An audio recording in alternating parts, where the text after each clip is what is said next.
the 1010 Wins Traffic Center, I'm Greg Rice with the InjuryLawyer.com Fan Highway Patrol presented by the Rothenberg Law Firm. Getting worse across the Hudson River. Citybound side of the George is an absolute mess. Traffic is sponsored by the Rothenberg Law Firm. Not only is it 40 minutes on the upper level of the George, it's at least 30 to 40 minutes now on the inbound lower. There's nothing easy out. It's just easier. Off the west side, out of the 80s, it starts to slow. Everything else is worse. Lincoln, 45 in, 40 out from 11th, better from 9th, 60 to 90 home at the Holland. And on the Jersey side of the Holland, the Skyway's a parking lot in either direction, to and from the Holland Tunnel. The Newark Bay Extension is the Total Orthopedics pain-free route.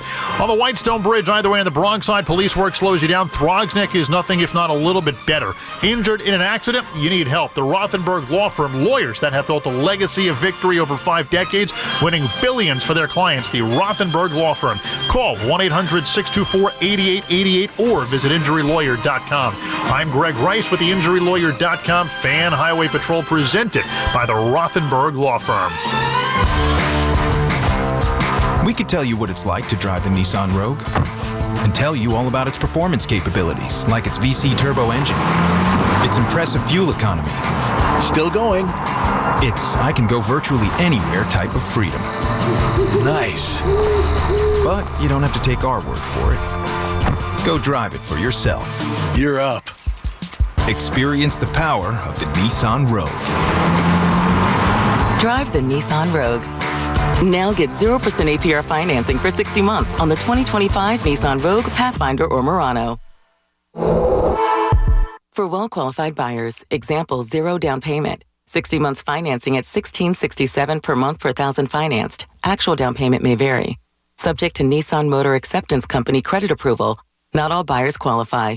Dealer contribution may affect actual price set by dealer. Contact dealer for details. Ends 11/3/25. Okay, I have to tell you, I was just looking on eBay where I go for all kinds of things I love, and there it was. That hologram trading card. One of the rarest. The last one I needed for my set. Shiny like the designer handbag of my dreams. One of a kind. eBay had it, and now everyone's asking, ooh, where'd you get your windshield wipers? eBay has all the parts that fit my car. No more annoying. Just beautiful. Millions of finds, each with a story. eBay. Things people love. Another app for inventory, one for CRM. Oh, don't forget accounting. Wait, which login was that? Or you could use Odoo, one fully integrated system that does it all without the hassle. Ditch the app overload. Get everything your business needs on one platform. Try Odoo free today at odoo.com. That's ODOO.com. When your team's best players have all been traded and the latest pick is overrated, just raise a glass with a friend or two and tell them more, tell them more, tell them more, do. May your team be great and your picks be true, and if it falls apart, you'll know what to do. Just raise a glass with a fan or two and tell them more, tell them more, tell them more, do. It's a crazy world, so what do? You tell them more, tell them more, tell them more, do. Hey! Tullamore Dew Irish Whiskey, imported by William Grant & Sons. If you're tired of dealing with dummies every time you shop for a car, I get it. All the games they play, the back and forth, it's brutal. Well, the team over at Route 22 Toyota seem to have it figured out. They're real people who have made the entire process of buying a car simple and that smart. Plus, they're easy to get to, right on Route 22 in Hillside, New Jersey, and they're always on the money with incredible deals on their huge selection of new and used Toyota. So remember, if you're tired of dealing with dummies, get over to Route 22 Toyota and experience the smart way to buy your next vehicle. We're always talking New York sports on The Fan. You know so much about who you are. But do you know what makes your body your body? With over 100 lab tests and insights, Function can help you know the truth. Because you know you're made of grit, wit, and a good heart. But just how healthy is that heart? You know you're made up of all the places you've called home. You know you're made of your mom's sarcasm. And now you can find out if you have her thyroid too. You know you're made of college all-nighters and 30s early-nighters. But those still don't explain your sleep issues. You know that you're made up of good meals with even better conversation. But are you actually absorbing those nutrients? A Function membership gives you a comprehensive health check with results tracked over time. Find out what you're made of at functionhealth.com. When it comes down to finding the lowest price on Michelin winter tires, nobody beats Town Fair Tires' guaranteed lowest price. And when it comes to free services, nobody gives you more free services on your Michelin winter tires than Town Fair Tire. So why look for Michelin winter tires anywhere but Town Fair Tire, where you always get the guaranteed best deals? Nobody beats a Town Fair Tire deal. Nobody. Name brands at discount prices. Town Fair Tire. Dunkin's $6 meal deal is kind of wild. You get a bacon, egg, and cheese sandwich, 6-piece hash browns, and a medium hot or iced coffee, all for $6. That's the main character meal energy you need this fall. Get it now in Dunkin' stores or order ahead on the Dunkin' app. No substitutions. Participation and times may vary. Offer price varies in California and Hawaii. Limited time offer cannot be combined with other offers. Exclusions and terms apply. When your reputation's on the line, you don't leave anything to chance, especially your primer. Painters trust Kills primers for a smooth start, strong adhesion, and serious stain-blocking power. And now, the full Kills lineup is available exclusively at the Home Depot. Need it fast? Get same-day or next-day delivery, or order online and pick up in-store. Kills primers. Pro results, faster. The Home Depot. If you're a pro, you know.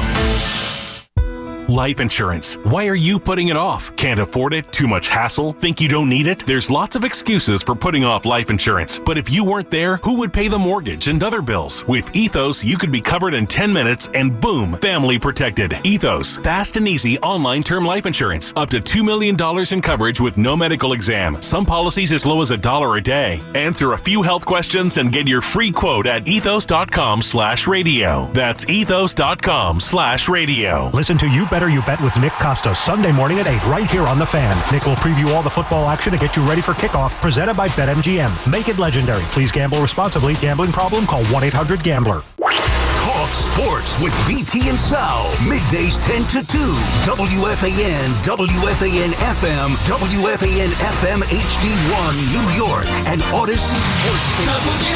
WFAN Sports Flash. Good evening at 7 o'clock. This is Rich Ackerman. Carlos Mendoza is on the spot after the Mets missed the playoffs this year. The team overhauled most of its coaching staff today. The only notable to return is first base coach Antoine Richardson. Longtime pitching coach Jeremy Hefner is out, as is hitting coach Eric Chavez and third base coach Mike Saubaugh, among others. The Yankees are nearly 24 hours removed from last night's gem, less than 24 hours away from Game 1 of the division series in Toronto, and it will be Luis Gil on the mound for the opener.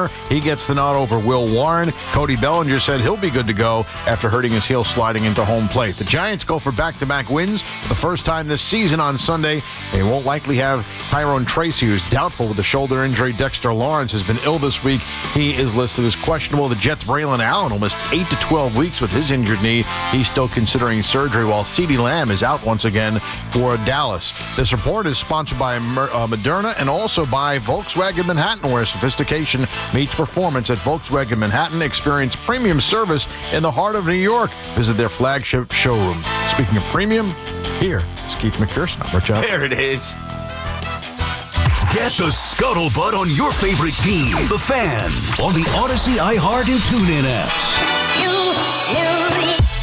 It's KM to AM on WFAN. Sports Radio 101.9 FM. The Fan. Yeah. Right back at it on The Fan. I feel like I'm here and then I go home and I'm right back here. What a week. What a time to be a Yankee fan. Yeah. Let's sauce them up a little bit more tonight. It hasn't even been 24 hours since Cam Schlitler threw that first pitch. So we still get to live in it. Don't let anybody tell you got to move on already. Don't let anybody tell you what's going to happen in this next series. They told us we were cooked after game 1. They told us we were finished after Garrett Crochet. Nah, we're very much alive. And if you caught my show last night, I was at the game, and I said that was the best postseason game I've ever seen in that building. I've been consistently going since 2015. Now, that was the best pitching performance I've seen live, but not the best of all time. But, I mean, to each his own. You might have your own opinion on it, and that's fine. And I was just telling Ack, right? Ack was talking about Bucky Dent, and shout out to Bucky, who was first guest on my show last night. There are 15-year-old kids that aren't familiar with Bucky Dent. They learned about Bucky Dent Day yesterday. That's a little bit of a tongue twister. So when you want to bring up Whitey Ford or Don Larson or even Roger Clemens to these younger kids, that doesn't register. Cam Schlitler is everything right now. We get it. But you got to consider the stakes. Like, it was an elimination game. 1, it was against the Boston Red Sox. 2, it was his first postseason performance. 3, he started this season off as the opening day starter for the Somerset Patriots in AA. He is from Walpole. His dad is the chief of police in Needham. Those are towns in Massachusetts. I couldn't point to them on a map. I couldn't tell you how to get there from Fenway. But he is a Bostonian. And something I didn't have in my show last night was that it was personal for him. That some people did cross the line, and that's what I love about the internet now. It's a cesspool for the most part. It's bad for the most part. But people think that they can say and put things on the internet and, like, the athletes are just not going to see them. No, they're people too. They have phones too, especially these young athletes that grew up in the digital social realm where, like, they're not fazed by it. Cam Schlitler isn't fazed by anything, if you could tell. 888-808-1019. Still reveling in that performance last night. I'm not taking anything away from it. I did not say that. I think it was Big Mac that said it was the best of all time, and that's his opinion. And I'm sure he backed that up with facts. I ended up crashing last night. I didn't get to hear all of Big Mac's show. But for what I saw, that was like a movie. I was about to leave my seat to get closer to the exit. In the 7th inning, no, he's coming back out. In the 8th inning, all right, yo, I got to get closer to the door. He's coming back out. It was like a movie. It was a movie. That place was lit up. It was loud. And, I did some more digging with Cam Schlitler. I guess they got to his mom's account. Come on. You attacking mama? His mom had to go private. People crossed the line. He literally said that some people crossed the line and it became personal. Think about, Cam Schlitler growing up around all Red Sox fans. He probably knows who the diehard Red Sox fans are still in his town. I mean, wasn't that long ago that he was at Northeastern with a bunch of Red Sox fans? Wasn't that long ago that he was in high school, at Walpole High School with a bunch of Red Sox fans? So imagine there's one kid that he doesn't like, and that kid is the guy to cross the line. The best athletes, they can find any little thing like that to motivate them. The best athletes rise to the occasion in games like last night. That's all I kept telling everybody. I could feel the tension in the air. I could feel the adrenaline. I used to be athletic once upon a time. I would love to play in an environment like that at the peak of my powers. I peaked when I was 12, though. So I'm never going to get 49,000 people at a Pee Wee football game. But you understand what I'm saying? I even went back to watch the beginning of the game because I popped up on ESPN. I wanted to get the clip and put it on my Twitter. And I saw Jazz with his hands doing like a little motion. If you're watching on YouTube, you can see he was doing this little like buzzing motion. Like, yo, you can feel in the air, the stadium shaking, the excitement. There were so many people outside the stadium, inside the stadium. And Cam harnessed it. He channeled it. And he gave us the best performance we've seen in a long time, and the Yankees are moving on. So I'm not going to knock it down. I'm not going to say that it wasn't. Like, it might be top 3. It might be top 5. I faintly remember Clemens against Seattle, and I was just with the Rocket at David Cohn's golf outing, and, they told the story of that night, and he felt like he should have been perfect or had the no-no. Obviously, Don Larson and Whitey Ford, come on. And I'm definitely not disrespecting their greatness, but I'm just saying it was so long ago. This is so fresh. The whole world was watching. This kid wanted the ball. Weeks ago, I was debating whether we should have Luis Heel take the ball or not. I am cautious. I'm saying, he's a rookie. It's going to be too big for him. And then I did come around to, no, you play the guy with the best stuff.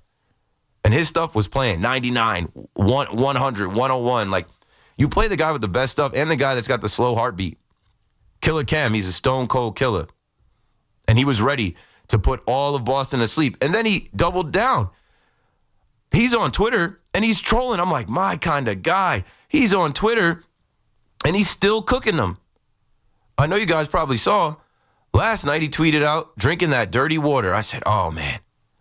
He just knows. He knows how to play the game. But also, his account went from 3.2 thousand followers to 28.5 followers in a couple days. He even replied to Lucille Burge.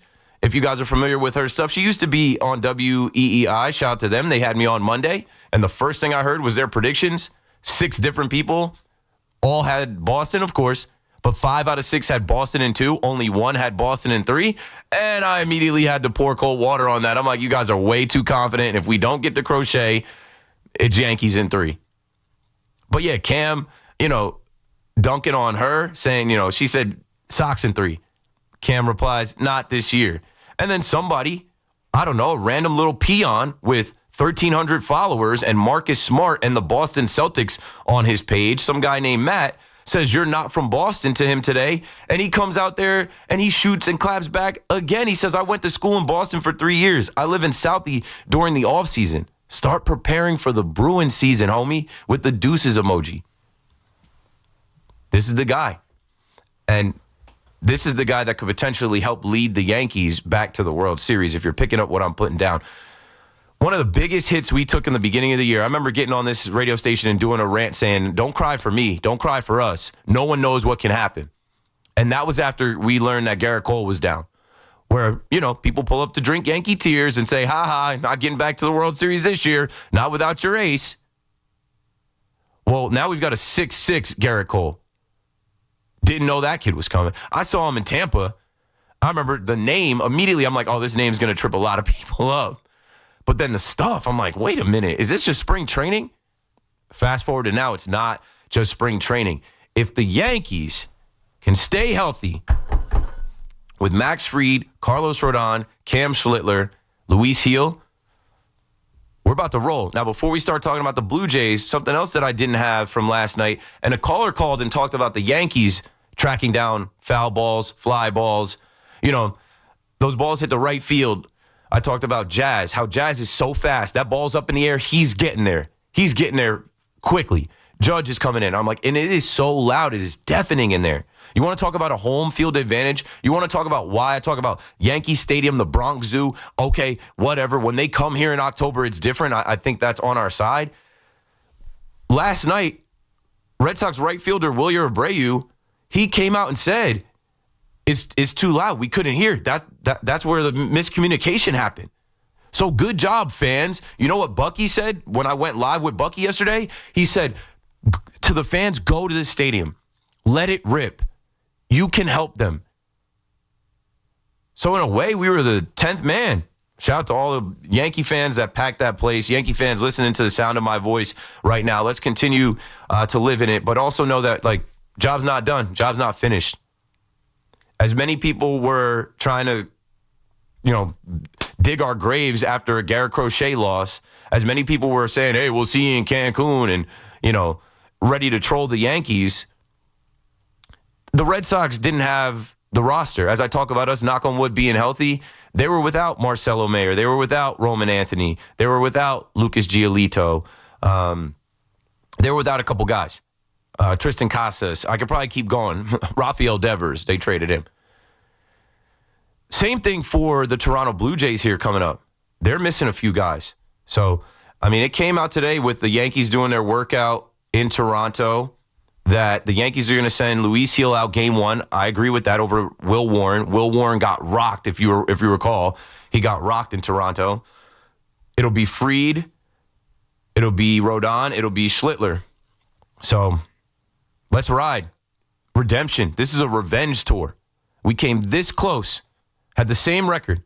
We came this close. Any of those games that the Yankees blew this year, any of those games that the Yankees had the lead and gave up this year could have made them champions where they wouldn't have had to go through that first round. But you know what? There was a part of me this year that I said it should be gritty.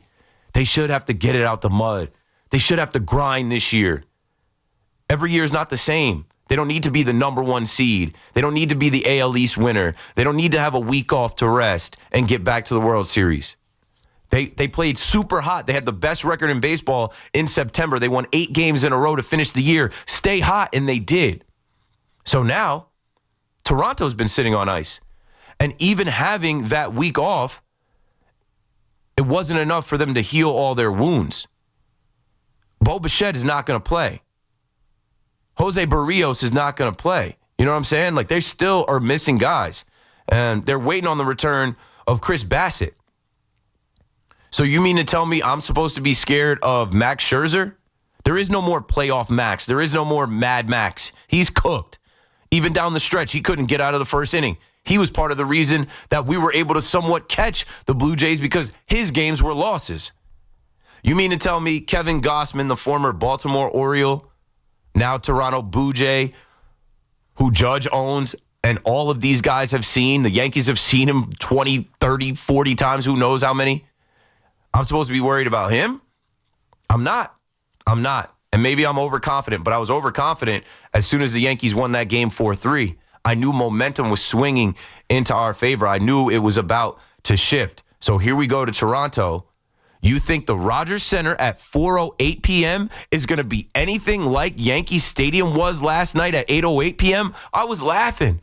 Walking around pregame. The streets were packed. I'm like, oh, they gave us a nighter game.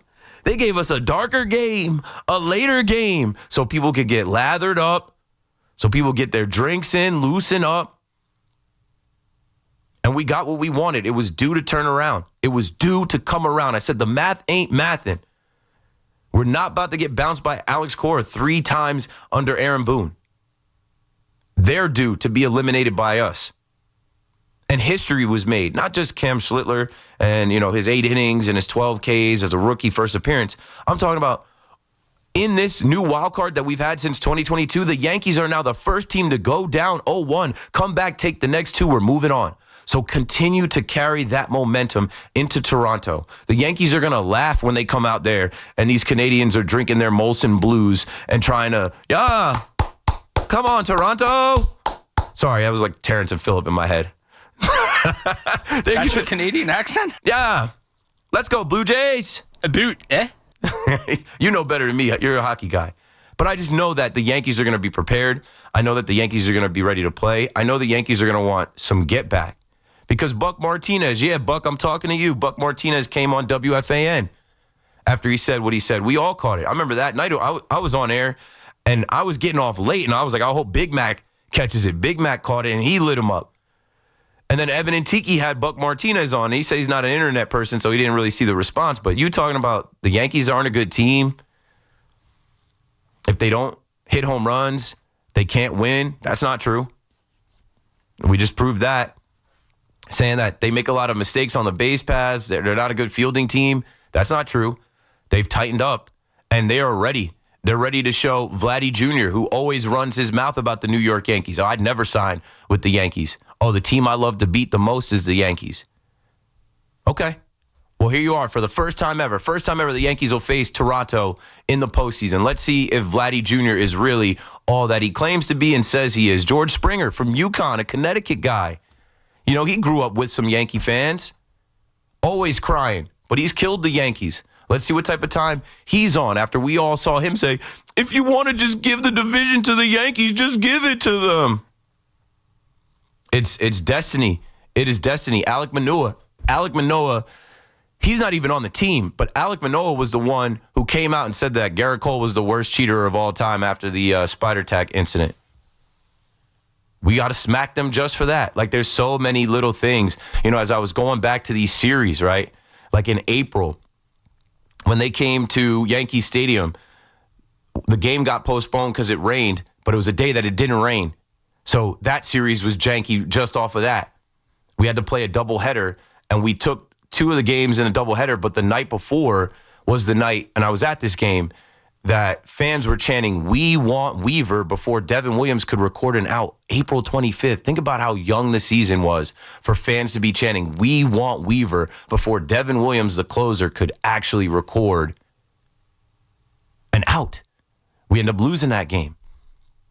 They booked the Yankees because they hate the Yankees. I get it. Everybody hates the Yankees, but I don't know why they think that they're some type of rival to us or some type of nemesis. I don't look at them like that. I don't rock with them either. But they booked the Yankees to come to their building on Boxing Day, their national holiday. And they boxed us up all right. They swept us. And there was a lot of mistakes and errors in those games. Bullpen was struggling in those games, from Mark Leiter Jr. to Luke Weaver to Will Warren. It's different now. It is different now. Even with DJ LeMahieu playing second base, not being able to get to some of those balls on that turf that plays fast, that is their game. Jazz Chisholm was at third base, playing out of position. I remember he had a bad throw that ended up hurting Max Fried's outing. It's different now. You see what I'm saying? Like, this team has evolved. It is not the same. It is not the regular season anymore. It is the postseason. It is October. It is do or die. It's a 5-game series. I'll take our arms over theirs, and I know that they hit. I know they put the ball into play. But, I mean, you see Volpe now. Volpe's saving the day in that infield, turning double plays. He's getting everything. Jazz is on everything. I'm a little worried about Ben Rice's defense at first. We obviously need him in the lineup. It is what it is. I'm not worried about Ryan McMahon over there at third base now, though. It's going to be different. It is going to be different. I cannot wait for this series. They got me booked on Sportsnet 590 tomorrow morning. They got me booked on Sportsnet 590 on Monday. They can't wait to talk to Yankee Boy about the Yankees and this series. They're confident. They think the rest is going to help them. They think having home field advantage is going to help them. They think this is their year. But you know what? Every year they thought it was their year. Every year they said this is just the prequel, and then it was just the movie, and then it was the sequel, and nothing happened. They got to the postseason a couple years back, and they lost. They didn't win a game. So don't win a game this time. How about that, right? Let's not let them win a game this time. For some reason, Knicks in 6 was stuck in my head yesterday, so I kept saying Yanks in 6. I think I said it on air. Of course, it can't be Yanks in 6 in a 3-game wild card. But I was walking around Yankee Stadium. If you heard anyone saying, Yanks in 3, that was me. Why can't it be Yanks in 3 again? Probably because we want these home games. That also dropped. Game time's announced. We will have the home games when it swings around. Tuesday, October 7th, 8:08. Wednesday, October 8th, 7:08. Yankee Stadium. I'll see you there. Not going to miss any of these home games. And I know Billy's is doing the watch party. Some of the creatures are talking about showing up to the watch party tomorrow. I have not seen my wife and my son all week going to these games Tuesday, Wednesday, Thursday, doing this show tonight. So I will not be at the watch party. I will be home watching the game. But, man, let's turn up. Let's send a message. Let's continue to roll. Judge is still due to get hot and start elevating the ball out of the ballpark. You know, other guys in this lineup like Trent Grisham is still due to be clutch. Stanton is back. I think that was a big one for Stanton. I didn't care that Stanton, he hit it off the wall. He ended up on second. That was the result. Okay? He thought he homered, whatever. It didn't really matter. There's a lot of hitters on this team. There's defenders on this team. They have the pitching on this team. And Aaron Boone, we trust you. We have no choice. A lot of people are ready to run Aaron Boone out of here. He wasn't going to lose his job either way. It just would have been a huge stain on his resume to lose to Alex Cora and the Red Sox 2018, 2021, 2025. It didn't happen. So let's go on to Canada, on to Toronto, and take on the Blue Jays. Let's start this show with calls from last night and your thoughts on what's going to happen tomorrow when we open up this series. If you're a Yankee fan, I know you're walking around proud with your Yankee hat on, your Yankee jersey on, your Yankee jacket on, and there's nothing anybody else can tell you because the Yankees have quieted their rivals, the Red Sox, and they've shut up the crosstown haters. Keep McPherson on the fan. Don't go anywhere. We're coming right back. Big Blue is playing in the Big Easy, looking for a big win against the Saints. Fires it right, batted it, line intercepted by Dexter Lawrence. He's running down the left side to the 15, 10, 5, and he's knocked down at the 1 by Herbert. The Giants and Saints, 1 o'clock Sunday. Touchdown Giants! The home of the New York Giants is The Fan, 101.9 FM, and always live on the free Odyssey app. Mnexspike COVID-19 vaccine mRNA by Moderna has arrived. To learn more and find it near you, visit mnexspike.com. That's mnexspike.com. Bet365 is paying out before the final whistle. Check out Bet365's unrivaled.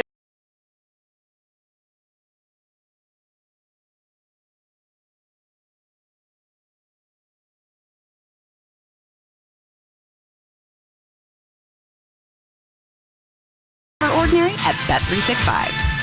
Gambling problem? Call 1-800-GAMBLER. 21 plus only. Must be physically located in New Jersey. T&Cs apply. 1-877 Cards for Kids. KARS Cards for Kids. Ready to get rid of that old car? Donate it to Cars for Kids. Call 1-877-CARS-FOR-KIDS to reach a friendly live agent. Donation's super easy, and your car can be picked up as soon as tomorrow. Call us now, 1-877-CARS-FOR-KIDS. 1-877-CARS-FOR-KIDS. Donate your car today. Did you know you can donate real estate too? Hear that? That's the beginning of a journey powered by the confidence that comes from driving a vehicle so reliable. It's backed by a 10-year, 100,000-mile limited powertrain warranty. Where your journey ends? Well, that's up to you. Visit your local Kia dealer today. Kia, movement that inspires. See retailer for warranty details. Always drive safely. Limited inventory available. I just got a text out of the blue from my ex-girlfriend. She said, just so you know, I'm seeing this new guy. And I wrote back, oh, wow. And then she was like, what? You didn't think I was ever going to date ever again? And I said, no, I just didn't remember signing up for the push notifications. Sam Morril, the Errors Tour. I'd like to hear less from you and the Huffington Post, if possible. December 4th, Stern Auditorium, Perlman Stage at Carnegie Hall. Get tickets now at carnegiehall.org. Don't miss Sam Morril. At Town Fair Tire, New England's largest name brand discount tire dealer, you get it all. The guaranteed lowest price, the most free services, and we accept all valid rebates from any manufacturer and from our competition. Yes, we accept them all, even competitor rebates. Town Fair Tire, New England's largest discount tire dealer, now with over 120 stores from Connecticut to Maine. Nobody beats Town Fair Tire. Nobody. Name brands at discount prices. Town Fair Tire. I'm still going for it, even with higher stroke risk from atrial fibrillation and a regular heartbeat not caused by a heart valve problem. Over a 3-year study, Eliquis apixaban tablets reduced stroke risk better than warfarin, and over 97% of Eliquis patients did not experience a stroke. A first stroke occurred in 2.9% of warfarin patients versus 2.3% of Eliquis patients. Don't stop prescription Eliquis without asking your doctor. Stroke risk may increase. Eliquis can cause serious and potentially fatal bleeding. Don't take if you have an artificial heart valve, abnormal bleeding, or antiphospholipid syndrome. While taking, you may bruise more easily or bleed longer. A spinal injection increases blood clot risk, which may cause paralysis. Get medical help right away for unexpected bleeding or bruising, or back pain, tingling, numbness, muscle weakness, or incontinence. Aspirin products, NSAIDs, SSRIs, SNRIs, and blood thinners increase bleeding risk.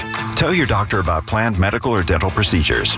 Learn more at Eliquis.com or call 1-855-ELIQUIS. Tune in to the BT and Sal Show weekdays from 10 to 2 on The Fan, presented by your Tri-State Cadillac dealers. Cadillac is the official luxury vehicle of the New York Mets. Hey, I heard you switched banks. How's it going? Yep. Ditched a big corporate bank. Hanover Bank made it easy. I moved my business and personal accounts. Hanover Bank. Are they local? Totally. Decisions made right here. Their team lives in the same communities they serve, so the money stays local, benefiting businesses, homes, and futures in our town. Sounds like you're banking with neighbors. Exactly. Real people, real service. I'm sold. Hanover Bank, huh? I'm checking them out. Visit HanoverBank.com. Hanover Bank. Forward together. Catch all the play-by-play with Susan Waldman and Dave Sims, the home of Yankees radio, The Fan, on the Odyssey, iHeart, and TuneIn apps. Yo, yo, yo, yo, yo, yo, yo. Friday night on The Fan. Clear everybody out. I got it. I got you till midnight. Just me, Keith McPherson, your nighttime host. I call this KM to AM. We're going to talk sports, but mostly Yankees because, of course, the Yankees are still alive. We still have more Yankee baseball. I think it's Yankees in 3, 4 at the most. It's not going back to the Toronto, the Rogers Center. It's not. We got 2 out there this weekend. Travel day. 2 in Yankee Stadium, and then it's over. It's over. Ooh, it'd be nice. It would be nice in less than a week's time to watch 2, clinching games at Yankee Stadium, to watch those guys pop champagne again and go on to face whoever comes out of the Seattle-Detroit series. Call me up, tell me who you want to see on that side. The Blue Jays are hella cocky for a team that hasn't done anything. John Schneider, their manager, he's got a lot of bravado. He's got a lot of, mean to him.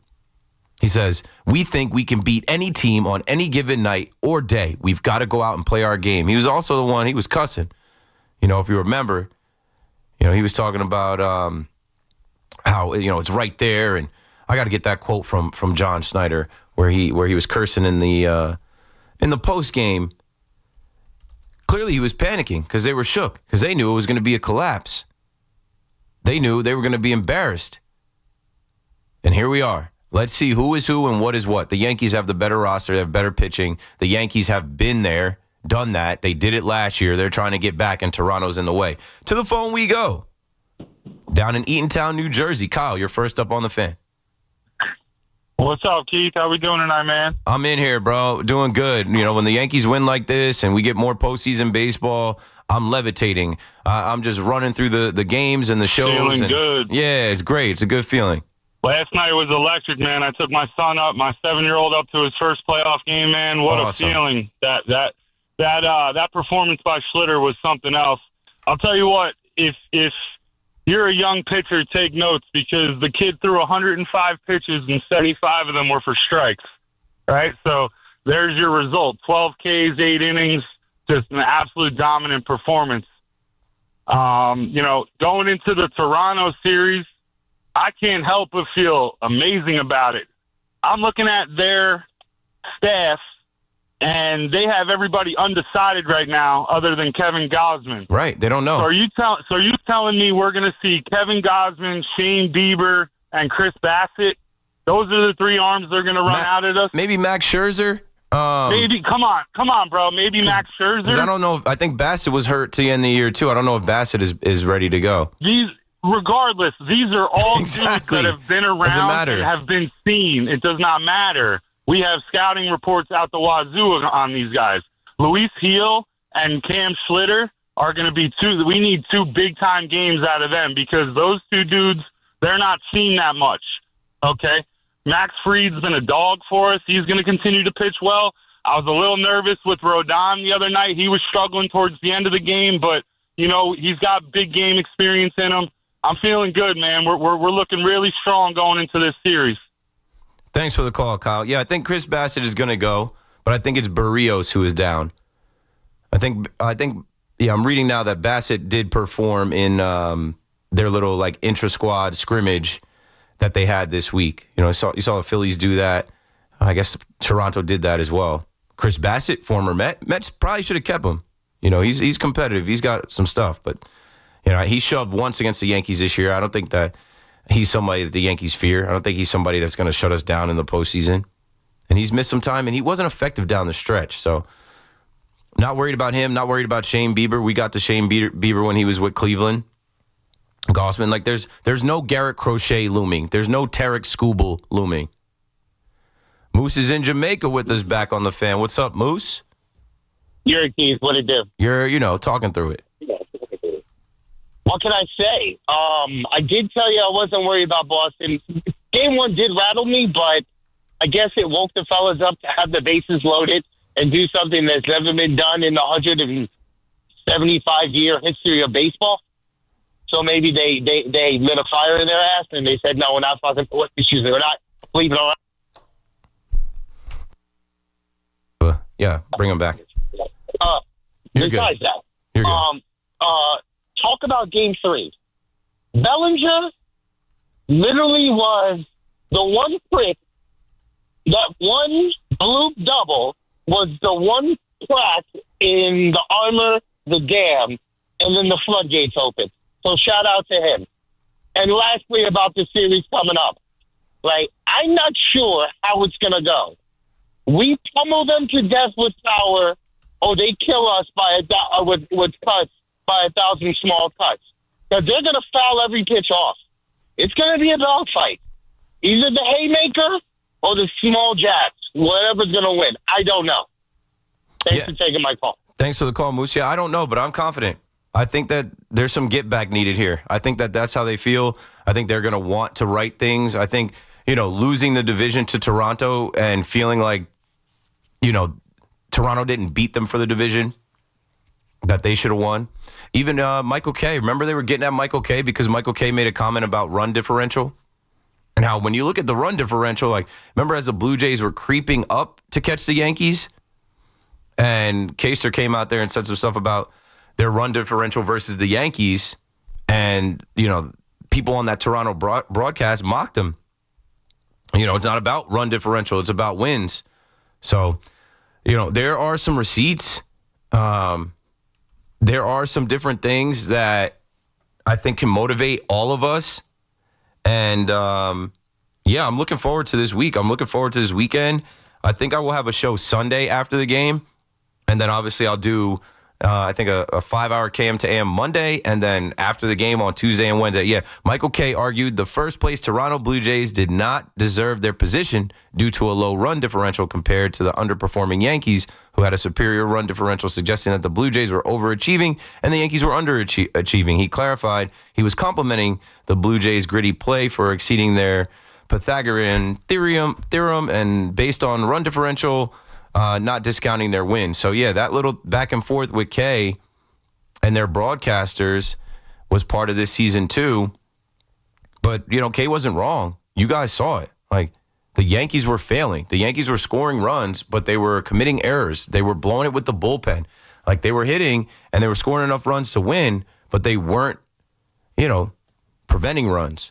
So at this point for you, is this like a major disappointment if the Yankees lose this series? Of course. What I'm hearing now is, and forget the fact that the bar is the World Series. I don't care who you lose to in the DS. When they lost to the Red Sox in 2018 in the DS, disappointment. When they lost to Tampa in the DS, disappointment. They should be able to get to the ALCS. But what I'm hearing tonight and what I've heard today is that just the Yankees fans just think they're better than the Blue Jays. Yeah, they're absolutely better. So just based on that premise of being better, if you guys lose, that's almost as worse than losing to the Red Sox. I think that now that you've got this joy and this elation from getting past Garrett Crochet, Alex Cora, and the Red Sox, you can't let that evaporate by losing to, and it's a 5-game series, right? You can lose 2 games in this series and still win it. You have to get it done. Right. I think the house money almost with the Garrett Crochet, you're down 1, backs against the wall, Boone doesn't start Rice or Jazz game 1, and all the things that could have happened, that could have went right, could have went wrong. Yeah. And now at this point, it's now time to take care of business because I'm with you guys. I don't think there's any reason why the Yankees should lose this series. No, they usually hit in there. It's a big outfield. It's a turf field. It plays fast. Judge usually bangs stuff off the wall. I've seen Judge break some of the stuff in there, building, hitting home runs. Stanton mashes in there. Grish is due to put a ball in the air. Ben Rice coming off this last game, I expect him to like. They have the hitters. I expect them to win, and I think it should be Yanks in 3 or 4. I'm that confident that it's not going to go 5. Yeah, and at this point, Jazz and Rice starting every game all the way through. We had to get through that too, right? We had to get through okay, and I understand, and I said this as well. 9 times out of 10, you lose to Garrett Crochet. Probably 10 times out of 10, no matter how you put the lineup together. I understand what they were trying to do there. It's postseason. They were trying to get to him. They were stacking righties against him. But I think they saw what it did. 1, to Jazz emotionally. You're not going to do that again to a 30-30 player and all-star. And then also, Ben Rice, Ben Rice said all the right things. I know my role. Ben Rice is young. Ben Rice is not as established as Jazz. But what I said about Ben Rice is Ben Rice came up last year, and he didn't get to play in 1 postseason game and watch the team go to the World Series. Then this year's postseason starts, and he's got to wait another game. You want to talk about eager. The first pitch he sees from Brian Bayo, I was in there. Before I was in the bleachers. Before we could even see the ball get thrown, the ball was already coming back to us. It hit in the bottom level of like 105, 104 or something. So, yeah, you don't take those guys out. Those are 2 of your best hitters. You don't leave, 57 home runs on the bench. You ride with your best guys the rest of the way, and there is no one in this series that you fear like Garrett Crochet where you even need to think that much about it. Right, I agree with that. And I also think at this point, Volpe stays in the lineup no matter what. I think, of course, we're way past that. I think we're past the defensive stuff. He made a good, and by good defensive plays by Volpe, he didn't commit any errors. against Boston, right? So that's the he bar for him. saved errors, yes. which is like, I mean, if you guys aren't giving some love to Anthony Volpe, like I always say, man, let the praise be louder than the disrespect, especially when you're disrespecting the manager, the players, Volpe, Wells, whomever, during the regular season. When they're getting it done during the postseason and you're hugging your mom and your dad and you're high-fiving your brothers and your friends and you're going to the stadium and you're having times of your life that you're going to remember and these guys are going out there, get it done, make sure that you backtrack and say, like, yeah, we see you, bro. We see you. You did homer off a crochet. You did drive in a run in the deciding game last night. You are, jumping up and making double plays and stopping the ball from Jazz and, like we see Anthony Volpe. He's healthy. And that's a big part of it, too. Cortisone tone, that cortisone shot, and giving him some time off. Shout out to Cabby for being there to give him some time off. It has helped. October Anthony, playoff Volpe is here, and I think he's going to do some more in Toronto. Let's go to Mike in Warren, New Jersey on the Fan next. What's up, Mike?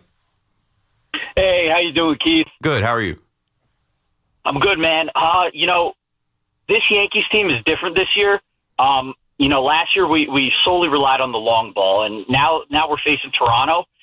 This team is so much more athletic this year. We're able to steal bases. We're able to move guys over. We're not just relying on the long ball. It's just a completely different feeling with this team. I do think it's a much better team than last year. And the way we match up against Toronto, there's not one pitcher on that team where I'm going to say, oh, crap, it's Garrett Crochet or it's a Max Fried or a Garrett Bowl. The matchup, I mean, they may have won the regular season, but on paper, we got the better team, the more athletic team. I don't see why the Yankees don't take this in three to four games, Thanks for the call. Yeah, I mean, Shane Bieber hasn't even pitched in that much time. Now he's in a high-stakes game. And I was reading some as I'm going back to my notes. They're talking about potentially not pitching Shane Bieber in Game 2, depending on if they win or lose, and throwing Trey Yesovich into that slot. Come through, get rocked. Get rocked. I don't think they want to put Scherzer in because of Scherzer's downtrend at the end of the year. Pretty much like you start Scherzer, he's given up 5 runs in the first inning. That's hard to overcome. You can't really play like that. So they're rolling with Gausman, Yesovich, Bieber, and Bassett. And maybe Max Scherzer, but I think that's playing with fire. So whatever. Send whoever. Like, I feel like the Yankees are rolling. I feel like the Yankees getting to pop champagne and celebrate like they did last night. An epic, historic performance by a young guy on the team that wasn't even here for half the season. Like, that's another part of it, too. Think about how this guy got here, because Garrett Cole got hurt in the beginning of the year. And Marcus Stroman, they cut, and they decided, no, we're going to stick with the rotation of Cam. Luis Heel comes back, and Cam Schlitler he looks, like I said, he turned into Paul Skeens, Jacob Mizorowski. Like, we've got one of those guys now on our side. Nick is riding somewhere down the Harlem River Drive. Nick, you're on the Fan. Yeah, I'm still here. It's ridiculous. All right, look, give me them. I want them. These cat ladies have been talking about us. They run their mouth. What? If they win like 3 games in a row? They always talk about the Yankees. I wanted a piece of them since, like, what, 2020 when these, what's his name? The fat guy's son. Vladdy Jr. Oh, Bo Bichette? They've been talking, no, Manoah. Alec Manoah. Yeah. They've been running their mouth for years about us, and then they always fart in their pillow every night, every season. They never actually got to have that big game with us. Now it's time. Do they know what's coming? They're going to walk into Yankee Stadium. They don't know nothing about that. They can't handle that environment. They're not ready for. I can't wait. Drive safe, Nick. He's talking about farting in pillows. I just know that there is a specific beef between these two teams, because it's like we don't like I feel like the Yankees don't look at them like that. I feel like the Yankees don't look at them like they're on their level, and they're always looking up to the Yankees and talking about the Yankees. They always want to be of that ilk, and they're just not. And I think they don't realize, like, okay, you've been cold for a week.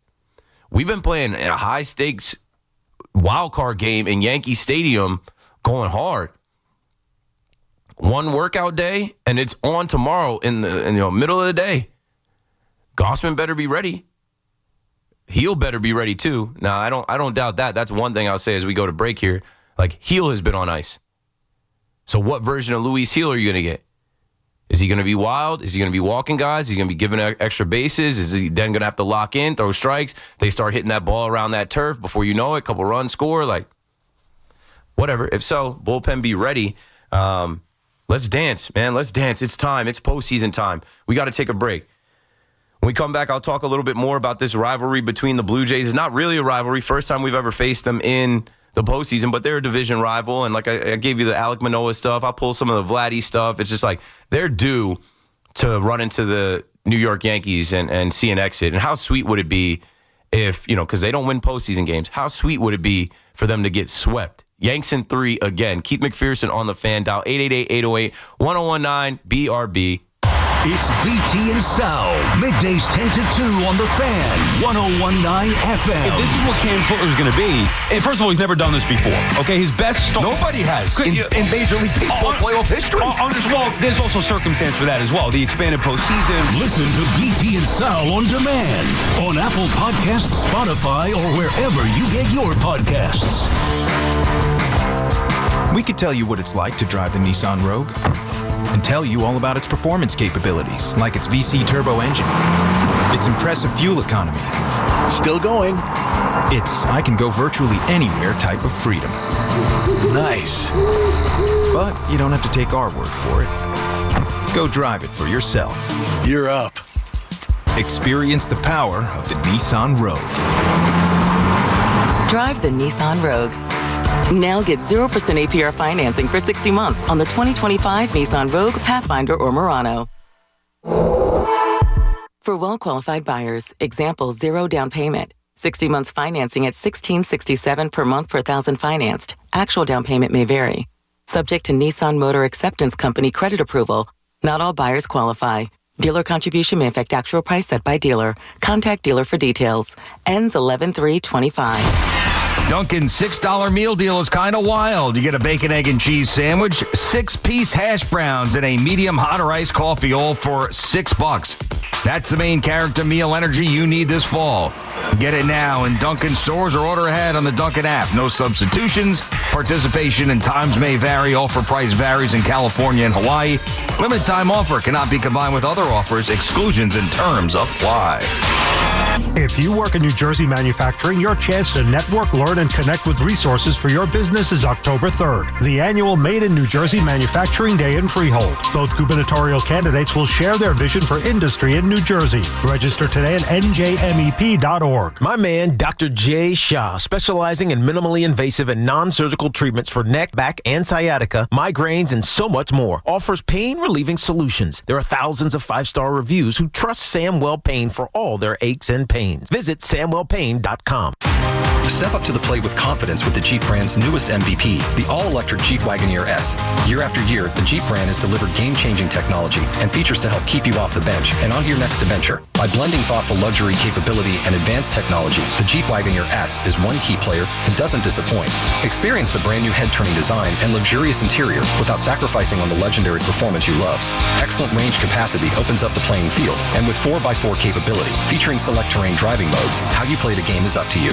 The interior cabin of Wagoneer S pays special attention to detail with high-quality luxury refinements and seamless connectivity that surrounds you in comfort, along with premium seating, ambient lighting, and over 170 standard safety and security features. And like most All-Stars, it can really motor, especially with standard 600 horsepower. It's rugged, plays aggressive, and isn't afraid to get dirty. And with the exciting offers and deals going on right now at your local Jeep brand dealer, it all adds up to Jeep Wagoneer S being a steal. So hurry in today and blast one out of the park. Jeep is a registered trademark. When your name's on the paint job, your primer better hold up. Painters trust Kills primers for serious adhesion, stain blocking, and a finish that lasts. Now, the full Kills lineup is available exclusively at the Home Depot. Need it fast? Get same-day or next-day delivery, or order online and pick it up in-store. Kills primers. Pro results faster. The Home Depot. If you're a pro, you know. Okay, I have to tell you, I was just looking on eBay where I go for all kinds of things I love, and there it was. That hologram trading card. One of the rarest. The last one I needed for my set. Shiny like the... Designer handbag of my dreams. One of a kind. eBay had it, and now everyone's asking, ooh, where'd you get your... Windshield wipers. eBay has all the parts that fit my car. No more annoying... Just beautiful. Millions of finds, each with a story. eBay. Things people love. Talk New York sports here. The Fan.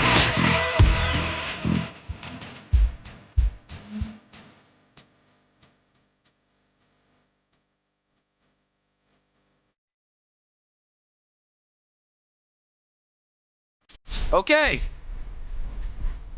Let's just take as many calls as I can take right here until we get to the break, the 8 o'clock hour. When we get inside the 8 o'clock hour, I will play some audio, some different sounds. Maybe if I can find some stuff from Media Day, but I do want to play some stuff just to add to this Toronto Blue Jays, Yankees rivalry. Keith McPherson on the Fan. Till 12, we will have a Football Friday. We will talk about Jackson Dart in his second start down in New Orleans. We will talk about the Dallas Cowboys coming to MetLife and not to face the Giants this early in the season. You can expect to see a lot of Dallas Cowboys fans out there as the Jets are looking for their first win. Why can't they beat Jerry Jones and that team? They can. That defense is suspect, but so is the Jets defense. We'll get into it, but let's keep talking to these Yankee fans. Mike in Miller Place. What's up, Mike? You got it. Hey, how's it going, Keith? Thank you for taking my call. Thanks for making it. Thanks for holding. Yeah, of course. So I wanted to say that I've been watching the Yankees probably all my life, seen a lot of playoff games, and how we're going to beat Toronto after watching Cam Schlitler and McMahon's catch last night. The New York Yankees have grit, and no one's going to be able to beat us. That's it. Thank you, Keith. Yeah, that's what I was saying before about, like, you know, it doesn't have to be like last year where you get the bye. And then you face inferior teams. We can say that. We can say that they faced the Kansas City Royals and the Cleveland Guardians, who are lower payroll teams that play in the Central. They only really got there because they beat up on the worst team in baseball history, the White Sox. That's a lot of extra free wins. And yeah, it was pretty much a, you know, not a cakewalk, but like a stress-free trip to the World Series. We did not really sweat that out. The Royals got one game. The Guardians got one game. Maybe did the Guardians get 2 games? No, I don't know. I don't think so.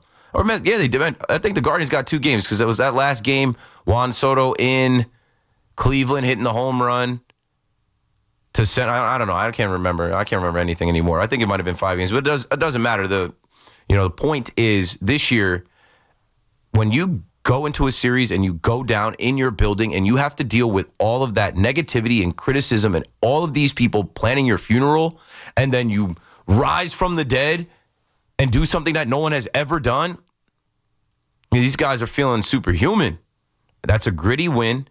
And however this next 5-game series goes, I just have a hard time believing that the Toronto Blue Jays, after they're, sitting on ice for a week, they're missing guys. Guys are hurt. Guys are going to try and just hop back into this and play against a Yankees team that is more athletic this year, that has more hitters this year, that's still waiting for Aaron Judge's power and prowess, that has the pitching.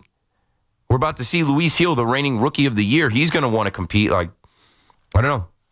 We'll find out tomorrow at 4, but I think we'll be pleasantly surprised. And Paulie gave me a note about, the game Sunday with, us being NFL fans and watching NFL football. You don't like when the Jets and Giants play both of them at 1, but you do when the Yankees are going to come on at 4 o'clock. So by the time those 4:05, 4:25 games kick off, I don't know, if you got picture-in-picture, you could put them to the side, put Red Zone in one square, whatever's on CBS or Fox in another square, and then, throw on the ALDS. I'm looking forward to the weekend. I'm not going out to watch. I already decided I'm at the crib. Justin in Floral Park, how you doing? How you feeling? Love you, baby. I was at the game like you, section 131. We were rocking. I had bad feeling in my gut. I was sitting in front of a guy that was wearing a Pedro Martinez jersey and a Babe Ruth Red Sox jersey. By the end of the night, with me, my son, my daughter, I go, "Who's your daddy, baby? Who's your daddy?" Yo, they couldn't Who's live. your daddy, These buddy? Red Sox fans were There's uncomfortable boy. in there. Who's They your could not dad? live. They came in so confident that they were going to win, and after that fourth inning, they were sick. Now, Keith, one thing I want to tell you, we did not lose to the Royals last year, and we beat the Indians in 5, because the ALCS is 3 games on the road team. So Soto, I think the Royals got a game off of us last year. No, they did not. We swept them. No, they got a game last year. No, Keith, they did not. We swept them.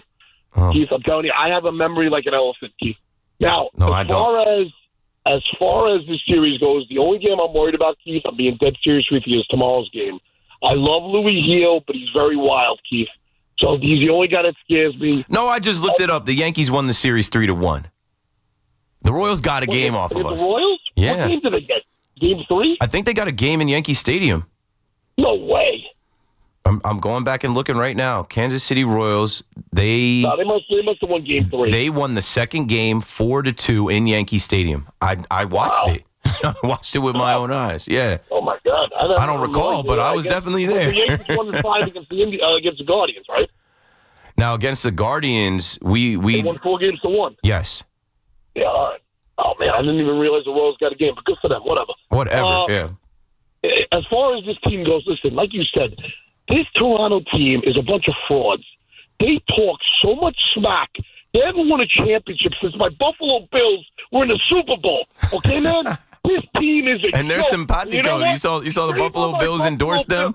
The Buffalo Bills? Buffalo Bills for endorsing this team. I'm a disgraced Bills fan now that they're congratulating Toronto. Are they out of their mind? I guess they're close enough in proximity that Hey, listen, don't give me that. They're New York, brother. Yeah. They're Western New York. I went there to tailgate during the Bills-Raven game, and I was wearing my Yankee hat, and they were all, and that's when I laid my money down. I'm mad that they don't have the rules like they used to. When it was a tie, they would play out for the division, because I would have won $350, because I bet the Yankees when they were 8 back, when the Bills played the Ravens, and I put $100 down, I would have won $350. Thanks for the call, Justin. Anyway, on that note, since Justin is a Buffalo Bills fan, go to the @Buffalo Bills Twitter account to see them wish good luck to their friends up north. They play in New York State, the Buffalo Bills, but they just wished good luck to Vladdy Jr. and the Blue Jays with a picture with Vladdy and Josh Allen. So I'm officially out on the Buffalo Bills. I will not become a Buffalo Bills fan because they consider themselves Toronto. Keith McPherson on the Fan. That's 1 hour. We've got 4 hours left. Let's keep rolling. Let's take this break, and we'll be right back.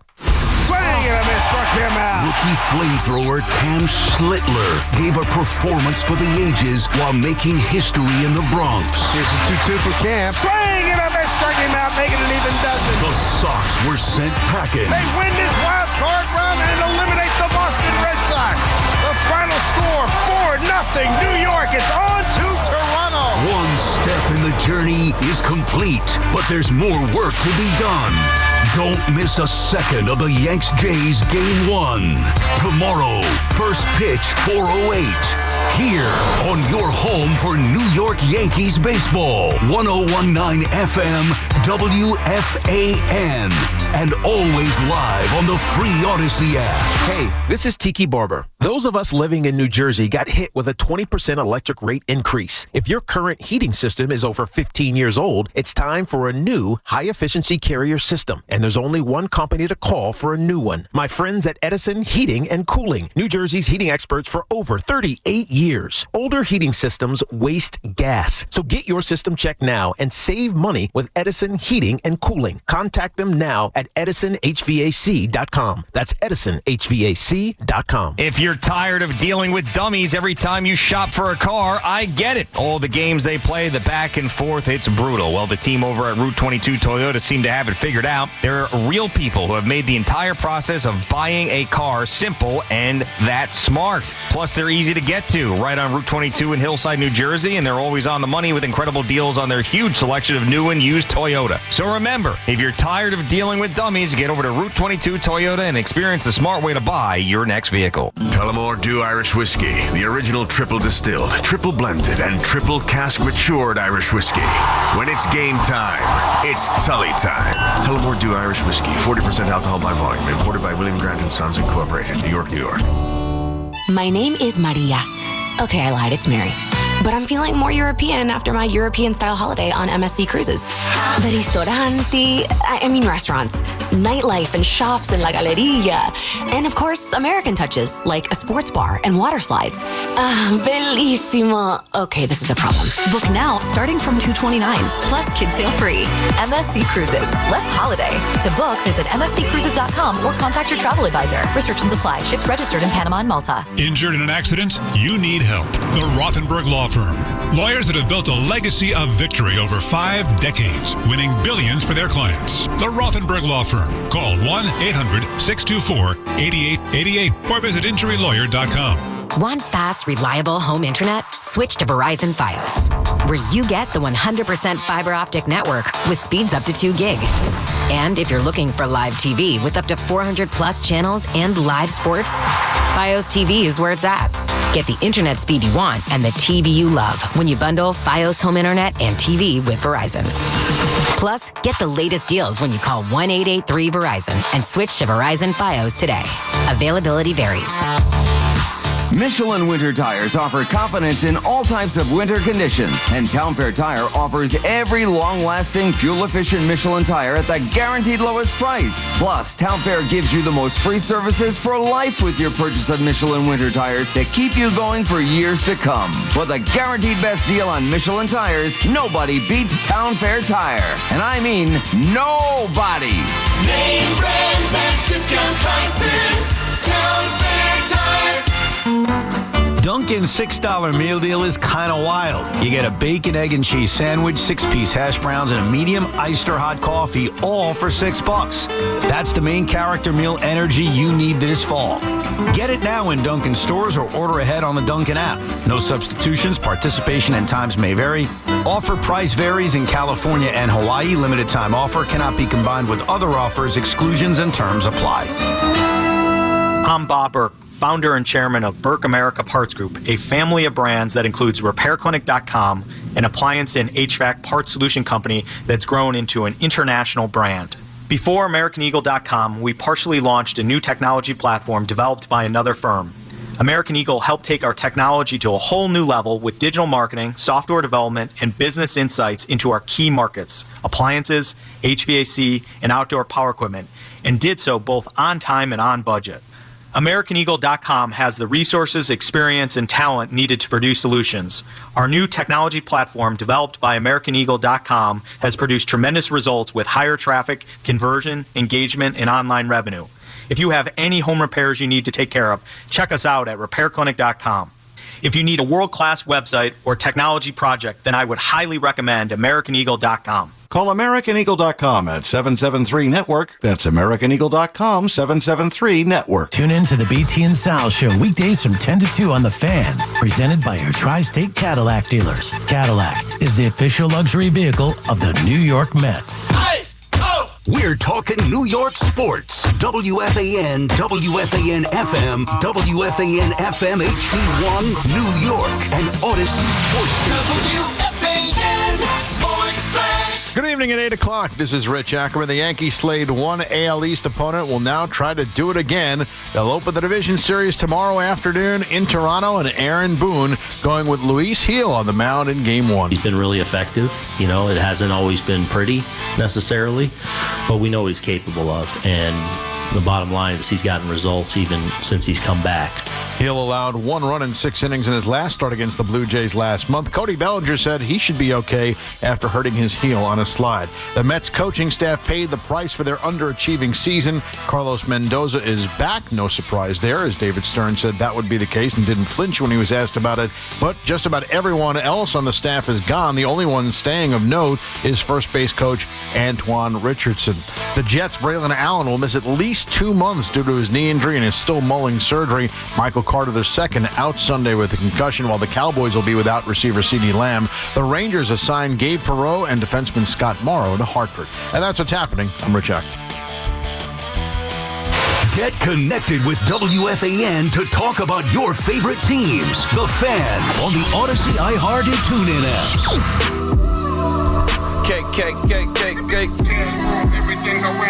Hello. Hopefully you're having a good night wherever you are. Drive safely. If you're working like I'm working, I got you till 12. So we're going to smoke the next 4 hours easy. In this hour, we'll take calls, of course, but I want to, roll out some audio clips for people that might not be aware, just to understand that, like, there is a little bit of beef here. There is a little bit of a back and forth here. We don't like Toronto, but we don't talk about them. They're beneath us. We do not look at them like anything, but they always have something to say. So we'll get to that, but let's get to the phones. I'll go call audio. So Neil is in Hell's Kitchen with us next. What's up, Neil? Hey, what's going on, my man? So yesterday was amazing, and I got to tell you about this. The schedule is just absolutely killing me because I'm going to be at the Jets game. We got our annual lobster boil tailgate going on, and we're going to have to fly to get home to get to watch the Yankees play on Sunday. So it's be listening to Dave and Susan in the car because that game starts at 4:08. Getting out of MetLife after the Jet game ends with all those Cowboys fans in the way, I don't know if you're going to miss an inning or two at least.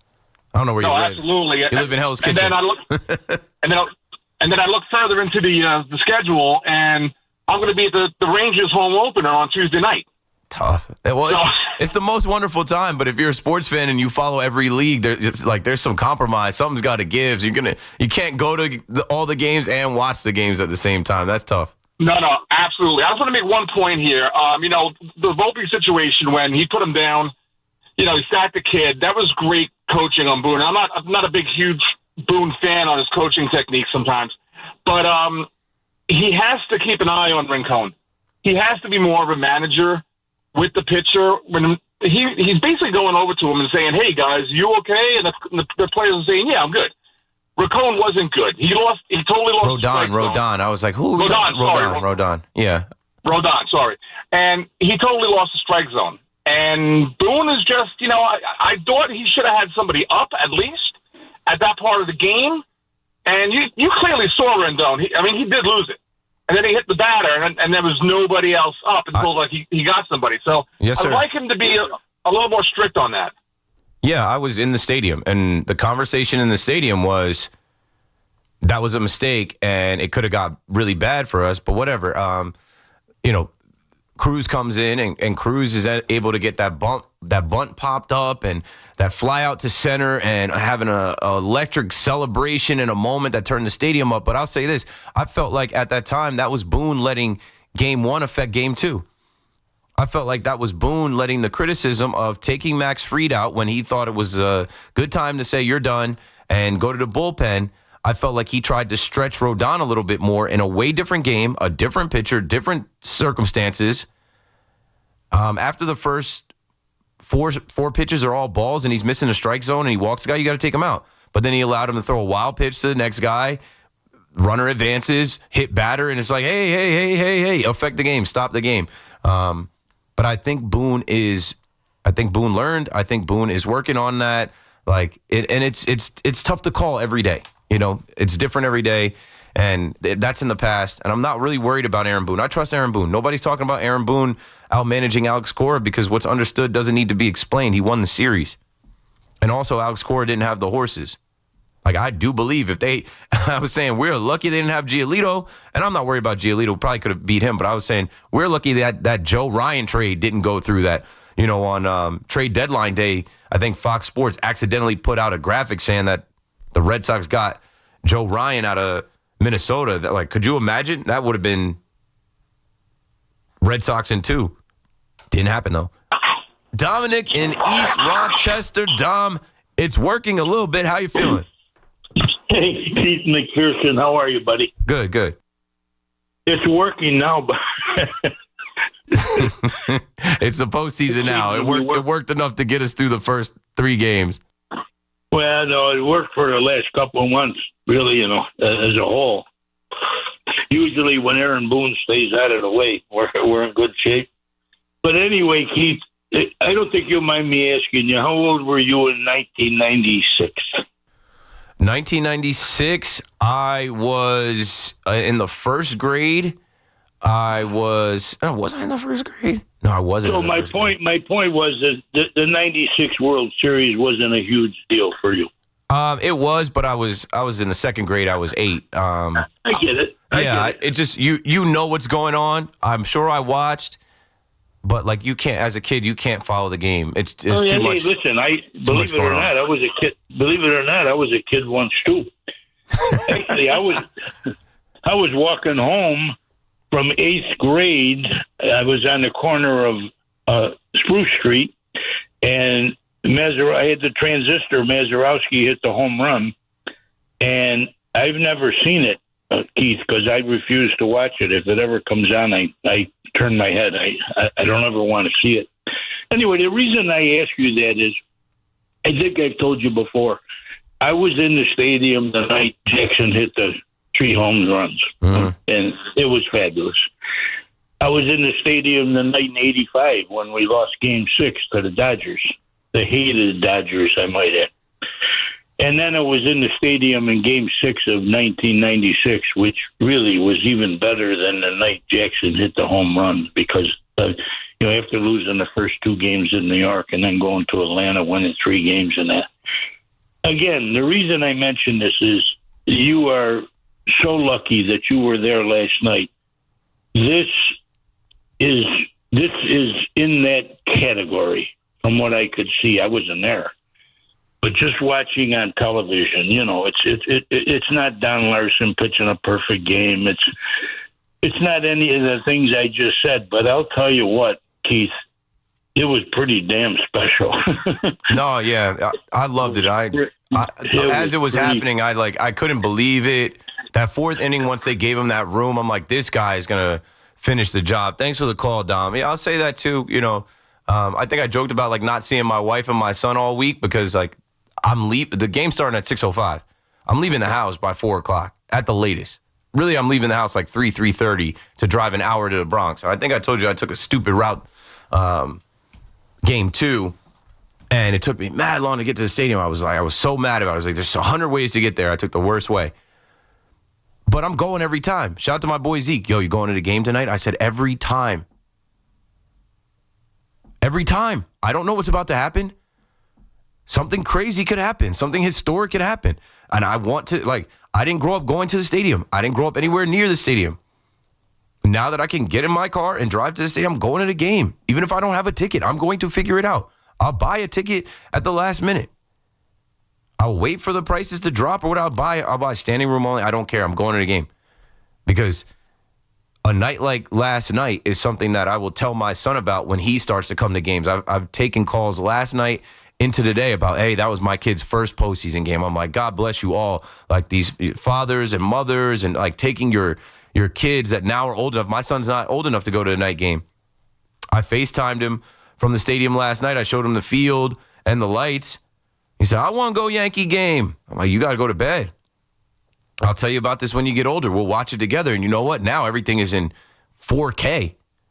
And I made the pregame as soon as they started to show the bleachers. So now, fast forward 10 years, won't even be 10 years. Fast forward 2-3 years, I could show my son, that's daddy in the bleachers. You go to the game if you can go to the game. It's a privilege. I know that. I know it's hard to travel there. I know it costs money to go. But if you're privileged enough to go, you go so that you can tell the story, so that you can feel it, so that you could be a part of it. I'm trying to help. I'm loud. Anybody that sees me in the stadium, that's around me in the stadium, I'm not sitting there quiet. I'm chanting. I'm helping lead chants. I'm clapping. I'm trying to get other people involved. 2 strikes, 2 outs. Let's go. Stand up. Do you see what is happening? Do you know what you're watching? Come on. That ball goes in the air. Yell. They told you. It was too loud. We couldn't. They literally could not hear each other say, you, me, I got it. That's what we're supposed to do as fans. So, yeah, I will see you there for Game 3. I'll see you there for Game 4. I've been doing this since consistently 2015. 2015 wildcard game. 2017, I didn't hit all the games because I just was popped. And even 2019, I didn't have the bread. But I think 2019, I did hit all the games. I just know, I know the difference. I know if I sat at home and turned down a ticket, or I sat at home and didn't try to go last night and Cam Schlitler did what he did, I would have been like, damn, I would have loved to be in there. I would have loved to see it with my own eyes, have my own pictures, my own videos, my own story to tell. So, yeah, I'm always going to try and go to the game. Whether I'm on the radio after or not, whether I'm working at WFAN or not, because I wasn't working at WFAN 2015, 17, 19. I am a fan. I love going to the stadium, and I'll see you at the ALDS, and hopefully we can get back to the CS and the World Series, and this time win the whole thing. 888-808-1019. Speaking of winning the whole thing, let's talk about this team that we have to go through this next week, starting tomorrow. Vladdy. Vladdy is always the object of my attention. Vladdy always has something to say about the New York Yankees. So I was able to go back to my tweets because I'm always, whenever he says something on Twitter, I'm on him. And there's this video of, I don't know, I guess they did like a kid's day. Let's play the audio from Vladdy in 2023 when asked a question about what was the easiest team for you to play against with the Toronto Blue Jays. What team was the easiest to play this year? Ooh. Which team was the easiest to play against? Oh boy. Oh, Vladdy wants to answer that? The Yankees. The Yankees. It's not going to be funny. It's not going to be easy. It's not going to be easy this time around, Vlad. You don't win postseason games. You don't have one. You don't have one postseason win. So get ready, boss. Here they come. Dan is in New Jersey next on the Fan. What's up, Dan? Hey, Keith. What's going on? Watching Mets Classics, June 1st, 2012. Santana on the mound. I'm not a Met fan, so I'm not really sure. Was that the no-hitter day? Was that the day that he had the fake no-hitter? Sounds incredibly exciting. I'm a 32-year-old Yankee fan, so basically I only remember 2009, so I'm super hungry. Need the World Series championship, obviously.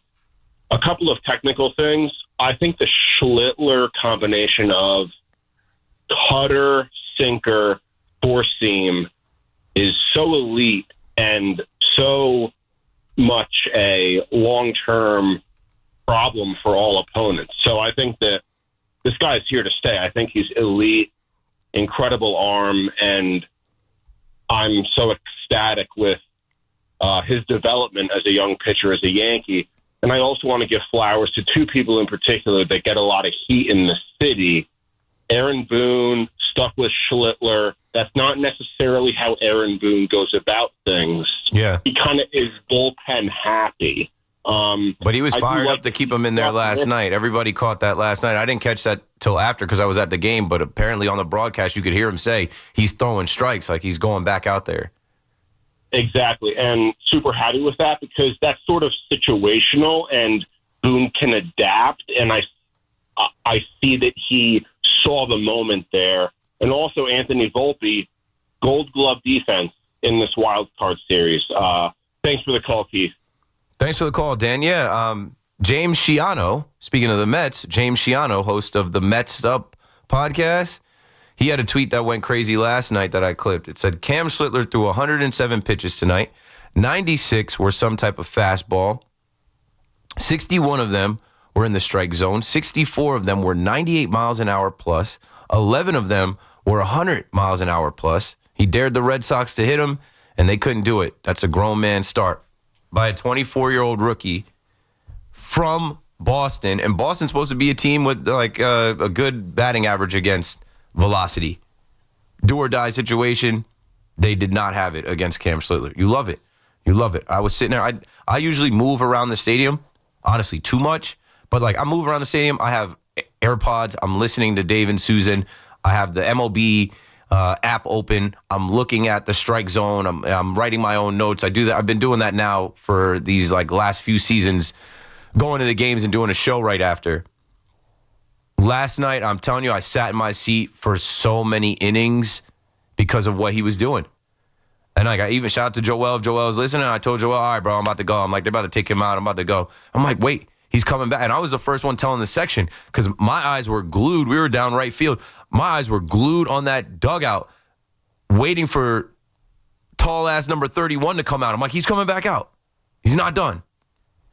Excellent. It was a spiritual event. It was a religious experience. It was an outer body experience. As I was in there levitating.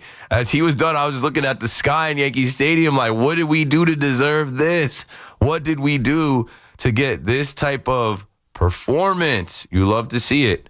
Victor in the Bronx is with us on the Fan next. What's up, Vic? Good evening, Key. It's been a while. Thanks for taking my call. Listen, just a couple of quick comments, right? So, one, we are better than Toronto, and I'm already salivating for the rotation for next year with this guy last night. Remember, we still got Clark Smith, we got Warren, we got like 6 pitchers. I don't know what's going to happen with the rotation next year, but we got a lot of good, healthy, if they stay healthy, pitching. You could never have enough pitching. Ask the Boston Red Sox correct. right now. Right. And what's the format again for this series? Is 3 out of 5 or 4 out of 5? I wasn't sure. Yeah, it's a 5-game set, so the first of 3 wins.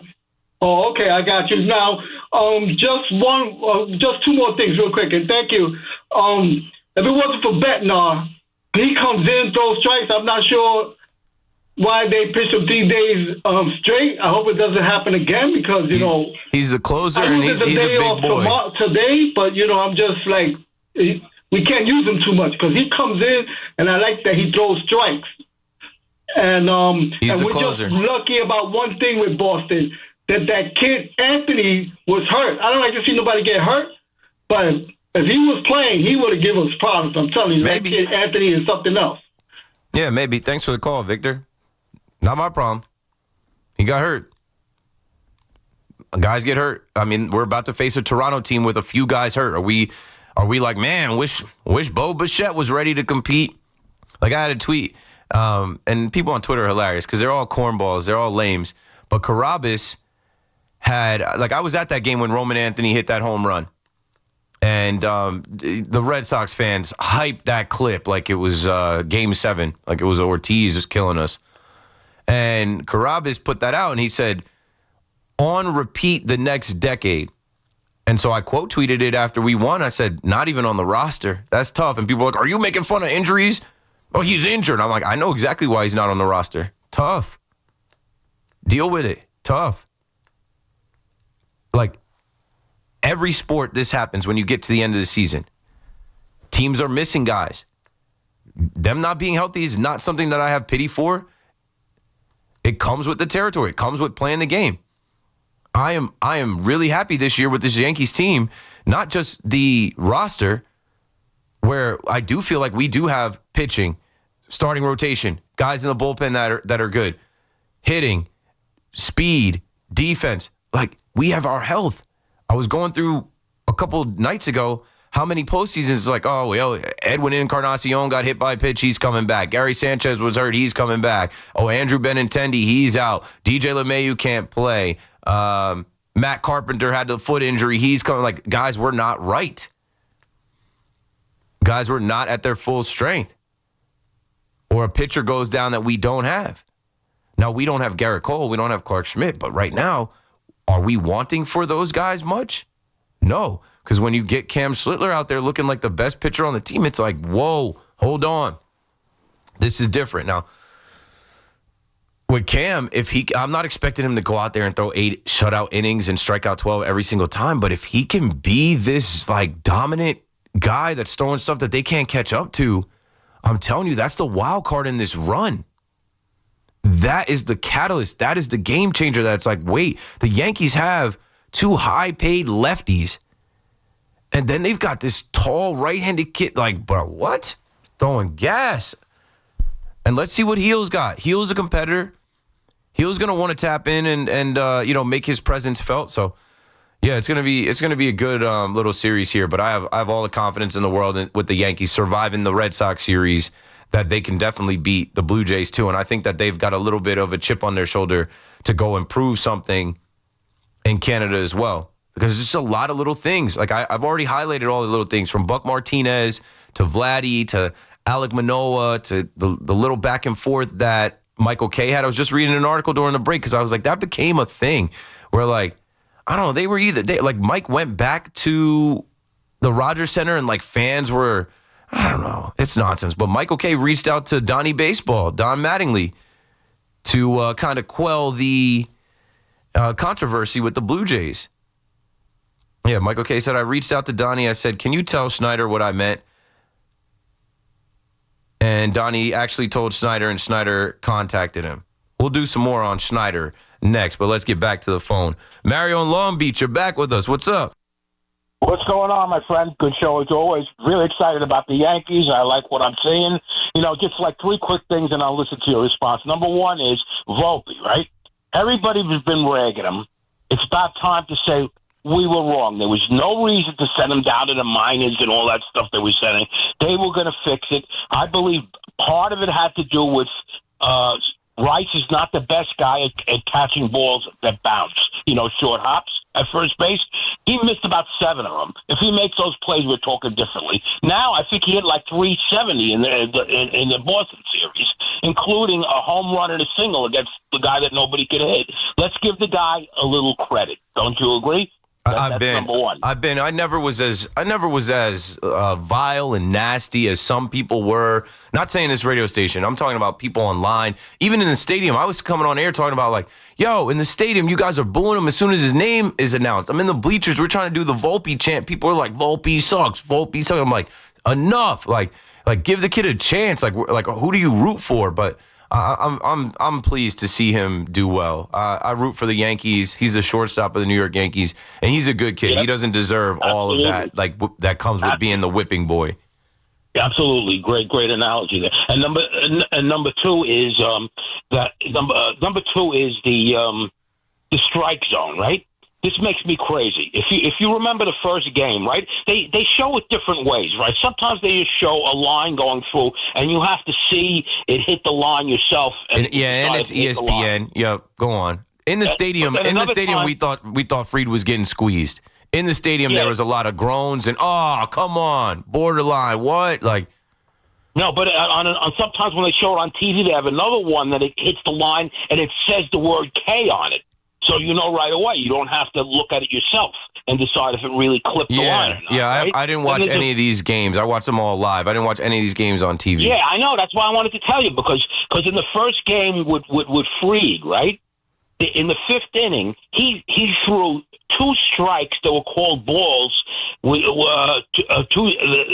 called 2 strikes that would have struck out the batter. The batter didn't get struck out, and then he threw 15 more pitches. Mm-hmm. So if they would have called that the right way from the beginning, he wouldn't have had 105 in the 7th inning. He would have 80, and it would have been a whole different ballgame. We have to go. If they're going to show the people the K, then they should just go by what they're showing us. It's very frustrating. I'll listen to your response. Thank you, buddy. Thanks for the call, Mario. I've been saying all season, ABS ASAP. I was selling T-shirts that said hashtag ABS ASAP with the little ump scorecard, ump mask, and these like side eyes. I mean, did you guys see the reaction of the San Diego Padres last night in Wrigley? Like, they looked like they were about to put hands on the umpires. Like, it has gotten to the point now, like it was Xander Bogaerts, it was some of their coaches. Like, I didn't watch that game, but the fallout from it was a close game. And you take the bat out of guys' hands, you squeeze the pitchers, and their season ends. They're not mad at themselves. They're mad at you. Like, if Major League Baseball actually wants to protect these umpires, because that's a bad look. That is a bad look. I'm watching the video right now, and it's like, what if actually one of them swung, or what if the umpire tried to defend himself and didn't just duck into the tunnel? He said something and he got away, but like, it's because they don't get held accountable. The San Diego Padres are getting held accountable. Their fans are ripping them. Their fans might not want to go to the stadium. Their fans might not buy season ticket plans. Like, their fans might be calling for some of them to get traded or, let go or whatever. But these umps are just random Jimmies and Joes that go on to the next city, and maybe for a little while, Twitter will get wind of who they are. But back to the ABS, automatic balls and strike system, we haven't gotten there yet, folks. And I hope it's not the Yankees. I remember saying I hope it's not the Yankees or Mets when I was assuming that the Mets would also be in the postseason. There's going to be an egregious moment where a ball is called a strike and it rings somebody up, or ball 4 is called where it should have been a strike for a last out, and it's going to affect one of these postseason games, and we're all gonna say in the baseball world that was the moment right there we needed the automatic balls and strike system, and it's a year too late because they're gonna have it next year. They had it in the All-Star game. They had it at spring training. They've had it for multiple years. I was at the Futures game in 2023 watching them use it in real time. It's riveting. I think it'd be great for postseason games. Even last night with the review of Carlos Narvaez and the catcher's interference, that added some suspense to the game. We're going to need it this year. I just hope it doesn't hit the Yankees. I hope it's not against the Yankees where we're like, well, yeah, that game could have went differently right there if we could have challenged that call. Let's take another call, and then I do want to play some audio from John Schneider and one of the Blue Jays players talking about the Yankees. King George up in the Bronx on the Fan. Live long and prosper. Keith the Mac, who's about to attack. If it ain't rough, it ain't him. I made it clear. I'm treating you in a zoo. The only thing that's predicated on me is that you try the Frank's with potato salad. Eat what you want as much as you want, but you got to try that. And Katz is the only place I know that's left. Before, those Jewish delicatessens and restaurants were prevalent. Now they're not. Mm-hmm. The best one was Bernstein on Essex, but it's on me. Yeah, I'm down. Whenever you and Zoo can pick a date and a time. It's on you. I don't work. I'm retired from correction. Okay. I work nights. I work nights, so we got to do a lunch. Yeah, well, whatever. But you and Zoo work it out. I'll just as long as y'all don't do me the way Steve Summers did, that I inhaled the plates too. And Steve got on air and made fun of you. He told everybody about your eating habits. Yeah, and do you remember Bill Daughtry? I know the name. Why do I know Bill Daughtry? Yeah, he was the early broadcaster there. When you all had the 2020 sports instead of what you have now, he told everyone he never saw anyone inhale. Oh, yeah, I do know Bill Daughtry. I just looked him up. I don't know him personally, but I know who he is. Yeah, I knew him personally. He told everyone that I inhaled a whole corned beef sandwich. All right, so when you sit down with me and Zoo, slow down. Just take your time. No, I don't need you all to broadcast it. Well, you remember that day when Fan had a tribute to all the night callers from the Steve Summers and Joe Beningo days? Almost everyone asked me about is it true that I inhaled a whole that's your claim to fame. Yeah. But you and Zoo just let me know, because then I'll tell you my experiences at Yankee Stadium as a youth, when my uncles, in 1964, walked up to the ticket window to buy Those were the days. I think you can still do it now, but they got to email you the ticket. I remember going up and buying tickets years ago, like 2015, 2016. And you know what a World Series ticket costs?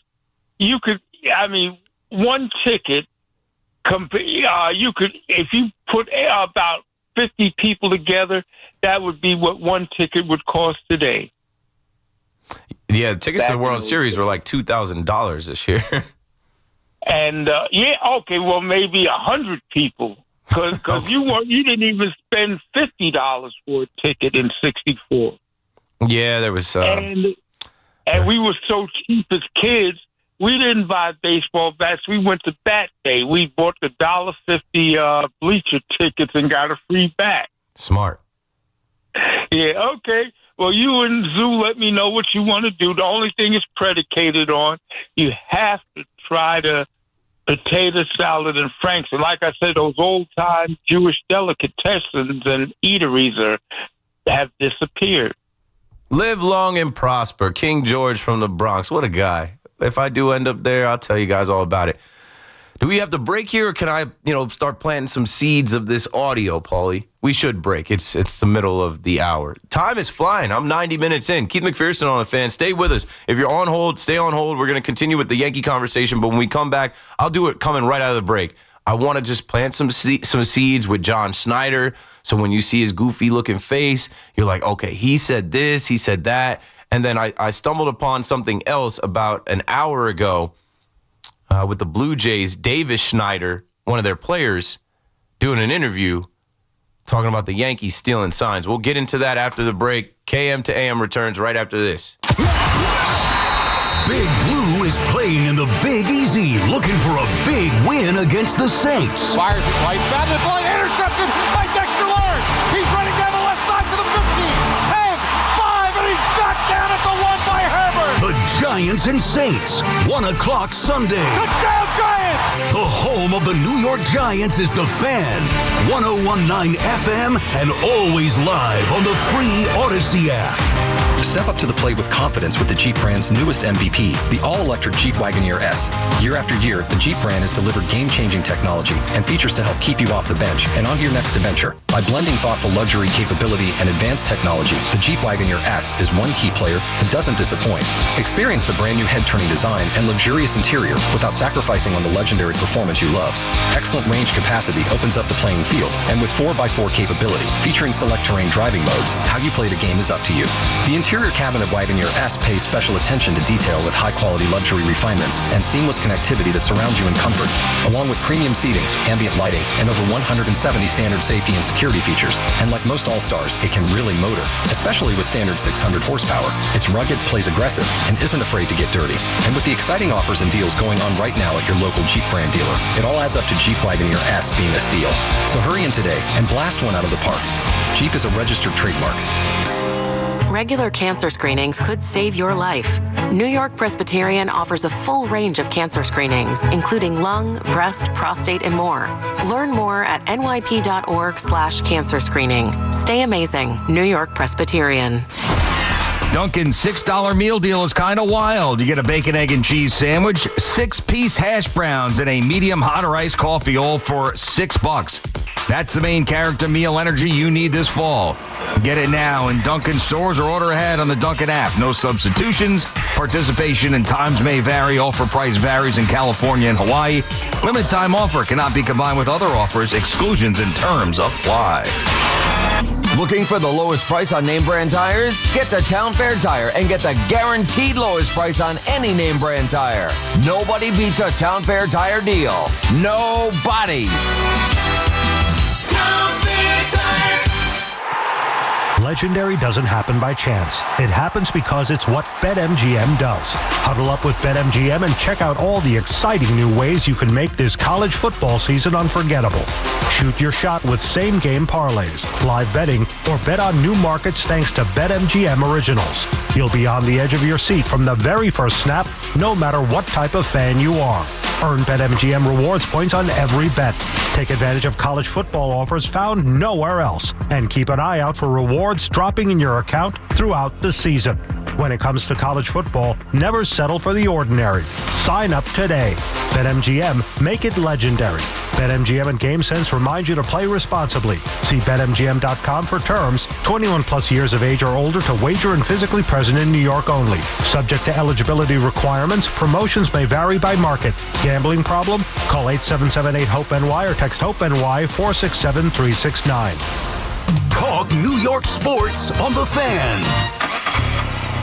Hear that? That's the beginning of a journey powered by the confidence that comes from driving a vehicle so reliable. It's backed by a 10-year, 100,000-mile limited powertrain warranty. Where your journey ends? Well, that's up to you. Visit your local Kia dealer today. Kia, movement that inspires. See retailer for warranty details. Always drive safely. Limited inventory available. My perfect day has sand, salt, water, and friends. But my moderate to severe plaque psoriasis can take me out of the moment. Now I'm all in with clearer skin thanks to Skyrizi. Risankizumab Riza, a prescription-only 150 milligram injection for adults who are candidates for systemic or phototherapy.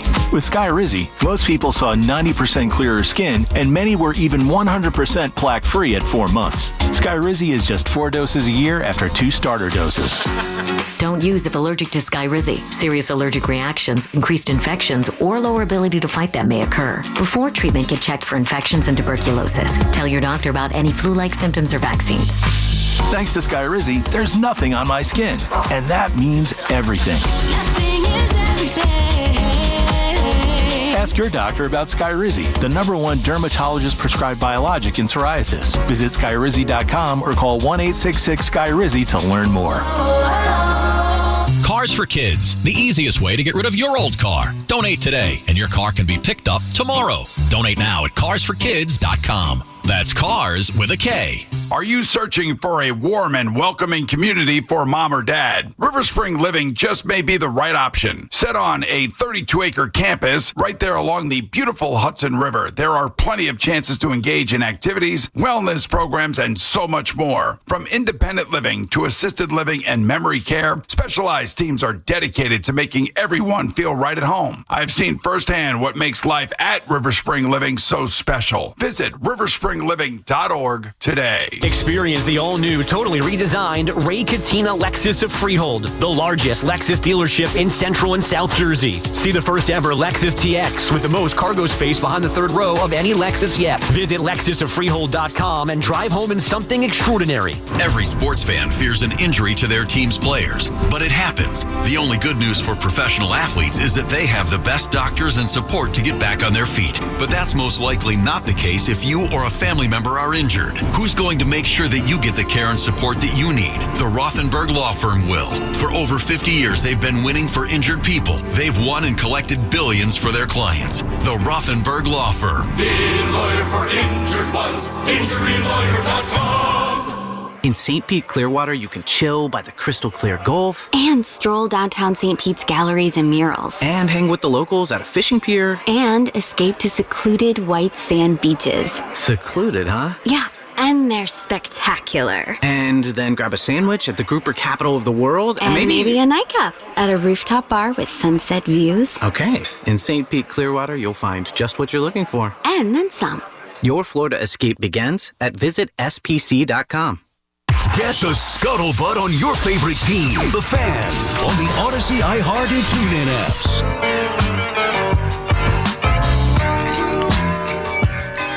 Good days. A good week, honestly.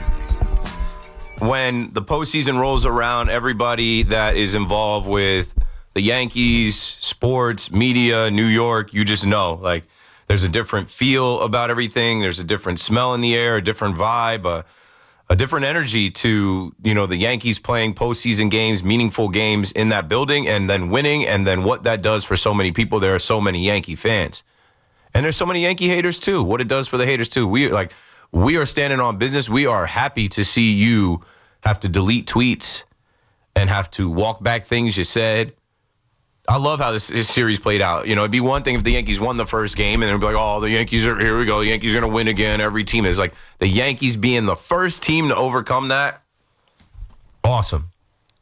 So take that momentum up to Canada and continue. Let's continue with some conversation around Canada and Toronto and the Toronto Blue Jays and those frauds. And, they are fraudulent because they're worried about the wrong things and they're always looking for excuses. And we know from seeing George Springer talking about, the ball skipping over third base and them calling it foul, not fair, and him mouthing in the dugout, if they want to just give the Yankees the division, just tell us. If they want to just give it to them, whatever. It's like, what are you talking about, bro? If they wanted to give the Yankees anything, give us a World Series. We've been waiting. It's been 16 years. Nothing is given. But here is John Schneider, their manager, after... If you recall, they played the Yankees in Yankee Stadium, and Max Scherzer's not good. So it ain't just the Yankees that are picking up on what he's doing and what he's throwing. But here's what John Schneider had to say about a month ago on the Yankees, picking up what Max was doing. Yeah, they were relaying. Yeah, they're good at it. Max has got to be a little bit better. It was obvious in the changeups. Rice just missed the one, foul homer, and it's fair game. The whole Major League Baseball knows the Yankees are good when they got something. I'm not the only one that's going to say it. Maybe I'm the only one that's going to say it publicly, but we got to do a better job of making sure we're not giving anything away. So at the end of the day, you got to be tight. You got to make pitches. But yeah, it was pretty clear Bellinger was giving it to Judge, and Judge was giving it to Rice. Yeah. What you mean by the whole league knows the Yankees are good when they got something, John? I would have asked that question next. Like if I was a reporter in that room. Elaborate on that. The whole league knows that the Yankees are good when they got some. What, when they got like a Cam Schlitler, Aaron Judge? No, what he's trying to say is like the word is out across the league that the Yankees are stealing signs or relaying signs. Bro, that's baseball. That's regular. Don't tip your pitches. Change up what you're doing. Or get aggressive about it. Throw at somebody who did it. You're not going to do that. They don't want any smoke like that. They definitely don't want to fight with Judge and Ben Rice. And like that game was Ben Rice clobbering time. Ben Rice smashing a 3-run homer. And you guys remember, Judge was not quiet about it. Like, he wasn't doing it discreet. He was like flapping his wings or something. And John Schneider made that public. And that's just another little thing in this rivalry, and it's recent. So speaking of recent, literally as my show started today, and I'm looking for stuff, 6:55, I started talking at 7. There is a show called Overdrive on 1050, TSN, the Toronto Sports Network, 1050.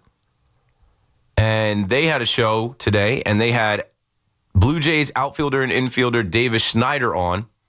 And here's what he had to say. Because if the manager's saying it, and he's probably talking to the whole team about it, and they know it, if it's not a secret, the whole baseball world knows the Yankees are good when they've got some. Here's what Davis Schneider had to say. And we'll see you real soon. This is bulletin board stuff, too. Well, you get the Yankees, and the Yankees are famous for stealing signs. And your own manager pumped their tires a couple weeks ago, said, hey, these guys do it as well as anybody. And you mentioned you were kind of watching. I don't know if that's something you were watching for, but how does that factor into how you prepare for this series? How kind of crafty the Yankees can be in terms of picking up on signs and relaying signs and possibly being prepared for pitches? Yeah, I mean, I hats off to them, too. I mean, that's what you kind of want to do as a baseball team. They're not even stealing signs. They're stealing what the pitcher's doing. So it's like if they were stealing signs, that's one thing, but they're not even stealing signs. They're stealing what the pitcher's trying to do. And, you know, that's what makes a good baseball team a good baseball team. They're trying to win no matter what. And I don't consider that cheating or Bush League or anything like that. I think that's just them kind of trying to take advantage of what other teams are giving them, and they do a pretty good job at it too. So obviously we got to be more cognizant of it when we're out there. But I'm not like, you know, pissed that they're doing it like that. But, you know, they just find ways on how to take the edge over other teams. Smart man. Davis Schneider said it in a way where that's not going to be bulletin board material. He said it in a way that it can't come back to bite him. But it is obviously something that those hosts have been talking about, that the manager has talked about. And I think it's part of the game, man. It's part of the game. If a guy is on second base and can look into your glove and help his batter out, he's going to try and help his batter out. This isn't a Astros cheating scandal where there was a camera and a trash can, or even the Red Sox scandal where they had Apple Watches and that type of stuff. But just letting you guys know, the Blue Jays look at the Yankees like they're not a good team, and they're aided by picking up what the pitchers can do and relaying that to the hitter. And they're going to have a bunch of excuses, so just get ready for it. 888-808-1019. Ben is in Marlboro on the Fan. Thanks for holding. You're in there. Hey, Keith, real quick, just on stealing signs. It does sound like they're already getting their excuses in order once they lose the series. Yep. I called on Monday talking about how it was the same old. We pull our starters early. We're living and dying by the home run. And then Game 3 rolls around, and we ride Schlitler until the wheels fall off. I'm sure he still had some gas in the tank, but I wasn't mad with him pulling him and just letting Betty close the game. Then in the bottom of the fourth, we're piecing together hits. So I really can't complain about what I saw Game 3. It was night and day from Game 1, and it's playoff baseball. You know what I mean, Keith? We can't rely on the home run. We have to string together hits. So I'm glad with what I saw on Game 3. No, I'm right there with you, Ben. One thing on, like, you know, the Blue Jays already coming up with, you know, what they're going to say. They're going to cop pleas. They're going to have this whole thing about what the Yankees did and what they didn't do. And the Yankees are going to go up there and beat you at whatever game you want to play. But, okay. I think something I said when I came on last night was that the Yankees last night did everything we said that they couldn't do.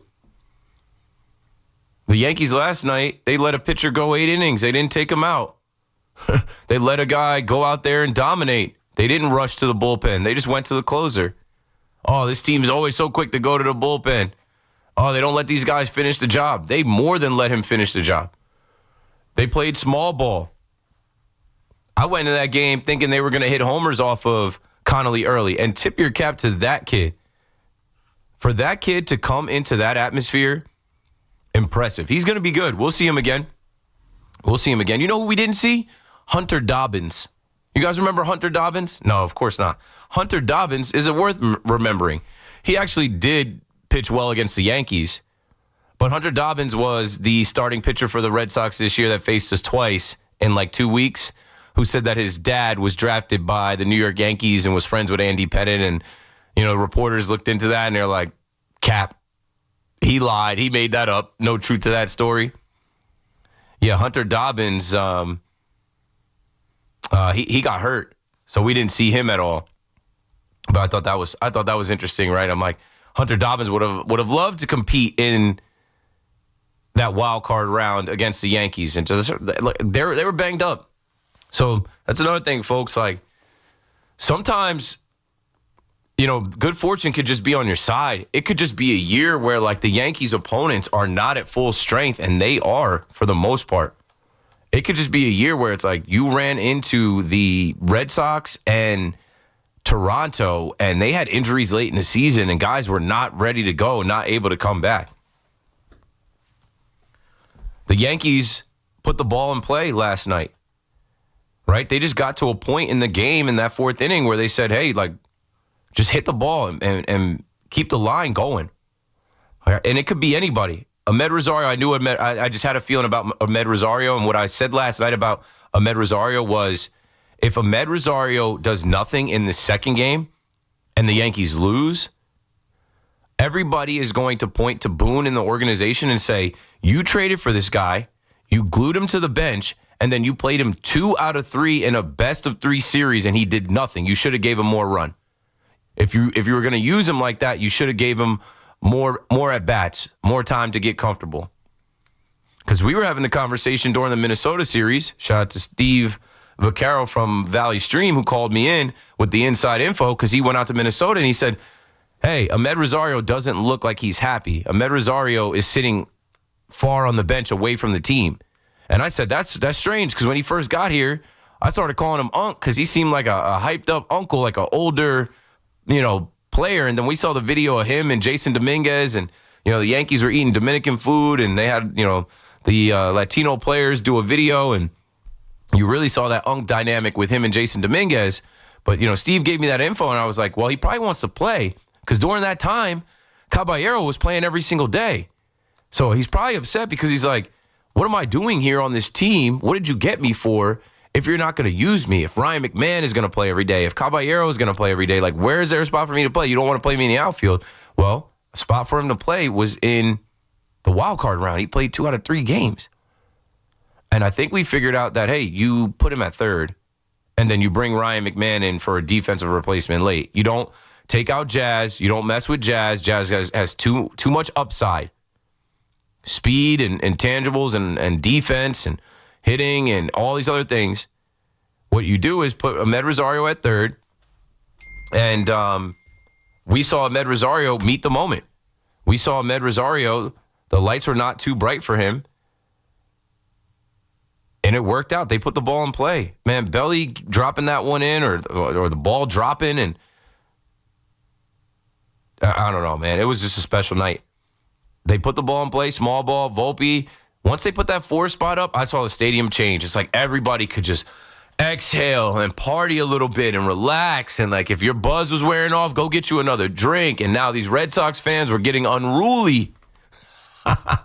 Red Sox fan in my section, the dudes in my section were just all looking around, plotting, and I wasn't worried at all. I've been in that stadium hundreds of games. I've seen drunk, belligerent crazies, and, like, this was a kid. But the dudes in my section were like, should we, like, put hands on him?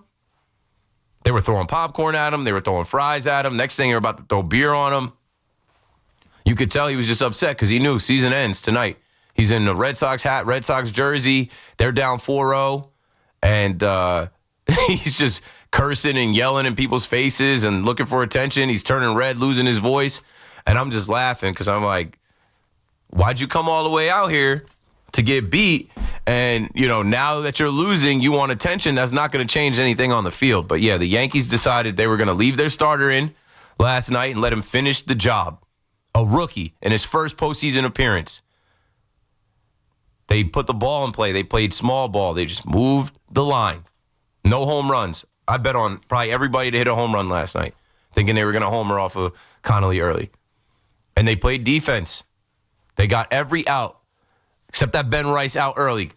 And that was one, remember DJ LeMahieu in 2019? He dropped a pop-up in the infield, and I was like, I think that was just DJ. Feel like DJ had a great season in 2019, but I think that was DJ just feeling like, wow, this stadium is different in October. Ben Rice almost got to that ball, at least from my vantage point. I know it was a tough play, but I think it was in his glove. He should have had it. And I felt like, hey, lights are bright, Benny. Lights were bright for Ben last night, but I think it was also the pressure of him being from Massachusetts, him, being a Yankee fan and all these pictures of him as a kid going around. And I expect Ben Rice to have a big series in Toronto. 888-808-1019. The Yankees did what we said they couldn't do. They left their starter in. They didn't rush to the bullpen. They played good defense, no errors, didn't throw the ball around. They got every out they could get, and they played small ball. They didn't swing for the fences. They got to a point where they said, okay, we are going to get this kid up out of the game. And they won the game. They won the series. Now we go to Toronto, and they battle to redeem themselves against the team that won the AL East. Keith McPherson on the Fan. I have 3 hours to go. We are rolling. We will get into some football conversation once we hit halftime, so 9:30. Stay with us. I'll be right back. Struck him out. Rookie flamethrower Cam Schlitler gave a performance for the ages while making history in the Bronx. Here's the 2-2 for Cam. Swing and a miss, struck him out, making an even dozen. The Sox were sent packing. They win this wild card run and eliminate the Boston Red Sox. The final score, 4-0. New York is on to Toronto. One step in the journey is complete, but there's more work to be done.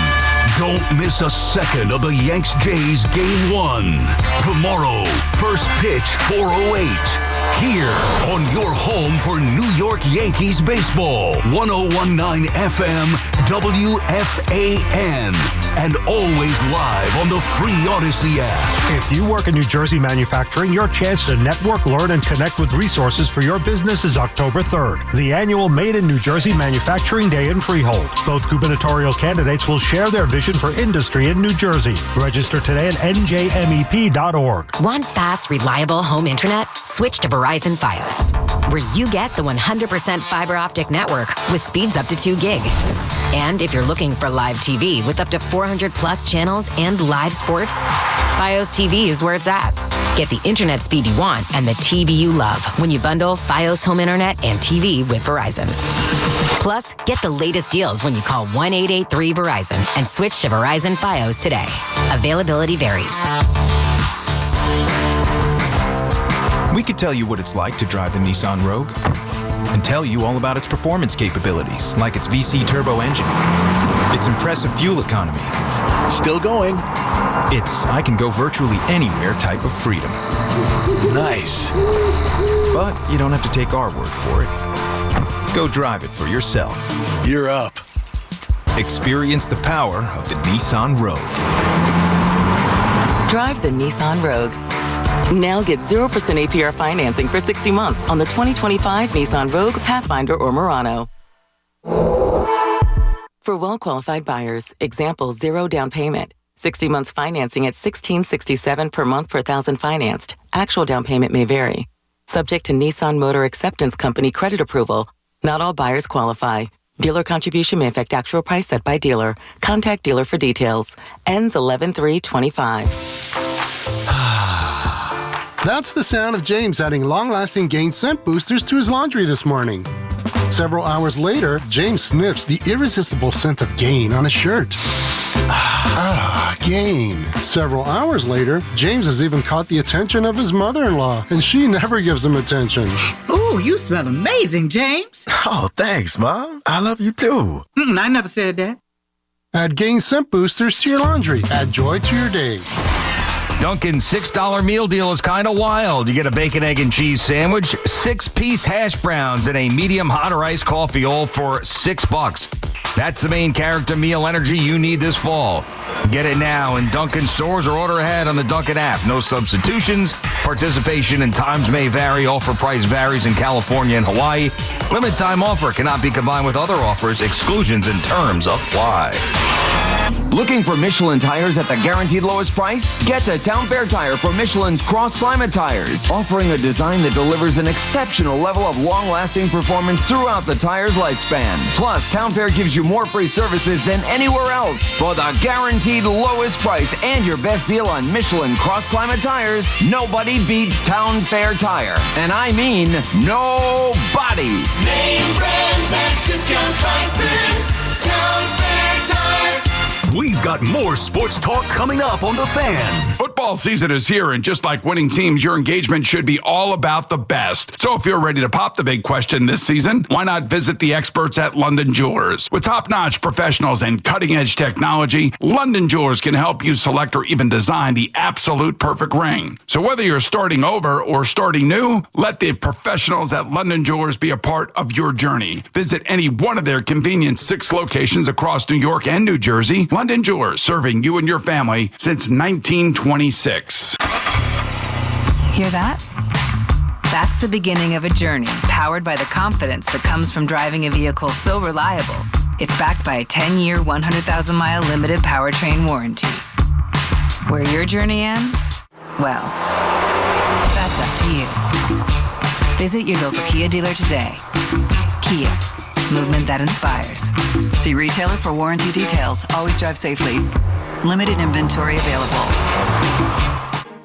Westwood One presents today in women's sports. The Indiana Fever's remarkable season ended on Tuesday in the semifinals with an overtime loss in the decisive Game 5 against the Las Vegas Aces.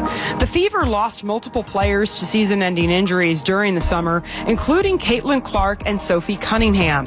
In Tuesday's game, the league's second leading scorer, Kelsey Mitchell, had to exit in the third quarter with severe leg cramping. Head coach Stephanie White guided the Fever to their last finals appearance in 2015 before departing after the next season.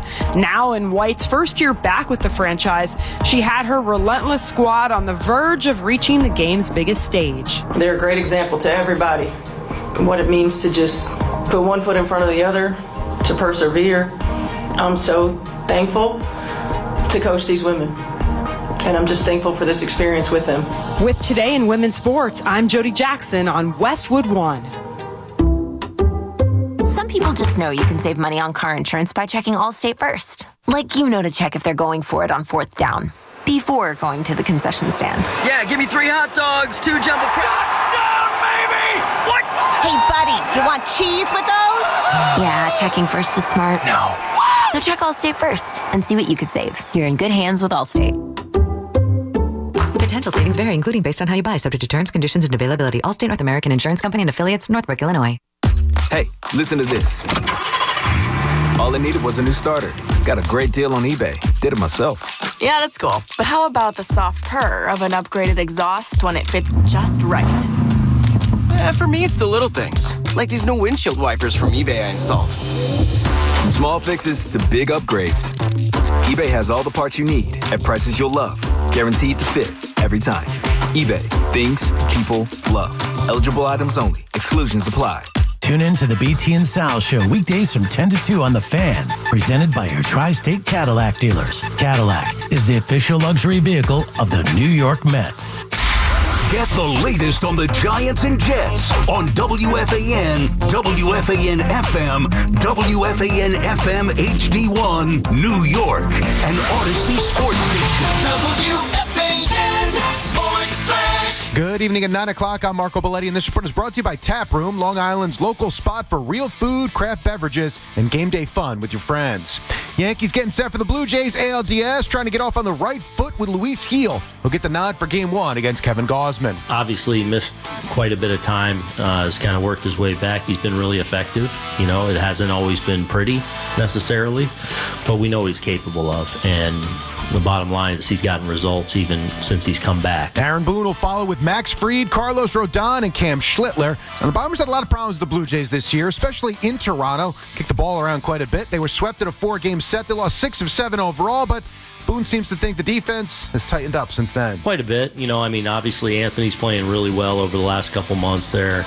Obviously what Mac has brought. Jazz being at full-time at second base now. We got a good defense, impactful defenders. So, you still got to go play well. Yankees, Blue Jays, Game 1 in Toronto. Coverage here on the Fan, streaming on the free Odyssey app, begins at 3:25. Mets, quick to say, Carlos Mendoza will be back despite the epic collapse, but he's got a lot of new faces in that dugout coming next year. Mets parting ways with basically his entire staff. Pitching coach Jeremy Hefner, hitting coaches Eric Chavez and Jeremy Barnes, along with bench coach John Gibbons, all shown the door. 64 degrees, clear skies, Central Park. That's what's happening. I'm Marco Belletti. Catch all the play-by-play with Susan Waldman and Dave Sims. The home of Yankees radio. The Fan on the Odyssey, iHeart, and TuneIn apps.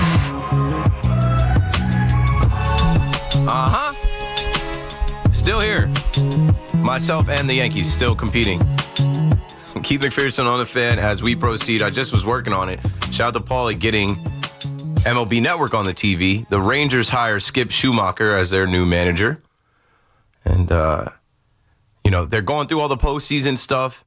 And now as we get closer to our Football Friday starting, I was going to cap off my little bit of talk about the Blue Jays and heading into this series, Heel versus Gossman. Not too worried about it. I think the Yankees win Game 1. They win Game 1. They're back in the driver's seat. I think they're good either way. But, let's look at some of the other matchups. As the Yankees made history as the first team to come back from going down 0-1, the rest of the series went, I guess, as were expected after the first game. And it's funny, you love baseball when a night like tonight I'm sitting in here and I'm like, damn, there's no game on. There's not one baseball game for me to even sit in here and watch while I do a 5-hour show. I'm not watching the WNBA. I'm not watching Mets Classic. I'm like, there's nothing to watch. I'm like, Paulie, can you at least put MLB Network on, one of the channels that let us switch? So I got that on and I'm looking at the games tomorrow. The first game is the Cubs and the Brewers, and there's beef there, obviously. Craig Counsell. And, if you've ever driven from Chicago to Milwaukee, like I have, it's like a 2-hour drive. Shout out to my boy Mike, who does that drive all the time, claims the Cubs own their building. We're about to see if the Brew Crew, if the Milwaukee Brewers are legit or not. Because they've been on ice. I don't think they've ever been here before as far as being the top seed. Definitely not in this format. And now the Cubs are in there building a team that is in their division, a team that they're very familiar with. I can't wait to see how that shakes out. Freddie Peralta versus Matthew Boyd. You guys remember Freddie Peralta getting the ball here on opening day. Freddie Peralta, let's see if he's ready for big time, for prime time. Matthew Boyd, who was an all-star this year but kind of teetered off a little bit.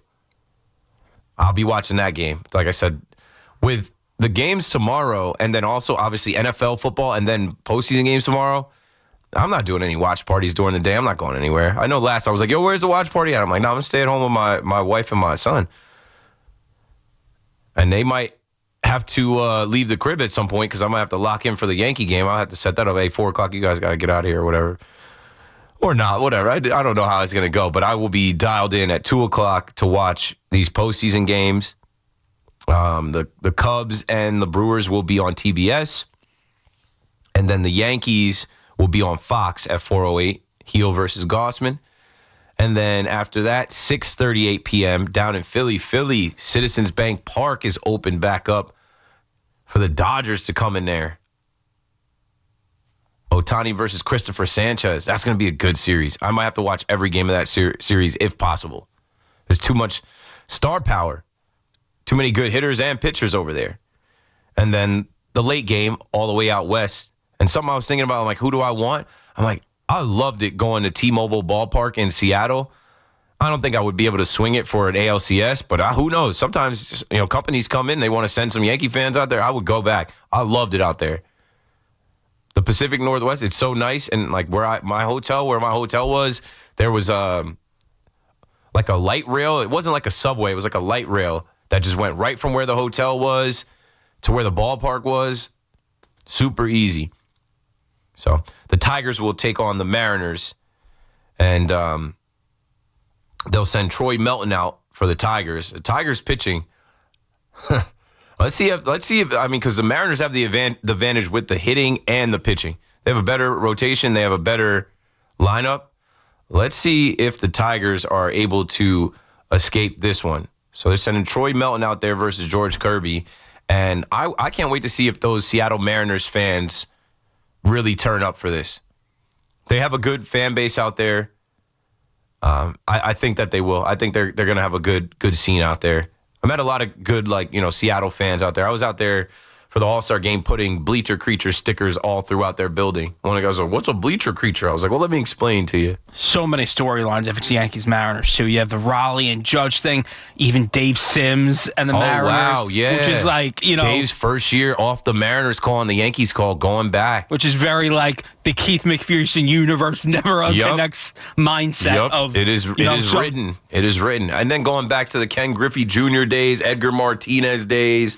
And very much with Griffey, because again, Griffey, incredible player, never won anything. Aaron Judge, incredible player, to this point hasn't won anything. So a lot of interesting parallels if it is Yankees Mariners.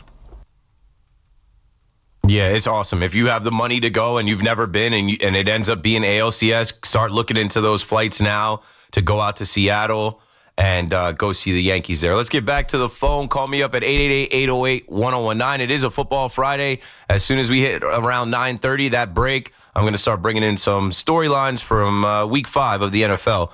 Frank is out on Long Island. What's up, Frank? You're on the fan. Hey, what's up, Keith? I just turned 26. A couple months ago, and I'm just tired of these mouth breathers online that are saying like Yankee fans are spoiled and stuff. Because my first year watching was 2009, and I was a kid. I was 9 years old, and I barely remember. So basically, my whole fandom has been, playoff disappointment after playoff disappointment. So I don't know how to end this. I've been drinking. Thank you. No, I can end it for you because I've spoke about it a lot. And yeah, shout out to you guys cracking beers, kicking back, enjoying your Friday night, listening to the show. Appreciate you guys. I have talked about it a lot. I was talking about it last year because I so badly wanted that World Series for the younger generation of Yankees fans that never saw them win. And I remember last year saying if you're 25 and under, you don't remember 2009 that much. You can't really say, and I know there's some like really diehard fans, but even as a kid, it's like you got to go to bed. You can't watch West Coast games. You can't like really be dialed in. I mean, nowadays you can, but back then, like we didn't have apps and phones and technology to follow the games like the kids can now. But why I feel like the younger Yankee fan quits on the team. There's a lot of conversation now about, everybody quit on this team. People were frustrated with how the team was playing and being managed, which we have the right to be frustrated. I got off the roller coaster. Everybody knows when I got off the roller coaster, they let Devin Williams blow 3 games in 5 days. And this is malpractice. Are we trying to win? What are we doing? I can't get jiggy with this. Obviously, I can never get off the ride because I went to the game the next week. If you're going to games and you're watching every guy, I don't know if there's a Yankee game that I didn't see this year. There might be one that I maybe didn't watch live but went back to look. But these younger Yankee fans, they're anxious. These younger Yankee fans, they want their moment because when they came into Yankee fandom as a kid watching Yankeeography and Yankees classics and their dad who made them a fan or their mom made them a fan or their uncles or their older brothers or cousins told them about Derek Jeter and told them about the Core Four and told them about the three-peat and told them about, you know what I'm saying? Like they told them about the Yankees and winning championships, 27 rings, bro. And this is what we do. And the Yankees are built off of winning. And the time is going to come. And every year the Yankees are in it. And, you're going to be able to experience that. And there's a whole generation of kids over the last 16 years that went from being kids to being old enough to drink like Frank is. And like he said, the Yankees don't have it that good. There are all these mouth breathers and haters online that want to act like, the Yankees are spoiled. Here we go again with the Yankees. Like, yeah, well, compared to like the Mariners or the Pirates or, some of those type of franchises like the Reds or like, in recent time, of course, we've done a lot more winning than them in the regular season and in the postseason. But we expect to win the whole thing. We are trying to go to a parade. I have told this story 1,000 times on the radio about me not going to the parade and how much I regret not going. And my thought process in college being, whatever. By the time I get out of college and get a job in New York, I'll probably go to at least 2 more parades. 0. My brother went to the parade. He's like, you coming up? Nah, dude, I missed too many classes. I can't skip practice. Like, I can't swing it. I'm going to be in trouble if I go to the parade. I should have taken on that trouble. I should have taken that trouble on. I was freshly old enough to drink alcohol. But that was another thing, too. I was like, I might not make it back. I was like, I might not. If I go up to New York for this parade, who knows where I may be. I might end up missing 2 days of class, 2 days of practice. A day is in the Bronx on the fan. What's up, man? Hey, Keith. How you doing, man? Good. How are you? Doing good, bro. Ready for tomorrow. And but I wanted to talk about the 09 World Series because you said the last caller, you said he was like 26. Mm-hmm. Funny enough, I'm 27. I was born in '98. I was born into the championship, you know. So I feel the Yankee pride within me. Like I was born, and that's like the greatest. Yeah, Yankee you feel attached season. to a championship year. You feel like you were attached to a championship season. What month were you born? I was born in May, so like the beginning of the season was still. Yeah, I was born in May too. So I always, you know, when season gets started, I always like look at baseball. I was like, almost always, if there's a Yankee game that first week of May, I always am going to that game. I'm always like celebrating my birthday around that time. Yeah, man. But I wanted to ask you a question about tomorrow. Yeah. Or just the series in general. I probably missed it, but do you think that the Yankees are going 4-0, or what game do you think the series is? Well, they wouldn't have to go 4-0 if they go 3-0. It's a 5-game set, so the first to 3 wins. I think that the Blue Jays will get a game off of them. I think the Blue Jays will get a game off them, and I don't think it's this first one tomorrow. I think the Yankees are hot right now. I think the Yankees brought the ghost with them. I think the Yankees, you know, they're riding off of everybody in baseball talking about that performance. Luis Gil is going to be hungry to go out there and you know, get a piece of this. And they have been sitting on ice, and they don't have their full complement of players. I really think that the difference between what playing in a raucous Yankee stadium in front of 49,000 is going to be like compared to playing a day game in the Rogers Center. It's not going to be. I think the Yankees are going to be looking like, this sounds like spring training in here. Like, this is nothing. So who do you think's going to give it up then? If you think that they're going to take one, the Blue Jays, that is. Maybe Rodon. I don't know. I'm giving them respect. They are the American League East champions, and they did beat our ass all season. Like, I'm giving them respect to say that they're not going to get swept. I joked and said, why not Yanks in 3, which could happen because of momentum and their lack of pitching. But I think their plan is to go, or maybe, you know, I don't know. Their plan is to go Gossman, Yesevich, Bieber, and then I guess if they have to, go Bassett. Okay. And then maybe Quick Gossman question. again. But quick question, and then I'll let the show continue. Is this a new thing? Best of 3? The wild card round, it's a new thing. Best of 3 since 2022. Yes. Okay, but this is the ALDS. Is the division series now. Yeah, this is a 5-game set. Always best of 3? Oh, okay. Best of 5. All right. Okay. Oh, best of 5. Anyway, I'm sorry for being a casual. Nah, you're Thank not. you for taking my call. Thanks man. for the call, bro. I don't call anybody casual unless I'm trolling or roasting you. And like, I hate that about baseball. Like, you're not allowed to be a casual baseball fan. And baseball is a sport that's like looking for more fans. But the fans gatekeep casual fans out. You got to be a baseball savant fan graphs guy to like be a real, like, I hate that about baseball. Like, people try to make you feel stupid if you don't know something. And baseball, I think, is a sport that is so vast. There's the most to know. There's so much to know. Now, I'm always impressed when I talk to people that I'm like, oh, this guy has baseball history. He knows the business. He knows the analytics. He knows the stats. He knows the numbers. He knows minor leagues. He knows, you know, like that. And it's hard to know, especially if you are someone who's into football, basketball, hockey, and baseball. Some people are just baseball fans. So it's obvious if you've just been watching baseball your whole life, you've been reading books on baseball, you've been studying baseball, but then you can't tell me anything about the history of the NFL. You can't tell me anything about the players in the NFL, where these guys went to college, what positions these play, what kind of... Anyway, I don't call anyone a casual, especially if you're listening to sports talk radio.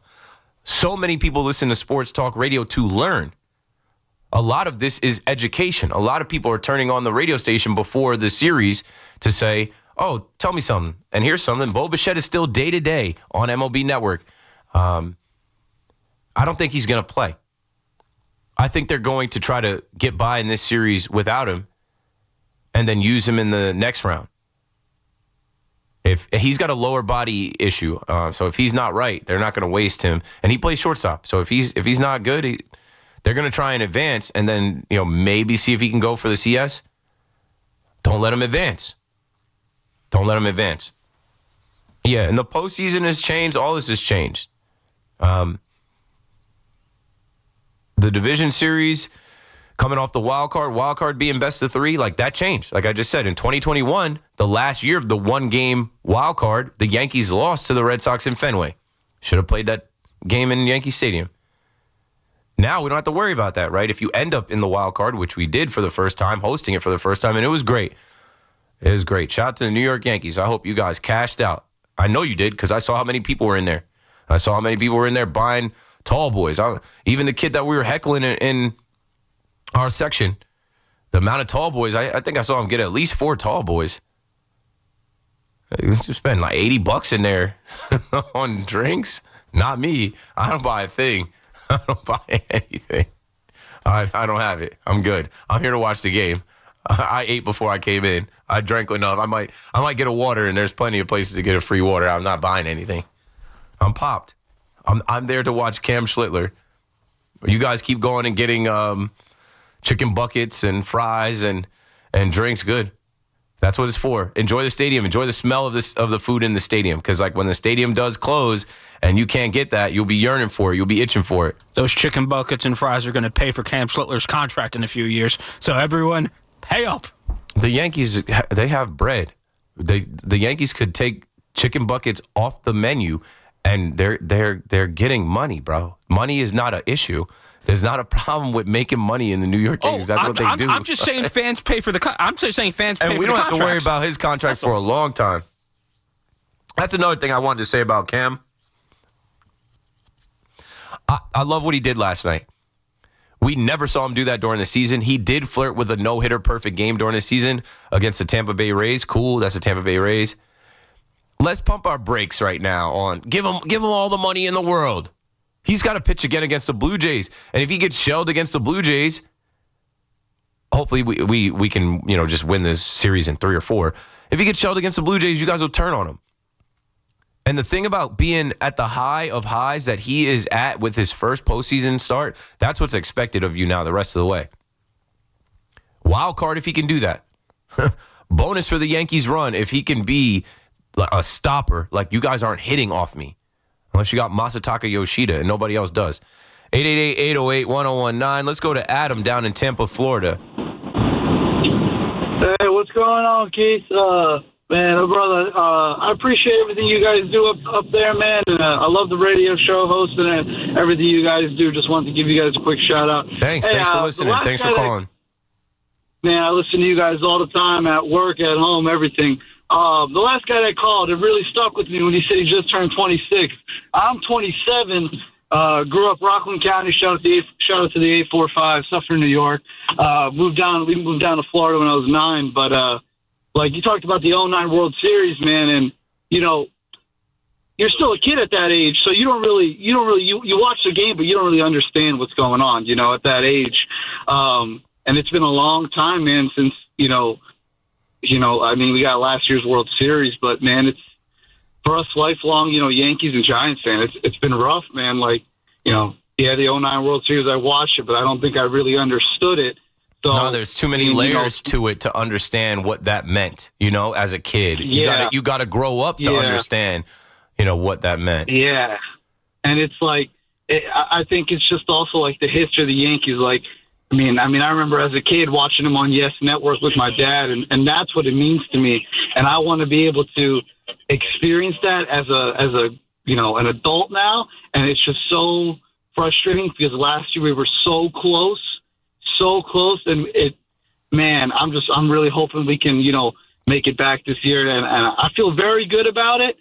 You know, and I really think that we're going to go to the World Series this year, and I think we're going to win it all. But, you know, I just want to say thank you, man, for everything you guys do up there. Listen to you guys all the time. I felt like I had to call in and say that. Thanks for the call, Adam. Yeah, all the way down in Tampa, Florida, where the Yankees are in the spring. When this spring started, the whole narrative I was pushing was just, a comeback story, an origin story of a team that got mocked all offseason, a team that a player left and said, there were greener pastures elsewhere, a team that had to pivot and focus on defense and pitching and a deeper lineup. And, man, what they have become from that time to now, I believe they can get back to the World Series and win it. Why not? You have the best player in the game. We're still waiting to see him, really be that dominant force. He can. Shout out to Judge. I saw Judge's baby for the first time. He was, I wasn't in the stadium, but I saw it on the internet. Him and his wife were just, in right field, kind of basking in it. And he had his daughter with him. I'm just so happy for him. I'm so happy for him as a Yankee, as the captain, as a player, as a man. Him having a little family now. I hope that Judge in this next series really does, be Judge a little more. But he doesn't have to be. Isn't that the beauty of it, too? He doesn't have to carry the team. The days of Judge carrying the team are done. And I know some of you Yankee fans have had to live through that the last few years, right? Not getting it done and feeling like, we're getting mocked because Judge is small. We're getting made fun of because Judge doesn't perform in the postseason. And we all love Judge, and he's this great player, but let's see what happens. Let's see what happens. Toronto, to me, is not a threat. They might win a game or two. I still don't think they win the series. I just think we have the better players. We have the better pitching. We have the home field advantage. We have the momentum. And this could be the year. Also, before we get back to the phones, and I'm going to extend our window here for football talk because I'm drawing a lot of calls, so we must have gotten to something that is, bringing a lot of people in. I think what it is, it's that young Yankee fan, that younger generation of Yankee fans. The Yankees are in a championship window, and we've known that, right? I told you what my nightmare was. My nightmare is this championship window closing, and it closes when Judge is too old, Stanton is too old, Cole is too old. That's not for another 3 years. That's not for another 3 years. This year, next year, and the year after are a championship window for the Yankees to get back to the World Series and win it. And who knows? Now we're seeing Cam Schlitler, Will Warren,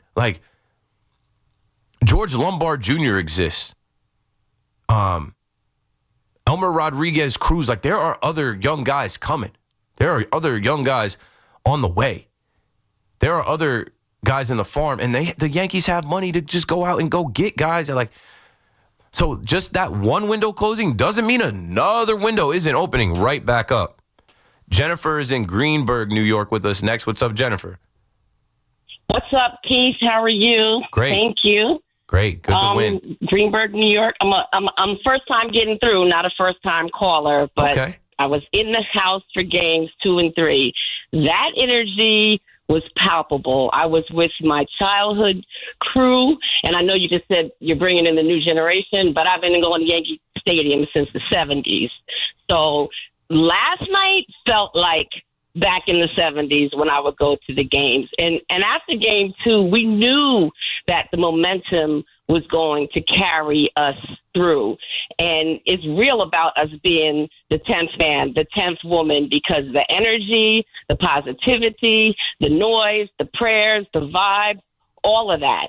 So, and I remember last year I was there when they lost the World Series, and then listening to your show and just letting it burn, letting it sting, and having to deal with it, and to just say, but I can see that we will get back next season. We will have our get back. And I feel like this is the start of our get back and our comeback. And when people keep saying things about, what happened during the season, all day I kept hearing in my head, AI saying, we talking about practice. This is practice. You talking about practice. I'm thinking about practice for the regular season, but this is the playoffs, and people not understanding how many Mr. Octobers we have, how we rise up to the occasion, how we have our Yankees pride.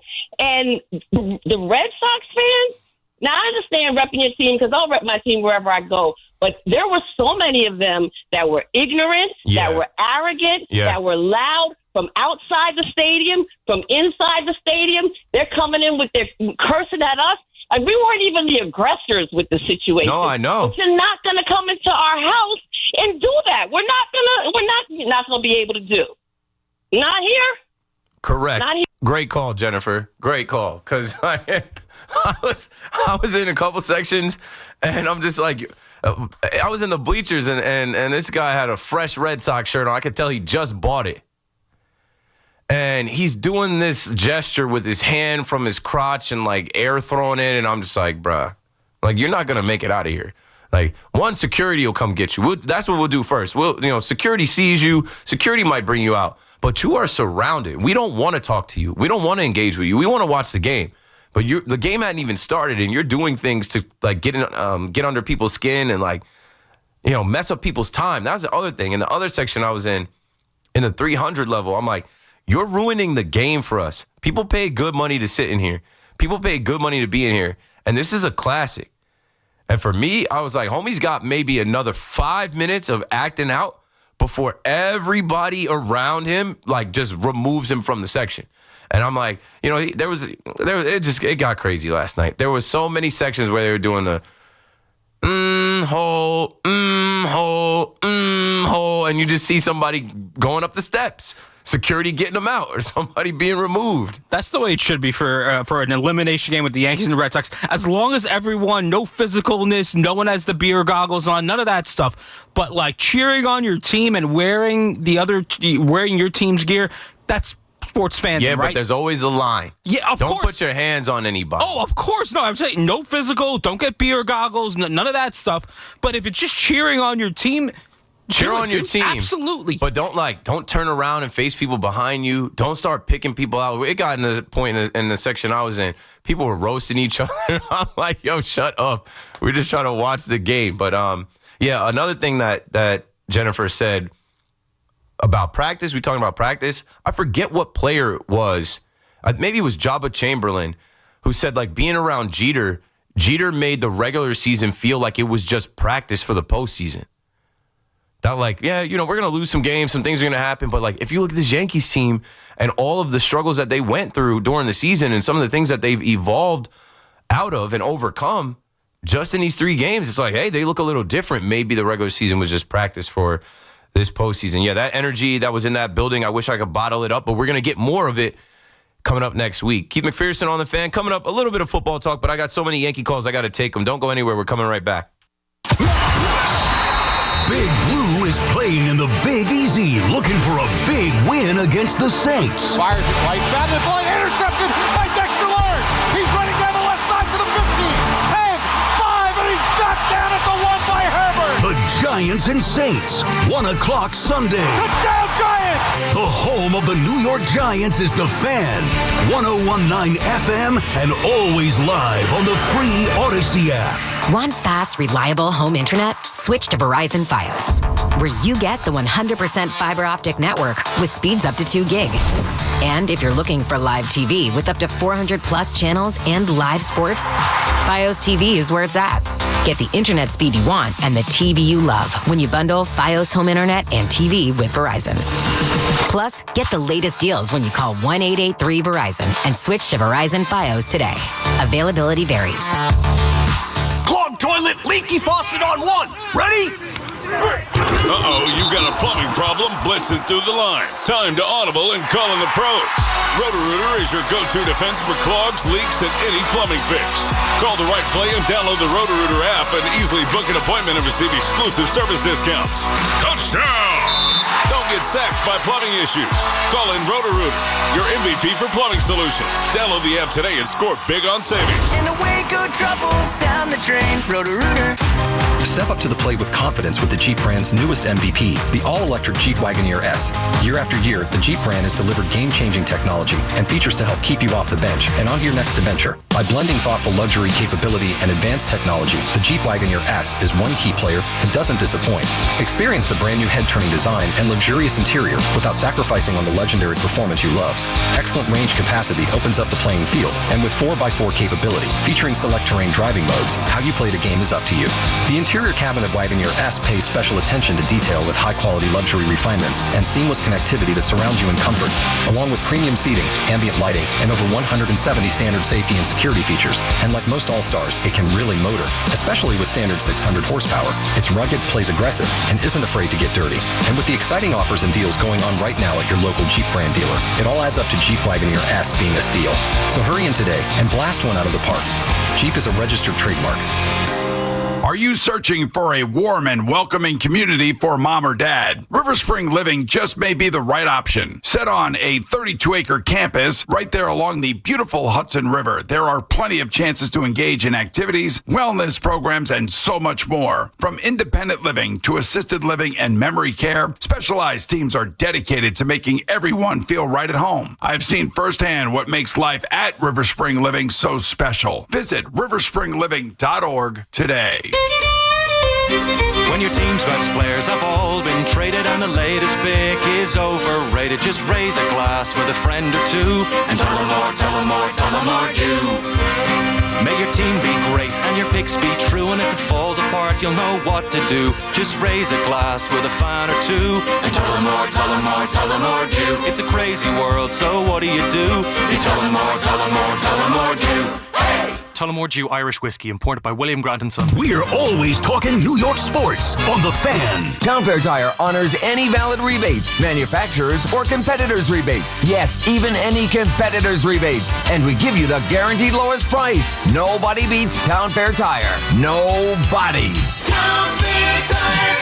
In St. Pete, Clearwater, you can chill by the crystal clear Gulf. And stroll downtown St. Pete's galleries and murals. And hang with the locals at a fishing pier. And escape to secluded white sand beaches. Secluded, huh? Yeah, and they're spectacular. And then grab a sandwich at the grouper capital of the world. And maybe a nightcap at a rooftop bar with sunset views. Okay, in St. Pete, Clearwater, you'll find just what you're looking for. And then some.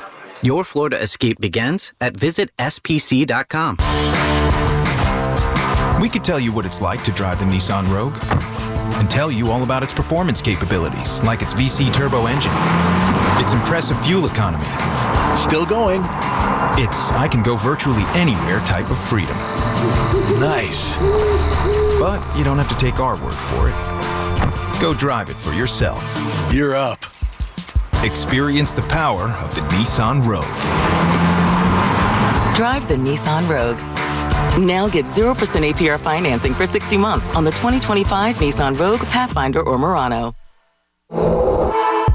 For well-qualified buyers, example 0 down payment. 60 months financing at $1,667 per month per thousand financed. Actual down payment may vary. Subject to Nissan Motor Acceptance Company credit approval. Not all buyers qualify. Dealer contribution may affect actual price set by dealer. Contact dealer for details. Ends 11/3/25. Legendary doesn't happen by chance. It happens because it's what BetMGM does. Huddle up with BetMGM and check out all the exciting new ways you can make this college football season unforgettable. Shoot your shot with same-game parlays, live betting, or bet on new markets thanks to BetMGM Originals. You'll be on the edge of your seat from the very first snap, no matter what type of fan you are. Earn BetMGM rewards points on every bet. Take advantage of college football offers found nowhere else. And keep an eye out for rewards dropping in your account throughout the season. When it comes to college football, never settle for the ordinary. Sign up today. BetMGM, make it legendary. BetMGM and GameSense remind you to play responsibly. See BetMGM.com for terms. 21 plus years of age or older to wager and physically present in New York only. Subject to eligibility requirements. Promotions may vary by market. Gambling problem? Call 877-8-HOPE-NY or text HOPE-NY 467-369. Talk New York sports here. The Fan.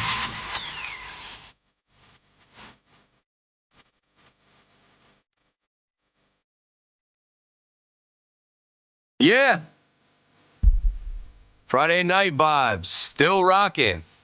Yankees still rocking as we're awaiting their game one in Toronto in the ALDS. Ton of Yankee fans calling in. I think when we get into conversation that is more about fandom and experiences and generations, it just sparks thoughts and calls. You know, when you get like too deep in the weeds on, pitches and analytics and matchups, people kind of sit back, but I think everyone can join in the conversation. The Gen Z Yankee fans, I'm in the YouTube chat, I said Gen Z Yankee fans need their World Series. You know, that younger generation. And then even the younger generation after that, I think they call them Gen Alpha. I forget what the name is for the youngest generation, like that are still being born now. Gen Z, though, the Gen Zers who, you know, they're not drinking alcohol as much. Gen Zers who are just very used to social media and iPads and iPhones and everything being digital. They need to see a 4K World Series. You know, I was just saying, shout out to Danny Famous Swing. Danny hit me. And, you know, he was bigging up Jennifer for her call. And he says, great show. And I'm like, there's always the OG Yankee fans from the old stadium that are in the new stadium. And they hold it down with us. There are young fans that, didn't really get to go to the old stadium and, weren't old enough and they're in there now. But, like, there are always older people in that stadium that they've seen it all before people could film, right? Yankee Stadium was wild when no one had an iPhone to film what was happening. And if you're in the upper decks and security is not there, or not as prevalent as they are in the lower levels, like anything could go down. So, man, I'm so excited for this second round to start. And I hope it's a laugher. I hope it's an easy one. We might have to sweat it out a little bit. Who knows? But I feel like getting out of that Boston Red Sox series, escaping that's a big boost. That's a big prove it. That's like the Yankees, they did it against a team that beat them in the regular season. This is not the regular season. This is the postseason. They did it against a team that historically, at least the last 25 years, has knocked the Yankees out. 22 years. They finally got some get back. That was one of the main talking points. I talked to people yesterday, and I'm like, bro, they knocked us out in 2004. They knocked us out in 2018, 2021. Like, are they going to get 4 in a row? No, it's going to come around. It's our time. They don't have the pitching. It's good to win. Dave in Westbury on the Fan. What's up, Dave? Hey, what's up, Keith? Thanks for taking the call. I go back to Billy Martin days and back in the days when George Steinbrenner went down into the locker room and he would rip them apart if they weren't playing right. And there was no analytics or anything like that. It was raw talent that he paid for because the Yankee fans were supporting the team. Mm-hmm. And, hey, the old school, remember those days. And when you see somebody like Aaron Boone pulling somebody out too soon and just not letting the raw talent kick in, it's frustrating to the old school Yankee fan because we didn't grow up with the analytics and all that nonsense. Right. And to this day, I still feel like there's a lost part of the Yankees. It's like if George was still alive, he wouldn't recognize them with the mustaches and the beards and all the stuff that's going on. It's a totally different dynamic of the team now. And Aaron Boone is getting his marching orders from the front office, and ultimately he is the manager of the team. But the Yankee fans know the game. There's no other fan that knows the game better than really. You can hear it in the ballpark, the reactions to every single thing. Yep, you're right. And if Aaron pulls somebody too soon, they know it's too soon. I remember back when Joe Torre was in the cusp of, they wanted to start changing things, and Moose wouldn't come out of the game. He was like, you stay there. No more changing anything, Yeah. And there are guys that can keep going. You don't have to change them at 80, 90 pitches. The guy last night, he could have gone another 15, 20 pitches, I believe. but he didn't want him to finish out the game. Yeah, save it. Save it for the next round. Thanks for the call, Dave. You know, something that just popped into my head as you're saying all that is like Aaron Boone is a manager of the Gen Z Yankees. As we're talking about the Gen Z Yankee fans, you know, you get a call from a 26-year-old player. Jazz Chisholm is 26. Like, he's 27 now. But you know what I'm saying? Like, Cam Schlitler is 24. I think Ben Rice is 25. Volpe is 24. You know, these guys are young, and you got to protect them. Mike Mussina's name came up all week, but his temperament, his attitude, the way he's wired is not like Max Fried at all. And this is Max Fried's first year here. It's the first game of the series.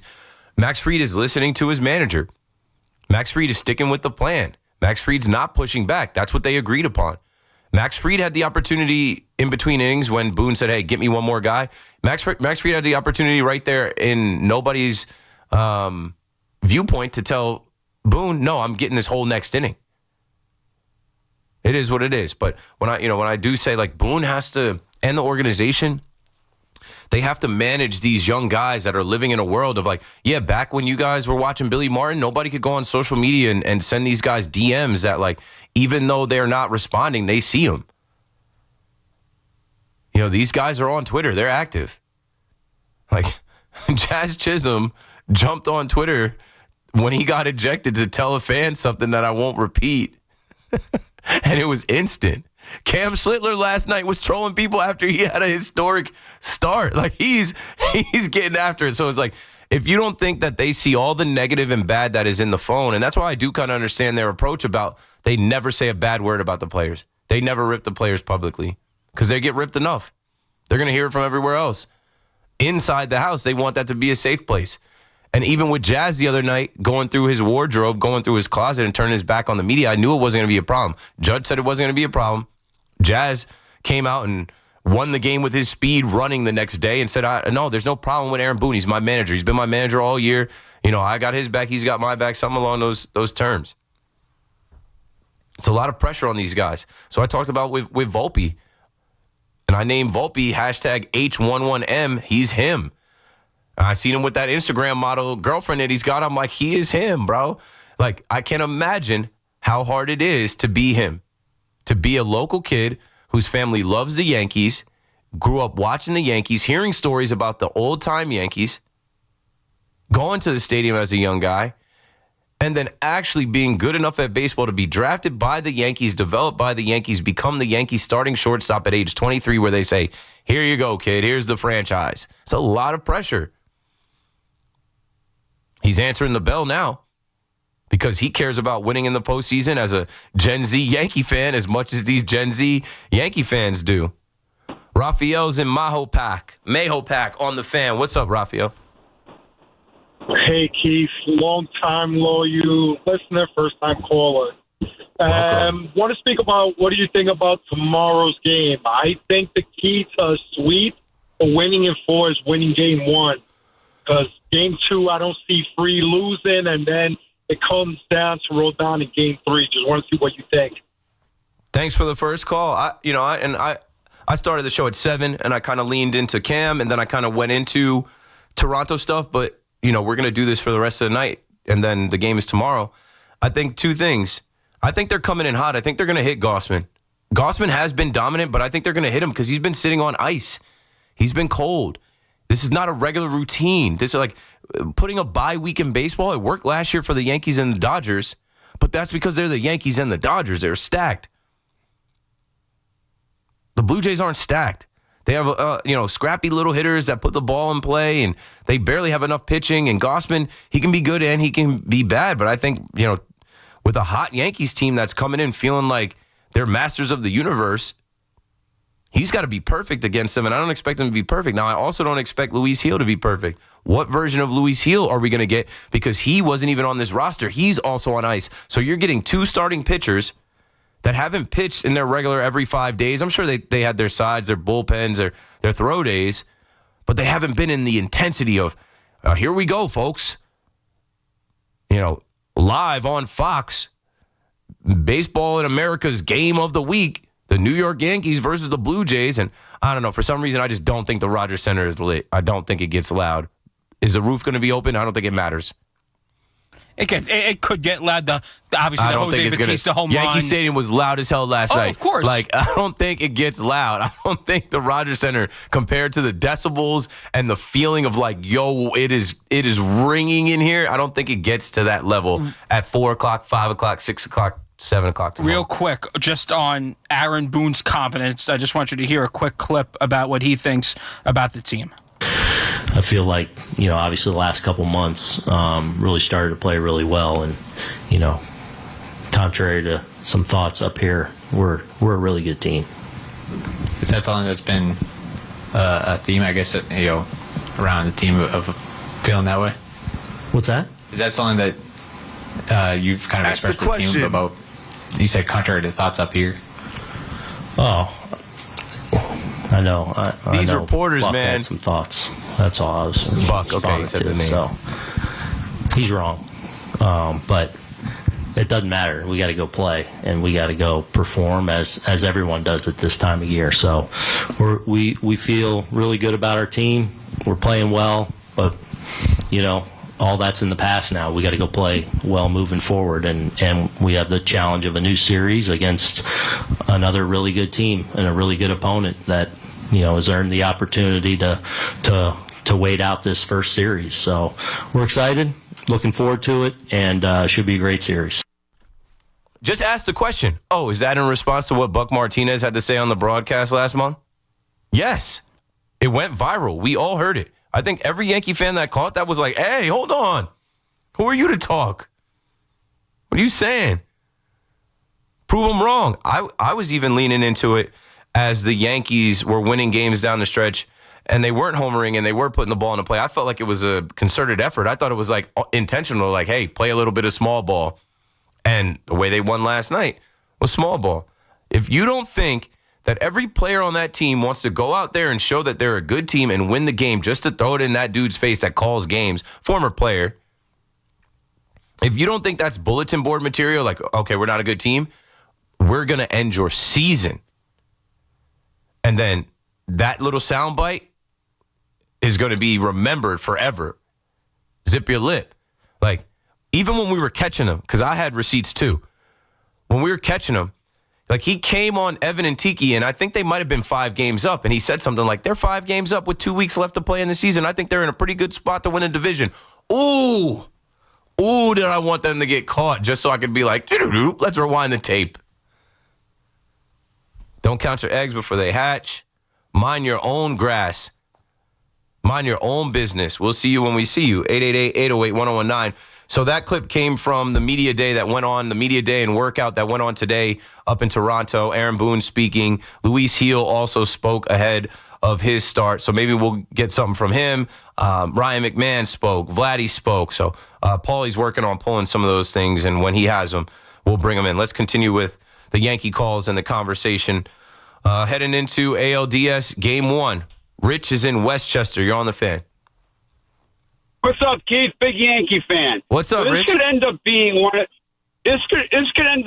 of the biggest seasons for the Yankees. Gratifying, and I'll tell you why. In the off season, and obviously during the season, the off season they lose Soto. The Mets get eliminated before the season ends, and they're done. They're not even in the playoffs. The Yankees eliminate the Red Sox, who have beat them during the regular season. Everybody said they couldn't beat them. Now they're playing Toronto. If they can beat Toronto, which is a big if, that'll be big there because Toronto beat them during the regular season. Then they go to Seattle. Hopefully it'll be Seattle, where everybody's fighting about Judge, who is clearly the MVP. They could give Seattle, beat Seattle, and then a revenge against the Dodgers. How good is that, Keith?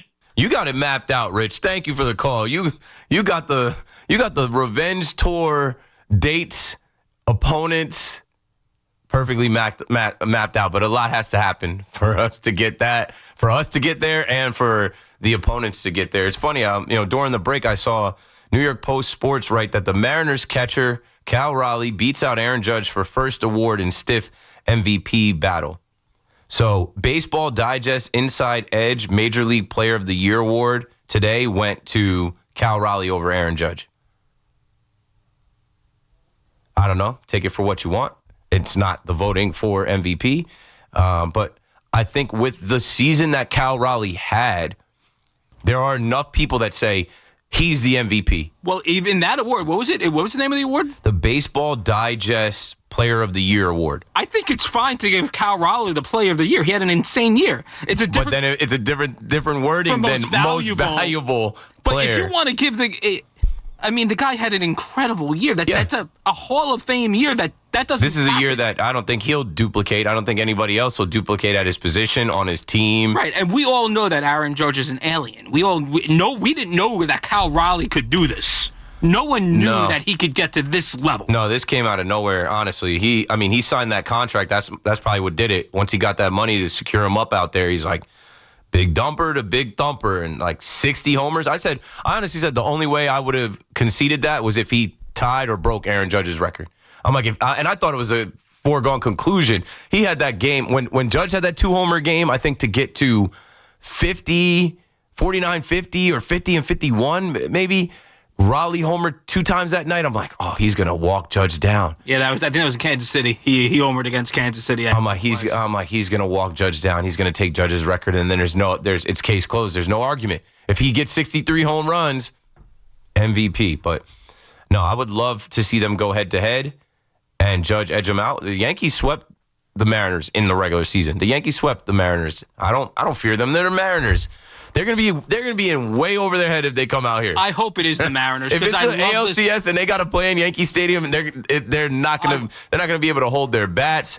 They're not going to be able to catch the ball. They're going to bring that trident to the Bronx. Yeah, good luck with that. I think the storylines for a Yankees-Mariners thing, and we discussed it earlier with Raleigh and Judge, with Dave Sims' first year off the Mariners call with the Yankees, all of the old Yankees-Mariners battles from the mid-'90s, and really... No, it'd be fun. It would be East Coast, awesome, West Coast. Yes. Eugenio Suarez ends up going there. We get Ryan McMahon. People were thinking that we were going to trade Cam Schlitler to them for Eugenio Suarez.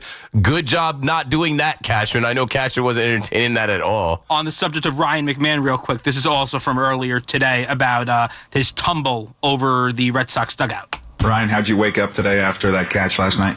I woke up fine, man. We got in late, got some good sleep, though. Feeling good, ready for the series. You feel it anywhere? No, I feel good, yeah. You ever make a play, anything like that before, flipping over the railing or something? Yeah, I've gone over the railing a couple times, but, nothing to that magnitude in a game like that. Like I told you guys last night, with Schlitt rolling the way that he was, just trying to do everything I could to get an out for him. Yeah, we couldn't see too well from our angle. Did the Sox help you out in there? I think I was told, I don't remember it too well. Obviously, I watched the video. I saw Weissert in there. I think he saved me a little bit. I think I would have had a pretty nasty fall if he didn't grab me right before that, so thanks to him. It was so bang bang. It was so fast. It was scary in the stadium because it's like a moment. But Boone runs out, and that video made its rounds too. By the time Boone gets to home plate, he's going back to the dugout because McMahon had already popped up and waved like, I'm good. And shout out to former Yankee, the pride of Fordham University, Greg Weissert, being a good guy and grabbing his leg so that he didn't actually It was weird how, none of the Red Sox were bracing him when he went to catch it, and then when they flipped, 10 of them all raced over because they know that's a brotherhood. And yeah. But they didn't have... They're like, yo, if you want to flip, you can flip. But we're not helping you at all. Because you don't want to affect the play being made or not made.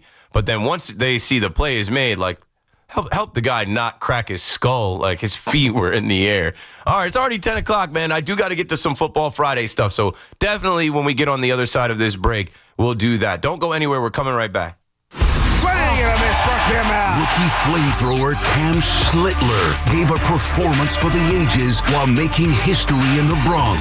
Here's the 2-2 for Cam. Swing and a miss, struck him out, making an even dozen. The Sox were sent packing. They win this wild card round and eliminate the Boston Red Sox. The final score, 4-0. New York is on to Toronto. One step in the journey is complete, but there's more work to be done. Don't miss a second of the Yanks-Jays Game 1. Tomorrow, first pitch 4:08. Here on your home for New York Yankees baseball. 101.9 FM, WFAN. And always live on the free Odyssey app. Dunkin's $6 meal deal is kind of wild. You get a bacon, egg, and cheese sandwich, 6-piece hash browns, and a medium iced or hot coffee, all for $6. That's the main character meal energy you need this fall. Get it now in Dunkin' stores or order ahead on the Dunkin' app. No substitutions, participation and times may vary. Offer price varies in California and Hawaii. Limited time offer cannot be combined with other offers. Exclusions and terms apply. 1-877 Cars for Kids. KARS Cars for Kids. Ready to get rid of that old car? Donate it to Cars for Kids. Call 1-877 Cars for Kids to reach a friendly live agent. Donation's super easy, and your car can be picked up as soon as tomorrow. Call us now, 1-877 Cars for Kids. 1-877 Cars for Kids. Donate your car today. Did you know you can donate real estate too? As a mom, comforting my family is what I do best. Vicks Vapor Stick provides soothing, non-medicated Vicks Vapors in an easy-to-apply stick, and it dries fast, so there's no mess. I use it to comfort myself and my family. Thanks, Mom. Vicks Vapo Stick, soothing comfort for the whole family. And try Vicks Vapo Shower Max for steamy Vicks Vapors when you need more comfort for yourself. Use as directed. Straight Talk presents the math of more. Here's how it works. When you say yes to more with Straight Talk, you're left with more for all the other good stuff. So getting an unlimited plan starting at just $25 a month equals more savings for your family's weekend adventures. And with a network covered by Verizon, you can share more from wherever you go. It's simple math, really. More equals more with Straight Talk. Available at straighttalk.com and Walmart. Taxes and fees apply. The $25 plan requires a compatible unlocked device and a new line of service. Additional terms apply. Football season is here, and just like winning teams, your engagement should be all about the best. So if you're ready to pop the big question this season, why not visit the experts at London Jewelers? With top-notch professionals and cutting-edge technology, London Jewelers can help you select or even design the absolute perfect ring. So whether you're starting over or starting new, let the professionals at London Jewelers be a part of your journey. Visit any one of their convenient 6 locations across New York and New Jersey. London Jewelers, serving you and your family since 1926. I'm Piera Palazzolo, VP of Digital Marketing for the American Management Association, a company focused on the management training skills needed to enhance the careers of business professionals. We did our research when it came to the best companies for website development and chose AmericanEagle.com. And we couldn't be happier. AmericanEagle.com worked closely with us to understand the front and back end requirements needed to launch an e-commerce website that could handle the complexities of running thousands of seminars nationwide. Our robust new website and improved SEO saw immediate increases in site traffic and web revenue. If you're in need of managerial effectiveness and success, visit our website at amanet.org. If you're in need of a website that provides an unparalleled consumer experience, I highly recommend AmericanEagle.com. Transform your business today. Dial 877-WebNow1 for a free digital consultation with AmericanEagle.com. Clogged toilet, leaky faucet on 1. Ready? Uh-oh, you got a plumbing problem blitzing through the line. Time to audible and call in the pros. Roto-Rooter is your go-to defense for clogs, leaks, and any plumbing fix. Call the right play and download the Roto-Rooter app and easily book an appointment and receive exclusive service discounts. Touchdown! Don't get sacked by plumbing issues. Call in Roto-Rooter, your MVP for plumbing solutions. Download the app today and score big on savings. And away go troubles down the drain. Roto-Rooter. Talk New York sports on the Fan. Want fast, reliable home internet? Switch to Verizon Fios, where you get the 100% fiber optic network with speeds up to 2 gig. And if you're looking for live TV with up to 400 plus channels and live sports, Fios TV is where it's at.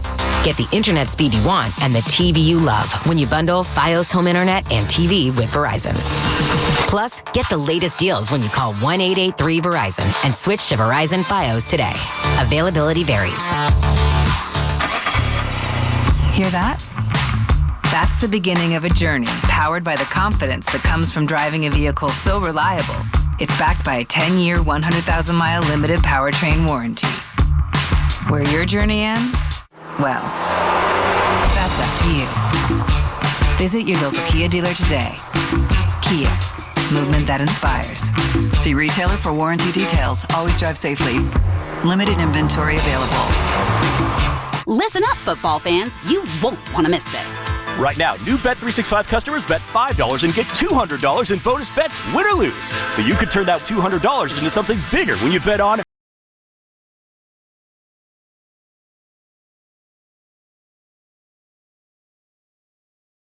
today and see why it's never ordinary at Bet365. Gambling problem? Call 1-800-GAMBLER. 21 plus only. Must be physically located in New Jersey. T&Cs apply. In-app only. Nobody beats a Town Fair tire deal. And I mean nobody. So if you're looking for Michelin tires at the guaranteed lowest price, get to Town Fair today. Michelin winter tires offer a shorter stopping distance on ice and snow, along with predictable handling in cold, dry, and wet wintry conditions. For the guaranteed lowest price and free services for life on Michelin tires, nobody beats Town Fair tire. And I mean nobody. Name brands at discount prices. Town Fair tire. Every sports fan fears an injury to their team's players, but it happens. The only good news for professional athletes is that they have the best doctors and support to get back on their feet. But that's most likely not the case if you or a family member are injured. Who's going to make sure that you get the care and support that you need? The Rothenberg Law Firm will. For over 50 years, they've been winning for injured people. They've won and collected billions for their clients. The Rothenberg Law Firm. Be lawyer for injured ones. InjuryLawyer.com. Tune in to the BT and Sal Show weekdays from 10 to 2 on The Fan, presented by your Tri-State Cadillac dealers. Cadillac is the official luxury vehicle of the New York Mets. Wake up with Boomer and Geo, mornings 6 to 10 on WFAN, WFAN FM, WFAN FM HD1, New York, and Odyssey Sports Station. WFAN Sports Flash. Good evening at 10 o'clock. I'm Marco Belletti. Well, the Yankees hoping Luis Gil can set the tone in Toronto as Gil tapped for Game 1, getting the nod over Will Warren. Gil fired 6 innings, a 1-run ball against the Blue Jays last month. Warren tagged for 8 runs on 10 hits in his one regular season start against the Blue Jays in July. Now, Toronto is a house of horrors this season. They took 6 of 7 from the Bombers, but Aaron Boone says that was a different club. The times when we were here in the summer, the couple times, wasn't at our best, certainly, and still working through some things. I feel like, obviously the last couple months really started to play really well, and contrary to some thoughts up here, we're a really good team. Yankees will follow Gil with Max Fried, Carlos Rodon, and Cam Schlitler in the rotation. But it all begins with Game 1 with the coverage here on The Fan and streaming on the free Odyssey app beginning tomorrow at 3:25. Mets dugout's going to look a whole lot different. Carlos Mendoza remains, but his staff around him will be totally different. Gone are pitching coach Jeremy Hefner, hitting coaches Eric Chavez and Jeremy Barnes, along with bench coach John Gibbons. And Aaron Glenn gave the update on the knee injury for Braylon Allen. It can be 8 to 12 weeks. It seems like that. So again, we know it's going to be a significant amount of time. But again, man, that'll be his decision on how he wants to go about that. And I know he'll make the right decision for himself. Glenn referring to surgery or rehab, both timelines the same, 8 to 12 weeks. 64 degrees, clear skies, Central Park. That's what's happening. I'm Marco Belletti.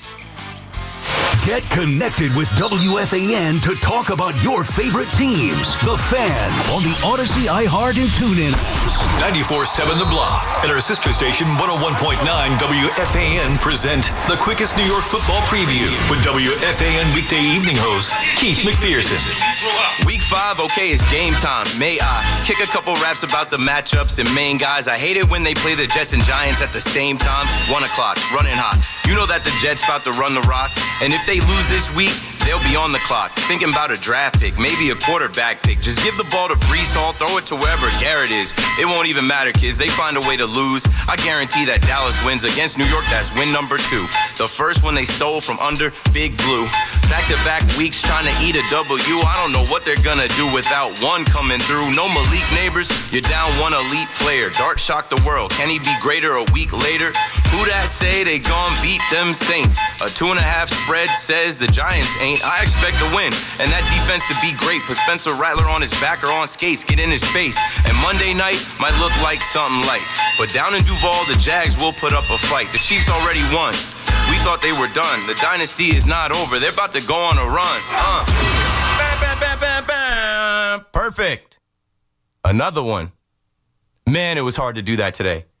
Like, to try to write a rap about football when all I'm thinking about is baseball, the Yankees, Cam Schlitler, the ALDS. Like, this was the hardest one ever today. Week 5, I'm like, I don't care at all. Like, I came in here last night and I saw the 49ers beat the Rams. I was like, whatever. I have not looked at my fantasy team. I am not thinking about football at all. So shout out to Skip and the good folks over at 94.7 The Block being patient with me. My due date or like my deadline is usually Friday at 12 to deliver those. But like I said, I've been driving to the stadium every day at 3, 4 o'clock. And then going to the game, and then coming here every night to do a show, and then not going home until like 2:30, and then sleeping from 3 to 7. And then my baby gets up, and my wife gets up to go to work. Then they get out the door at 8. Then I try to go back to sleep till like 10. And before I know it, it's 3 o'clock again. So, man, today I didn't send that in until almost 5 o'clock. But I just appreciate them allowing me to rap on the old school hip hop station and being patient with me on my delivery. I'm a deliver. It's not hard for me to cook up. Hopefully you enjoyed that. That was Gangstar Work. You may also know that beat from Max Fried when he warms up. When Max Fried warms up in the stadium, yeah, I'm going to be on tit-op. Far as my eyes can see, victory is mine. Yeah, surprisingly. So, hip-hop. Couple things here marinating. Football talk on the fan I'm going to get into a little bit. And, you got the Jets hosting the Dallas Cowboys. 2 rookie head coaches. Why can't the Jets beat the Cowboys? Because their defense is not going to stop Dak. I think I had a rhyme. They're not going to stop Dak. He's getting whatever he wants when he drops back. Not in that rhyme. I think I deleted that part of it. But I don't see them. They've been so suspect covering. They've been so suspect tackling. I don't see them stopping Dak. Even though CeeDee Lamb is not there, I expect the Cowboys to find a way to win against the Jets, and that's unfortunate. The Jets going 0-5 under Glenn is not a good look. Coming off of last year, coming off of the last few years, the Jets are looking to avoid their 4th 0-5 start in franchise history. And the Cowboys just tied. The Cowboys should have lost to the Giants. They're not a good team. They're mid. This is a spot that if the Jets actually run the ball like they started to do last week and then Braylon Allen fumbled, and that's another thing. You don't have Braylon Allen, so you're down a back. But if the Jets actually run the ball, control the clock, keep the ball out of Dak Prescott's hand and keep it a low-scoring game, and then also throw the ball, like I said in the rap, throw the ball wherever Garrett is. Their secondary, the Dallas secondary and defense is a whole trash can. If Justin Fields can't pick them apart, then he can't pick anybody apart. The Dallas defense has made Russell Wilson and Caleb Williams look great this year. Come on, Justin Fields. I'm rooting for you, bro. Jets fans, call me up with your thoughts. 888-808-1019. Yankee fans, stay on the line. I'm coming to you next. I'm just getting my football stuff off because I'm running out of time. With the Giants, it's all about Jackson Dart. They don't have Malik Neighbors. That sucks. For this kid to be in his 2nd start without his elite wide receiver, just having the safety blanket of throw it wherever Malik is. Malik down there somewhere, throw it to Leak, throw it to Neighbors. Jalen Hyatt's got to step up. Darius Slayton, Wan'Dale Robinson, Theo Johnson, whomever. They also don't have Tyrone Tracy. So the Giants are down their 2 offensive weapons from the year before that they found. Cam Skattebo. Yeah, Cam Skattebo. Give him the ball. Let him eat. He's got to run the rock against that Saints defense. Spencer Rattler is not good. He has not won a game. Do not let the New York Giants be the team that gives him his first win. They won't. Because Brian Burns, Spider-Man's going to be all over him. Abdul Carter, Sexy Dexy, Kayvon. I just think they're going to make it a long day for him. But what I will say, and don't underestimate this, New Orleans has a good culture of Sundays football in that dome. Teams have walked in there thinking that they're going to beat them, and a couple special teams plays go one way, or, I don't know, Alvin Kamara or Rashid Shaheed, or somebody breaks a big play that can swing a game, and it gets loud in there. And this is Jackson Dart's 2nd start as a rookie, and he's got a lot to prove. He's got to do it again.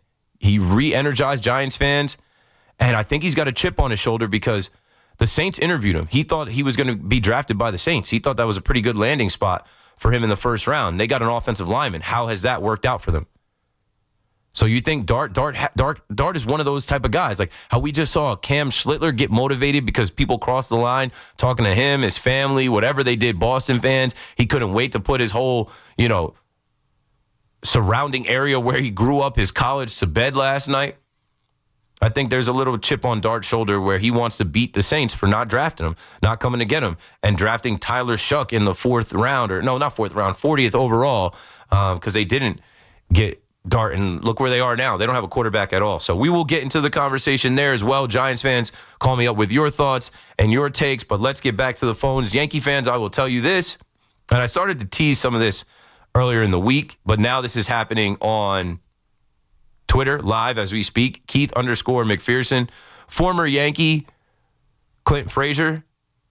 Shout out to Clint Frazier, number 77. I used to have a rap about Clint. What did I used to rap about Clint? Man, listen, I know Judge is missing. Just put Clint in. Bat speed hitting. Something like that. Just put Clint in. Bat speed hitting. It was always about Clint's bat speed. But Clint Frazier just tweeted out, do I do a full send and sit with the bleacher creatures in New York for game 3? Might have to do that. And a couple people tagged me under that, so I quote tweeted. I said, come through, I got you. And Clint replies, Keith and I have been talking. Keith, we going to the game? I'm ready to hit the bleachers in full uniform, brother. Can you imagine? Like, if you saw me out there, I got the jacket and the pins. all the creatures have something. They either got like a jersey or like patches. Shout out to Joey. Patches has the patches jersey. If Clint Frazier pulls up for game 3 in full Yankee pinstripe, that's going to be hilarious because somebody's going to see him on TV and they're going to be like, that's Clint Frazier. He's retired. Yes, Clint is doing a podcast. And the way we connected, we went live one night. And also for the Met fans, speaking of being live one night, the Rico Bronya is live right now on our YouTube channel while I'm live. So if you want to talk about the Mets firing all of their coaches, Hoff and Evan are going through that right now. They started the Rico Bronya at 10 o'clock, so you only missed 13 minutes. If you want to dive in on Hefner and Chavez being kicked to the curb and heads will roll, someone has to pay for this. The Rico Bronya episode, I don't know, 5,000 by now. Episode 563. Evan, 563 episodes for a podcast you've been doing for 2 seasons? Evan is a machine when it comes to cranking out these Ricos. I think his whole thing was to catch up to the rest of the podcast world because he started it late. 563 episodes? I think I did Talking Nets for like 3 seasons, and we barely broke like 200.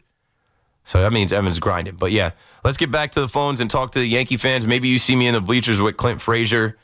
I just told him I'll hit you offline. Oh, and now we're starting to get a little bit of reaction from the bars. Hey. Keith McPherson on the fan. Let's go to Richie in Queens next. What's up, Richie? Keith, how are you? I'm great. Friday night, we're vibing, hanging out, talking sports, and just passing the time. Yeah, hey, a couple of things before I get to the Yankees. I think the Jets are up against it. Not having Allen, not having a second receiver behind Wilson, inaccurate passing of Fields. As bad as they are, Dallas, the defense hasn't come up big. I think Dallas will score a lot of points. So, and I was at the Dart game last week. Got excited a little bit. Yeah, I go to a game every year, and it's the first time in 4 years I saw a winning. Good job. Game. Great. So, I was happy for all the Giants fans that went out there and got the feeling of leaving that building with a win because it's rare. Yeah, it is rare. And obviously losing Neighbors is a big issue. I don't know. You mentioned Hyatt. He's been such a disappointment. I don't know what he's doing to deserve the wrath against the coaches, but obviously they don't care for him. Okay, you Yankees. I had a couple of things about that game. Number one, I was so impressed with Bellinger. They didn't talk about it. He never stopped busting going to second on that book. And people kind of, I don't know if it was mentioned or thought about it. I'm sure you do because you're into the game. But, he made that. A lot of guys would just, it's going to be an out. Yeah. And maybe not even make that play. But it's the postseason, and he is a true pelotero. He is a ball player all the way. And honestly, after you saw Duran misplay that ball that ended up being an RBI single for Judge, and when Like, this building is rocking. Every ball that goes up in the air is not a 90% catch probability. You got to go. So, yeah, that was good on him. Also, the run he scored. Unfortunately, Stanton didn't do it, but he came out with a good count. Yeah, I think for Stanton, he had been 0-for, and he got a hold of one, and he thought he did it. He thought he hit the home run to, like, say, I'm back and rock the place. I thought he did, too. It went off the wall. Yeah, but you know what? Keith, I've been watching baseball a long time. And, this is when they talk about a long season. When you think about 40, 50 games ago, how bad they were terrible. Yeah. And we talked about that. They were fundamentally horrific. They made plays that were just, like, mind-boggling. They didn't hit in the clutch. Their pitching was erratic. And all of a sudden, the last 20-something games turned it around to where there has been very few blunders, if any. And Volpe made a great play on that Chisholm throw. That could have been second and third or first and third, nobody out. So, it's amazing how things have turned for them. And and all of a sudden we went from like, oh, could they make the playoffs to where I think they should get and get to the World Series. I don't like to make predictions per se. I don't see how they can lose to Toronto. I really mean that. Me either. I know Gosman's giving them trouble, but I don't like Berrios is hurt. Brissett not being there, Clement at second. I know Kirk has been an issue. If they get their mojo and know that they are better. They just are starting pitching, and if the relief pitching has shown signs, and I think Boone is knowing who he can rely on, they should go in and beat him. And again, with Judge, you want a signature moment. I think you'll get it. He still hasn't done it. Thank God they won that series. It was a 5-point thing. I know he had 3 hits, 4 hits, but the power's not there. But it just takes 1 or 2 moments for him to just turn it around. So I think that they look really, really solid for this series, and I think Buck Martinez is kind of eating his words. But although what Buck said it, we said it, Keith, and you said it. I said it 50 games ago. Buck kind of said it after. Buck said it after the fact. And I know he was going off of what he had seen so far, but the timing of it was right when they started to turn it around. Thanks for the call, Richie. I'm not taking up for Buck Martinez. I remember, I think I might have been driving to the stadium. I was driving somewhere. Or was I driving to Giant Stadium?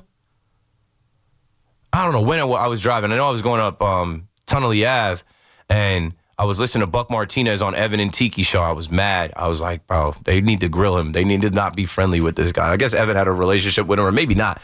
But we're trying to make him eat his words. Here are some words from The Athletic as, during the breaks, and I know you guys see me on YouTube. During the breaks, I'm just always looking for information. I'm digging. I'm reading things. I'm trying to bring things to the table. So in this article written in The Athletic today by Mitch Bannon covering the Blue Jays, they talk about Max Scherzer's role, bats on the bubble, players that the Blue Jays are missing.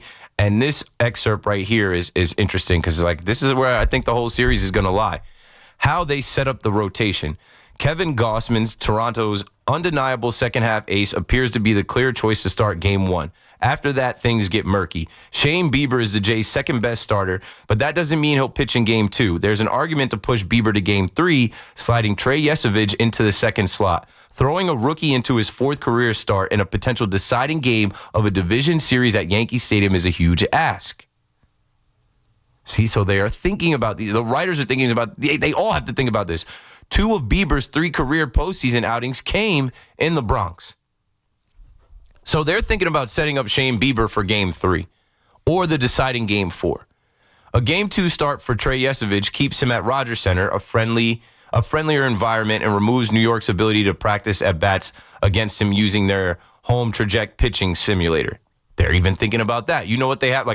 I've been downstairs. They have the Traject simulator that can simulate Garrett Crochet. It doesn't help, but it can simulate, everyone. Unfamiliarity with his funky arm slot is a clear edge for Yesovich. Throwing in the second game would also keep the righty available out of the bullpen for Game 5. One sign pointing to Trey Yesovich potentially pitching on Sunday is the fact that he and Gausman were the only starters not to pitch in Toronto's intra-squad games this week. So we're starting, even though it's TBD, you're starting to see where this is heading. If the Jays start the series with Gausman, Yesovich, and Bieber in some order, that leaves one starting spot left for Chris Bassett and Max Scherzer. On the season, Bassett was the better performer, yada, yada, yada. Basically, I think they are going to go Gausman in game 1, Yesevich in game 2, Bieber in game 3, Bassett in game 4. And if they got to go, and then they can come back to Gausman in game 5. They don't have to go Scherzer at all. They can't throw Scherzer. 1, he's absolutely cooked. 2, he's tipping his pitches, and that's the whole thing they were talking about. Oh, everybody knows the Yankees are good when they got something. The Yankees are good at telling what a guy's trying to do. Well, why would you put Max Scherzer back on the mound in Yankee Stadium in a raucous environment when we can, I don't think that's going to happen. So, here we go, folks. Val is in the Bronx with us on the Fan. What's up, Val? Yes, what's going on, King? Working.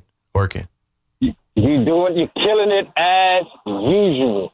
You know I was going to talk to you. I was itching for this call. All week. It's been short shows. You're starting up when I'm finishing up lunch, and I couldn't get in to make the call. But I saw the 5-hour block today on the schedule. I said, oh, my, I got to talk. I even told Rose. Rose was screening the call, and he's like, what you got for me? I said, dude, I just need to talk to Fizz. Tell Fizz I need some time, and I need to talk to Fizz. I got 4 points I want to give you on this series, man. But just to take care of some quick business real quick. Yo, just so you know, I always tell you I'm always listening. Fort Lee is the town, baby boy. Hiram, the greatest hot dogs on the East Coast. I don't know why I blanked on that. I know exactly where it is. It's a lot going on, but I know Fort Lee, Hiram. Shout out to Manny and them over there. I might go there tomorrow, if I want to, just because Manny was like, "Yo, come through," and their food over there is 101. It's delicious. The chili dog is the best, bro. Yo, I used to work in Edgewater pre-COVID. Okay. And right I would there. come up well, I was further down, closer to, I don't know if you know where Pier 115 is. I do. I used to live in Riverbend, Port Imperial in West New York. Well, I used to work in the complex that Pier 115 is at. I used to work in a company in there. So it was River Road right up to Hudson Terrace, and then you take the bridge, GWB, and you home. There were times I would divert through Fort Lee just knowing that I would make an excuse, bro. I got something to take care of. Or something, just so you I can eat stop there, yeah. and get my chili dog. And shout out to one of your callers earlier, Jennifer. You know what I'm saying? Martin Lawrence voice. If you know the Martin show, respect my house. You know what I'm saying? You can come if you want, but respect my house. You know what I'm saying? Shout out to Jennifer. To get to my 4 points on this series, man. Yo, we spoke before about Cam Schlitler, and I told you how I felt about his composure and his poise. But I heard you say some things just now that just made me feel even better. Because, I was on the night before the game, before it started. And I said I felt confident in him. I believed in his composure. I believe in his poise. I didn't think the moment was going to get over. I wasn't expecting what he gave me that night. But after hearing what you said about, the kind of heat that he was getting and the things that was going through his mind, until you said that, I don't think anybody in the world would have ever thought that he had them kind of things burning in the back of his head. Because, again, that poise and that composure, he was just focused on job one. Yeah. Possessed. And some context with that, because if you really, really appreciate and understand what you saw last night from him, it explains a few other things pitching-wise in our series. And I'm going to sound like I'm in the minority, but, point one with that, when you saw, the fact that he made it easy. I'm not saying that I'm not trying to take anything away from Boone for sending him back out. But with the kind of dominant performance he gave you, he made it easy for Boone to be able to say, let me send you back out, which is different. A little, as much as I love Max Fried and as much as he gave me everything he could in game one, it was a little bit different of a feel that you got from him in that game. It was way different. He's only throwing fastballs in the zone. Max Fried has 7 different pitches he's trying to land, and he was getting squeezed. The ump last night, I was applauding him. I'm like, yeah, Blue, because all he was doing was calling those strikes. He got to 1 3-ball count. No, because I hear people trying to make that whataboutism. Well, that's what you should have done with Fried in game one. And I think it was a little bit of a different situation. It was way different. It was way different. And even Rodon's situation was different. And that's what I keep trying to say without saying how you said. It is different night to night. Each game is different. Each pitcher is different. The circumstances were different. You can't let game one bleed into game two or game 1 or 2 bleed into game 3. Go on.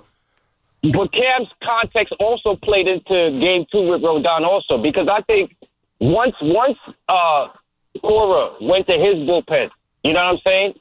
I think Boone was really looking at it as trying to, knowing that he had Schlitler coming tonight and not knowing that we were going to get what we got last night. He was trying to do everything he could to kind of like save that bullpen. Yeah. And that's how Cora got to spend his on that Tuesday night, too. So Fernando Cruz got up and warmed up. Devin Williams got up and warmed up. They didn't get used. So if you really understand the context of Schlitler, it makes you think about Boone a little bit differently with how he handles them pitches in game 2. I know I'm going to sound like I'm in the minority. Nah, I hear you. It makes you see that a little bit differently. And then I got point you. number 2, okay? Yo, I could be like just over, like being a little bit overhyped about this, but I feel like, you know, especially with the questions that they had with the lineup that he threw out in game 1.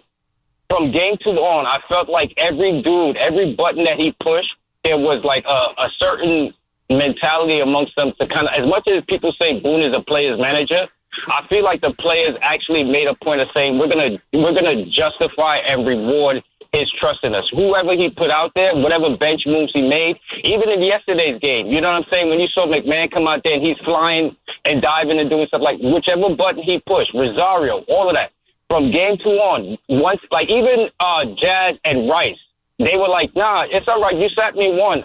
I got you. We'll make them forget that. Like the guys made a point, and that's all part of that family thing that they have. You know, I've been talking to you about the sound that you get from them in the post game, and that's going to lead me into my point 3.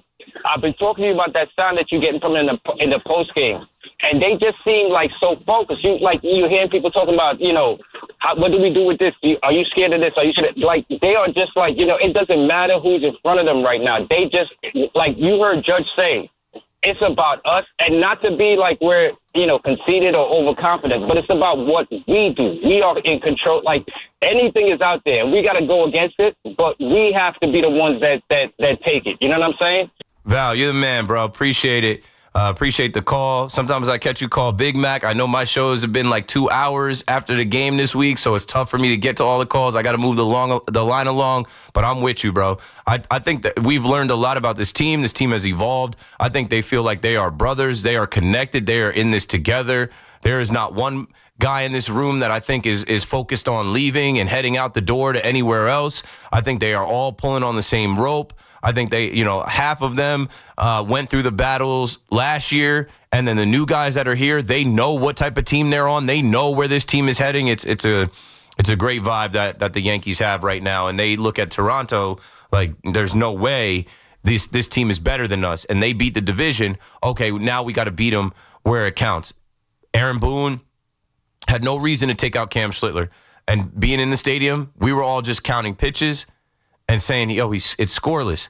And like on the other side, Cora left that young man out there to die. He literally let the game die with him on the mound. He didn't even go out and talk to him, nothing. It was just like, he knew he had nothing. But I love watching Cam Schlitler come back out for the 7th. Come out. I'm like, show me something now, Cam. Okay, you got some runners on, get these outs. Like, it was great.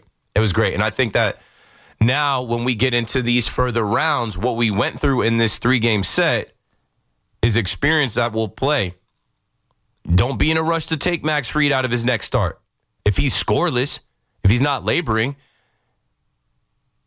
Carlos Rodon, if he's losing it, this is Carlos Rodon. You got to keep an eye on him. If he's losing it, take him out. Cam Schlitler, if he's dialed in, he's going, and he's throwing strikes, he's not walking guys, he's not losing the strike zone, continue. How huge is that to have the off day today and the bullpen, guys that have pitched back-to-back days, like Cruz and Williams? Bednar, I'm not worried about. Like, those guys get a break. The bullpen is rested going into the series. Bednar, I'm not worried about because Bednar is a dog. I bet he's ready to go. Just from this day off, I bet he's ready to go tomorrow at 4 o'clock. And it won't be 4 o'clock. It'll be 6:30, 7. And, like, I also envision a time where Camilo Duvall, if we have enough of a lead and it's not a save situation, Camilo Duvall go get those last 3 outs for us. And give Bednar a little bit of a break, if need be. 888-808-1019. Jeff is in Westfield, New Jersey on the Fan. Hey, Keith, love your show. We have spoken before.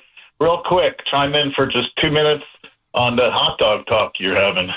So don't you live in Monmouth County or something? I'm from Monmouth County, but I stay in Hoboken, Jersey City area right now. And sometimes when I drive up to the stadium, going up to George Washington Bridgeway, I know a little different ways to maneuver where if I'm passing Hiram's on the way back or there, you kind of got to stop. It's kind of hard not to pull over and, you know. Attaboy. You ever hear of this place in Union at 5 Points, Galloping Hill? It's called Peterson's, or they call it the Galloping Hill Inn. They have the greatest hot dog stand for years with the snap on them. Oh, man, they make them in Connecticut. Nice special recipe. No, I'm looking it up. Is it a secret? Nothing's popping up for me. Look, Galloping Hill hot dogs or Peterson's hot dogs. Okay. It's on the list. Galloping Hill, there's in Union. I see it now. Yes, I have seen this logo before, and I have seen this place before. That's it. Yeah, man. Try it out sometime. All right, last thing I have to say is Yankees in 4. Nice. Thanks for the call, Jeff. 888-808-1019. Yankees in 4 makes sense, right? One of those starts is going to be a good start from Shane Bieber, or maybe Gossman does get the first one. I doubt it. The Yankees are rolling. Chris Bassett, we know he can deal. I guess we give them the respect that we're not going to sweep them. But I think a sweep is definitely on the table. It was just Yanks in 3. It could be Yanks in 3 again. Keith McPherson on the Fan. I'm running out of time. A 5-hour show. It feels fast like the 2-hour show. 90 minutes left. Call me up. We'll be right back. Big Blue is playing in the Big Easy, looking for a big win against the Saints. Fires it right. Batted it, line intercepted by Dexter Lawrence. He's running down the left side to the 15, 10, 5, and he's knocked down at the 1 by Herbert. The Giants and Saints, 1 o'clock Sunday. Touchdown Giants! The home of the New York Giants is the Fan, 101.9 FM, and always live on the free Odyssey app. Lunch was great. Greenwich Village is a fun spot. Can we stop at a bathroom? Are you all right? I keep having stomach issues after eating, like diarrhea, gas and bloating, abdominal pain, and sometimes oily stools. Sound familiar? Those stomach issues may actually be a pancreas issue called exocrine pancreatic insufficiency, or EPI. Creon pancrelipase may help manage EPI. Creon is a prescription medicine used to treat people who can't digest food normally because their pancreas doesn't make enough enzymes. Creon may increase your chance of fibrosing colonopathy, a rare bowel disorder. Tell your doctor if you have a history of intestinal blockage or scarring or thickening of your bowel wall, if you are allergic to pork, or if you have gout, kidney problems, or worsening of painful swollen joints. Call your doctor if you have any unusual or severe gastrointestinal symptoms or allergic reactions. Take Creon as directed by your doctor and always with food. Do not chew capsules as this may cause mouth irritation. Other side effects may include blood sugar changes, gas, dizziness, sore throat, and cough. These are not all the side effects of Creon. Call 800-633-9110 or visit creoninfo.com to learn more. That's creoninfo.com. I'm asking my doctor about EPI and if Creon could help.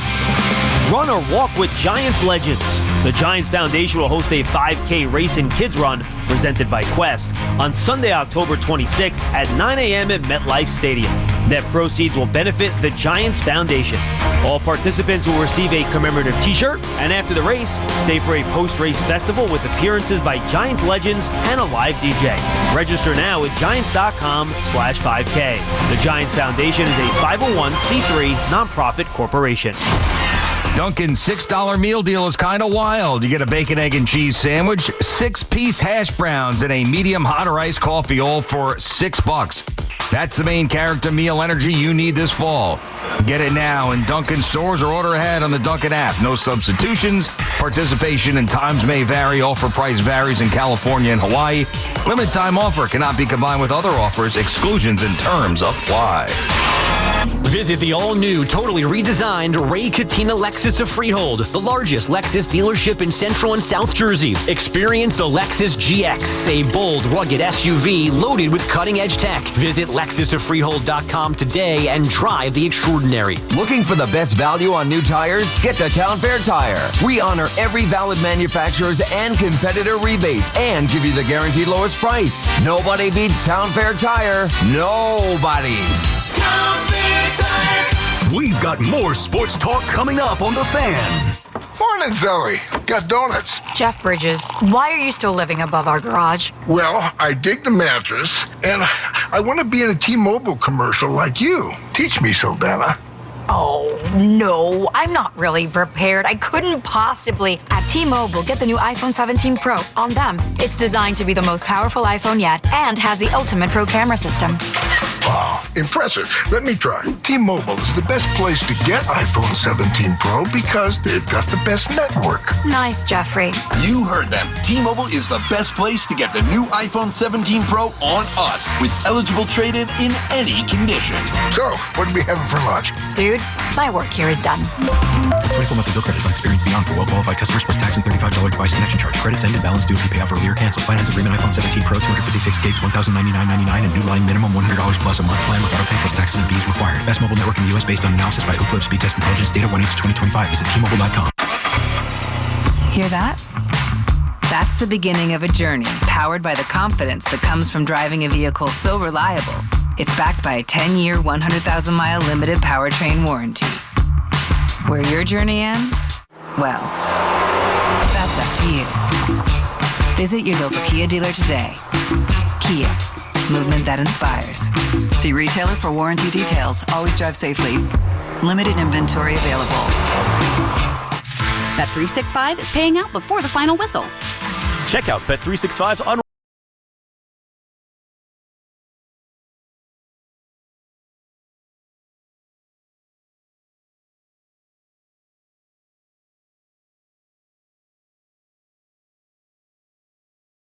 Bet365. Gambling problem? Call 1-800-GAMBLER. 21 plus only. Must be physically located in New Jersey. T&Cs apply.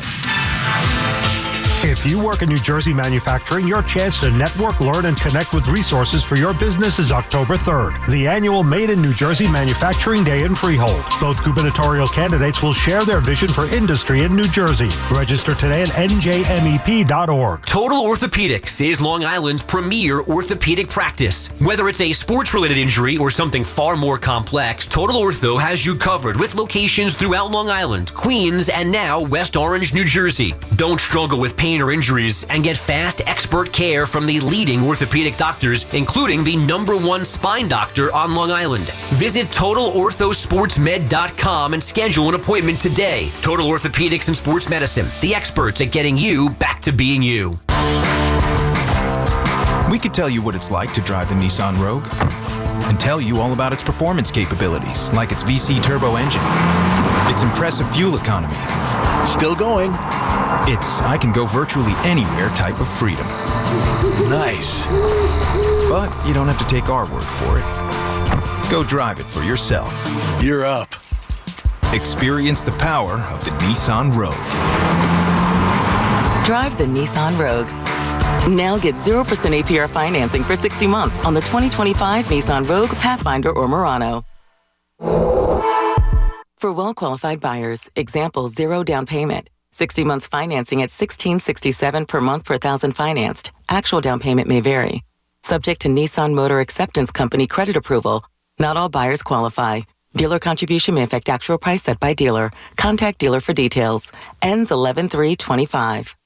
Get the scuttlebutt on your favorite team, the Fan, on the Odyssey, iHeart, and TuneIn apps.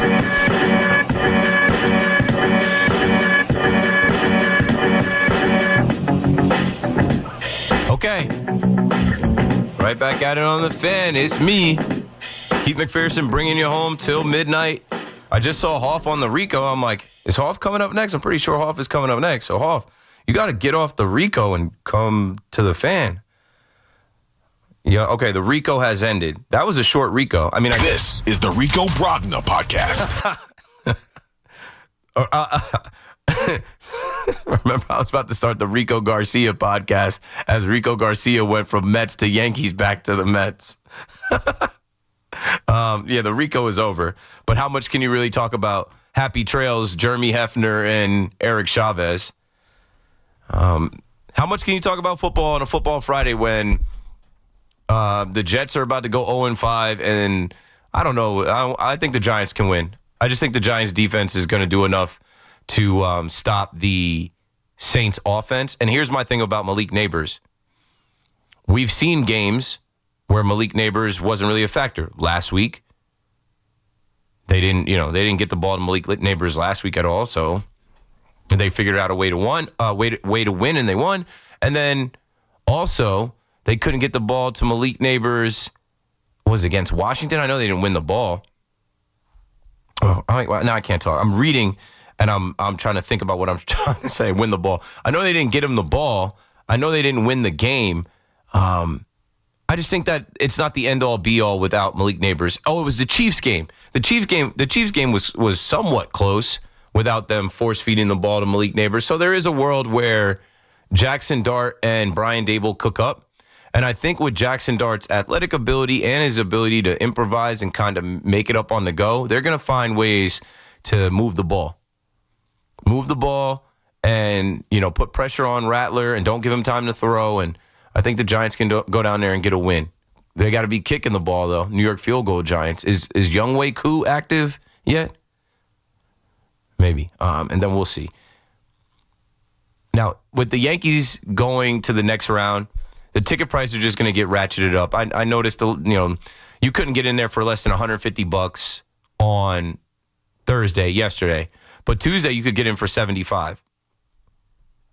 So the cost doubled in 2 days. Now, I just was looking at Nick Totoro's page, and that's another thing about Yankee Stadium.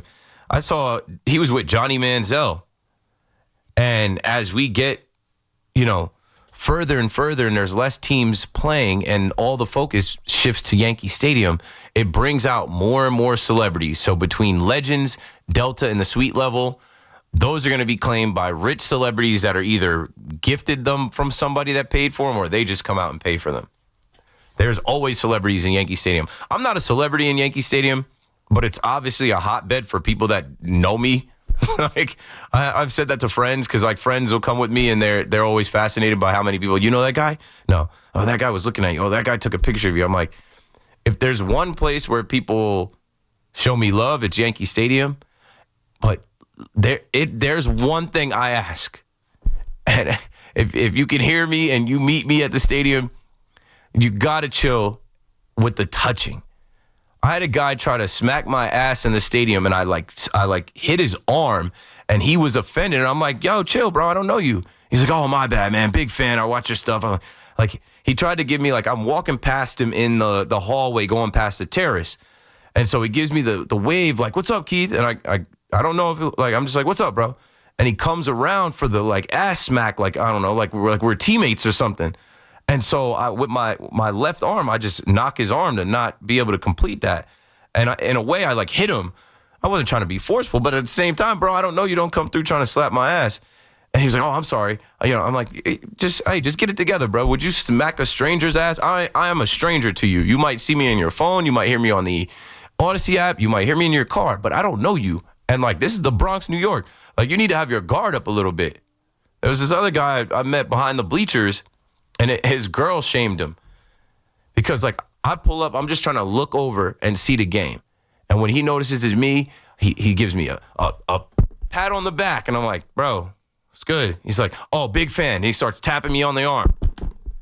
And I'm like, yo, okay, nice to meet you. Just stop touching me, bro. That was already a back tap and 2 taps. And then after I was like, stop touching me, he's still on the way out, gave me a tap and walked away. And his girl was looking at him like, what are you doing? Who is that? Why are you touching that guy? He looked like he was about to get active with you.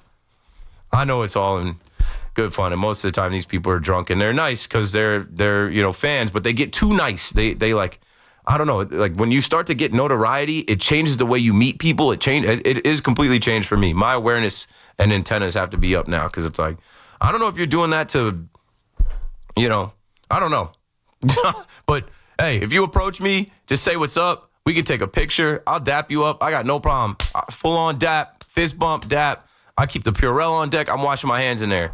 But the smack in the ass, the consistent tapping on the back, or putting your arm around, bro, I don't know you, man. I do not know you, man. You're aware of me, but I don't know you. This is our first time meeting. So meet me like you would meet somebody for the first time. Ray is in Brooklyn on the fan. It's not his first time being on. Yo. Yo, Keith, I don't even know how to follow that up, bro. Like, it's just a PSA. Yo, these dudes is weird, man. They some twerk in the mirror, kind of like, bro. What the heck? Yo, I wish I had a GoPro on me. This one kid, one day I walked up on him. I was outside stands, and he gave me a slap on the chest. He's like, Keith, how are you? And then I slapped him back, and he took a couple steps back. And I'm like, bro, I don't know you. Why are you giving me a chest pat like we're boys?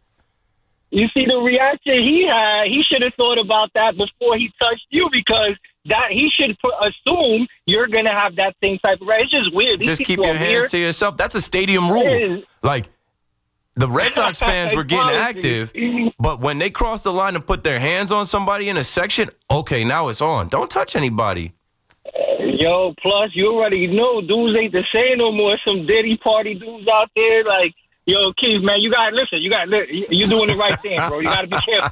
Yeah, I'm gonna be honest with you. I was with my son, my nephews, and my brother, and I met Emmanuel Barbari earlier this year in June. We had set it up and everything. Emmanuel, 6'4", he's a big dude when you see him. Pause. And we were and the Yankees were struggling at that time too. So I'm like, yo, dude, why don't you get out there and grab a bat? You know what I'm saying? You look like you can play. But yeah, he was great. He was fantastic. He was super, down to earth, super humble. I shouted him out plenty of times. He made the whole summer, the entire summer for my nephews. They're small and they're easily impressionable. They love the Yankees. But yeah, Emmanuel's a good guy. I was looking for you because I was sitting over there by where you sit, but I don't think you went that night. And now I'm afraid to even because I'm gonna be walking on eggshells now if I see you. Good. I want more people to approach me on eggshells because some people approach me way too comfortable. Yo, chill. Right. Yeah, but no, it would definitely be a pleasure. Maybe next year I'll get the opportunity. And I would know your voice. I would hear. We've talked enough on the station. I would hear your voice as soon as you're like, "Yo, it's Ray from Brooklyn." I'd be like, "What's good?" Yo, Keith. Plus, I'm a real G, bro. I'm not gonna approach you like that. You know what I mean? I don't want nobody doing me like that. But I called because right now the way I feel about this postseason, and I'm happy to hear that everybody's on some positivity and not some fake positivity like they do across town where they full of Schlit. But, I'm loving the vibes right now, Keith. I love that you back on board. C-Mac, all the guys, shout out to Roscoe and Val from the Bronx. They big fans. We all dogs, man. I'm happy that we all arrived at the same place and we got something to root for. But what I'm thinking, Keith, is the redemption tour. I want all the smoke. I wanted the Red Sox. I want the Blue Jays now. After we're done with the Blue Jays, I want Seattle because C-O-W, Raleigh, that whole narrative is getting on my nerves. So I want Judge just put what do you call it? Put like an icing on the cake by outplaying him in that series and validating the MVP that he should and will receive. And then after that, Keith, I want those sore winners out in L.A., bro, because they're not anything special, man. So I don't know how you feel about that, but I think, dude, I don't know. If I had to bet money, Keith, and I'm not going to do that. I'm not a betting man. I work hard for my bread just like you do. But, I'm feeling really good, man. I think this redemption tour, I really think this is going to be the conclusion that we need, bro. How you feel about that? Appreciate the call, Ray. The redemption tour, the revenge tour, whatever you want to call it, it just got started. We are on, the first lap of it. So far, very good. More to do. But really more has to be done outside of us. I guess. The more we talked about this earlier in the show, the more I actually thought about it, I'm like, okay, we've got the first two legs. The Red Sox, now we're about to dance with Toronto, and I think we're beating Toronto. Cool. Still have to get it done, though. We lose tomorrow, and then it's uphill again. But then the next round, as I'm thinking about it, I'm like, do I want to see the Mariners and Cal Raleigh in that cross-country flight? Or do I want the Michigan flight? Do I want the revenge against A.J. Hinch? Do I want to see Jahmai Jones and Gleyber Torres, former Yankees? Do I want the lower seeded team so the Yankees have home field advantage. I think I want home field advantage more than I want a revenge tour. And there's still home field advantage and a little bit of revenge. And not as much revenge not having home field going against the Mariners and like Cal Raleigh. And I don't know. Like, I think I kind of want the Tigers now. Now I'm thinking about it. The Tigers beat them. We beat. You know what? There's more revenge in the Tigers, too. Because I remember being young coming out of college and the Tigers beating us. 2011, 2012. Right? The year that Raul energized us going up against the Baltimore Orioles. Right? Because we lost to the Tigers in 2011 in the DS. And then the next year we got the Orioles in the DS, and we knew we'd face that Tigers team again. And Jeter got hurt, and we got swept. And it was like, well, damn, it's over. See, like that's when these Gen Z kids, because if I was that's when these Gen Z Yankee fans, they were teenagers. If I was just coming out of college, they were just young preteen teenagers going through that experience. So there's some get back there with the Tigers as far as their franchise. Definitely get back with AJ Hinch because he was with the Astros. We would see our old pal Gleyber Torres, Jahmai Jones. I don't know their roster. There's probably some other crossover there, former players or somebody. And we would have home field advantage. If we face Cal Raleigh and the Mariners, there's not really like a revenge. There's revenge. Like we think there's revenge because we think they're going to give Cal Raleigh the MVP and take it away from Judge. But Judge still could win the MVP, so there's no real revenge there, and we won't know till the season's over. And it is a long flight to go back and forth from Seattle to New York. And, like, I was really young when, the 2000, beating the Mariners in the ALCS. I barely remember that. But we beat them, so, like, there's no revenge there either. I think it's the Tigers that I want now. I think I'm off the Cal Raleigh. And then even when the Mariners beat us in 95, which we've already avenged, 95, I was not watching baseball. I always say the one player that I wish I was a little bit older to watch was Don Mattingly. If I was a little bit older, like Big Mac is a little bit older than me. So when Big Mac talks about when he started watching the Yankees, I'm like, Big Mac came in 93, he says. I'm like, that's like 4 or 5 years before I really even was aware of what was going on and started watching. So give me the Tigers in the ALCS and home field advantage. And then on the other side, I don't care who it is. I really don't want to dance with the Dodgers again because you guys think that, there's revenge there. There's also getting beat back-to-back years by the Dodgers, which would be hell. Like, that would suck.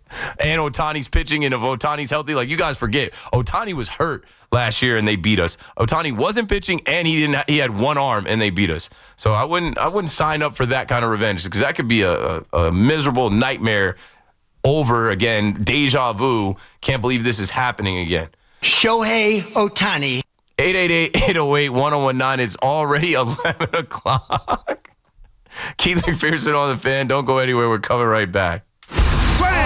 Struck him out. Rookie flamethrower Cam Schlitler gave a performance for the ages while making history in the Bronx. Here's a 2-2 for Cam. Swing and a miss, struck him out, making an even dozen. The Sox were sent packing. They win this wild card round and eliminate the Boston Red Sox. The final score, 4-0. New York is on to Toronto. One step in the journey is complete, but there's more work to be done. Don't miss a second of the Yanks-Jays Game 1. Tomorrow, first pitch 4:08. Here on your home for New York Yankees baseball. 101.9 FM, WFAN. And always live on the free Odyssey app. When it comes down to finding the lowest price on Michelin winter tires, nobody beats Town Fair Tire's guaranteed lowest price. And when it comes to free services, nobody gives you more free services on your Michelin winter tires than Town Fair Tire. So why look for Michelin winter tires anywhere but Town Fair Tire, where you always get the guaranteed best deals? Nobody beats a Town Fair Tire deal. Nobody. Name brands at discount prices. Town Fair Tire.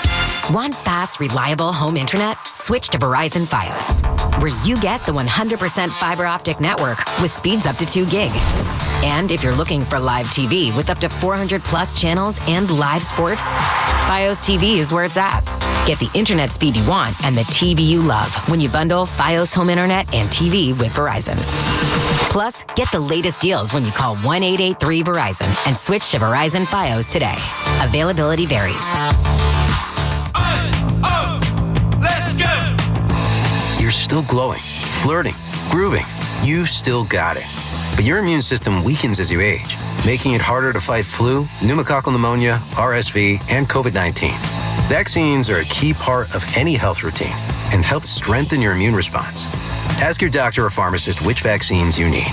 Schedule in minutes at vaxassist.com. Sponsored by Pfizer. Every sports fan fears an injury to their team's players, but it happens. The only good news for professional athletes is that they have the best doctors and support to get back on their feet. But that's most likely not the case if you or a family member are injured. Who's going to make sure that you get the care and support that you need? The Rothenberg Law Firm will. For over 50 years, they've been winning for injured people. They've won and collected billions for their clients. The Rothenberg Law Firm. Be a lawyer for injured ones. InjuryLawyer.com. 1-877 Cars for Kids. K-A-R-S Cars for Kids. 1-877 Cars for Kids.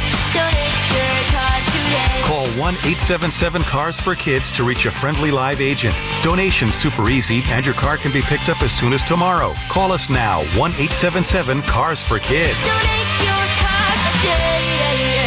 Did you know you can donate real estate too? We're always talking New York sports on The Fan. If you're tired of dealing with dummies every time you shop for a car, I get it. All the games they play, the back and forth, it's brutal. Well, the team over at Route 22 Toyota seem to have it figured out. They're real people who have made the entire process of buying a car simple and that smart. Plus, they're easy to get to, right on Route 22 in Hillside, New Jersey, and they're always on the money with incredible deals on their huge selection of new and used Toyota. So remember, if you're tired of dealing with dummies, get over to Route 22 Toyota and experience the smart way to buy your next vehicle. Hey, it's Jerry Recco. If you're facing hair loss like I am, I would like to share my journey at Great Many, New York City's cutting-edge hair growth studio. Looking to regrow your hair safely and effectively? Forget those risky pills with scary side effects and costly trips to Turkey. At Great Many, they use PRP, regenerative medicine trusted by pro athletes for recovery. It's a natural, non-surgical solution that really works. Check out my journey and visit greatmany.com/fan to learn more and save $200 today. Don't hesitate. Take action now like I have. Go to greatmany.com/fan to book your treatment or get a free consultation. Dunkin's $6 meal deal is kind of wild. You get a bacon, egg, and cheese sandwich, 6-piece hash browns, and a medium hot or iced coffee, all for $6. That's the main character meal energy you need this fall. Get it now in Dunkin' stores or order ahead on the Dunkin' app. No substitutions. Participation and times may vary. Offer price varies in California and Hawaii. Limited time offer cannot be combined with other offers. Exclusions and terms apply. I'm still going for it, even with higher stroke risk from atrial fibrillation and a regular heartbeat not caused by a heart valve problem. Over a 3-year study, Eliquis apixaban tablets reduced stroke risk better than warfarin, and over 97% of Eliquis patients did not experience a stroke. A first stroke occurred in 2.9% of warfarin patients versus 2.3% of Eliquis patients. Don't stop prescription Eliquis without asking your doctor. Stroke risk may increase. Eliquis can cause serious and potentially fatal bleeding. Don't take if you have an artificial heart valve, abnormal bleeding, or antiphospholipid syndrome. While taking, you may bruise more easily or bleed longer. A spinal injection increases blood clot risk, which may cause paralysis. Get medical help right away for unexpected bleeding or bruising, or back pain, tingling, numbness, muscle weakness, or incontinence. Aspirin products, NSAIDs, SSRIs, SNRIs, and blood thinners increase bleeding risk. Tell your doctor about planned medical or dental procedures. Learn more at Eliquis.com or call 1-855-ELIQUIS. Tune in to the BT and Sal Show weekdays from 10 to 2 on The Fan, presented by your tri-state Cadillac dealers. Cadillac, is the official luxury vehicle of the New York Mets. Everybody knows Town Fair Tire is New England's largest name brand discount tire dealer, beating all the local competitors with our guaranteed lowest prices. And now, with over 120 stores throughout New England, we beat all the competition, including the warehouse clubs, the online sites, and the local dealers. Yes, we beat them all with the absolute guaranteed lowest price on name brand tires. Nobody beats Town Fair Tire. Nobody. Name brands at discount prices. Town Fair Tire. We will rock you. Talk sports with Evan and Tiki. Afternoons from 2 to 7. WFAN, WFAN FM, WFAN FM HD1, New York, and Odyssey Sports Station. WFAN Sports Flash. Good evening at 11 o'clock. I'm Marco Belletti. Calm before the storm. Yankees and Blue Jays getting set for Game 1 of the ALDS. Luis Gil gets the nod for the Bombers. Then the Yankees can reset the rotation with Max Fried, Carlos Rodon, and Cam Schlitler. They're going for the rest of the series. But the Yankees will look for Gil to set the tone. And Aaron Boone not concerned that the moment's going to be too big for him. He's not afraid out there. Obviously his delivery and strike throwing is important for him. And when he's doing that, he's very capable. Blue Jays counter with Kevin Gausman for Game 1. Still no word on Bo Bichette and if he'll be back for Toronto. Their skipper, John Schneider, spoke about some things that he still needs to do. Running for one, see how that feels, and probably hit some velocity, whether that's in the cage or off some live pitchers that we do have here from our AAA group. So Yankees, Blue Jays Game 1 coverage here on the Fan, streaming on the free Odyssey app, begins 3:25. And the Mets gave Carlos Mendoza a pass, but the staff paid the price. Gone are pitching coach Jeremy Hefner, hitting coaches Eric Chavez and Jeremy Barnes, along with bench coach John Gibbons. 63 degrees, clear skies, Central Park. That's what's happening. I'm Marco Belletti. Catch all the play-by-play with Susan Waldman and Dave Sims. The home of Yankees radio. The Fan on the Odyssey, iHeart, and TuneIn apps. Come on down. Open mic time. It's been a while since I've done a 5-hour KM to AM. But usually this last hour, I let you guys call up with whatever in the sports world you want to talk about. So I know we're talking heavy Yankees. I've sprinkled some Football Friday takes and thoughts out there, but they're not going to hit like this Yankees energy is hitting. So let's continue with a little bit of the conversation we were having before and some stuff from the Yankees. Talking about the postseason bracket and, advancing and this revenge tour and redemption. And, you already got some get back against the Red Sox. Here you go. You lose the division with the tiebreaker to Toronto, and you can avenge that. I have arrived at I would rather face Detroit to get some get back from 2011 and 12 when I came out of college and, was a broke post-grad watching on my now wife's couch. Shout out to my boy Joey D-Rock, Sean Brown. I think AJ might have been there. I forget who else was watching all of those games. We weren't even thinking about going to the stadium back then. Nobody had the bread. It was just like a different time. Nobody was even thinking about going to those games. We were drinking, watching those games on the couch.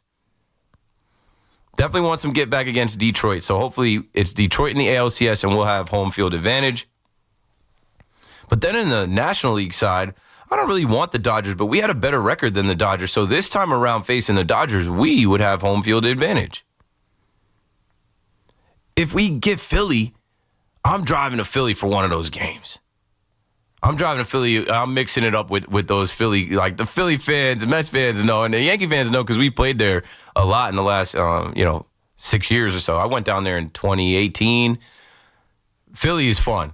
Like, that would be a fun World Series. And it would be a rematch of 2009 where they would be really hoping for some get back. Chicago would be amazing. I love Wrigley. I haven't been back since I don't even know when, but I was consistently going out there. I went when the Yankees swept the Cubs in 2017. I went, and that was phenomenal. That was so much fun. Cubs would be sick. No interest in playing the Brewers in the World Series. Been there to that ballpark, whack.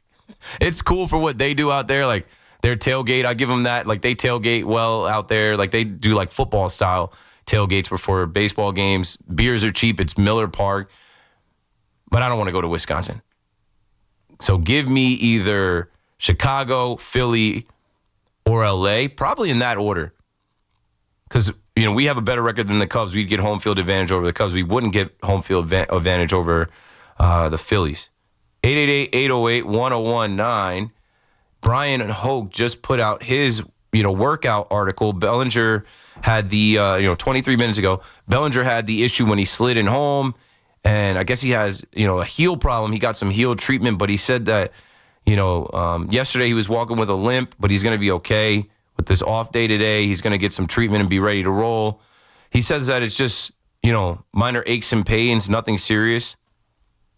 I hope he's not just saying that because obviously, Belly is an outfielder that we need to run around and patrol the outfield. And like Belly's stopping singles or stopping doubles, turning into singles, like because he's able to get that break on the ball. Like we need him to be right, especially out there in the Rogers Center.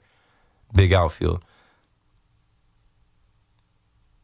Yeah, so he's just got a heel thing that he re-aggravated, rounding third. So I guess it's something that he's already dealt with, and he knows it's going to be something manageable. Boone spoke on this today. Let's hear what Boone had to say about it. Cody seemed like he was limping a little bit at the end yesterday. Is he okay, and you plan on him? Yeah, he should be good. He's kind good of to go. bruised his heel, so we think he should be good to go. How do you do that? It kind of re-aggravated scoring on that play on the base hit, the first run yesterday. Just kind of jammed his heel a little bit when he was rounding third. So he should be all right and should be good to go. More from Brian Hoke's notes. Earlier in the show, I told you that some people from Boston and some stupid fans, like they don't realize, like young guys like Killer Cam Schlittler, 24, he's on his phone, and the social media stuff, you think it's all fun and games to say something and do something on social media that can't get back to you. Well, it's going to get back to your favorite team. So more details were revealed because I told you that his mom had to go private on social media.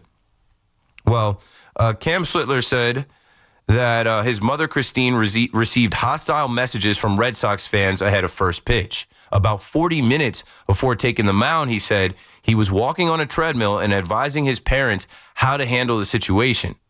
Can you imagine that? Like 40 minutes before taking the mound, his mom is getting bombarded with messages and they're texting him about, you did that to yourselves, Boston fans. So Schlittler's mother's account has been locked from public view. And the quote is, being from that area, I wasn't really expecting it to go that far. This is what Cam Schlitler said. He said, it's part of the game, but unfortunately that stuff was brought to my attention. They're just trying to get under your skin. But I thought they crossed the line a little bit, and at the end of the day, there's not much they can say now. So you came at this man's mama online, crossed the line, and he went out there and dominated your entire existence. You gotta feel dumb now. That's why I tell some of y'all anonymous trolls, delete your account. Do less. 40 minutes before the game, you gave him just that little extra added The stadium was already electric with free adrenaline to be had for whoever wanted to grab it. But some that root for the Boston Red Sox started to blow up Cam Schlittler's mom's social media account where she had to deactivate or go private to stop getting the messages.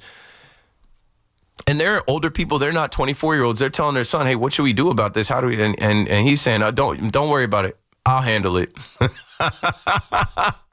I love that. Like, I hate that Mom Dukes had to deal with that, but I love that Cam was like that gave him right before he got on the mound, you're messing with my mom online? Are you dumb? You know what I'm about to do? That's why they had him mouthing coming off the mound, F Boston. We were chanting F Boston, and it looked like there was a video where he said F Boston because he was mad. Boston, he's from Boston. Show his mom some respect. Leave mom out of it. He said, yeah, that just kind of lit a little bit of a fire. I was able to go out there and be a little more locked in than I usually am because you guys said some crazy stuff to my mom. Wow. DJ's in East Brunswick on the fan next. What's up, DJ? Yo, what's up, Keith, man? I had a whole monologue plan, but then you just unleashed that tidal wave of information on me. Like, do people not understand anymore? If you're gonna talk crap to somebody, talk it to their face. You know what I mean? There's certain animals out here like Kobe Bryant, you know what I mean, or Michael Jordan.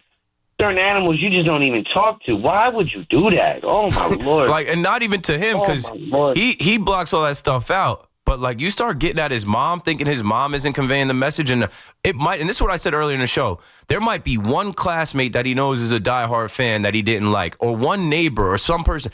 What if his mom gave him one name? Hey, remember Johnny from up the block? Yeah, this is what he said, and that made him say, "All right, got it, copy." It ends tonight. Oh, yeah. Like that. Nah, you just made it unfair on yourself because like the way he pitched so young. And he was just throwing gas the entire night. You know what I mean? I was astonished, but now it explains it. All right, now it was personal. Yeah, he said it was personal for me, and now we understand. 40 minutes before the game, his mom's saying, like, I'm getting a lot of messages on social media from people from Boston. They're being really mean. Like, I'll handle it, Ma. Don't worry about it. Just turn your phone off. Watch the game. If I was a Toronto fan, I would be mailing his mother flowers. We apologize for their behavior. They're sending her edible arrangements. They're trying to send her some gift cards.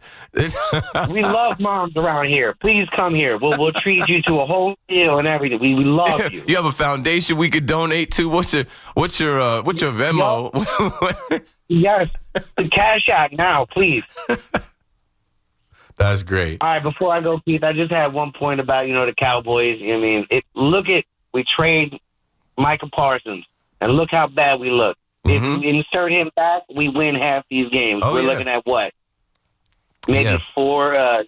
He is a disruptor. Jerry Jones acts like he's the smartest guy in the room, that, Micah Parsons is replaceable. No, he's not. He makes those DBs better because the QBs are under duress, throwing the ball late, throwing the ball up for grabs. Those DBs are getting exposed now because they have time the quarterbacks have time to drop back and dissect and deliver the ball. It's stupid. The whole defense knows how good he is. After the game against the Packers, Trayvon Diggs getting the jersey swap, hugging him, happy to see him. Like, yeah, they're making out on midfield. It's crazy. Yeah. Thank you, Keith. I appreciate your time, brother. Have a good night, man. Thanks for the call. 888-808-1019. Yeah, reading through my good friend Brian Hoke's article just for more information. Hoke got to it. He got all the information out of him, exactly what happened. And, that's something that ESPN broadcast doesn't have. And that's another thing. I kept hearing not rave reviews about the ESPN broadcast. I was listening to Big Mac's show. That's something I caught about, things they were talking about. You go to the game, you don't listen to them call the game. The fans are calling the game. We're talking about the game in the seats. More about Ryan McMahon's catch, which will become a memorable moment. Ryan McMahon going over the dugout. He comes in the game as a defensive replacement and right away has a signature moment. So he's all good. And, we're all good going into the ALCS at 4:08 tomorrow. We're getting closer and closer. Charlie's in Queens with us next. Hello, Charlie. Hello, Keith. Going to my first playoff game on Tuesday. I'll see you there. Are you going to be in the bleachers? Of course. Is there any other place to be? Nah, I know where to find you. And I'm gonna, what you brought up earlier, I've never before. Yo, Keith, make yourself be known. Don't go up speaking on a person because, like you said, in the Bronx, you can get an elbow to the face just off a defensive reflex. And it ain't like we want to fight you. It's like, who the hell are you? Nah, yeah, you got to. I mean, we know, Charlie, from being out there for years. That's what I'm saying. Some people approach with such a they have no barrier. And I don't know. You don't ever know who's approaching you for what or what kind of reasons, good intentions or bad out there. So for me now, getting a little bit of notoriety and having people pull up thinking that we're friends, I'm like, chill. I don't know why you touching me, bro. I don't know what you're about to do. And you talk about the universe never unconnecting. Yeah. Yesterday, I just real quick, I'm leaving the house because I work at night. And what jersey did I pick? 44 Reggie. And I was like, simpatico, bro.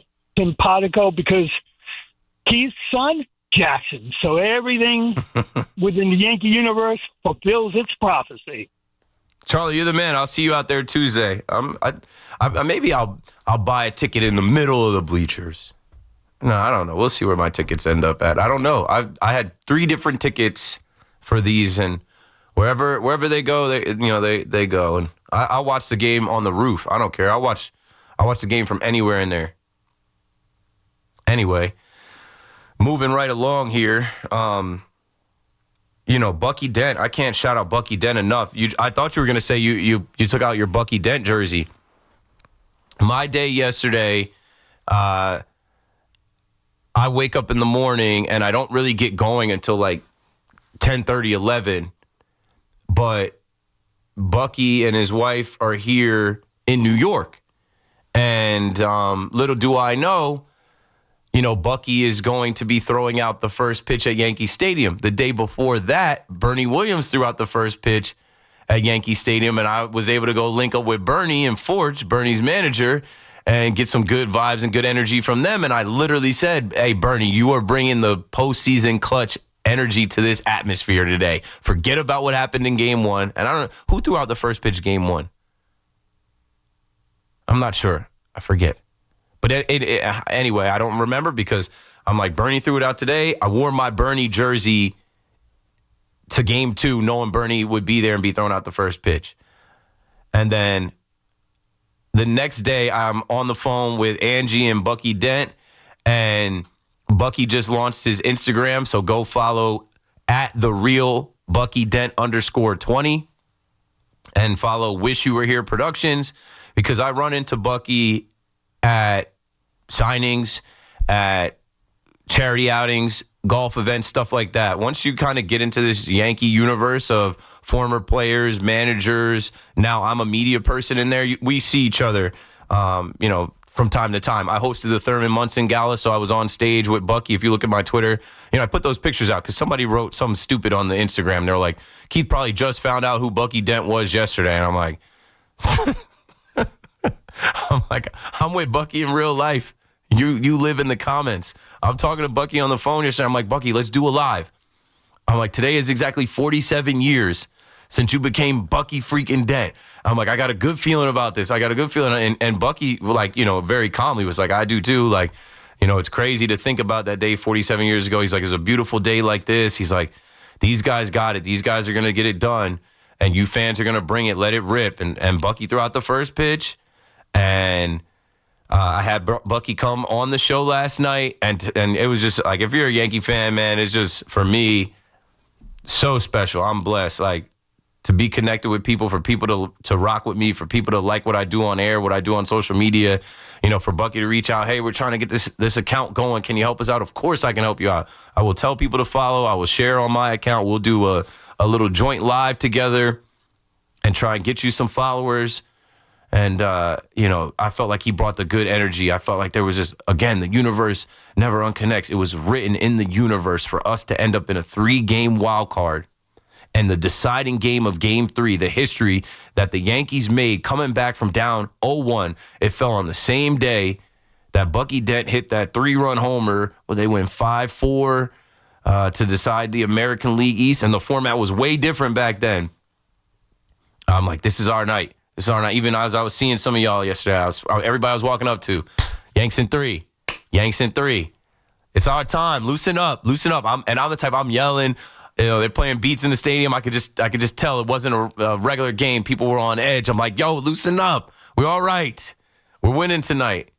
And that release of energy, that release of anxiety, that just like once that 4th inning hit, just like, here we are. Woo. It's fun. I need some more. Steve is in Bayside on the Fan. What you thinking about, Steve? What's up? That's really funny with Cam. Here it is. It's his first postseason start. You think he might be maybe overthinking it a little bit, Sure. or maybe a little nervous or whatever. And here you have these tools trolling his mom and just has him laser focused on shoving it to the whole city of Boston. I mean, they couldn't have done us Yankee fans a bigger favor. As we're talking about modern day time, and, even me talking about Bucky Dent's time, and we're talking about these Gen Z Yankee fans, like, that's not something you could do to a starting pitcher 20, 30, 40 years ago. You couldn't digitally harass his mom to get him so dialed in that he's going to go 8 innings, strike out 12, just to get all of you guys, just to get back at all of you to end your season. Yeah. And anyway, I called you up because I don't think it was that big of a surprise that Cam had the performance that he did. I was reading some stuff before that game saying that Boston, that team doesn't do well against really premium velocity. That they're kind of like, you see their offensive categories, and they're like 23rd in the league, 27th in the league, various categories when they start facing guys that really throw premium heat. So it was a bad matchup for them going in. Obviously, Cam executed, fantastically.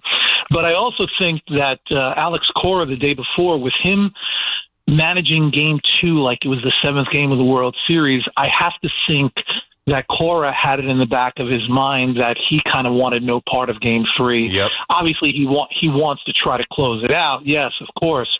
But I also think in the back of his mind, he didn't like that Game 3 matchup either. Yeah, he's a smart guy, and I think he definitely knew. Thanks for the call, Steve. And I think the Red Sox organization knew. They had intel on this kid that went to Northeastern, this kid from their area. How'd you miss him? I think the Yankees drafted him in the 7th round. Like, how did you let that kid go under your radar? And, yeah, we all said it. I remember I got on that night. I was like, oh, you could tell. When Cora... Game 2 being in there, first off, Ben Rice first pitch swinging. Ooh, I'll never forget that. Like, this is why you play Ben Rice. You don't take him out of the lineup. Like, talk about being eager. When he took Bayo out, I think to not face the lefties, not to face Belly, and definitely so he wouldn't see Rice again, we're all looking around like this is where it starts to shift into our favor. We have the lead. They just took their starter out after 2 1/3. No confidence in him.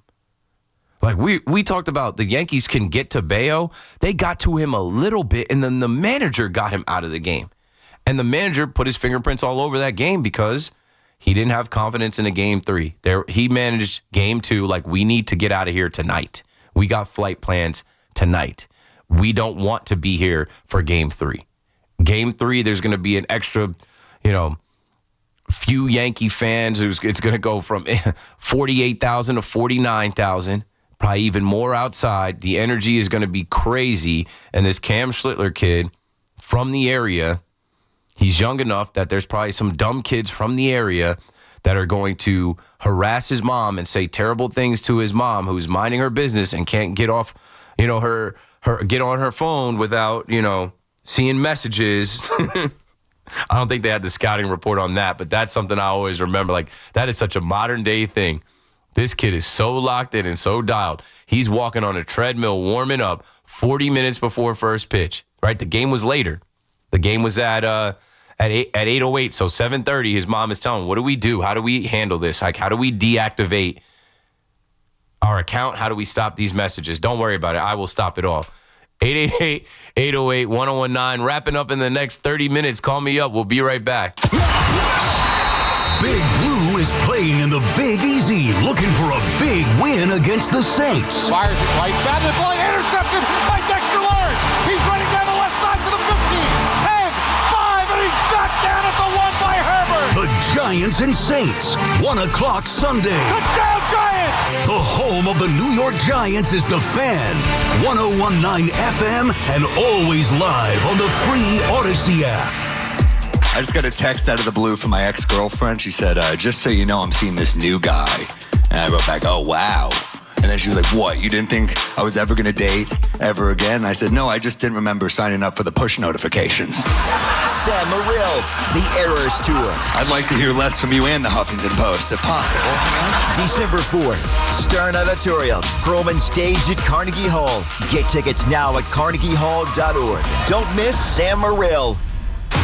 Step up to the plate with confidence with the Jeep brand's newest MVP, the all-electric Jeep Wagoneer S. Year after year, the Jeep brand has delivered game-changing technology and features to help keep you off the bench and on to your next adventure. By blending thoughtful luxury capability and advanced technology, the Jeep Wagoneer S is one key player that doesn't disappoint. Experience the brand new head-turning design and luxurious interior without sacrificing on the legendary performance you love. Excellent range capacity opens up the playing field, and with 4x4 capability, featuring select terrain driving modes, how you play the game is up to you. The interior interior cabin of Wagoneer S pays special attention to detail with high-quality luxury refinements and seamless connectivity that surrounds you in comfort, along with premium seating, ambient lighting, and over 170 standard safety and security features. And like most All-Stars, it can really motor, especially with standard 600 horsepower. It's rugged, plays aggressive, and isn't afraid to get dirty. And with the exciting offers and deals going on right now at your local Jeep brand dealer, it all adds up to Jeep Wagoneer S being a steal. So hurry in today and blast one out of the park. Jeep is a registered trademark. Looking for the lowest price on name brand tires? Get to Town Fair Tire and get the guaranteed lowest price on any name brand tire. Nobody beats a Town Fair Tire deal. Nobody. Name brands at discount prices. Town Fair Tire. Listen up, football fans. You won't want to miss this. Right now, new Bet365 customers bet $5 and get $200 in bonus bets, win or lose. So you could turn that $200 into something bigger when you bet on money line, spread, totals, player props. $200 in bonus bets when new customers bet $5. I know where I'm going to bet from now on. Download the app today and see why it's never ordinary at Bet365. Gambling problem? Call 1-800-GAMBLER. 21 plus only. Must be physically located in New Jersey. T&Cs apply. In-app only. Talk New York sports on The Fan. When your team's best players have all been traded and the latest pick is overrated, just raise a glass with a friend or two and tell them more, tell them more, tell them more do. May your team be great and your picks be true, and if it falls apart, you'll know what to do. Just raise a glass with a fan or two and tell them more, tell them more, tell them more do. It's a crazy world, so what do? You tell them more, tell them more, tell them more do. Hey! Tullamore Dew Irish Whiskey, imported by William Grant & Sons. I'm Bob Burke, founder and chairman of Burke America Parts Group, a family of brands that includes RepairClinic.com, an appliance and HVAC parts solution company that's grown into an international brand. Before AmericanEagle.com, we partially launched a new technology platform developed by another firm. American Eagle helped take our technology to a whole new level with digital marketing, software development, and business insights into our key markets, appliances, HVAC, and outdoor power equipment, and did so both on time and on budget. AmericanEagle.com has the resources, experience, and talent needed to produce solutions. Our new technology platform, developed by AmericanEagle.com, has produced tremendous results with higher traffic, conversion, engagement, and online revenue. If you have any home repairs you need to take care of, check us out at RepairClinic.com. If you need a world-class website or technology project, then I would highly recommend AmericanEagle.com. Call AmericanEagle.com at 773-NETWORK. That's AmericanEagle.com, 773-NETWORK. Ray Catino Lexus of Freehold is the largest Lexus dealership in central and southern New Jersey. Health surprises can change your life in an instant. You've seen it happen to others, but it doesn't have to be your story. At Princeton Longevity Center, we customize actionable and proactive health plans to maximize your lifespan and take control of your health. Our Cancer Check program combines cutting-edge technology with top medical expertise to keep you ahead of potential risks. With advanced full-body imaging, genetic testing, and multi-cancer detection blood tests, we look for even the earliest signs of problems.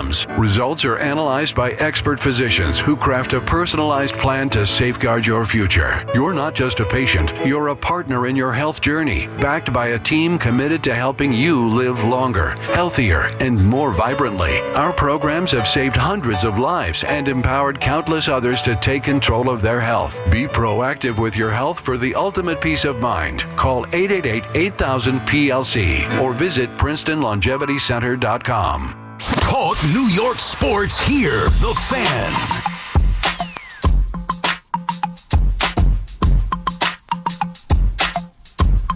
All right, so this last 30 minutes, we're going to get into the WNBA Finals, the Mercury versus the... Paul. Before Paul puts the music up on me, I'm joking.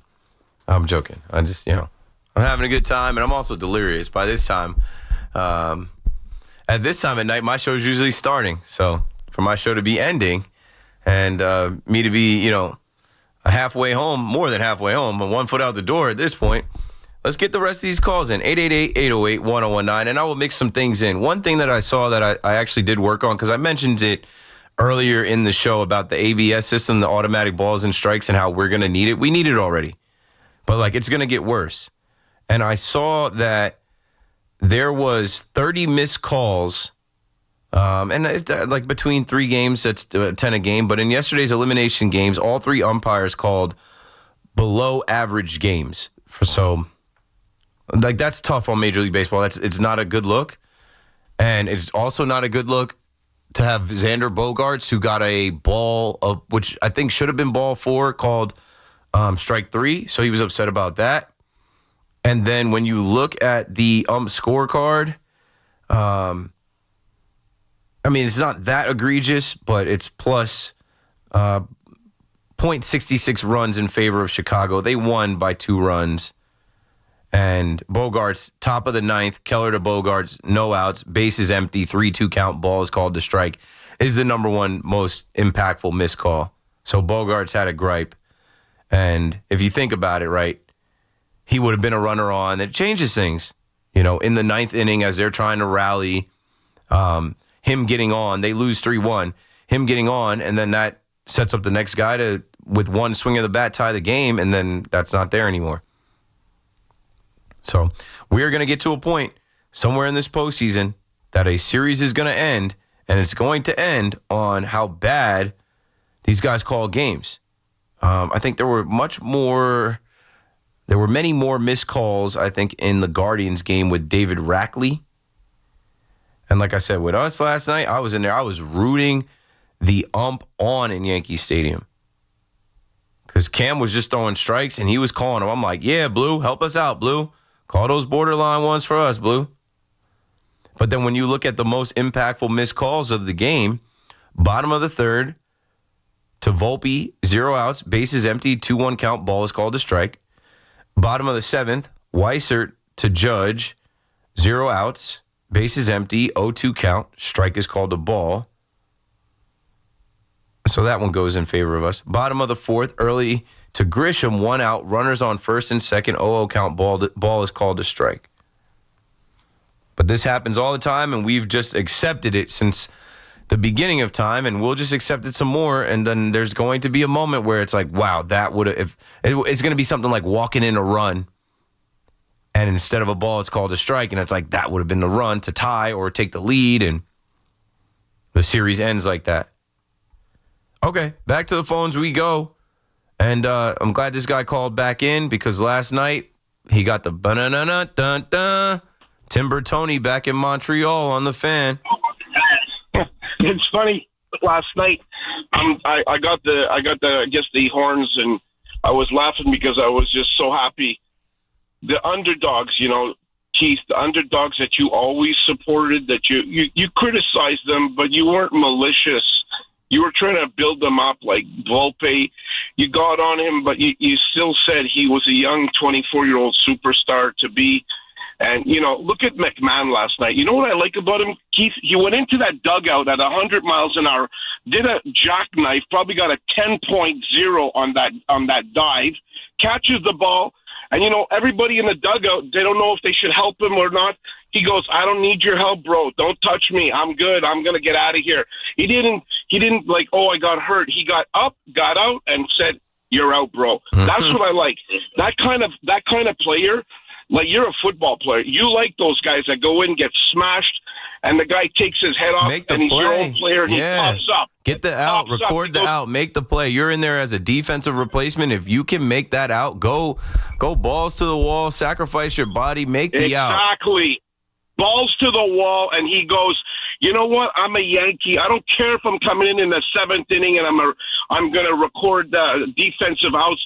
He's part of the team. So is Ben Rice, smashing home runs, a beast of a guy out of Massachusetts, putting him down like he's like a lumberjack. He's like just mowing them down. And you have that little guy Volpe. Like, what happened to him? We don't know. Like, I don't know. Like, remember I said we don't know. Just give him love, man. He's going to come through. And does he play under pressure, Keith?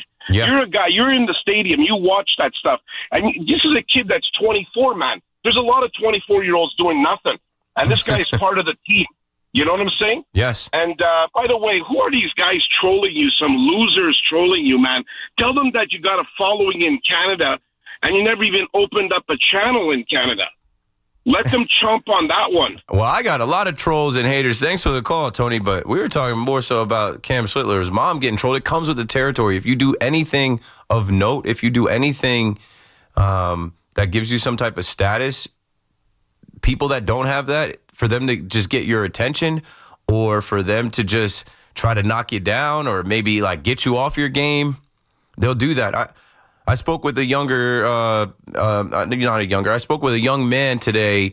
He reached out to me to do an interview for, his college course. And he asked me for some advice. The first piece of advice was positive as far as like, use these social media platforms to get reps, use these social media platforms to build your name, your following, and to get that experience that you're not going to get elsewhere. Like I didn't get experience here at WFAN hosting overnight shows or weekend shows. I came in, I got dropped on the mic, and I had to learn on the fly, but I got reps by doing podcasts, live streams, speaking, and public speaking. I'm like, use that. But then the other thing I told him was block out the nonsense and the noise.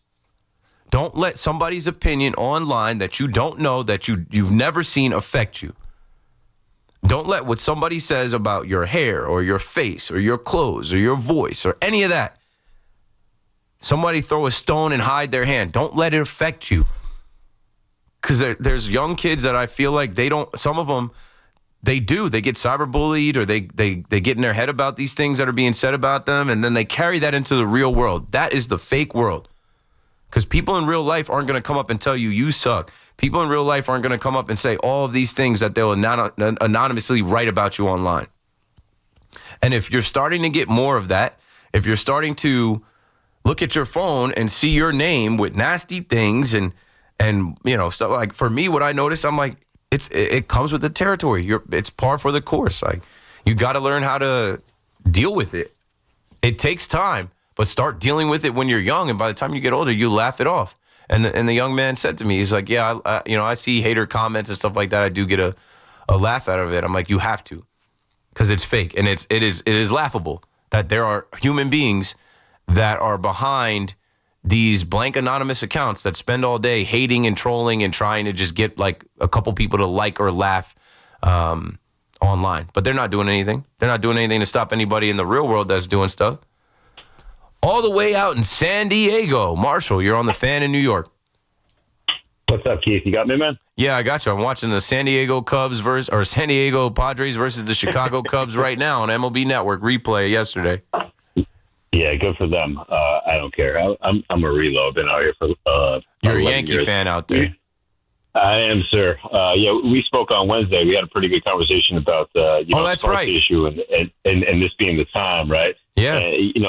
Before I even say anything else, what you just said about cyberbullying and not paying attention to any of that noise, like, really appreciate you saying that, man. So I mean, people need to adhere to that. Just kind of know that is not the real world. That's fluff. That's garbage. That's nothing to pay attention to. Yeah, it has no weight. It doesn't stop anything. Nope. I've never done any business or signed any contracts where someone was like, well, they wrote this about you on Reddit. Like, it doesn't matter.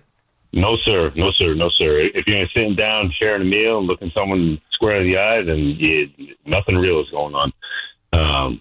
People need people. That's it at the end of the day. But anyway, reason for my call is to kind of follow up on what we talked about on Wednesday, man. I mean, I went into this game yesterday, and I felt like this the kind of the amount of teeth that we got kicked in since 2004 from them and from all the way around, with the exception of 2009. I really felt like it was truly the time, man. And for Cam to shine the way that he did after being really, in my opinion, a very bright spot on the season, I think it really put into perspective like this group and this mix. And I might be being crazy overly optimistic right now, but I haven't had a feeling about a group like this on this team since 2009. And they got a lot of characters. They got a lot of guys. They got a lot of guys that help pull the rope. It is a team. I kept saying that all week. It's going to take a team effort. It could be Austin Wells dropping the ball in on the right field foul line, and Jazz using his elite speed to score the deciding run. It's going to be Volpe saving some plays in the infield. It's going to be guys in the bullpen getting big outs. It's going to be, Cody Bellinger keeping a single to a single and not letting it become a double. Like, all these little things, they add up to eventually, winning the game. Yeah, man, they got gamers all the way around, and they got a really good mix of young guys too that are just meshing with these mid heads to older heads like a Stanton. Judge, I call him mid head because was he 32, 33? He is a meathead for not running out of the box, but he still ended up on second base. No, it's needed to have veterans like Stanton, even Cole being around still, Judge. No doubt. But then have these young guys who they know they belong, but they don't have that much experience. The young guys like Cam Schlitler, Volpe's got 3 years, but like Ben Rice, this is his first real full year. We haven't even seen Dominguez yet. He's hanging around there. Like there's some young guys on this team that are just like bright-eyed and bushy-tailed, but then there are gristled veterans that have been through the wars and been through the pain. It's a good mix. Yeah, it just feels like the right mix right now, man. I'm really looking forward to see what Heel does out there tomorrow. I have a lot of faith in him. I mean, I was talking to people earlier, and they're like, "Oh, Heel." I'm like, "Dude, he was Rookie of the Year last year. Like, you can't discount this guy at all. Come on, like, give me a break. Like, he could go out there and give you 5, and he could piece it together. And let's see what the offense does, man. I mean, I think they're due to kind of wake up. I saw some good signs last night, Yeah, they're going to keep it going. Thanks for the call, Marshall. I was talking last night about people that are critical of them popping champagne because they advanced. I think that's so stupid to criticize this group if you watch them all year and what they went through, 2 6-game losing streaks, right? Losing Cole in the beginning of the season, losing Heel in the beginning of the season, losing Stanton at the beginning of the season, trades happening, random guys coming in and out. Picking up guys like a Ryan Yarbrough for some starts, Stroman making starts, Carlos Carrasco making starts. Judge having the scare of his elbow. It's a long season. And when you get to the end of the season and you're one of the last teams standing, like you pop that champagne when you're one of the teams that clinched. And then when you advance to the next round, you pop it again. They did not get to pop champagne for winning the division. Guess when that one is coming? After they win the division series against Toronto, that one's going to feel like winning the American League East because they're going to clear them out and they're going to set, the record straight. And every time that they get to do that together, it is only them in there and media. I wish there was less media in there. But every time that they get to do that together, that is a memory. That is a bonding time. That is a moment. And that is a time where, like, you might not be best friends with somebody on the team, but you can spray some beer at them, some champagne, pour some beer on their heads. Like everybody is kind of like getting each other. Like it's like a water gun fight or like a balloon fight, water balloon fight. But it's fun and like they're grown men that grind and they have to deal with all of the negativity and the hate and the social media and the articles written about them and the fans that boo them. And I love when they pop champagne. I am looking forward to them beating the Toronto Blue Jays because I know that is going to be a very sweet one on this revenge tour and this redemption, and then go on to another American League championship. And whoever is waiting in the American League championship, whether it's the Tigers or the Mariners, knock them down and rightfully get back to a World Series where, like, if they get back to the World Series, bro, it is all the way up. Nothing can stop me. I'm all the way up. If we get back-to-back years in the World Series here, there's so many possibilities. There's so many things that can happen. And if they win and we get that parade, forget about it. Hi, Miriam in Forest Hills on the Fan. How you doing? How you doing, Keith? How's everybody? Great. It's October. It's the 3rd of October, and we've advanced, and we've got games tomorrow. We've got football games. We're getting closer to the hockey starting, basketball starting. It's the most wonderful time of the year, yes. I have to congratulate the Yankees for winning. My hope is, though, they be patient against Toronto. They can't go after first pitches and be patient and wear the pitcher down. Yeah, I would like to see them work some counts with Gossman. And especially because, like, Luis Gil's, sometimes he's wild. Sometimes he walks guys. So, like, I don't know. That's the wild card here. What version of Luis Gil are we getting in this heightened environment after he hasn't pitched for a while? I think Gossman is a pro and a vet and a gamer, and he's going to be dialed in and ready to go, ready for the moment. It's not going to be easy. But, yes, I think that the approach is key. I felt like in that first game against the Red Sox ace, That was incredible. I couldn't believe that guy pitched. But they helped him. They gave him a 6-pitch inning. They were swinging for the fences. They didn't work any walks. It was like, come on, guys. Come on. Make it tough on him. One of the reasons that I think that happens, not just to the Yankees, but any baseball team, is they get IRA, which to me is instant run anxiety, and right away runs. No, you can't do that. Right. They all want to be the guy. They want to hit. No. They want to hit a home run, or they want to hit an extra base hit, or if somebody's on base, they're swinging out of their shoes. Like I think it was Volpe. Maybe it was Volpe in the second game. Wells worked a walk, and then he had a 1-pitch at bat, and I screamed in the stadium, "Have an at bat!" If the guy ahead of you just got walked, like have an at bat, and it might have been like a 4 or 5 pitch walk, but whatever. It's in the past. But I have to do that because I echo what you said. You won't win.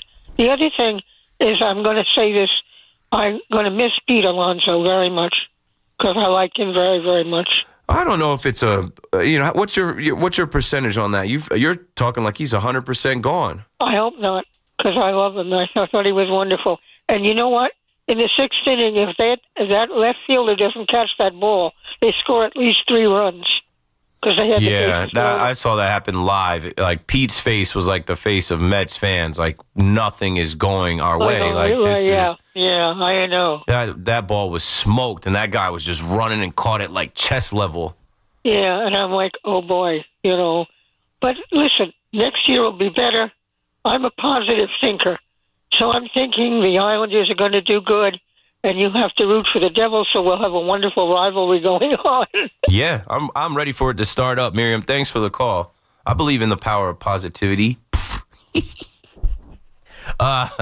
We got to take a break. When I come back, last of the calls, Dylan in New Hampshire, you are on deck. If you want to get a word in with me, if there's something you want to add before I wrap up here in the next couple minutes, you got to call now. Keith McPherson on the Fan. Show is almost over. We'll be right back. It's Evan and Tiki. Afternoons on the Fan 101.9 FM. Cam Schlitler, other than, I guess, the 5th inning with 2 on and 2 out and Durant coming up, other than that, there was never even a moment to consider, oh boy, I may have to get the bullpen warmed up. Listen to Evan and Tiki on demand on Apple Podcasts, Spotify, or wherever you get your podcasts. Find excellence in every detail in a new Volvo. At Volvo Cars Ramsey, 8-time winner of the Volvo Excellence Award.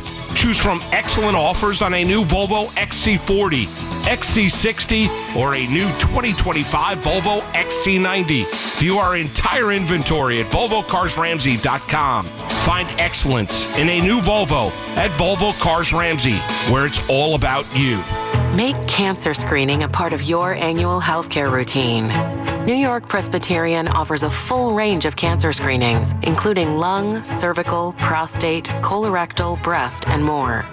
Regular cancer screenings could save your life by detecting cancer at its earliest, most treatable stages. Screenings are available across New York City and Westchester. Learn more at nyp.org/cancer screening. Stay amazing. New York Presbyterian. In St. Pete, Clearwater, you can chill by the crystal clear Gulf. And stroll downtown St. Pete's galleries and murals. And hang with the locals at a fishing pier. And escape to secluded white sand beaches. Secluded, huh? Yeah, and they're spectacular. And then grab a sandwich at the grouper capital of the world. And maybe a nightcap at a rooftop bar with sunset views. Okay, in St. Pete, Clearwater, you'll find just what you're looking for. And then some. Your Florida escape begins at visitspc.com. Dunkin's $6 meal deal is kind of wild. You get a bacon, egg, and cheese sandwich, 6-piece hash browns, and a medium hot or iced coffee, all for $6. That's the main character meal energy you need this fall.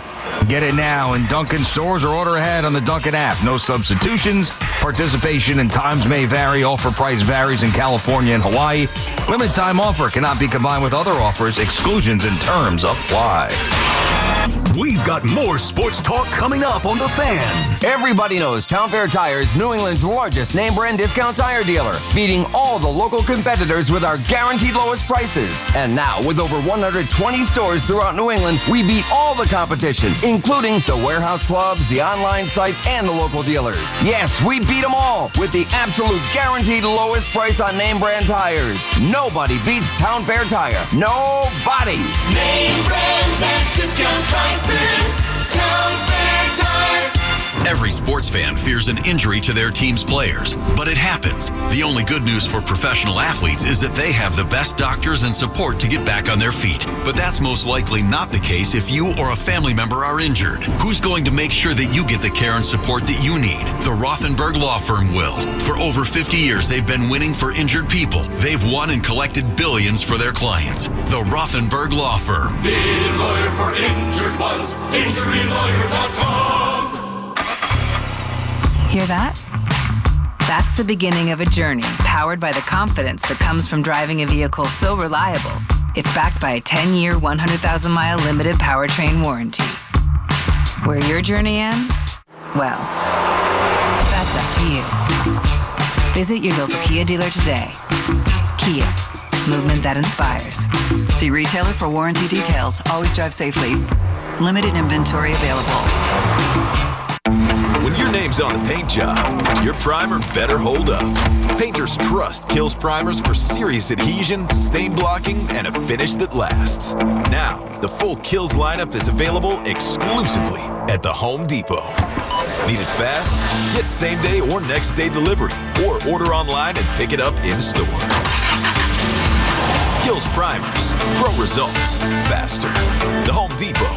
If you're a pro, you know. Talk New York sports on WFAN, 888-808-1019. Powered by Paramount Plus. Count on Sundays all season long with the NFL on CBS and Paramount Plus. Yes, sir.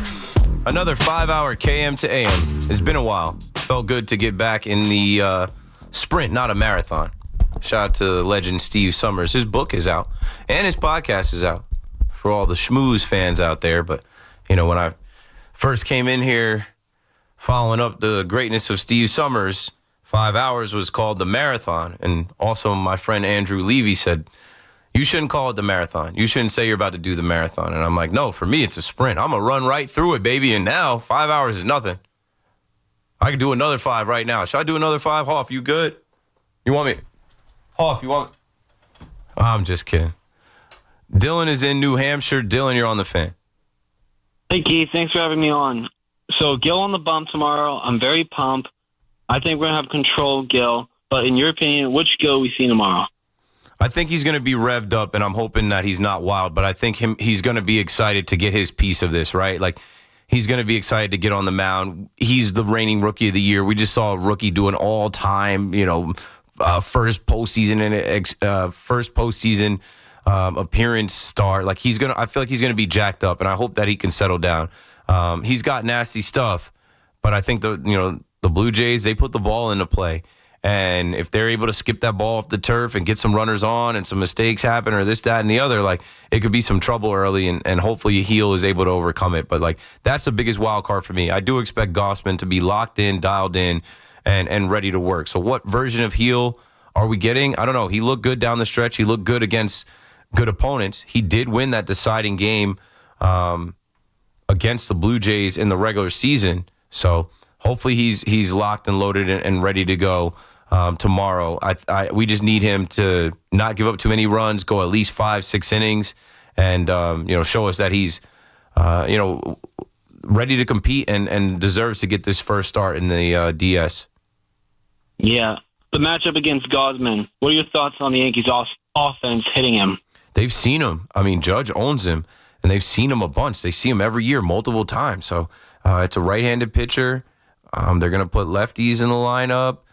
We already have lefties in the lineup. I just think that the familiarity and, how tense the moment will be, I think that, he'll be, we'll be good against him. He'll be locked in, but I think we can get to him. Judge is due for a bomb. 450 dead center, I bet. Stanton is due for a bomb off of him. Yeah, he's due too. Can't wait. Thanks for the call, Dylan. Vladdy Jr. has struggled in the postseason. George Springer is a good postseason performer. I was just reading an article on SNY about the postseason prediction here, and it said the Blue Jays gave up 209 home runs during the season, the most by any team in the playoffs. They're going to throw a rookie pitcher probably game 2. Shane Bieber's going to make his first postseason start for them in Yankee Stadium. And then they're going to decide between Max Scherzer and Chris Bassett. They'll probably go Chris Bassett, but I don't know. Chris Bassett could sleep wrong in the hotel and his back flares up on him. So, I don't know. There's a lot on the Yankee side. And if they take Game 1, we just keep the momentum rolling. I'll be with you Sunday night after Game 2. Thanks for listening to my show.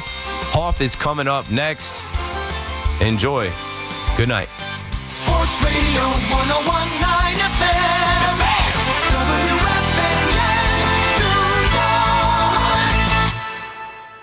Swing and a miss, struck him out. Rookie flamethrower Cam Schlitler gave a performance for the ages while making history in the Bronx. Here's a 2-2 for Cam. Swing and a miss, struck him out, making it even dozen. The Sox were sent packing. They win this wild card round and eliminate the Boston Red Sox. The final score, 4-0. New York is on to Toronto. One step in the journey is complete, but there's more work to be done. Don't miss a second of the Yanks-Jays Game 1. Tomorrow, first pitch 4:08. Here on your home for New York Yankees baseball. 101.9 FM, WFAN. And always live on the free Odyssey app. We could tell you what it's like to drive the Nissan Rogue and tell you all about its performance capabilities, like its VC turbo engine, its impressive fuel economy. Still going. It's I can go virtually anywhere type of freedom. Nice. But you don't have to take our word for it. Go drive it for yourself. You're up. Experience the power of the Nissan Rogue. Drive the Nissan Rogue. Now get 0% APR financing for 60 months on the 2025 Nissan Rogue, Pathfinder, or Murano. For well-qualified buyers, example 0 down payment, 60 months financing at $1,667 per month per thousand financed. Actual down payment may vary.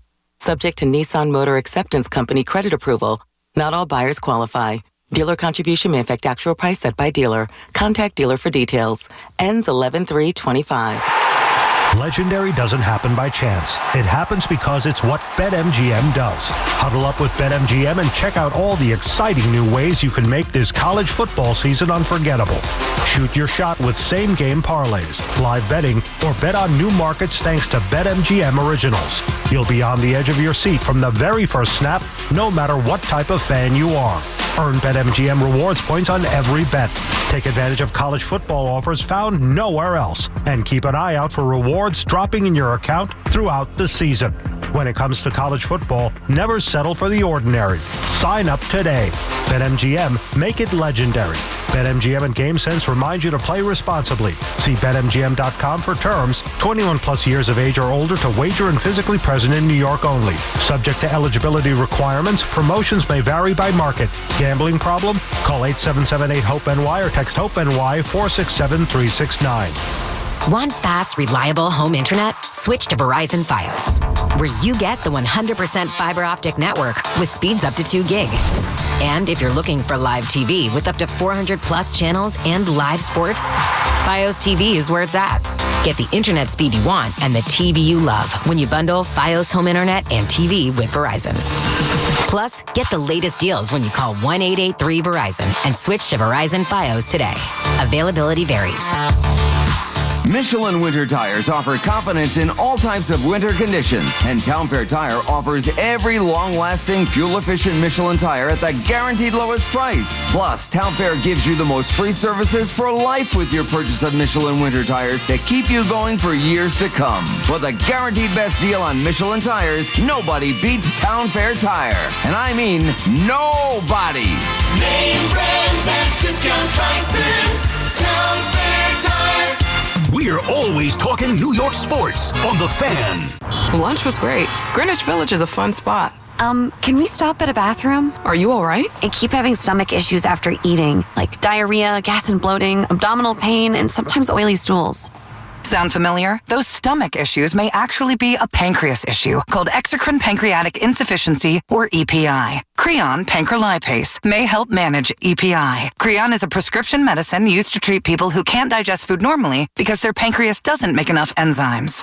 Creon may increase your chance of fibrosing colonopathy, a rare bowel disorder. Tell your doctor if you have a history of intestinal blockage or scarring or thickening of your bowel wall. If you are allergic to pork, or if you have gout, kidney problems, or worsening of pain points. Doctor, if you have any unusual or severe gastrointestinal symptoms or allergic reactions. Take Creon as directed by your doctor and always with food. Do not chew capsules as this may cause mouth irritation. Other side effects may include blood sugar changes, gas, dizziness, sore throat, and cough. These are not all the side effects of Creon. Call 800-633-9110 or visit creoninfo.com to learn more. That's CREONinfo.com. I'm asking my doctor about EPI and if Creon could help. This statement has not been evaluated by the FDA. This product is not intended to diagnose, treat, cure, or prevent any disease. Great workout, huh? Hey, do you want to grab some lunch? I'd love to, but I'm doing one of those detoxes, so I'm only allowed to drink this green stuff all day. Actually, I'm doing a detox too, but I don't have to drink that. Wait, what? What detox are you on? It's called Active Liver, and it's a natural tablet with herbs that support my liver and help me detox daily, all year long. No special diets, no prescription required, no starvation, and no green stuff. I'm feeling amazing, sleeping better, and have so much more energy. And my digestion's never been better. Active Liver, huh? I'm gonna pick some up right now, on our way to lunch. We ask a lot of our liver, so give it the support it deserves with an easy daily detox from Active Liver. Made with natural ingredients like turmeric, milk thistle, and globe artichoke, Active Liver helps cleanse and protect your liver so you feel less bloated and more energized. Find Active Liver online at Amazon, Vitacost.com, or iHerb.com. Or pick it up today at CVS, Meijer Grocery, or ShopRite. When your liver is happy, your body is happy. Enjoy life to the fullest with Active Liver. Tune in to the BT and Sal Show weekdays from 10 to 2 on The Fan, presented by your Tri-State Cadillac dealers. Cadillac is the official luxury vehicle of the New York Mets. Get the latest on the Giants and Jets on WFAN, WFAN FM, WFAN FM HD1, New York, and Odyssey Sports Station. WFAN Sports Flash. Good morning at 12 o'clock. I'm Marco Belletti. Yankees lost 6 of 7 in Toronto this season, including a 4-game sweep. Now they get set for Game 1 of the ALDS with the Blue Jays as they'll turn to Luis Gil against Kevin Gausman in Game 1, and Aaron Boone fully expecting an electric atmosphere. I'm sure it'll be raucous. I'm sure it'll be a great environment. We've played in, a lot of important regular season games up here and know how passionate it can get, and I would expect that. Bombers coming off their win over the Red Sox, and Blue Jays manager John Schneider was quick to point out a difference that he's seen from this club. They're playing I think, a little bit different type of game right now. It's just watching that series against Boston, finding some different ways to score, utilizing some speed. It's relatively the same roster, but I think they're going about it a little bit differently. Yankees Blue Jays Game 1 coverage here on the Fan, streaming on the free Odyssey app, begins 3:25. Mets fired basically all of Carlos Mendoza's staff. Gone. Pitching coach Jeremy Hefner, hitting coaches Eric Chavez and Jeremy Barnes, along with bench coach John Gibbons. And Braylon Allen will be out 8 to 12 weeks for the Jets' knee injury. Still unclear if he'll have surgery or not. Time frame, though, for how long he'll be out is the same. 62 degrees, clear skies, Central Park. That's what's happening. I'm Marco Belletti. Get the scuttlebutt on your favorite team, The Fan, on the Odyssey, iHeart, and TuneIn apps. Sports Radio 101.9 FM. WFAN.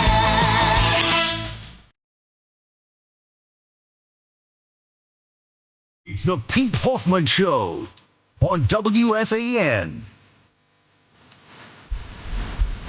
Well, New York Yankee fans, where are you at? That's right. All New Yorkers are getting together to support the Yankees. Well, that's not true. That's not totally true. But the New York Yankees are back in the ALDS 2 years in a row. And all I heard about all season long was how this team was bad. It was garbage. You got to blow it up. Get rid of Cashman. Get rid of Boone. You want to hear some of the crazy things we heard this season about how bad this New York Yankee team was, and yet they are in the ALDS. And I got to be honest, they're the favorites. They are the team to beat right now in the American League. They are the team. They are the strongest team. They have the best pitching staff. They have the best offense. They have the best players in the game right now, with between Aaron Judge still not being Aaron Judge, Max Fried, Cam, let's say it together, Schlitler. He is He put on an incredible performance the other day in Game 3, but he is now up there in Yankee lore as one of the greatest MLB postseason debuts. 8 innings, no runs, 12 Ks, 5 hits. It was masterful. No walks. It was an impressive performance. And you're just seeing this team click right now. Even Anthony Volpe, the guy that we couldn't all season long, it was, what is he doing at shortstop? He's terrible. He can't hit, this and that. Regular season was awful. No one's going to deny that. And if you do deny it, then you're an idiot. He had an awful regular season. Whether it was because of his shoulder, whether it was because he just didn't have it, whether it was because he had a first baseman who couldn't scoop balls like Pete Alonso could do in Queens, whatever the case is, Volpe had a bad season. But come playoff time, he has been showing up. And that's what matters most, is regular season, you get out all the kinks, and the playoff time, you come and you figure it out, and you play your best ball at the right time. And the Yankees do that. And Giancarlo Stanton did that yesterday, or did that on Thursday, with a nice double in the second inning, had a good game, and it's all starting to click. It is all coming together for the New York Yankees as they head up to Toronto. And let's be honest, they could have won the division. They could have been the best team in the American League record-wise. They were that close. This was a very tight race all season long in the American League. No one ran away with it. No one said, "Oh, I clinched before you guys. We 10 games above everybody else." No, this game came down to the final days. And the Yankees were always in it, and they never wavered. But the fans did. I'll tell you that much. And admit it. Who thought that the New York Yankees were going to be this good? Because, again, we had Nick Turturro on this year. Blow it up. I'm rooting for failure because this is getting stale. It's not good anymore. Blow it up. Blow it up. They're going to get back to the World Series. Blow it up. Are you kidding me? They have one of the top bullpens now in the American League. They have one of the sickest rotations. And they finally got the hint to sit Jason Dominguez and not play him. And with that, you now have almost a complete defense along with an elite offense. I mean, tell me, yes, you're going to have deficiencies. You're going to have issues. You're going to have Ben Rice playing first base at times in spots where you really don't want to. Okay, but you got to put his bat in there. And then as long as Aaron Boone does what's right, as long as he reads the room right and can put in substitutions and whatnot, you're good to go. And I'll tell you this much. A lot of people were killing Aaron Boone after games 1, after games 2, and I was too. Don't get me wrong. I didn't understand why you pulled Max Fried after 6 1/3 innings. I don't understand that. But I never said that he was getting outmanaged by Alex Cora, that Alex Cora was completely and utterly embarrassing him. No, I never said that. Not once. Not once. But you know what I did say? Alex Cora choked in Game 3, letting this young kid, Conley Early, go out there in the 4th inning and basically lose the game for the Red Sox. That is a manager choking. Like, you could say what you want about Aaron Boone and how maybe he didn't have the greatest wild card. Maybe he was trying to be a little too cute and let me work some matches and I don't want to work free too much. I want to save him for the next series, whatever the case is. You're going up against Garrett Crochet. You got to be flawless against Garrett Crochet, but whatever. And then with Carlos Rodon, he tried to go, let me push Carlos Rodon a little bit more. That wasn't the right move either. But he didn't go too long. He didn't wait for the game to be completely blown out for him to be like, all right, now it's time to make a move. That's what Alex Cora did. Alex Cora choked. Aaron Boone did not choke. So say what you want about this Yankee team. Say it's not the best team you've ever seen. Say that the core's still not great, or that the manager's not great, and that Cashman's old and he doesn't know what he's doing and he can't put together a good team. Say what you want. They are in the American League Divisional Series against the Toronto Blue Jays team, who, if the Yankees don't win in 3 or 4 games, I'd be surprised. This is not going to a 5th game. This is not going to be a tight series. Yes, their offense is explosive, the Blue Jays, but their pitching is lackluster. They don't scare me at all. Their bullpen's garbage. Okay, they got Jeff Hoffman with an ERA of about 5 closing out games for him. Tell me that the Yankees, in the 9th inning, if it is a tight game, if it is a close game, that the Yankee offense can't crush Jeff Hoffman. I'm sure they will. I'm sure they'll get to him. And it'll happen at least once or twice this series. If they get there. If Jeff Hoffman has to go out there and close a game, which I doubt it. It is going to be a perfect situation for the Yankees to get back to the ALCS, and then they're a step away from the World Series. And listen, you could say I'm getting too ahead of myself, but this is the Yankees. This is the Yankee way. And it makes me mad that Yankee fans don't understand how lucky they have it. And all season long, all I heard was them bitching and moaning. Oh, this team's no good. This is that. Yeah. They're so terrible. They're walking into Toronto ready to just beat up on the Blue Jays. That's how bad they are. That's how bad of a season they had. 888-808-1019. It's Pete Hoffman with you on the Fan until 5 a.m. That's right. 5-hour shift for me this morning as no baseball. Means more me talking. And then Joe Beningo comes on at 5 a.m. And then he gets to talk about the New York Mets blowing, what they did again this season, which was, and we don't want to rehash that. It's the Mets are basically done, but I'm sure that we'll touch on that a little bit this morning as well. And then there's football. We'll get into the football talk as, the Jets look to continue to be, winless this season, and the Giants look to go to New Orleans and win 2 in a row. It's a possibility. That can actually happen. That the New York Jets can possibly win, New York Giants, can win 2 games in a row.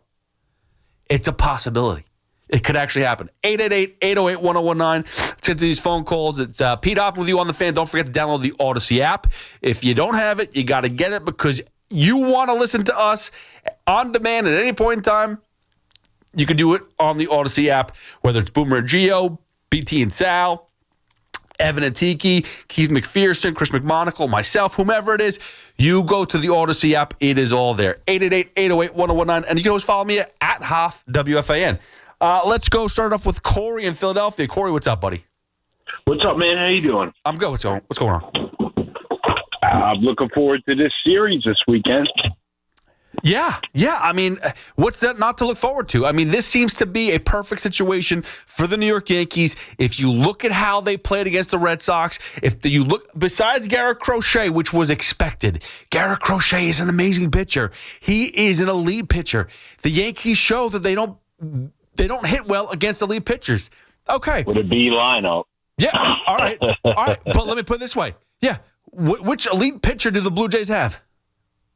Nobody. Exactly. I can't name them. Exactly. The point I wanted to make by calling, right, was this Blue Jays team has been disrespecting the Yankees all year. I think baseball in general is an American sport. So at Yankee Stadium, I want to hear USA chants all through the stadium. I'm serious because you know what? This team has blocked comments on their. I mean, pages. I'm not going to get into the Canada It's not about politics. USA It's stuff. not about politics. No, I It's not understand. about I politics. understand. It's not about politics. It's about protecting our national pastime, and we are the New York Yankees. We need to show some respect for our city and our franchise that has been so great for so long and always makes the playoffs. And I agree with you what you said in the opening. And fans are just spoiled, I guess. I don't know. I don't even know anymore. And hold on, Corey, because I want to jump on that real quick. Because you say fans are spoiled. You guys haven't won anything since 2009, but yet you're spoiled enough to be like, this isn't good enough. I don't get it. I love it. I love what we have right now. We only lost like game one because we had the B lineup out. But I just want to let Toronto know we're America's team, and we're going to go all the way. And I need the USA chance to break out in the stadium just to shake them, and it will shake them. And this is just something that just came to me right now, and I truly believe it.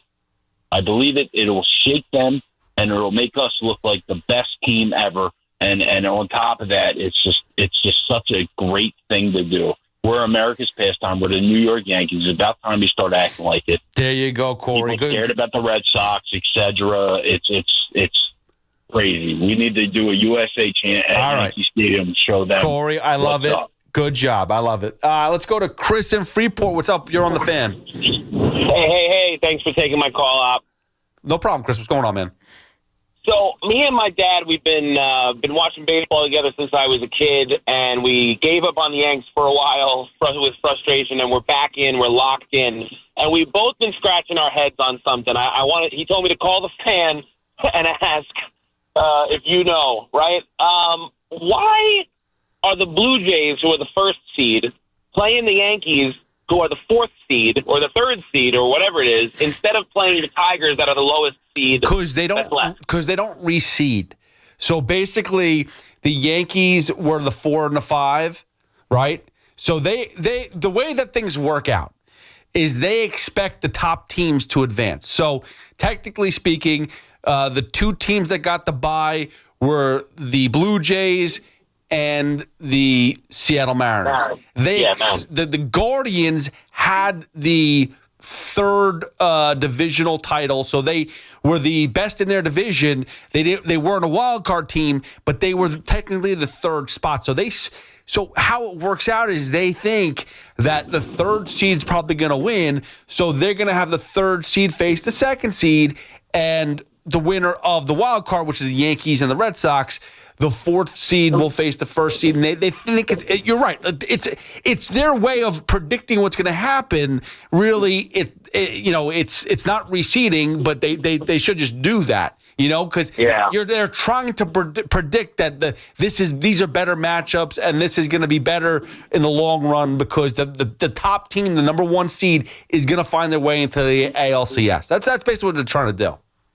Yeah, I got the old school mentality where you don't face your team until the champion, like your divisional rival until the championship series. Chris, I got to be honest with you, man, and this is something we could talk about later on, but the reality is if there's going to be baseball realignment, which we talked about earlier in the season, this is going to be, go away anyway because the Yankees and the Blue Jays are going to be in different divisions. They might be in different leagues. Who freaking knows what it's going to be? So enjoy this now. And you're right, because let's be serious here. Would you want it? The Red Sox and the Yankees are such an awesome rivalry. The same thing with the Blue Jays and the Yankees. It's a good rivalry. You want to see that in the ALCS, but it's not going to happen because of how they lumped it up this year.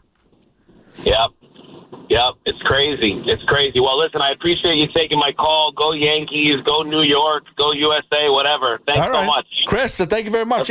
Go USA. Somehow it went from a Yankee to USA. But all right. I mean, listen, this isn't hockey. They do that in hockey. I guess that was fun when they did the Four Nations tournament during the winter time, and that was kind of cool. And it was USA versus Canada, and that was fun. But this is baseball. Don't worry about that stuff. Just go out there and play. 888-808-1019. Let's go to Juan in Rockland. What's up, Juan? How you doing? Thanks for taking my call. It's first time calling to your show. Well, thanks for making it, man. I appreciate it. Of course. Listen, I was watching Game 3, and I saw Cody Bellinger kind of limping on his way to first base. And I saw another replay after McMahon made the catch over there in the dugout, and he was kind of limping out there in left field. Have you heard that? I haven't seen any news about Cody Bellinger being hurt or anything serious. Do you think anything's going on there with him? Have you heard anything? Yeah, so I haven't heard anything yet. Basically, you're right. There looks like there's some injury to Cody Bellinger. We do not know what it is yet. If there is an injury, maybe he pulled something. Maybe it's something he can get over. But you're right. We all saw it. I noticed it a couple different times. I definitely saw the same replay that you did with after the McMahon catch. And it's something that, thank goodness, they have a couple days off to get healthy or try to get healthy. But, yeah, you're right. That could be an issue. If you do see Bellinger sit on later on today, that could be an issue. That could be the reason why.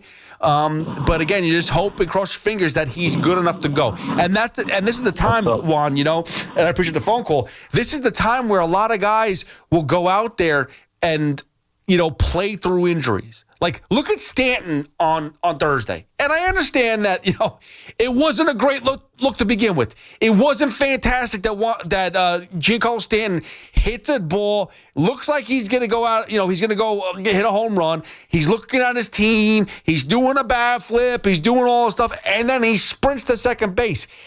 I haven't seen Giancarlo Stanton run that fast in about 5 years. And we've seen him get thrown out at home plate. We've seen, Luis Rojas send him home and him jog home. I've never seen Giancarlo Stanton sprint that hard. He did. He got there. He slid. Super impressed. Super scared, but super impressed that he was able to make it, get there in time. But I'll tell you right now, he was going to get there. You want to know why? It's the playoffs. At this point in time, you just put your head down and run. At this point in time, you got a little injury, you try to figure out a way to get through it. You don't sit there and complain and go, I don't know if I can get out there. No, you get out there. It's playoff time. This is what it all matters. This is what it all matters. The other stuff doesn't matter. The regular season doesn't matter. Aaron Judge having another 50 home run season doesn't matter. Okay? It's cool. It's nice. It's nostalgia. It's record-breaking. It's great. Doesn't matter. The playoffs are what matters. 888-808-1019. That's the number to call. It's Pete Hoffman with you on the Fan. Listen, I know that there's a lot of Mets fans out there. And you got nothing to do right now but complain, bitch, and moan. But I want to hear from you as well. We know which way the Yankee fans are looking. I want to hear from you. What Mets fans, who are you rooting for in the playoffs? We'll discuss that coming up next and why you're rooting for who you're rooting for. 888-808-1019. That's the number to call. Hit me up at Hoff, WFAN. Big Blue is playing in the Big Easy, looking for a big win against the Saints. Fires it right, batted it, line, intercepted by Dexter Lawrence. He's running down the left side to the 15, 10, 5, and he's knocked down at the 1 by Herbert. The Giants and Saints, 1 o'clock tomorrow. Touchdown Giants! The home of the New York Giants is the Fan, 101.9 FM, and always live on the free Odyssey app. This is Alex Shulman. And this is JJ Hill of Shulman & Hill, New York's premier injury law firm. We'll always fight for you when you're injured at work. If you've ever wished you had a lawyer in the family, now you will. At Shulman & Hill, it's never one and done. Once you're a client, you're always part of our family. We'll always go the extra mile for you. New Yorkers in every borough and on every block know us by name. Shulman & Hill. Get your free consultation at hurtny.com. That's hurtny.com. Looking for the lowest price on name brand tires? Get to Town Fair Tire and get the guaranteed lowest price on any name brand tire. Nobody beats a Town Fair Tire deal. Nobody. Town Fair Tire. When When it comes to affordable term life insurance, everyone's whistling the Big Lou tune. If you're over 50, maybe a bit porky, or have type 2 diabetes, $1 million of term insurance may only cost about $200 a month. Even if you're not in perfect health, call Big Lou, because he specializes in finding big chunks of affordable term life insurance for just about everyone. Don't let diabetes or other health glitches keep you from owning $500,000 to $1 million or more of term life insurance. For affordable term life insurance, call Big Lou. Don't hesitate. Call 800-700-6898. 800-700-6898 or visit biglou.com. Call Big Lou, don't hesitate. 800-700-6898. Call Big Lou, don't hesitate. 800-700-6898. Visit biglou.com. What I know about courage, I learned from my adoptive mom. She said sometimes you just gotta hold on and know we'll get through this. Mom, we are so high up. Hold my hand. No, you hold my hand. Here we go. Learn about adopting a teen from foster care. You can't imagine the reward. Visit adoptuskids.org to find out more. I learned patience from my adoptive dad. All he had to say was, "Hey, you got this. Just breathe." Hey, we're pretty good. Yeah. Might have to start a band. I got it. Learn about adopting a teen from foster care. You can't imagine the reward. Visit adoptuskids.org to find out more. This message is brought to you by Adopt US Kids, the U.S. Department of Health and Human Services, and the Ad Council. Go running with the Devils on November 2nd, a 5K race hosted by RWJ Barnabas Health and the New Jersey Devils. Register at rwjbh.org/runningwithdedevils. Talk New York sports on the Fan.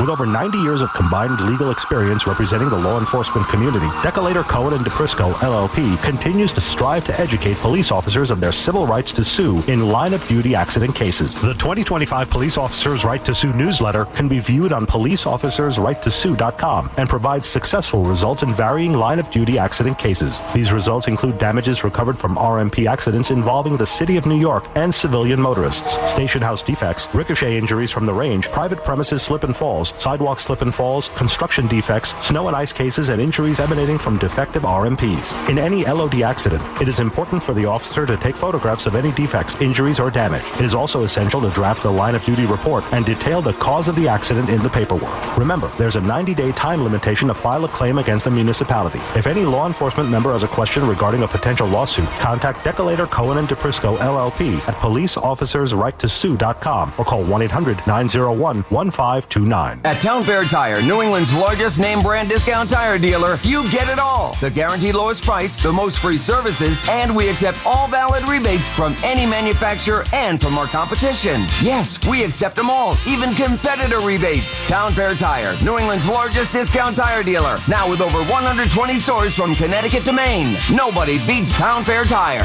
Nobody. Name brands at discount prices. Town Fair Tire. Have something to say? Dial us 888-808-1019. Powered by Paramount Plus. Count on Sundays all season long with the NFL on CBS and Paramount Plus.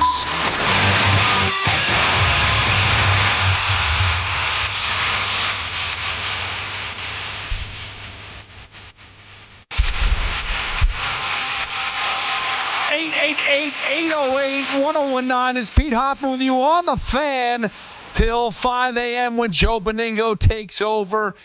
And listen, this is to the Met fan out there right now that is sitting there, that loves baseball, and feels like they missed out on another playoff run, which you did. There's no other way of sugarcoating it. The organization screwed you. You went out there and did your job. You went out there to the games. You went out there and had record-breaking attendance for Steve Cohen, who asked for you to do that, and you got screwed, but you went out and showed up. So my question to you is, what do you do during the playoffs? Because there's a couple different things. Like, obviously, there's the people that are going to go out there and say, I'm not going to watch a single thing. I'm not going to watch the playoffs. I'm done. There's the people that just love baseball and are going to go watch them all. But what are the rooting interests while you're watching? And I've come down to a few different scenarios. First of all, the best case scenario is that it's Seattle versus Milwaukee. Because in that sense, it's really, there's nothing going on there, right? Like, what ties do we have to Milwaukee or Seattle? I mean, there's really no former Met on either team that's sitting there and going, oh my goodness, we don't, like, what Jose Quintana we're going to get upset about? No, we're not going to get upset about Jose Quintana. Are we going to get upset about who's even in Seattle from the Mets? I don't think anybody. So, honestly, it doesn't make a difference. Either team is basically obsolete. The best part about Seattle is their music scene. So, if Seattle won, it would mean nothing. It would be the worst thing for baseball. But the best thing, I think, for all, fans of baseball that really didn't want to root for most of these teams that are in the playoffs because you're a Mets fan. But I'm going to tell you right now, there is only one team that you really got to put stock in. And you're going to get pissed and you're going to get frustrated by it and you're not going to understand where I'm coming from.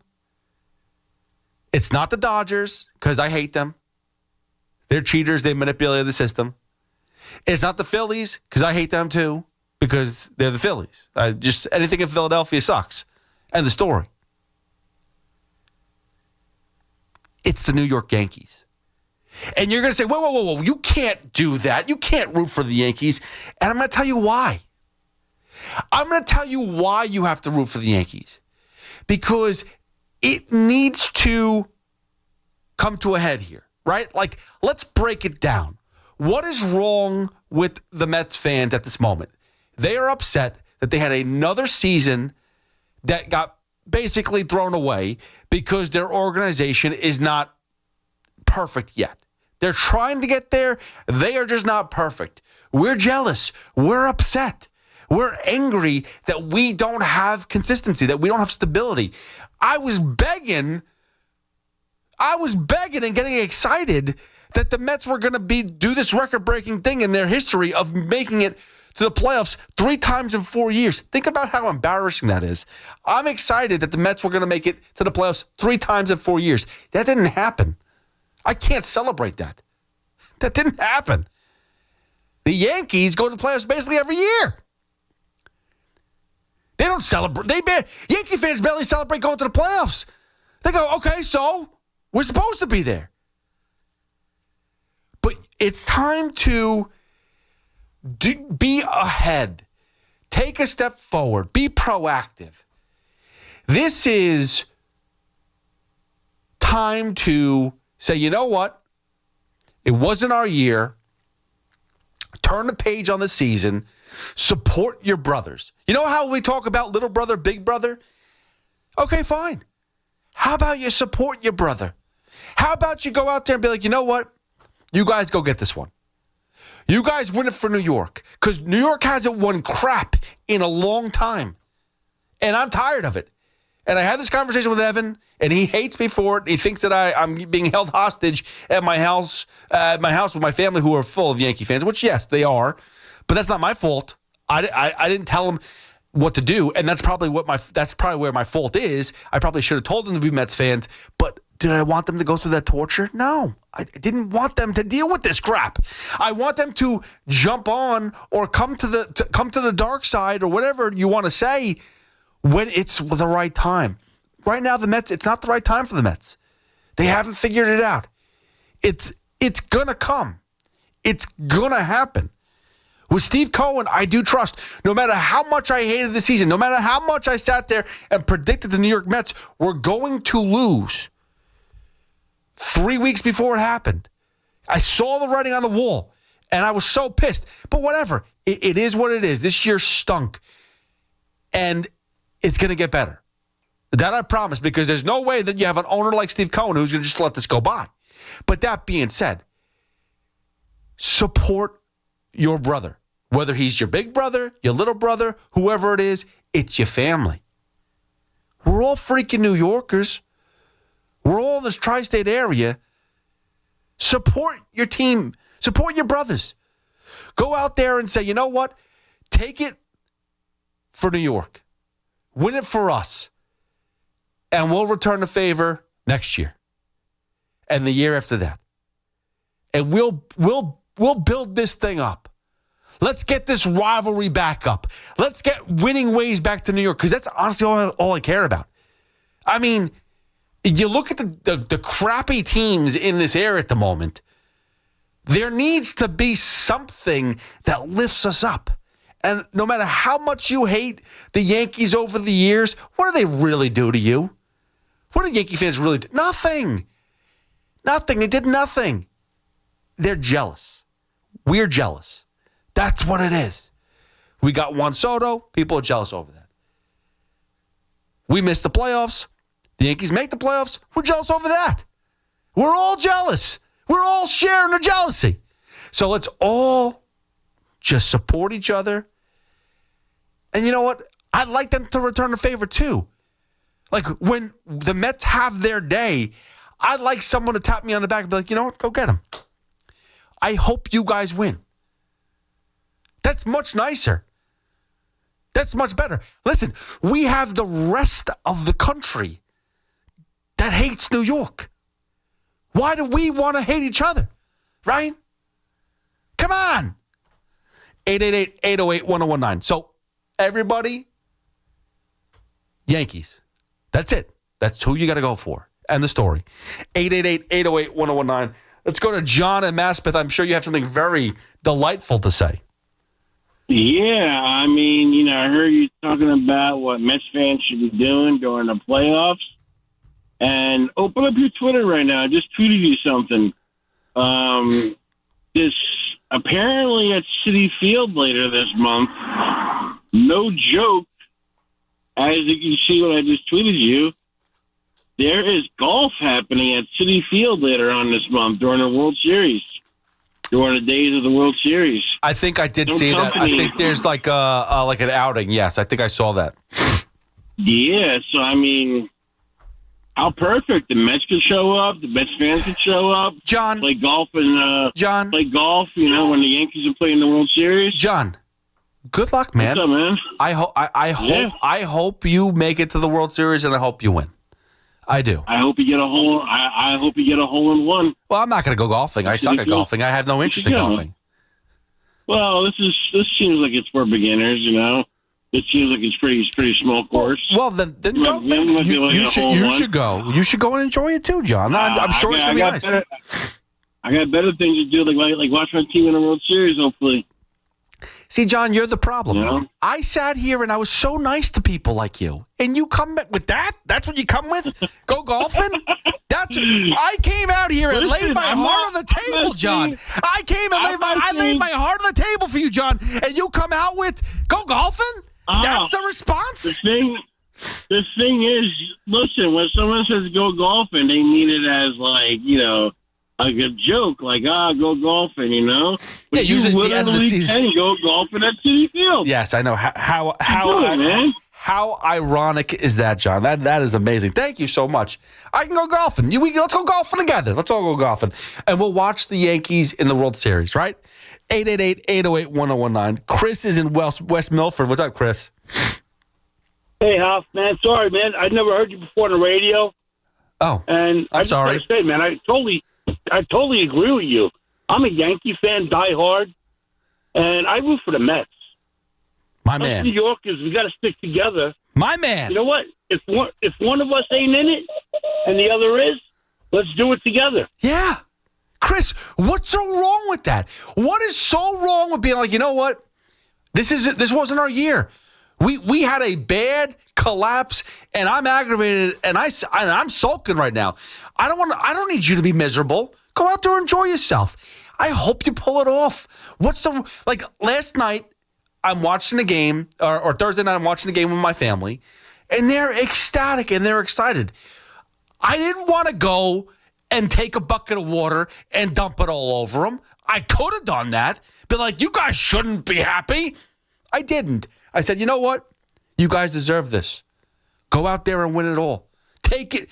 Do it for this household. This household needs to celebrate. We need a championship. Go and deliver. That's what I said to him. I have a motivational speech every day now. Go out and win. That's all that matters. And we should do it together. I wish everybody got your message on this, man, because that's what it's all about. Yeah. It's about bringing it back to New York. It's not about bringing it to the Yankee Stadium or Citi Field or Shea Stadium. We're New Yorkers. Let's be together. Damn right, Chris. That's what I'm talking about, my man. I appreciate it. Thank you so much. Listen, this is not like a, hey, you know what? I'm bending over and, we'll take it again and you guys are the best. But no, this is more of just like, you know what? Some days it's not your day. Unfortunately, for Mets fans, you feel like that all the time. I feel like that all the time. It is, for 3 weeks, I basically sat and watched misery and put my head through every wall in my house and made my entire family miserable because I was depressed and upset because I watched a Mets team torture the living hell out of me. But I don't have to make you miserable. I don't have to. I can say, you know what? It's okay. It's not our year. You go and do it. Be happy. Because there's going to be a day where the roles are going to reverse. And I'd like you to be happy for me. We should be happy for each other. 888-808-1019. Rolando in Queens. It's up, Rolando. What's going on, Hoff? How we doing, brother? I'm doing good, man. How about yourself? Yeah, listen, I'm actually I'm happy. Somehow I'm actually happy right now. I feel like crap. I'm sick as a dog, but I feel happy.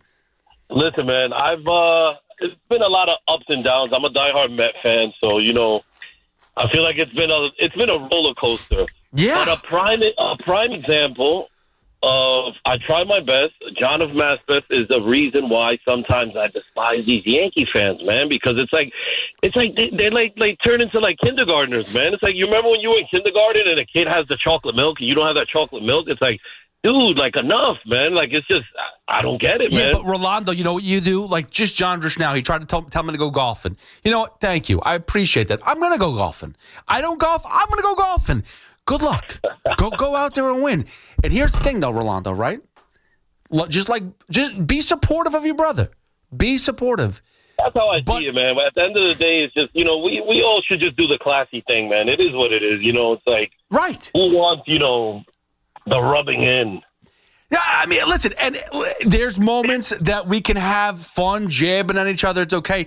But the Yankee, the Mets fan has no leg to stand on, okay? Let's be serious. All year long, all I heard from so many different people was the little brother, big brother thing. The Mets are here now. It's our town. It's our city. I don't care. Like, that's the reality. No offense to anybody else. No offense to any Yankee fan except for the 4 people that live in my house and my mom and my sister and those people too. But, like, I don't really care about Yankee fans. Like, I don't. Look, when I'm wallowing in my misery, I'm not thinking about, the Yankee fans are going to come at me now. I don't care. I'm caring that the fact that the Mets, the team that I live and die for, completely gutted me in front of the entire world again. Everybody knows who I am. With you on that, man. Yeah, Rolando, that's it. So it's not about trying to bring people into the misery. It's raise people up, because the day that Rolando, the day that we, us Mets fans, will celebrate. Yeah, we're going to have our turn, man. We are going to have our turn. And that day that happens, I want people to celebrate with us. I'm telling you right now. On that. Thanks so much, Rolando. I appreciate the phone call. I remember specifically something my father said. So specifically something my father said in '86 when the Mets won the World Series. One of my relatives, I'm not going to say his name. I don't want to throw anybody under the bus here. But one of my relatives, big Yankee fan, said he was rooting for the Red Sox because he didn't like the Mets and the guys on the team and how they were celebrated and how they were a little cocky and whatever it was. I don't want that. I don't want people in my household to be like, your team is unlikable. No, you know who's unlikable? The Dodgers, the Phillies, the Red Sox, Toronto, Canada. They're not likable. Not New York. We're all freaking New Yorkers. All right, 888-808-1019. Bruce, Rob, we'll get to you guys in a little bit. Got to take a little break. Got to go blow the nose. It's been, I don't know what the hell happened. Everybody in the world is sick. I was in the Giants locker room last week. They were sick there. I saw Dexter Lawrence was on the report, injury report of not practicing because he was sick. It feels like everybody's sick in the world. So I got a little something too. I got to go blow my nose. Got to take a break. All right, 888-808-1019. Bruce, Rob, we will get to you guys. We're going to talk heavy baseball because the New York Yankees are going to Toronto to play baseball, something that is a privilege to do. Support your brother. Support your Yankee fans. Let's go. Let's go together to Toronto, and let's take over. 888-808-1019. It's Pete Hoffman with you on the Fan. Hit me up at Hoff, WFAN. It's Chris McMonagle overnights on the Fan, 101.9 FM. And that is an utterly brilliant performance. And Boone lets him go 8. I think that answers the question to all the people that, he would never try. He relies strictly on the numbers. He relies strictly on the spreadsheet. They have a plan. It doesn't matter how good the pitcher's pitching. Listen to CMAC on demand on Apple Podcasts, Spotify, or wherever you get your podcasts. If you're thinking about popping the question, don't overthink it. Go where generations of New Yorkers have gone. HL Gross Jewelers in Garden City. These guys have been in the diamond game for over 100 years. 5 generations of helping people find the perfect engagement ring. No pressure, no games, just the best prices, real education, and one-on-one honest service you want when you're making a big decision. Don't make the ring buying experience stressful and trust HL Gross in Garden City. Visit online at hlgross.com. The Association on Aging in New York is celebrating the 60th anniversary of the Older Americans Act, which funds vital programs for millions of older adults. Services include meals, transportation, home care, Medicare counseling, case management, and caregiver support. Today, people are uncertain whether some programs remain available. We can help. To learn more about these essential programs and how to keep them, visit our website at agingny.org. Sponsored by the Association on Aging in New York. Salicata here, and wow, are we thrilled with the incredible job CertaPro Painters did on our house. So clean, so efficient, they actually listened to us and even satisfied my wife, which, as you know, isn't easy. If you've been putting off painting because of the economy or tariff worries, don't. Painting your house is the easiest and most efficient way to protect and raise your home's value. Do what we did.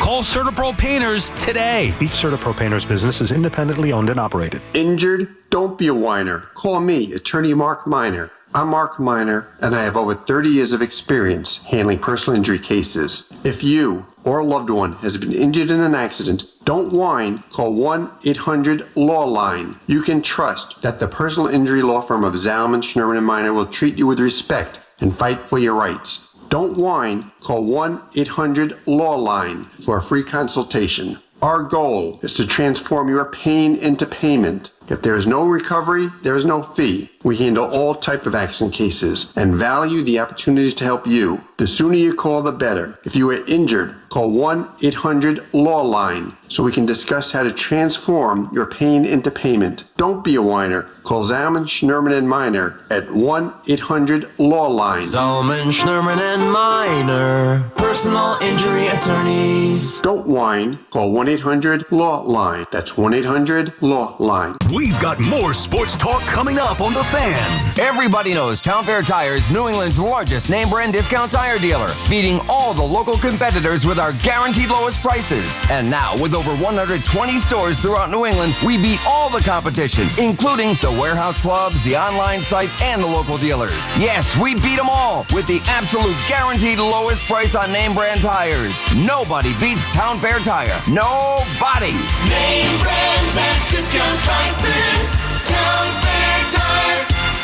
We all hear the radio ads about the IRS. They tell you to be afraid, to be scared, and they try to frighten you into calling. I'm not here to do that. Tax Relief Advocates is different. TRA is here to tell you that if you owe money to the IRS, whether it's $5,000, $50,000, or $500,000, we have a solution. It doesn't matter if you're sitting in your car, at work, or with your kids. No matter where you are, call now. 800-575-6812. Don't lose hope. TRA can eliminate or reduce what you owe to the IRS. Generous programs are now available that can give you a fresh start. Our passion is taxes and helping individuals fix their IRS problems. We have over 1,000 5-star reviews on Google and an A+ with the Better Business Bureau. You don't need to be afraid of the IRS any longer. End your tax nightmare today by visiting us online at TRA.com or call 800-575-6812. That's 800-575-6812. Tax Relief Advocates. Real solutions for real people. Your friends pretend they know sports. WFAN actually does. Get smarter, louder, and way more annoying at watch parties. The Fan, 101.9 FM, and always streaming on the Odyssey, iHeartRadio, and TuneIn app. So much hostility in the world. Everyone's always combating. And I do love my combat sports. That's why if you check out WFAN Daily, you'll go see right now BKFC, that's Bare Knuckle Fighting. Yes, Bare Knuckle Fighting Championship. Mike Perry versus Jeremy Stevens, two former UFC fighters, but they're going head-to-head in Bare Knuckle Fighting tomorrow or today, later tonight, at Prudential Center. And I actually did an interview with both of them separately. Both really good guys.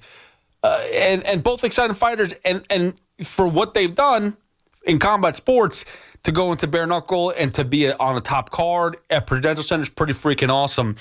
And again, like I said, I love combat sports, but right now, I want more than anything else for everyone to get along, to everyone get together and say, you know what? It's a Yankees town right now. Let them go and win the whole freaking thing. Bring a championship back to New York. It's fine. It's okay. It actually doesn't hurt to do that. I actually feel good about myself. Go figure. 888-808-1019 is Pete Hoffman with you on the Fan till 5 when Joe Benigo comes on. I'm probably going to change the mood around 4:30 because if I say this in front of Joe, he may come on the air and strangle me. Even though he's probably at home right now, he's still going to find a way to kill me. So I may switch it up or at least talk football or something like that just so that he doesn't hear this. But you could break the news to him. It's okay. Sports Talk at WFAN is presented by Paramount Plus. You can't count on much, but you can always count on Sundays with the NFL on CBS and Paramount Plus. Watch your local NFL game live every Sunday, all season long. Visit ParamountPlus.com/NFL to get started today. And here's the other thing about Paramount Plus that I cannot wait for. Starting January, I just talked about BKFC. The UFC is coming to Paramount Plus. That means that $80 you spend on pay-per-views all the time every month. Well, there's a pay-per-view tonight. It's $80. Guess what? You don't have to do that anymore. Just get Paramount Plus. It's already there. It's part of the package. You don't have to worry about putting that extra premium down. You're Gucci, as the great JJ John Descremsey would say. Let's get back to these phone calls. 888-808-1019. Bruce is in Yonkers. What's up, Bruce? Hey, how you doing? First of all, I just want to shout out to your mom and dad. They're awesome people. They had their 50th wedding anniversary recently. Yes, they did. I love them too. Thank you, Bruce. I appreciate that. No, they really, honestly, and thank you very much, Bruce, for that shout out. My parents are two very genuine people. They would give you the shirt off their back, the shoes off their feet. They would do anything for anybody. I love them dearly. They made me who I am today, which isn't the best person in the world, but they tried really hard to make me good. So I appreciate them. 100%. Thank you. I'm one of the few people that's both a Yankee and Mets fan. People tell me I can't be that, but I mean, I'm a New Yorker, and what would be better than Subway Series? And Mets fans, you look at the positive side. You got great young pitching coming up. You got an owner with unlimited money. This is just a one-year thing. I predict the Mets are going to be in the playoffs not just next year, the next 4 years straight. Well, Bruce, I got to be honest with you. I predicted that too as soon as Steve Cohen came in, and they've honestly, it hasn't been that way. Think about it. In 21, they missed. In 22, they went. In 23, they missed. In 24, they went. In 25, they missed. So, to be fair, in the 5 years of his tenure, they've missed the playoffs 3 out of 5 years. They've only been in the playoffs twice. I feel the same way as you do, but it's not there yet. They haven't clicked. They haven't gotten that right niche yet. And I'm not saying it's not David Stearns. I'm not saying he's not going to get it. But last year was a complete and utter failure. Let's put it that way. No, absolutely. There's no way around it. But you look at Sprout and you look at McClain, all the good young pitching. You got to be optimistic, right? It's just a lull this year. Aren't you up? Isn't everybody got to be optimistic for the future? Well, I mean, I was optimistic going into the season, and the Mets missed the playoffs. Delayed by a year. Okay, delayed by a year. Okay, got it. All right, thanks, Bruce. Okay. Well, listen, thanks for the phone call, man. I appreciate you, Bruce. Let's go to, actually, we're going to have to take a break in a second, but we'll get back to the phone calls. Rob, Michael, listen, I understand that the expectations with Steve Cohen are extremely high. And that's the expectations the Yankee fans have. And that's the problem, is that now you're going to have two organizations that have the same expectation, and there's going to be a collision course eventually. We hope that there will be a day that both the Yankees and Mets are in the World Series at the same time again, and they can go head-to-head. But here's the thing, right? I don't need that as a Met fan to justify being a champion. I'm being honest. I've heard that before, and someone was like, "Oh, well, wouldn't it mean more if you beat the Yankees in the World Series to win a World Series?" No, I just want to win. It doesn't make a difference if it's versus my high schoolers varsity team. If they're playing somebody in the World Series and they win and they get the championship, I'll take it. Doesn't make a difference who they beat. I don't care. Same thing with the Yankees. You don't need validation for beating the Mets. Who are they? They're nobody right now. Right now, they're nobody. The validation is whoever's in front of you, right? Let's put it this way. I can't stand the freaking Dodgers. They're a bunch of cheaters. Cheaters because they were able to manipulate a system in which you can defer a buttload of money. You have the best, and I can't stand him. He's going to win the MVP again, but Shohei Ohtani is going to win the MVP because he's so special, because he hits 50 home runs, and he was able to strike out 50 people. And he's the first 50-50 player ever to strike out 50 people and hit 50 home runs. What would he freaking do? Last year he hit 50 home runs and stole 50 stolen bases. So 50-50 that year too. Every year it's going to be 50-50. They're going to go, well, he was the first guy to hit 50 home runs and walk 50 guys. Wow, we need to start just pulling stuff out of our butt? Come on. Maybe Volpe will get it one year because he struck out 50 times and made 50 errors.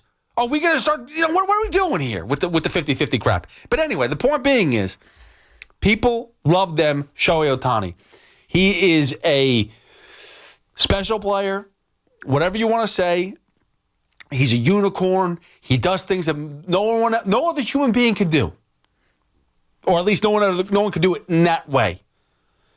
And he, being the star and celebrity that he was in Japan, the only person that could even do this, deferred $680 million of his contract. $680 million of his contract is deferred. So think about that. Juan Soto signed a deal for $765 million. He wants every penny as soon as possible. Now, would he, if he deferred it, some of it, would we have liked it? Of course, but he didn't. But Shohei did. And in doing so, he allowed the Dodgers to go and sign every other top-end starter and position player they possibly could. Reliever. They beat the system. I mean, they basically have a unicorn who doesn't want to get paid right now, and they can still sign everyone else. It's a cheat code that no one else can press. That's the team that we should hate. That's the team that we should say, we don't want them to win. That's the team that we should say, it doesn't make a difference if it's the Phillies, if it's whomever, we want them to lose. If it's the Yankees in the World Series versus Dodgers, we should all be behind the Yankees and say, Dodgers, public enemy number one. End of story. Marco, I'm telling you right now, you may not like this and appreciate it. Whether I'm big brother, little brother, don't make a difference. We're brothers. I support you. Go Yankees. Good for you. I can see the Marcos. I can't do that. I can't sit here and agree with you on that. I'm sorry. I can't do it. It's okay. You don't have to. Certain teams that I don't mind, sure. Teams that I actually truly don't like, I don't care what city you're playing. Doesn't matter. Here's the thing, though, dude. Like, I'm at the point when the Mets win a World Series, I want people to, like, pat my back and be like, congratulations. I don't need hostility. And that's what I feel like is going to happen. I'm going to hear, oh, but it took you so long. No, I just want, you know what? You'll get this one this year. We'll get the next one. Here's the thing, and I'll say this, and you're going to be all right in this category. It's not for the masses. It's for the individual. You'll be fine. The people that get the pat on the back are the people that deserve the pat on the back. The people that get the vitriol will deserve the vitriol. Remember that, people. Marco Belletti, the smartest man in the room right now. 888-808-1019. Pete Hoffman with you on the Fan till 5 a.m. when Joe Beningo takes over. Let's take a little break, and then we'll get back into the Mets fans. Let's give some love to our brothers, the Yankees. Now in update time, it is Marco Belletti. The home of Yankees radio is WFAN, WFAN FM, WFAN FM HD1 New York, and Odyssey Sports Station. WFAN Sports Flash. Good morning at 1 o'clock. I'm Marco Belletti. Yankees have gone through some ups and downs all year, but they find themselves getting ready for Game 1 of the ALDS against the division rival Blue Jays, where plenty was made from this comment from one of their announcers, Buck Martinez, back in early September. You know, the Yankees, they're not a good team. I don't care what their record is. They have a lot of wild pitches. They make a lot of mistakes in the field. They don't run the bases very well. If they don't hit home runs, they don't have a chance to win. Well, apparently the Yankees and Aaron Boone were paying attention. I know Buck had some thoughts. That's all I was responding to. So he's wrong. But it doesn't matter. We got to go play, and we got to go perform as everyone does at this time of year. Almost time for that talking to stop. Game 1 today. Luis Gil, Kevin Gosman, coverage here on the Fan, streaming on the Free Odyssey app begins 3:25. Mets coaching staff will have a much different look next year. Gone the likes of pitching coach Jeremy Hefner, hitting coaches Eric Chavez and Jeremy Barnes, along with bench coach John Gibbons, all fired as Carlos Mendoza remains, but will have plenty of new faces around him. And unclear if Braylon Allen will need surgery for his injured knee, but either way, he'll be out 8 to 12 weeks for the Jets. 60 degrees, clear skies, Central Park. That's what's happening. I'm Marco Belletti. Talk New York sports here. The Fan.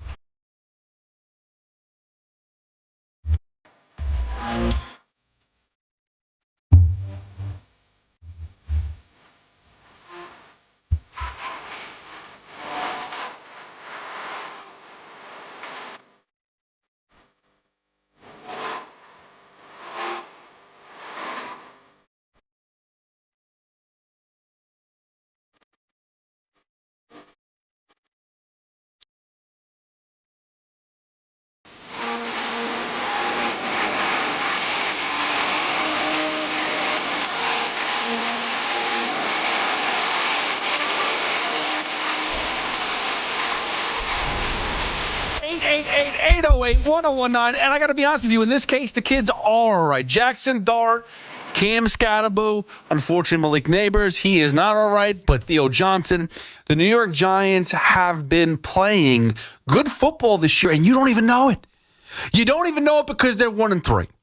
But I'm telling you right now, I know Russell Wilson, had that game in Dallas, so we all saw how that game went, and we saw the offense, kind of stutter and fall over themselves on the first and third game of the season against the Chiefs and against the Commanders. And I think the Commanders game they could have won if they had just a better offensive performance. Think about this.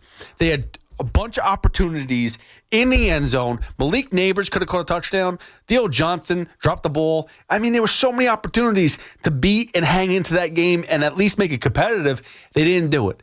But Jackson Dart starting last week changed things. It truly did.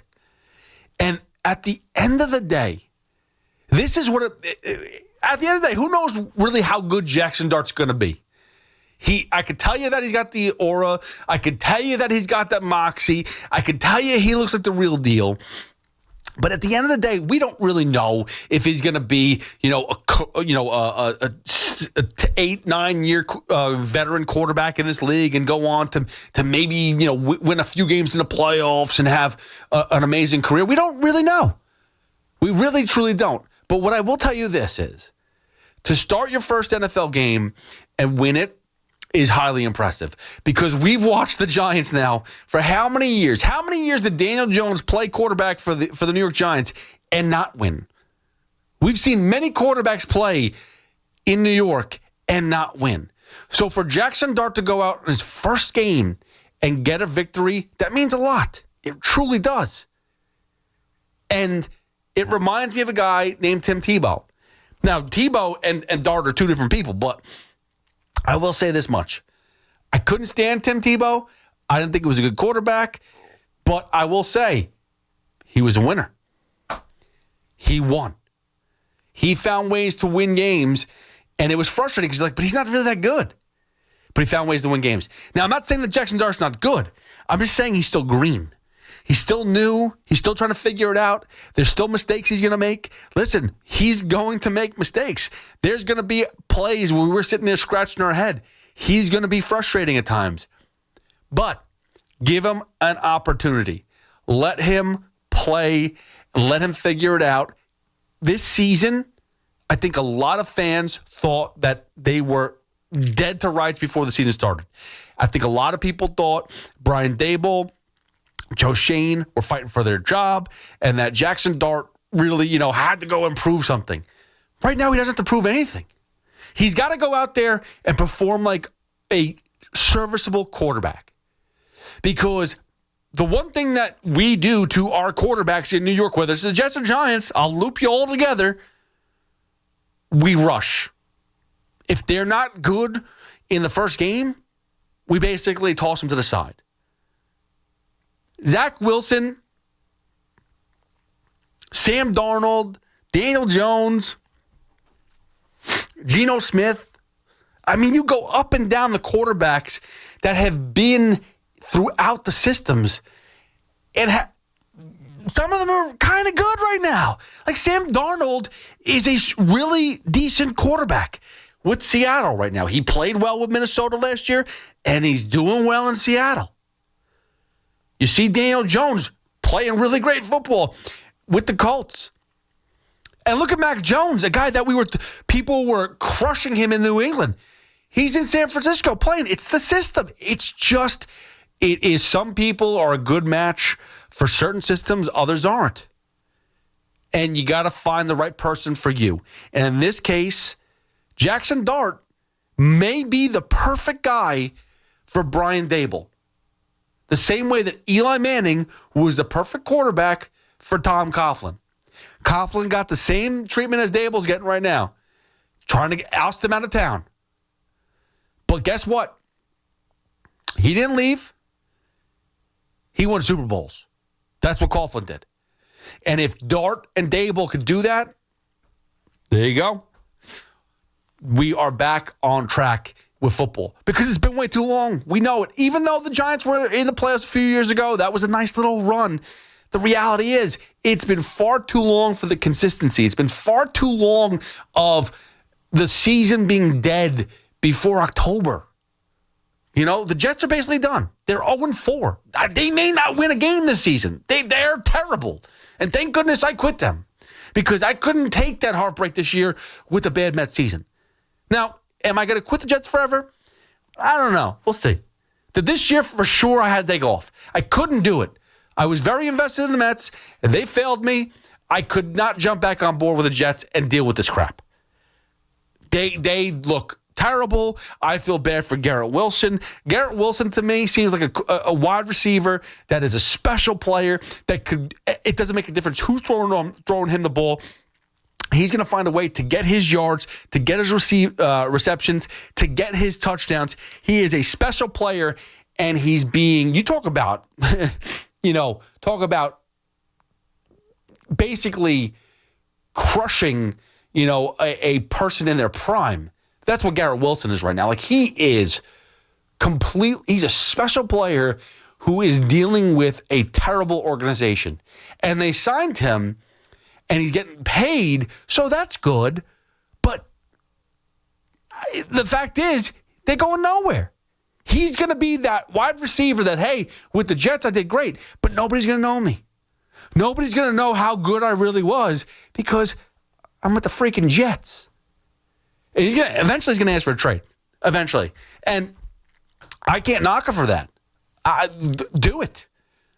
Go somewhere where you get showcased, that you get treated well, that you get highlighted and win games. Don't play for this crappy organization that continues to listen. And I'm happy they signed him because I wanted them to sign him. I didn't want them to sign Sauce. I didn't want them to sign Ahmad Gardner because that was the waste. That was we're just doing it because we want to, make sure that these two guys will be our leaders. I get the idea behind it, but have you watched him play? Have you seen him play recently? He doesn't play like a top cornerback in the NFL, but you sure paid him like one. And that just is another mistake that the New York Jets continue to make. 888-808-1019. Let's get back to these phone calls. Again, it's Pete Hoffman with you on the Fan till 5 a.m. when Joe Beningo takes over. Michael in Oregon, go back to the Mets and the Yankee conversation about Mets fans for Yankees. What's up there, Michael? Hey, good evening, Pete. Can you hear me? I can hear you loud and clear, my man. Fantastic. I got a few different points, so if you can keep me on because I really want to hear what you're going to say. First off, cool thing about the time change is only 10 o'clock-ish here for me. Another fun fact. There's a time change? I'm sorry, time zone difference. Oh, time zone. Okay. Because I'm in Oregon. You scared me, dude. I'm like, is today like a day that I got to set the clocks back? No, I got a month before that happened, November 2nd. Thank you. Cool. I just noticed, too, you're a Giants fan, too. So I'm also a Mets-Giants fan. And that's such a great combo because, honestly, that blend I've learned is always, the nicest, most, enjoyable blend. I know some people that are Yankees-Jets fans, which is so hypocritical because they, how could you not like the Yankees, the tradition, this, and they pick a team that last time was in the Super Bowl, we hadn't landed on the moon yet. Yeah. So I get a kick out of that, and the Mets were in the World Series 10 years ago. So I really appreciate and just found out your combo, so that's even more reason. Well, I got to be honest, and I'm not going to lie about this, Michael. I don't lie to people, so I do work for the Giants, so that's kind of why I rock the hats and the shirts and stuff like that. But yes, in part of working for them, I do root for them because it's good for business. Yeah, I do, and I love what you're saying about Jackson Dart and everything, and I've always liked him from the beginning, and I got a feeling good things are ahead, though, I think we're around the same age because I went to Nerisha High School, class of 2000, and I've seen the Giants win 3 Super Bowls in memory, and so it's great. So good things. Michael, ahead, but, you are on the money. I am. So you moved to Oregon? When did you move? Because I'm a 2000 guy as well, a high school graduate. So 2000, not from New Rochelle, but from Stepanak. Oh, Stepanak. Oh, wow. Yeah, small world. I think I knew a few.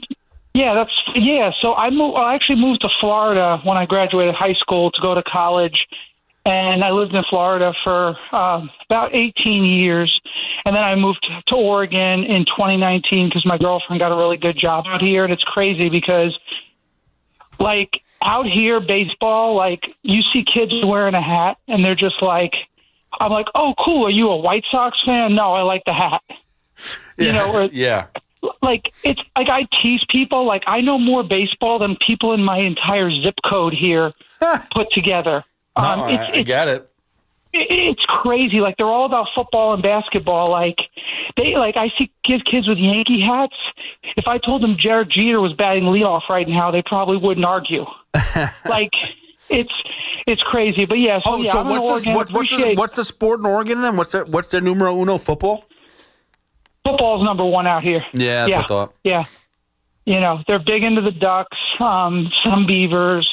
There's a big Ducks-Huskies rivalry. Yeah. And then it's interesting because a lot of people like the Seahawks, some people like the Niners, but then you get a real mixture of teams. There's a lot of Steelers fans out here. In football, it's weird because I got to be honest, football is the one sport that travels really well.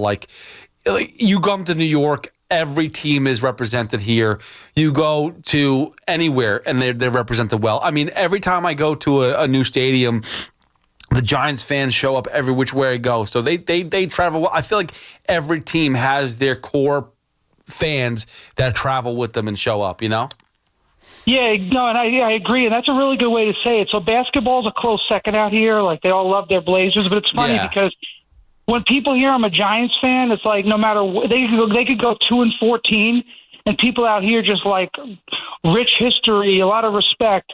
Mets could make the playoffs, but if they lose like they did to the Padres, I hear it's unbelievable. Like, from across the country, being a Mets fan and a Giants fan, no matter what the results are, just a different perception. And I've had to educate so many people. And what's so great is I have so many people in my neighborhood here in Happy Valley, which is a nice suburb of Portland, that like people come up to me and they're like, I'm rooting for the Mets because of you. There you go. Like, yeah. So just so you know, the orange and blue is being represented out here. And that's a cool thing. That's cool. Your class of 2000. I'm trying to think of anyone I knew from Stepinac. I was on the wrestling team in New Rochelle, but yeah, they're obviously. Well, you know me now, Michael. So Yes. that's me. Yes. So there you go. Yeah. So no, this is good stuff. That's why I like these overnights, because we could talk more and anything. And I'm sorry if I keep interrupting you, but I actually wanted your opinion. I had a few quick Mets ideas for next year, just because I also love watching the Rico. Like, you guys are the best. Oh yes, the Rico. We just did one now at a few hours ago. We went through. And this is kind of where I came up with the idea of like, I'm not that hostile to the Yankee fan, and Evan didn't get it, and Evan's like, no, you're full of it right now. And we went through the whole, what team should we really root for in the playoffs as a Met fan, and just I'm not that way. I'm not the bitter kid I was back in 2000. Like, I was in 2000, I had a lot more fire. I had a lot more hostility. And obviously, when the Mets were good and the Yankees were good and we were going toe-to-toe, it was more natural that we were fighting with each other. But right now, like, Mets aren't in the playoffs. Like, I don't think anybody realizes that. Mets aren't in the playoffs. There's really no conversation for the Mets fan other than, let's go Yankees. That takes a lot of guts, and unfortunately, if Yankee fans didn't treat me the way they did when I tried to root for them for many times, and it's funny because we're the same age. It's so ironic because we literally just missed the Davey Johnson era. Okay, like my dad, who's rest in peace, was born in 1949. He's a Mets fan his whole life. He's the one that got me into the Mets. He explained to me, he's like, Michael, in the 80s. The Mets ran New York City, okay? I've heard that too. He's like... I've never experienced it, though, Michael. That we have not experienced yet. That's never happened.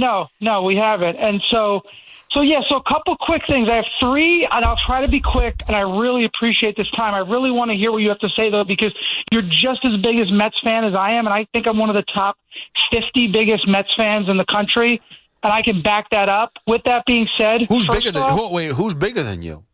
I'm going to just say, because you know me now for how many times I call in, right? Right. I'm just going to say top 50 because you always have those. There's always someone. Okay? I'm going to throw a couple names out there. You tell me if you're bigger fans than them. Frank the Tank. So, I think in some ways I am. I don't get as up and down as he gets. But I think my overall knowledge of the team, but he's good.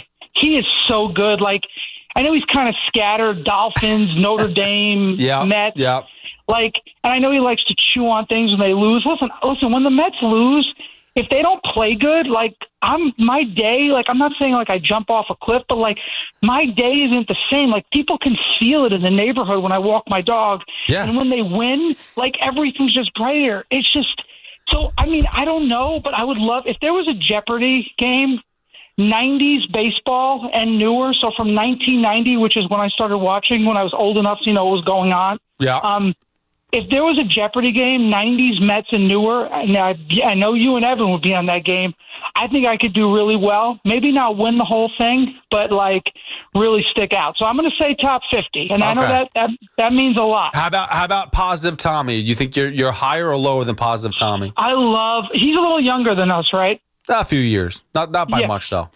I absolutely love him, not just because he's always positive, because he's so good at he a lot of the bitter Yankee fans, they hate guys like him because not hate, but they get blocked by guys like him because he's just such a Mets fan, thick and thin, and guys like him are exactly why I like the Mets over the Yankees, because I feel like a lot of Mets fans, we're more about the love of the game and wanting to see our team win, and that's what I think Tommy's like, because let me give you an example.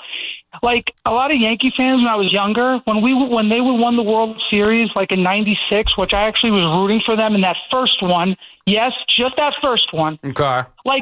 It became about not, oh, we won, let's celebrate. It's you didn't win, ha ha. Mets fans, if we win the World Series, you think that my first thought is going to be to throw salt? I'm going to be smiling, and traveling all over the country, wearing my Mets stuff with smile and pride and hugging people. Yeah. And that's what Tommy to me portrays. But as far as fandom, I mean, you're really putting me on a Mount Rushmore with guys here. So I mean, you brought it up. You're the one who said you're top 50 in the world of Met fans. I mean, this is a small part of the list, by the way. I haven't talked about Boomer, Evan, Joe Beningo, Jerry Seinfeld, Steve Cohen, who owns the team. I haven't brought any of these other names up. I brought Fred the Tank and Tommy. Let me ask you this, then. Knowledge is stated, because obviously we can't have a Mets Jeopardy right now. Just from what you know about me in the few years I've been calling in, the way I articulate things, the different.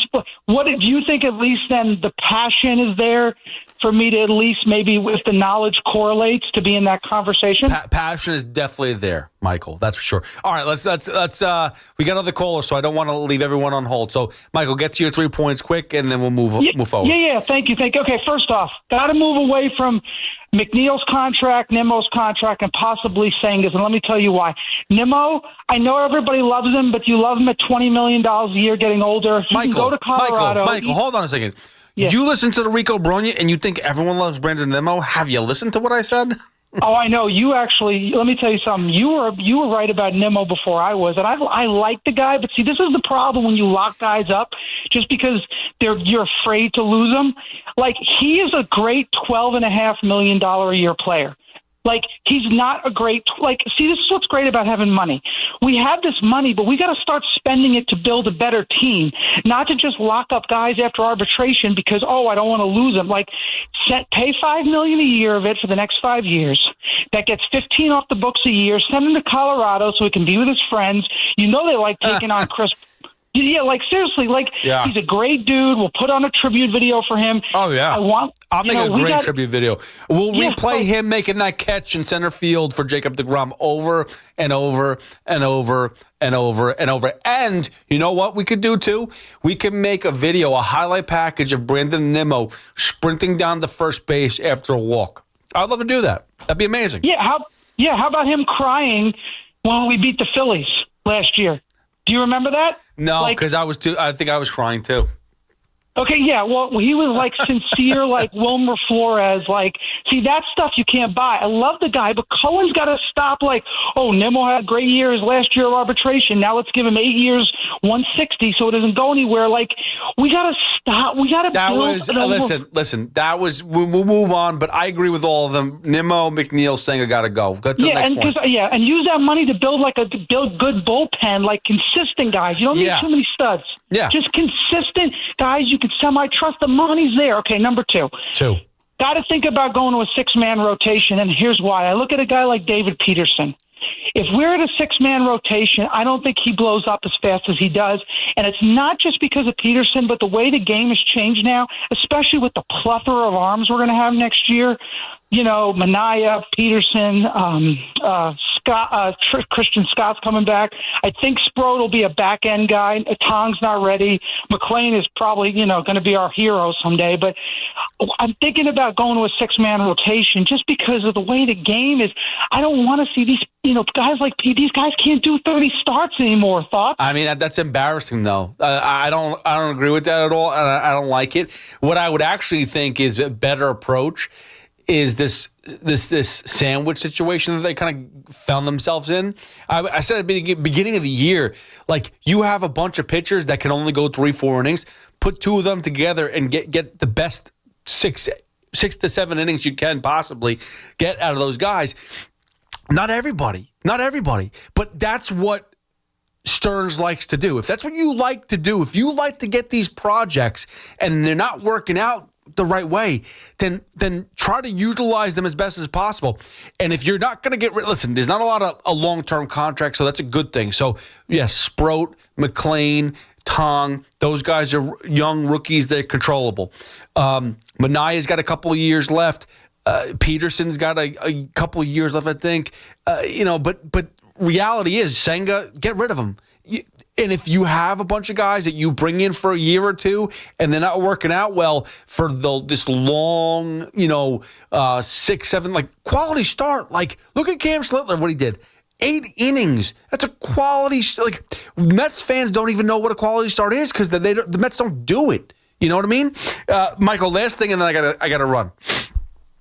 Okay, yeah, sure. And then the final thing is, when you look at the 2006 team, which I think was, compared to its competition, the best Mets team I've seen in our lifetime, because obviously, 86, we were too young. But what I loved about that team is if you look down the lineup, everybody had like a role based on the traditional lineup. Like when you're watching this team hit this year, you think back to the Milwaukee series, like they get solo home runs, a couple doubles, but like we need table setters.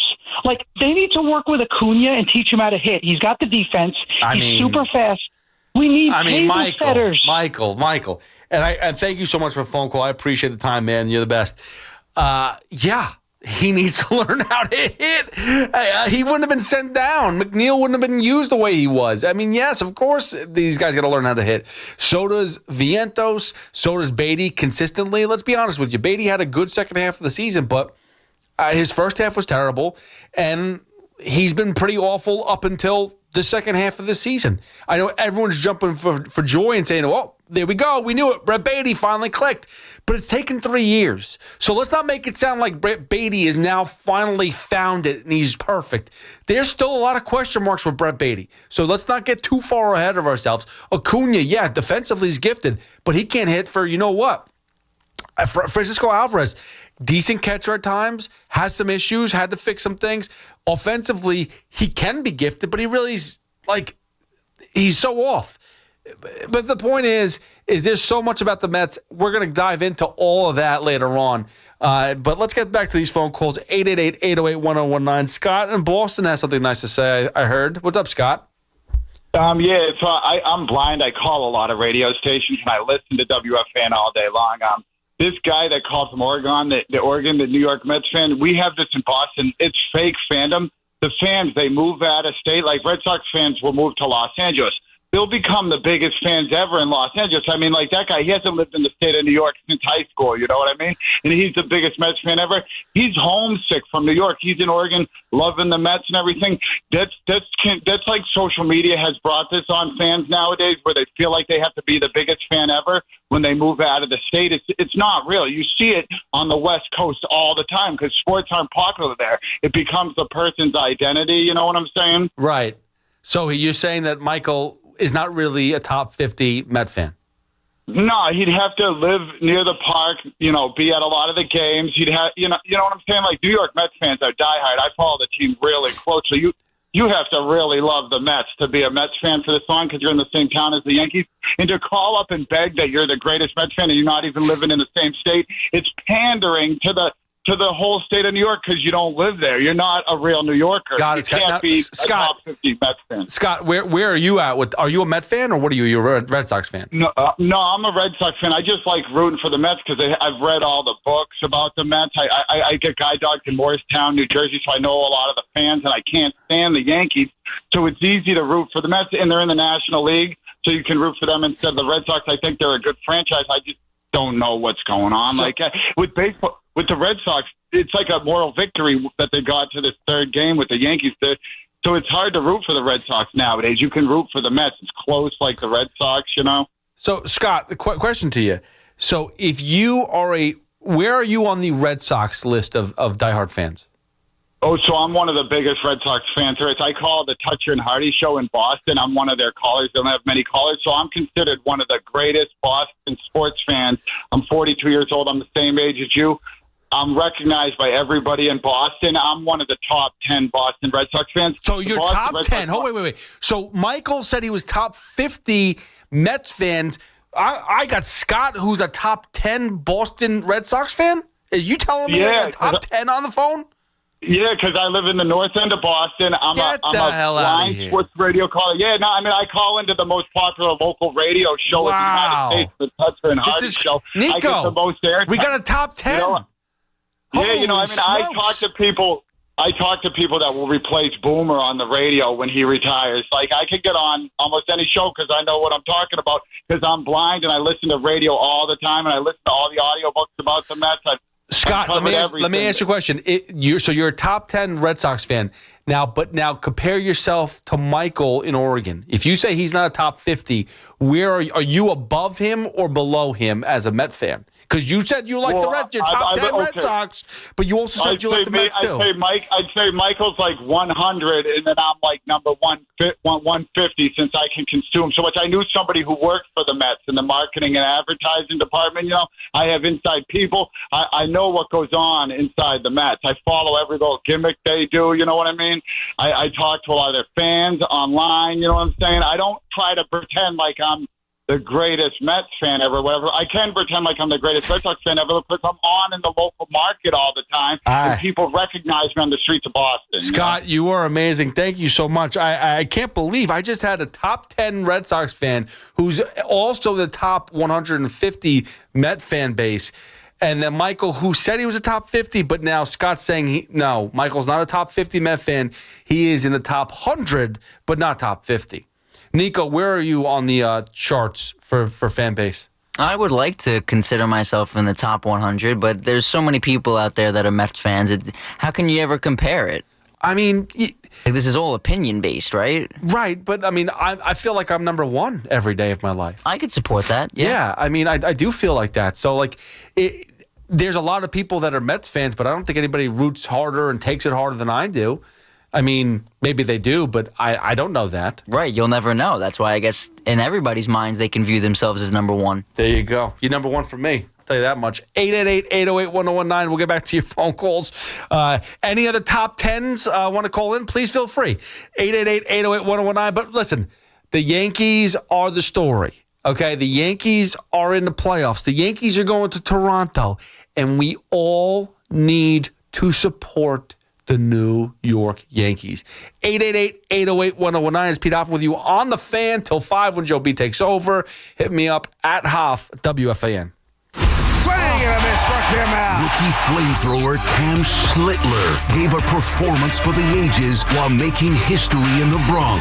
Here's the 2-2 for Cam. Swing and a miss, struck him out, making an even dozen. The Sox were sent packing. They win this wild card run and eliminate the Boston Red Sox. The final score, 4-0. New York is on to Toronto. One step in the journey is complete, but there's more work to be done. Don't miss a second of the Yanks-Jays Game 1. Today, first pitch 4:08.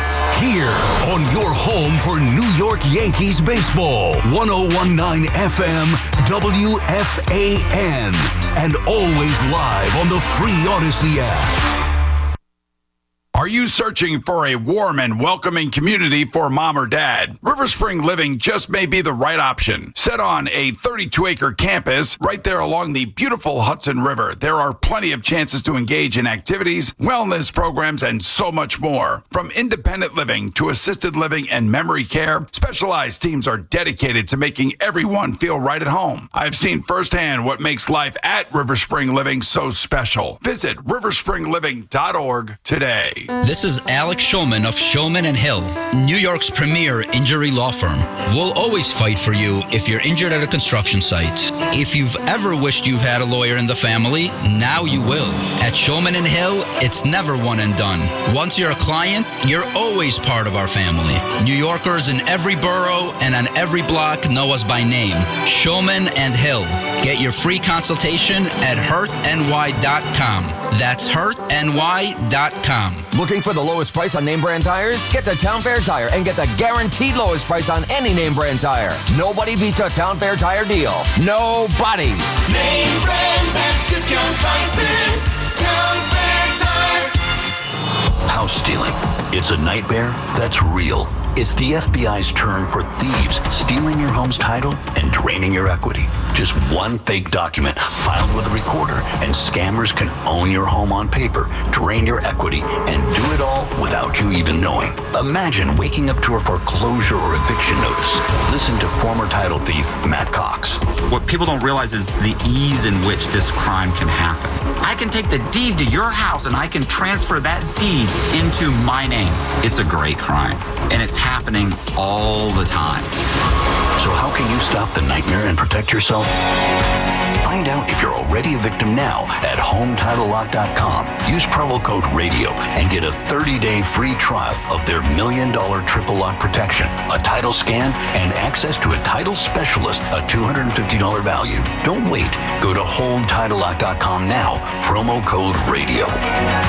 Go running with the Devils on November 2nd, a 5K race hosted by RWJ Barnabas Health and the New Jersey Devils. Register at rwjbh.org/runningwithdedevils. We're always talking New York sports on The Fan. Looking for the lowest price on name brand tires? Get to Town Fair Tire and get the guaranteed lowest price on any name brand tire. Nobody beats a Town Fair Tire deal. Nobody. Town Fair Tire.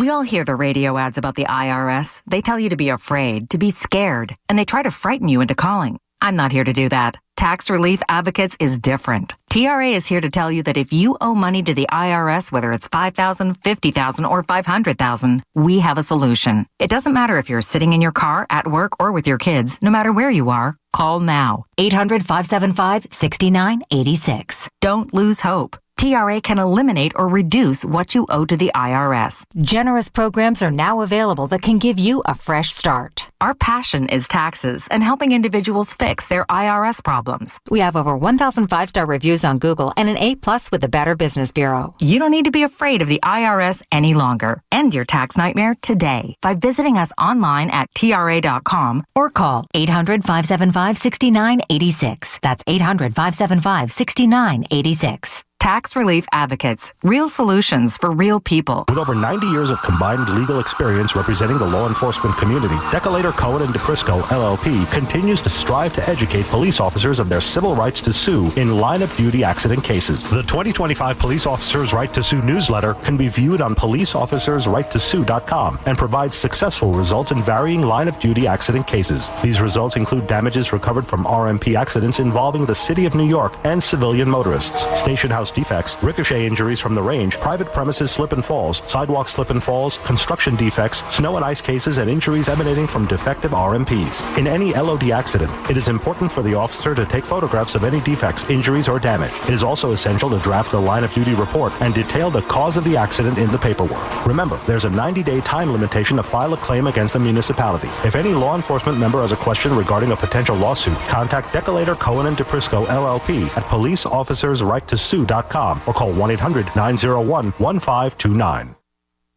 Talk sports hands-free. 888-808-1019. Powered by Paramount Plus. Count on Sundays all season long with the NFL on CBS and Paramount Plus.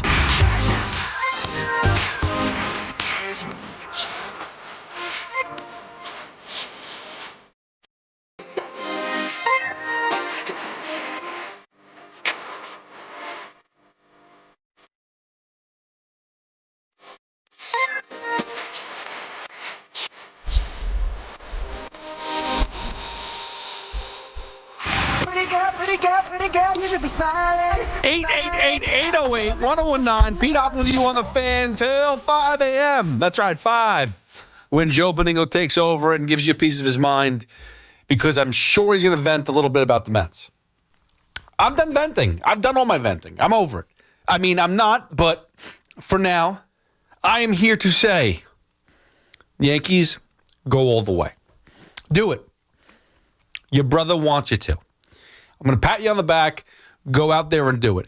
And it's not just because, I want the reply or the same response when the Mets win. It's just because why not? Like New York needs it. We all need it. We all need something to cheer up about, right? I mean, it's been too depressing for far too long. Do you really want to see Seattle win? Like, come on. Do you want Milwaukee to win? You want Philadelphia? No. Let's take a little ownership back, baby. Come on. 888-808-1019. Before we get to these phone calls, Mike, Kyle, Greg, Gus, Carlos, get to you guys in a second. One thing that is tough these days during this football season, I have to admit, like I love the work that I do, but it does take me away from my family, which sometimes that's great. Other times not so much. And I sarcastically, great. But the reality is a lot of baseball games go on the weekend, and my wife is the one who's running around taking care of the kids, and she does a great job. God bless her. I love her. Phenomenal job with the kids. And during the weekdays, I do my best to get out there, to watch, whatever. Tony, my 8-year-old, had a game on Wednesday. I was looking very much forward to this, to go and watch him play. And I was excited. We get to the field. He's warming up, all that good stuff. I do my best not to coach because I am an annoying person, and I know that. I'm annoying to everybody. And I'm especially annoying if I'm coaching because I do nothing but talk. So let me stay as far away from everybody because I don't need to coach. I don't need to talk to these kids.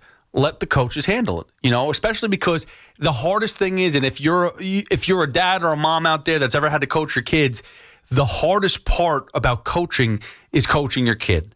It's not coaching other kids. It's coaching your kid because your child never differentiates the coach-parent relationship. They just think that you're still the parent, so they act the same way as they would in the house and whatnot. It just gets too annoying. So I've given that up. I said, I'm not doing it anymore because he's been like this for a couple of years now, my youngest. JD, my oldest, he took him a couple more years, a little bit more later in life, like 13, 14, for him to really say, get the hell away from me. This happened at 6. I'm like, all right, I'm over this. But whatever. Anyway, long story short, all of a sudden, I'm on the bench. The first batter gets up. Our team gets up. We're the away team. Kid hit the ball to the outfield. Line drive gets caught. And then all of a sudden I hear, Tony's crying. And I'm like, oh, here we go. What happened? And everyone's like, oh, you want to go over and check him out? I'm like, no, I want nothing to do with it because if I go over there, he's going to cry even more. He's going to, whatever happened, I'm just going to, make it a worse situation. I don't want to deal with it. Then all of a sudden I hear, oh, there's blood. And then I'm like, oh, crap. He's got another bloody nose because the kid has gotten bloody noses, Nico. He's got his nose cauterized about 4 times already in the past 2 years. Every few weeks, he just keeps on getting bloody noses. And it's nothing bad. It just happens. Maybe he gets it cauterized and then a couple weeks later, someone accidentally hits him in the face and then he bleeds again. It's very annoying. It is what it is. We've had to deal with this now for a couple of years. I go in there to see blood on his face to see where the blood's coming from, but it's not on his face. It's dripping down his neck and all over his jersey. And he's standing there facing the fence. I'm like, what the hell happened? And he fell. You know when they say, hey, there's a bench here. Don't sit on top of the bench. Don't be that guy because you'll fall back and hurt yourself. Well, that's what he did. He fell back. He hit a pole. It looked like there was a nice little screw there or nut or whatever it was. And he hit himself and he fell back and he fell on the floor and he was drenched in blood. And I'm not even joking. Like, it was, the entire team was like far away from him, and like the adults in there were like far away because they're like, whoa, give him some air, blood everywhere, whatever. It's fine. He's alive and well, no concussion, no nothing. But I just could not believe that this was a real thing. That when they tell you about that story, that don't sit on top of the bench because of that one kid that fell, well, that was my kid, and 3 staples later, he's fine. And the one thing is, and Nico, get this, he was happy that he got staples because he did not want stitches. He doesn't like stitches. They offered, he said, no stitches, anything but stitches. So they stapled his head together, and he was fine with that. I would like to mention that I also got my nose cauterized as a little kid, so I know exactly what he's going through with the nosebleeds. There was times where in elementary school I would get them on the bus, and I didn't have any tissues, and it was just a huge mess. So I feel for him. And Nico, the best part is like he's like a jersey wearer. He loves his jerseys. Oh yeah. So like he'll have like a brand new white jersey, and he's a Yankee fan, so he's in the brand new Jazz Chisholm white jersey, and that thing doesn't turn white. It doesn't stay white very long because there's just blood everywhere. And my wife likes her white sheets, and then Anthony will, find his way into the bedroom, and then all of a sudden he'll just bleed everywhere because why not? And it's just, so that's what I thought. I thought it was a bloody nose. Instead, it was a bloody head. Thankfully, he's okay. I took him to the hospital. I did a good job. I did the smart thing. I didn't wait. I was contemplating, and I didn't tell my wife this. I was contemplating, like, he could probably play through this, right? He could probably play. I mean, it's a cut. It's not bad. I mean, I know there's a nice gash there, but he could probably play through this. And I chose to take him to the hospital instead. No one pushed me. No one said, hey, you should probably take him. I made that decision myself. I'm a big boy. 888-808-1019. That's the number to call. It's Pete Hoffman with you on the fan. Mike is in Brooklyn. Mike, what's up, Mike? I can't hit the number now. Nico, I need you to hit 2 for me. For some reason, it's not working on over here. There we go. Mike, what's going on, bro? Peter, how are you Hello. this evening? Listen, first of all, I've had the pleasure of meeting little Anthony, and yes, you have. He's a great little guy, but I'm still trying to figure out. I think he got the coordination from your wife. Oh well, there's no doubt about that. She's the athlete. She was She was like a swimmer in college. I didn't play sports in college. Nice. But listen, I just wanted to let you know that out of all these fans that just called, I am the number 1 realist fan of the Mets. And he's been talking to me for 5 years. Oh, wait, you're the number 1? You never told me that. I am the number 1 realist Met fan you'll ever talk to. Did you know that? Mike, no. You didn't know that? You never told me that. We've been talking forever. Now, if you told me you were number 1 Tua fan with the Miami Dolphins, Tua Tagovailoa, yeah, I would say, yeah, of course, I knew that. Dude, it was my birthday on Monday. And you know what? You know what happened? Wow. I had my Super Bowl. I won my Super Bowl. Oh. Yeah, you did. and that's why, and Mike, and that's why I quit the Jets. That's why I quit them, because they stink. They're terrible. But congratulations, happy birthday. Thank you, brother. Listen, I may quit the Mets. You know why? Because over the course of 5 years, I looked at the numbers. We had what? We were 101 wins, right? So we were 40 games over. Yeah, we're a 500 team. We're a 500 team.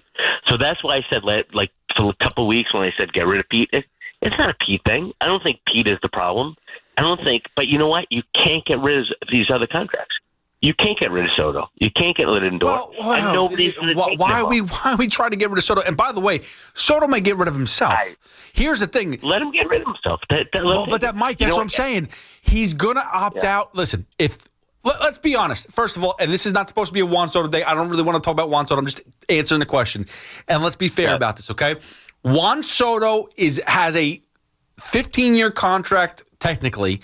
After 5 years, so he's got 4 more years left. After 5 years, he's allowed to opt out. The Mets can say, no, we don't want you opting out. We're going to pay you more money to stay here. Well, here's the thing is, if Juan Soto doesn't perform well, doesn't play well, it's a problem. When he opts out, the Mets can say, leave. We don't want you back. So just to bring that back, so you're talking about Ohtani. So a guy who throws 102 miles an hour, who basically went through rehab while he won MVP, hit 50 home runs 2 years in a row, had 50 stolen bases, 50 strikeouts, whatever. I don't care about that crap. But had a great season, rehabbed himself, and is better than Soto. And you wouldn't pay him, but you would pay Soto more money. No, I would pay. I would pay Ohtani as well. I'm not saying I wouldn't pay Ohtani. The problem is that my issue with Ohtani, Mike, is that the fact that the Dodgers were able to defer $680 million. If Juan Soto said, hey, the first $700 million is pay me $65 million, and then maybe even a little bit more when I decide to opt out. You could, okay, great, yes, defer money, yeah, that's great. You save us, you give us a little bit of a leeway. You could let us build the team. Guess what? If Juan Soto or any other player in Major League Baseball said, I'm going to do what Ohtani does. I'm going to defer all of my money, and it's going to be $600 million. I'm going to defer, and you only have to pay me $20 million. Do you know how well that sets up your franchise? Because, yes, you have a huge bill in 10 years, but you can do what David Stearns wants to do, which is build up your young talent. Have them play and get better. Build up that farm system, and then eventually – you get to, while you're doing that, you also could pay other top players to come in and win. So you get to build your farm system and win with Juan Soto. It's a freaking genius. It's amazing. But it's not cheating. Right? Number one. It's not cheating, but it's total manipulation. You know that. Which is fine. Of course. Why is that? That's garbage. If the Pirates did it, I'd say, hey, good for you. It's the Dodgers. The Dodgers have enough money. They don't need to do that. But we did stupid stuff like that, right? Didn't we? With Bobby Bonilla. But Mike, it's different. Deferring $10 million over 30 years. Like Sean Manaea, look at Sean Manaea's contract. He's deferred, I forgot how much money we deferred of his contract. That's fine. Defer it. But it's different when you when you throw and defer 90% of the contract. More, 98% of the contract. It's crazy. You're right. No, you're right. But you have to also go to the fans, and this drives me absolutely crazy. When everybody says Cohen is racist, that's fine. The guy, so tomorrow Judge becomes free. Tomorrow Ohtani becomes free. Tomorrow whoever becomes free. Is he paying $300 million to other? He's not. There's a point. That's why you get the Martinez's, right? This is why he goes and gets Sotos. He pays for the Alonsos. He pays for the Lindors. And then Stearns fits the misfit toys into those Mike, countries. And I got to be honest, and here's the difference, though. You're normally right about that, and I don't. Listen, I'm not disagreeing with you that Stearns has a specific way about him. And thank you so much for the call, Mike. I do appreciate it. Always love you, buddy. And listen, all the best to Anthony, too. Love you, buddy. Thank you. Appreciate it, man. I agree with you that David Stearns has a specific way about him, that he typically will go for these cheaper misfit toys and whatnot. But after this year, after the failure of the New York Mets, after only winning 83 games from being in the NLCS from the year before to 83 wins, missing the playoffs, a dumpster fire of a team. You had the most pitchers ever in the history of the game play in a season for a team. It was so bad. It went so backwards so quick. You can't go and do an identical season again and say, well, I'm just going to do it again. I know it didn't work last year, but maybe it'll work this year because that's what I don't normally do. No, you can't do that. Not with Steve Cohen. Not with the money he has. And yeah, I'm not telling you that he's going to have to sit there and eat every contract and say, okay, well, Nimmo, I'll just eat his contract and trade him. I'm not saying that's going to work, but he's going to have to eat something, and they're going to have to spend more money on more top-level people because you can't go into a season with zero pitching like they did last year. They absolutely gave you zero starting pitching. Everybody. The only person they had that you could say was a starting pitcher maybe was Clay Holmes. But they had him as the 4th or 5th guy in the rotation. He wasn't a top-end starter. Back end of the rotation. That's the one guy you nailed. I had the conversation with Evan on one of the Rico Bronias, and he was like, "You can't tell me, did Clay Holmes, did it work?" I said, "Yeah, the experiment kind of worked. I mean, he was kind of more like a glorified opener. He went more like 4 innings, which is, more than an opener would do. Openers go maybe 2 tops. Yeah, Clay Holmes was able to get you 4, maybe 5 innings. But should we be celebrating that? Be like, hey, that worked. That experiment worked. What about the 1, 2, 3, and 4 pitcher on the team in the rotation? Where were they? They weren't there. We don't have starting pitchers. That's the problem. Nolan McLean, who pitched less than 50 innings, that's the guy that we're, hanging our hat on. It's ridiculous. 888-808-1019. Nico, we breaking here? Okay, we're going to break. Kyle, Greg, Gus, Carlos, I'll get to you guys, I promise. We'll talk Giants. We're going to talk more about the number 1 fans in all of sports because somehow that's a topic. 888-808-1019. Pete Hoffman, you on the fan, hit me up at Hoff WFAN. We'll take a break. Marco Belletti's going to be on in a couple of minutes with an update, and we'll get back to your phone calls. Make sure you hit me up at Hoff WFAN. It's Keith McPherson at night on the Fan, 101.9 FM. The Yankees were due to eliminate the Boston Red Sox. The Yankees were due to play baseball in a way that everybody said that they couldn't to get the job done. Listen to Keith McPherson on demand on Apple Podcasts, Spotify, or wherever you get your podcasts. Injured? Don't be a whiner. Call me, Attorney Mark Miner. I'm Mark Miner, and I have over 30 years of experience handling personal injury cases. If you or a loved one has been injured in an accident, don't whine. Call 1-800-LAW-LINE. You can trust that the personal injury law firm of Zalman, Schneider, and Miner will treat you with respect and fight for your rights. Don't whine. Call 1-800-LAW-LINE for a free consultation. Our goal is to transform your pain into payment. If there is no recovery, there is no fee. We handle all type of accident cases and value the opportunities to help you. The sooner you call, the better. If you are injured, call 1-800-LAW-LINE so we can discuss how to transform your pain into payment. Don't be a whiner. Call Zalman, Schnerman, and Miner at 1-800-LAW-LINE. Zalman, Schnerman, and Miner, personal injury attorneys. Don't whine. Call 1-800-LAW-LINE. That's 1-800-LAW-LINE. At Town Fair Tire, New England's largest name brand discount tire dealer, you get it all. The guaranteed lowest price, the most free services, and we accept all valid rebates from any manufacturer and from our competition. Yes, we accept them all, even competitor rebates. Town Fair Tire, New England's largest discount tire dealer, now with over 120 stores from Connecticut to Maine. Nobody beats Town Fair Tire. Nobody. Name brands at discount prices. Town Fair Tire. At City Harvest, we're on the road every day rescuing millions of pounds of nutritious food for New Yorkers in need, transforming surplus food into sustenance, sustainability, and smiles. That's how we feed good.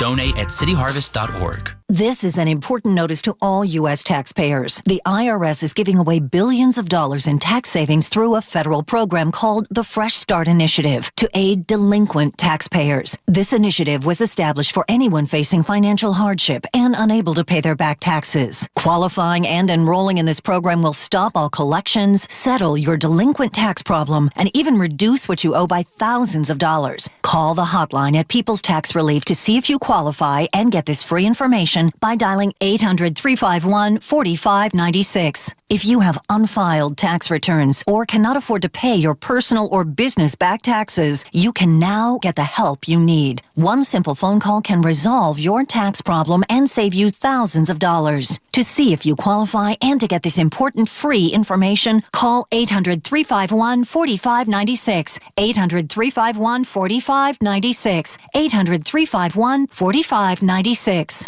Talk New York sports on the Fan.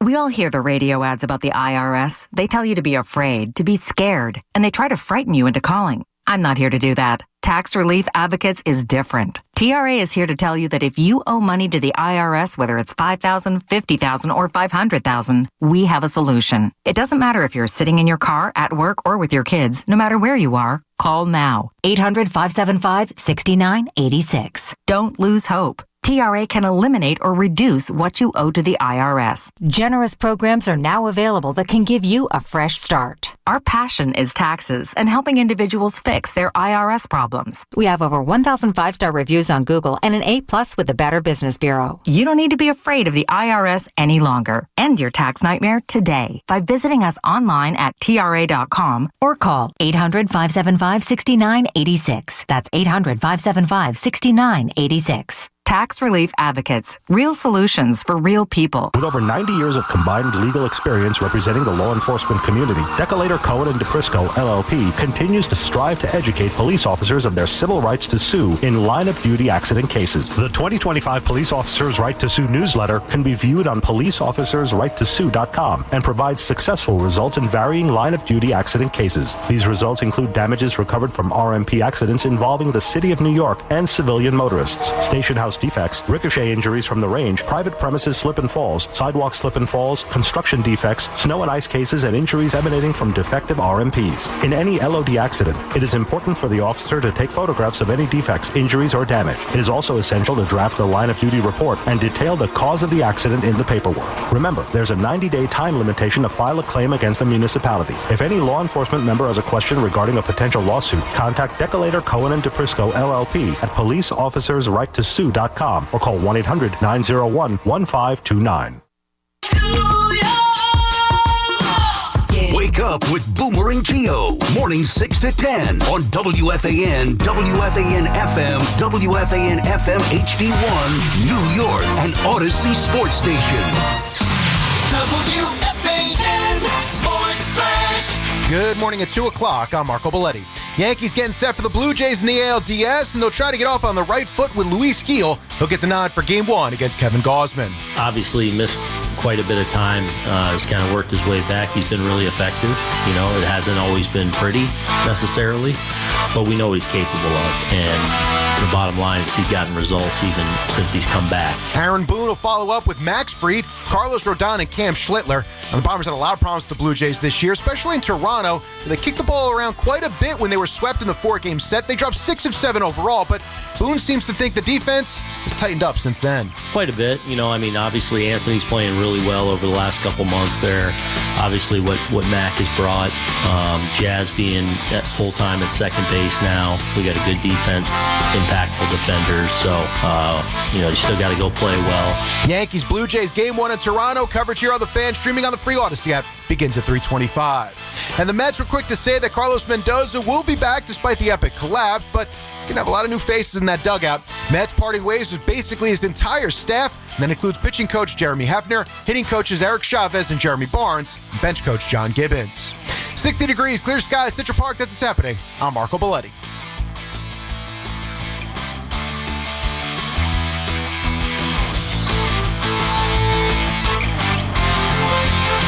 Get connected with WFAN to talk about your favorite teams. The Fan on the Odyssey, iHeart, and TuneIn apps.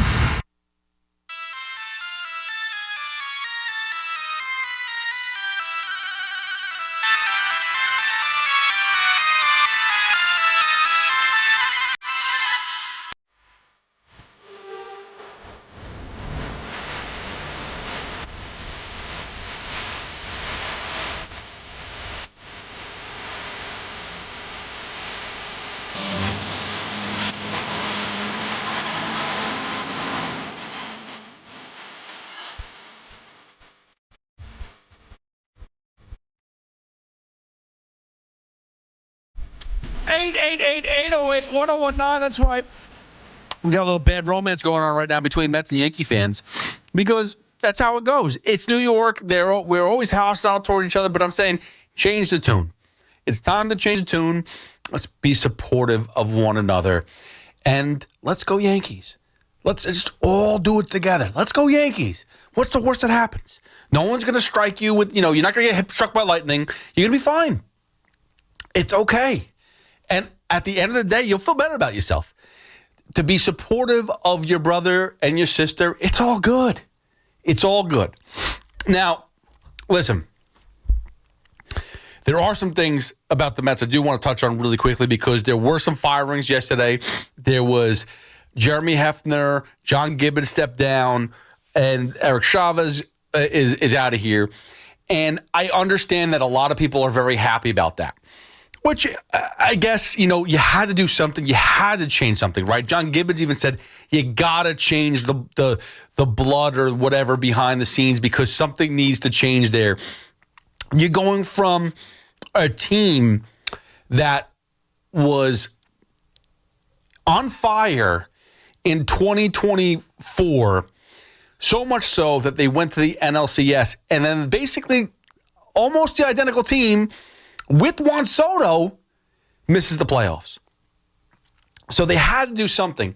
But here's the problem that I have, right? This is getting back to the consistency, right? So Carlos Mendoza is going to be around. That's good. Happy that Carlos Mendoza is going to be here.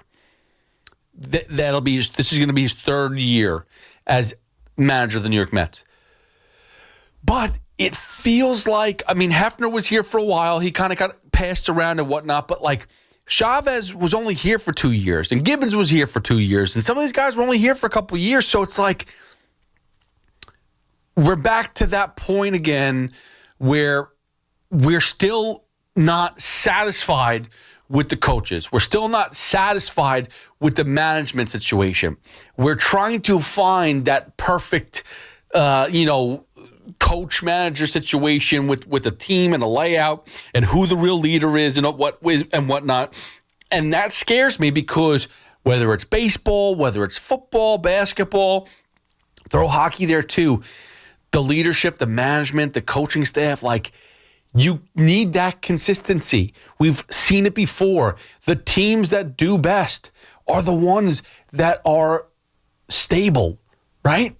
You look at the Yankees, and you may not be happy with the fact that the Yankees, don't have a perfect team. But on the other hand, they're back in the playoffs. They just beat the Red Sox in the wild card series.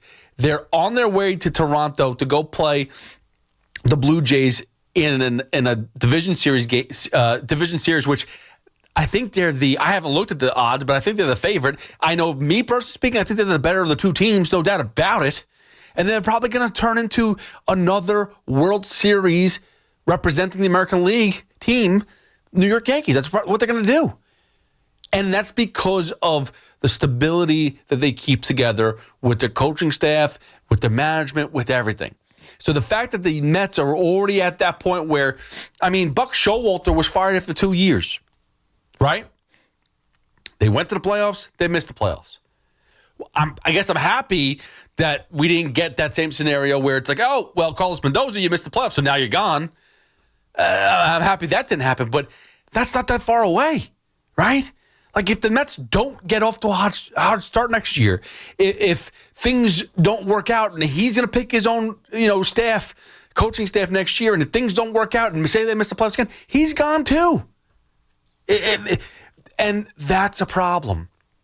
To me, already, it feels like there's still this search for the perfect manager, search for the perfect coaches, search for everything. It's you got to create stability. You have to find it. And I don't think that firing the coaching staff was, while it may have been needed because somebody had to pay the price, I don't know if that was the right answer. Jeremy Hefner, they praised Jeremy Hefner for years. The whole pitching lab, all this stuff, praised. And now he's gone after one bad year? Right? Last year was praised for what he did with the starting pitching. This year, couldn't fix it. Oh, he's gone. Well, which one was it? I guess they think that he's really bad. So, you tell me. You remember those Braves teams with Bobby Cox and who the hell was the bench coach? Leo Mazzilli? Was that? No, not Leo. Maybe it was Leo. I don't remember who it was. But regardless, they had the same bench coach. They had Bobby Cox there forever. They only won one World Series in that span of time when they were going almost all the time to the playoffs. And not Jimmy Williams, no. Look up bench coach. He was the guy that was always rocking next to Bobby Cox. There was this older guy with the mustache. I feel like I'm on it, but... Leo Mazzone? Leo Mazzone. I said Leo Mazzilli. I'm like, that's not right. Leo Mazzone. There we go. That's the guy. He was there forever. He was there the entire tenure for Bobby Cox, basically. And they didn't win the World Series every year, but they made the playoffs every year. And it's just the consistency. That's what it is. So already, I understand they had to do something. They had to make an example of something. But they praised Jeremy Hefner, and now after one bad year, he's out. Eric Chavez, I think he was a good coach. Clearly, something was very off with the bottom end of the order this year. The top end of their job. Bottom end never got fixed. Vientos never got fixed. Beatty was fixed. Do we not praise Chavez for Beatty at all? I mean, if you're going to blame him for what Vientos turned into and that Acuna couldn't hit, are we going to talk to him about, Beatty and stuff like that? I think Chavez and Beatty actually got along very well, so whatever. That being said, I'm a little concerned about that. But we'll fight that fight another day. 888-808-1019. That's the number to call. Let's get back to these phone calls. Kyle in Port St. Lucie. What's up, Kyle? Yo, what's happening, boss? I mean, listen to that whole diatribe. Two on the late night filling in for Mr. Summers. I'm a transplant down here in Florida. Just figured out that I can hear my fan, okay. Late night internet. God bless. Doing an amazing job. Oh, thank you. That being that Braves lineup, great point. I had a grandfather that used to go nuts over the TBS Braves. Chipper. The TBS Braves. Oh, my God. The TBS Braves, yes. On Channel 39 up top, and I'm like, I'm a Yankee fan. And he's like, listen, you just killed me with that. But when I hopped on the call, it's sitting on, one, God bless Dart. I don't know how that – and again, God bless your Mets, I think, next year. I think Uncle Steve's going to – He'll figure it out. Yeah, I'm a sweating Yankee fan, but at this point, I'm 33. I got an 8-month-old. I moved down here for my I got 3 babysitters down here. I miss you guys. I can't even express how much I miss. I love you guys up there, genuinely. So, well, thank you. We love you, too. Oh, genuinely, it broke my heart to see the Reds, give me a break. Kyle, do me a favor. Are you, banging on the phone? Come again? Are you banging on the phone? Is your chin on the phone? Or are you smacking it? It feels like you're banging. I'm banging the mic right now. It sounds like you're banging the phone. That's how happy I am. No, it's okay. That's all right. I like it. I appreciate that. Thank you. What about now? It's better. So you're talking about Jackson Dart. Talk to me. What's your point? Well, what do you think? Do you think he's as electric as you think he is? You a Jet guy, by the way, Pete, or you a John guy? I don't know. You're a Jet guy. Go listen to the radio because I can't. Something he was I don't know what he was doing to that thing. It was like he was working it. I don't know. He was like working a balloon, trying to make a dog out of a balloon. I don't know. But regardless, the question was, do I believe in Jackson Dart? Do I think this is real? I do. All preseason long, you saw him look confident, look the part, play the part well. Now, listen, was he asked to do anything crazy against the Chargers last weekend? Not really. He really wasn't. He just had to go play his game, play what they called. It worked out. They won. He used his legs when he needed to. He had a couple decent throws that worked out well. The Malik Neighbors that he got hurt on, that was disappointing. But overall, he didn't have to do anything too nuts. But I think, remember, they also were playing the Chargers, which is a really good team, undefeated. That is an amazing win, period, stop. To be in your NFL debut as a starting quarterback, to start your first game ever in the NFL and to be against the Chargers undefeated at that point in time, that's crazy. To win that game, that's nuts. That shouldn't happen. He did that. That's a great win for him. So he's got the tenacity to go out there, take control. And here's the thing, too, right? Clearly he's young. I don't want him to get hurt. He puts himself out there. He takes hits. But, this is twice now. Once was in a preseason game. I forget who it was. It was maybe it might have been the Bills game where he had to go into the tent and he got checked out for a concussion. He's like, just put me back out there. What are we doing here? And then again, versus the Chargers, he had that long 39-yard run that got called back. And he's sitting there and he's kind of got his feet over, his head, between his legs, standing up, and they say, hey, he's got to get checked out, but for a concussion. And he's like, this is ridiculous. And I like the fight in this kid. Now, I don't want him to get hurt, but realistically, he just ran 39 yards. He just, I think he even stiff-armed somebody. He did take a hit, but it wasn't that bad. And it was a hot day. I don't care what anybody says. It was, the third weekend or fourth weekend of September. It was a hot day. And it was hot on the field. He was working his tail off. He's a young kid, just got hit. He just ran 39 yards. Usually a running back will take a breather there. He didn't. He had to go right back in. So, yeah, the breather was the 10th, but he wanted to get back on the field. So I love that fight. I worry about him a little bit that he's not saying that he's reckless, but that he wants it so bad. He wants to get back out there so bad.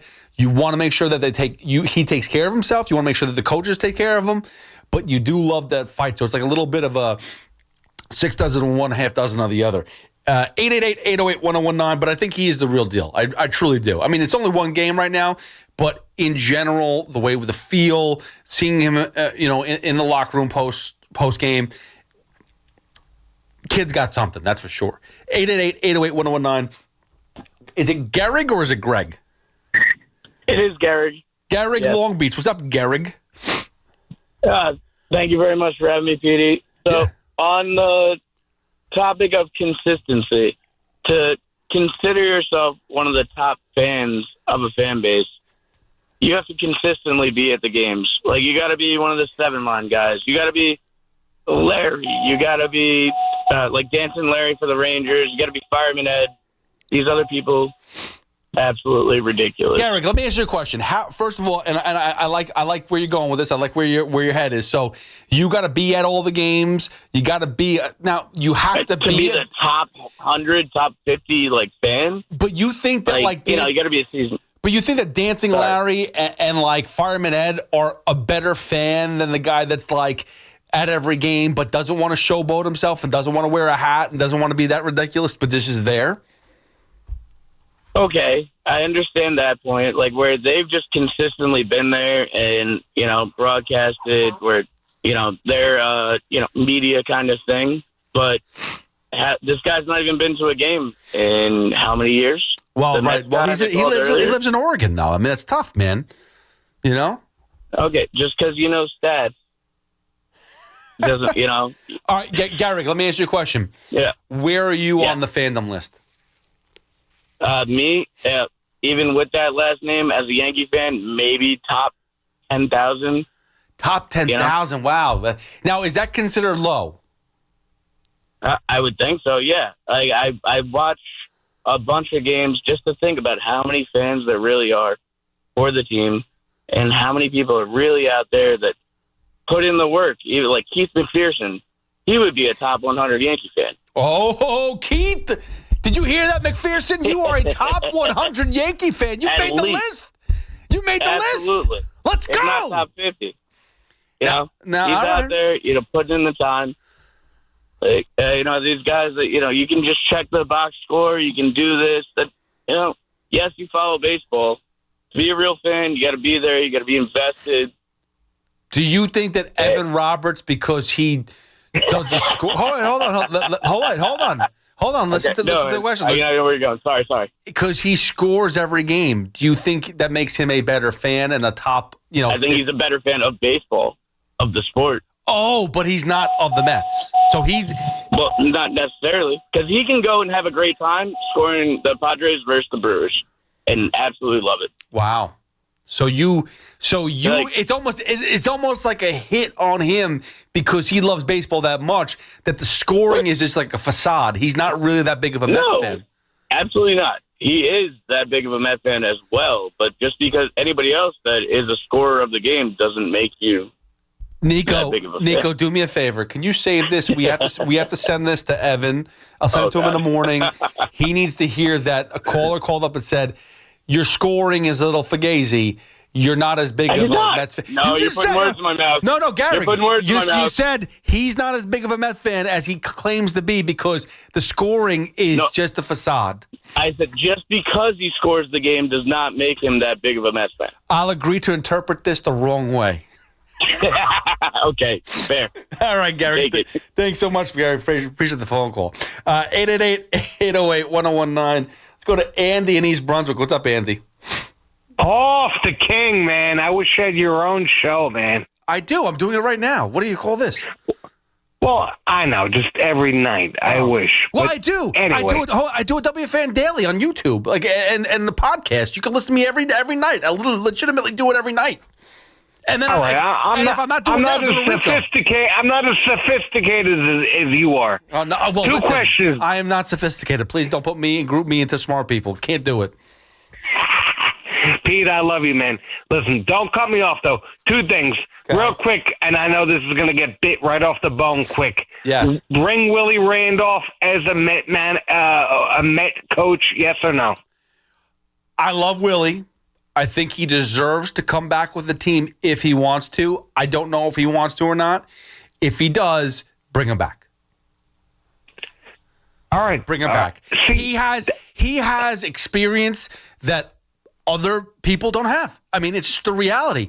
He's been a manager of the New York Mets. He's been in the Yankees organization. He is kind of like Carlos Mendoza. Carlos Mendoza was with the Yankees forever, and now he's with the Mets. Like, you're talking about somebody who speaks his language literally. It's perfect. I love it. All right. Yanks blow these Blue Jays out of the water, yes or no? Just give me direct. Be direct. Yes, I say 4 games max. You think so? Yeah. The starting pitching for the Blue Jays is not very good. Berrios is on the IL, which not saying that's he's anything too great anyway. Again, if you go through their starting rotation, it's Gausman who's good,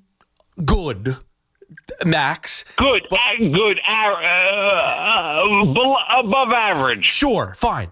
He's not an ace. The Yankees don't hit aces.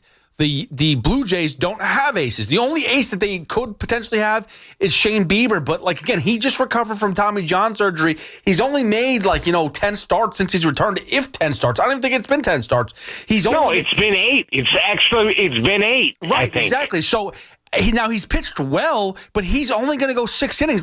Garrett Crochet shut down the Yankees and went 7 2/3 innings, which, by the way, the 7th inning was ridiculous. He shouldn't have been able to get through that 7th inning with only pitching 6 pitches. But regardless, he did, and he went to the 8th inning. I don't see a Blue Jays starting pitcher dealing into the 8th inning. That means you're going to have to get to their bullpen, and their bullpen is very hittable. It's not somebody it's going to scare me. Now, I will say this. The offense is a little bit scarier than the Red Sox offense. They do have a bunch of guys, the one thing that the Red Sox do that the Blue Jays don't do as much, Red Sox strike out a ton.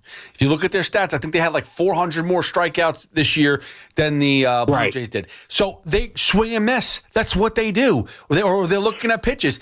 The Blue Jays are better contact hitters. So that's the one thing. Their defense is going to have to be as good as possible. And Volpe's been playing good defense. Jazz has been okay. This is going to be an iffy here. It's going to be tough situations because, Andy, are you going to play Ben Rice at first base for his bat? Or are you going to play? Yes. But that means that your defense is taking a hit. Are you going to do that? Right. That's a tough one, man. I want Bennett first. Do you want Bennett? What do you want? I want Bennett first base because I want Ben's bat in the lineup.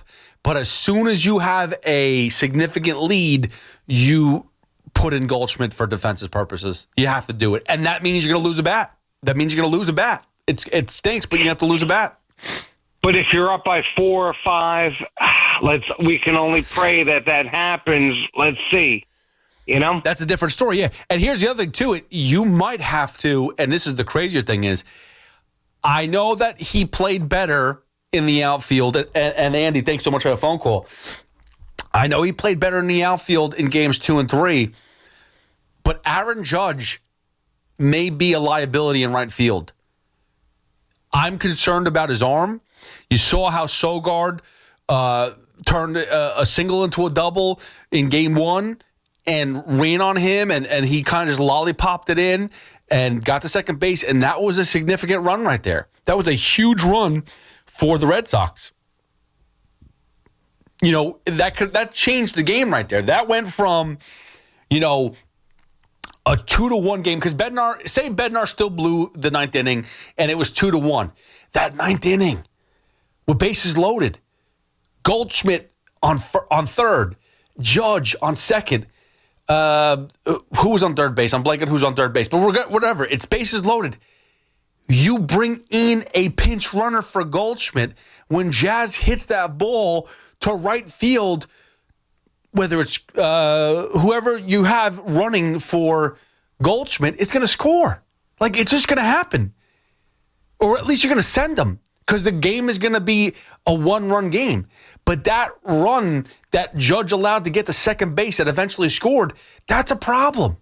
And if the Blue Jays are going to run on the Yankees and take extra bases, that's going to be a problem. 888-808-1019. Carlos in Clifton. What's up, Carlos? Hoff, what in the bizarro world is going on there tonight? I have no idea. I mean, Carlos, I walked in here. Listen, Hoff. Yeah.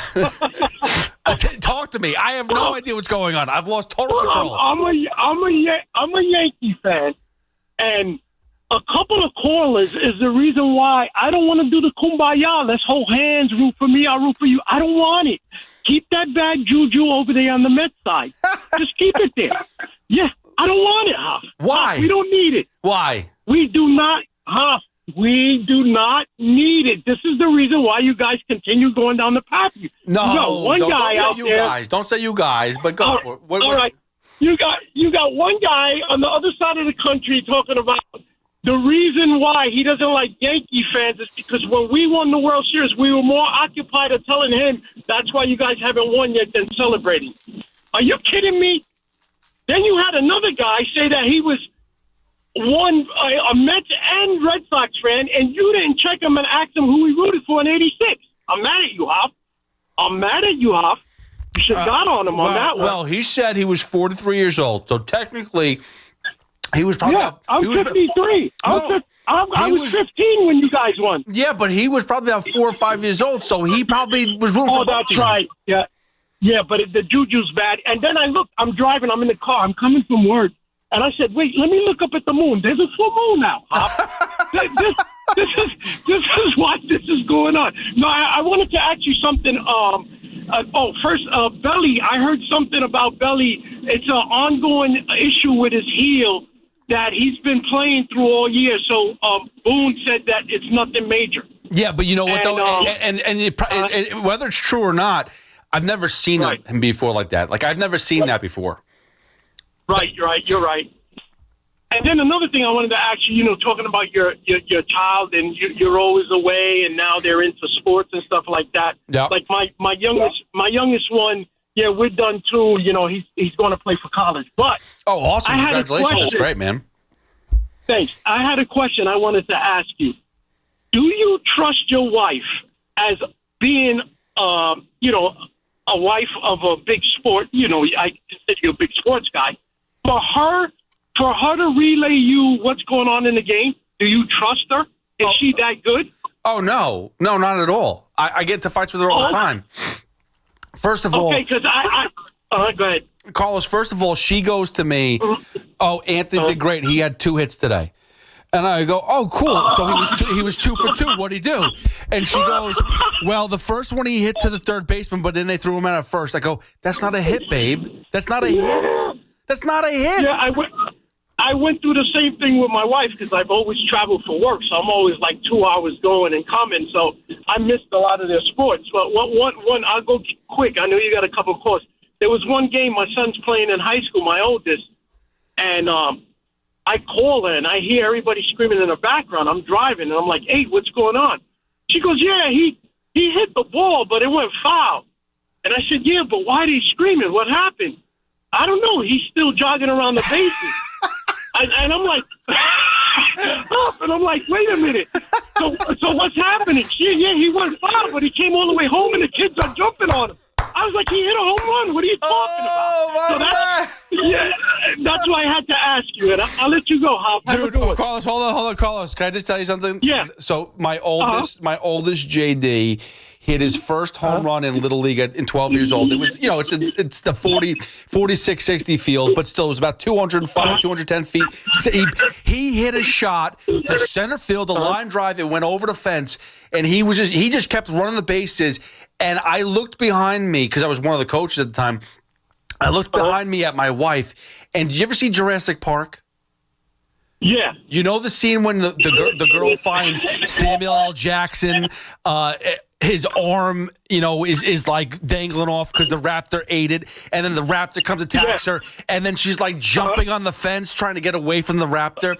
That's what my wife looked like when she was on the fence cheering for my son. She was like, ah! It was the most incredible thing I've ever seen in my life. I had to ask you that for all the fathers that go through this, because I know we're not the only ones. Yeah, no, it is, Carlos, and thank you so much for the call. I appreciate it, man. I get to fights with her all the time. She goes, well, I don't know the lingo. I'm like, Nicole, a hit is when they hit the ball and then they get on base. That is a hit. A double is if he gets the first and then the second on the same hit. The one hit, he goes home plate, rounds first base, and gets to second base. That's a hit.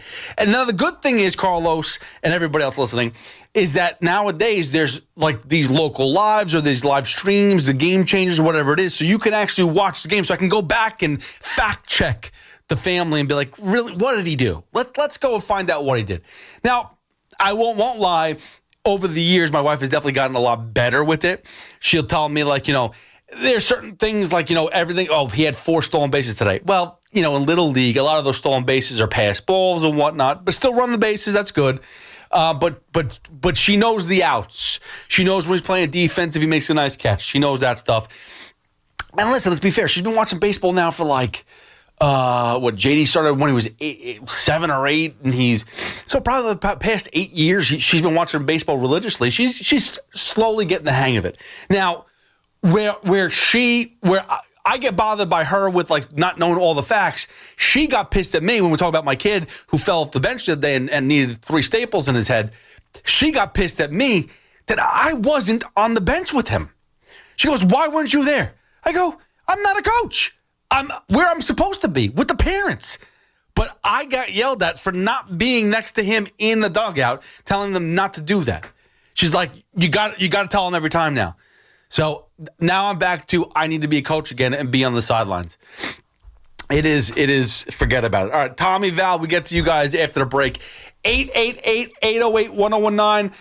Mets are on the block if you want to talk about the Mets, but really it's more about the Yankees. And that's where we're bringing the Mets fans in is like, hey, you want to be included in this, that's all good. But it's time to turn the corner and talk about your love for the New York Yankees and how let's all get together and be one. Let's root for New York. We need a championship. And right now, the New York Yankees still 3 series away from winning a championship, 2 series away from getting to the World Series. But they have a great opportunity in front of them to go to Canada, go to Toronto, beat the Blue Jays, and then either head to Seattle or Detroit.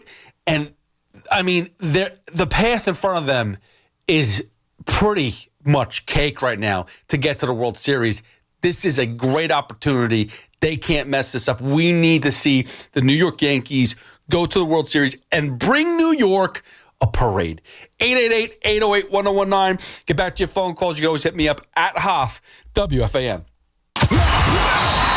Big Blue is playing in the Big Easy, looking for a big win against the Saints. Fires it right, batted the line, intercepted by Dexter Lawrence.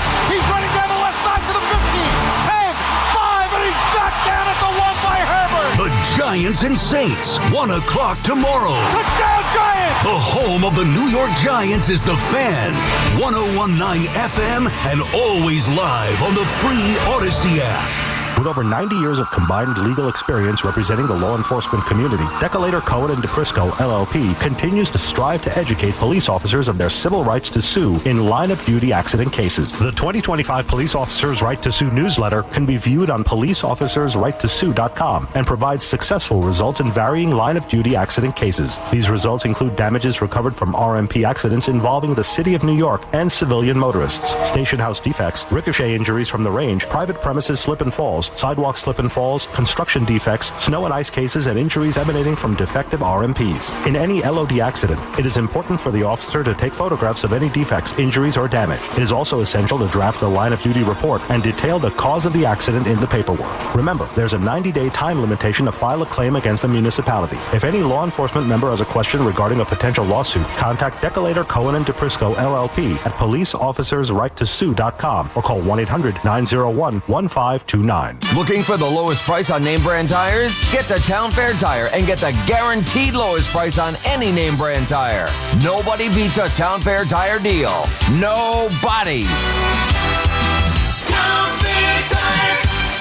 We all hear the radio ads about the IRS. They tell you to be afraid, to be scared, and they try to frighten you into calling. I'm not here to do that. Tax Relief Advocates is different. TRA is here to tell you that if you owe money to the IRS, whether it's $5,000, $50,000, or $500,000, we have a solution. It doesn't matter if you're sitting in your car, at work, or with your kids. No matter where you are, call now. 800-575-6812. Don't lose hope. TRA can eliminate or reduce what you owe to the IRS. Generous programs are now available that can give you a fresh start. Our passion is taxes and helping individuals fix their IRS problems. We have over 1,000 5-star reviews on Google and an A+ with the Better Business Bureau. You don't need to be afraid of the IRS any longer. End your tax nightmare today by visiting us online at TRA.com or call 800-575-6812. That's 800-575-6812. Tax Relief Advocates. Real solutions for real people. The Rico Bronya podcast on the Odyssey app is proudly sponsored by Mio Sparkling Sake, the official sake of the New York Mets. Enjoy at Citi Field or your favorite spot. A new tradition in sake. Mio Sparkling Sake. Town Fair Tire honors any valid rebates, manufacturers or competitors' rebates. Yes, even any competitors' rebates. And we give you the guaranteed lowest price. Nobody beats Town Fair Tire. Nobody.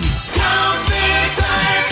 We've got more sports talk coming up on The Fan. Sal Licata here, and wow, are we thrilled with the incredible job CertaPro Painters did on our house. So clean, so efficient, they actually listened to us and even satisfied my wife, which, as you know, isn't easy. If you've been putting off painting because of the economy or tariff worries, don't. Painting your house is the easiest and most efficient way to protect and raise your home's value. Do what we did. Call CertaPro Painters today. Each CertaPro Painters business is independently owned and operated. We are moving now. Electric bikes are everywhere. They are quiet and very fast. Teens ride them on the roads, in bike lanes, but also in places they should not be, like sidewalks and parks. Look out! When you ride, wear a helmet. Don't speed. Watch out for pedestrians and cars. New York State and your community have specific rules for electric bikes. Follow them. Go to trafficsafety.ny.gov for more info. A message brought to you by the Governor's Traffic Safety Committee.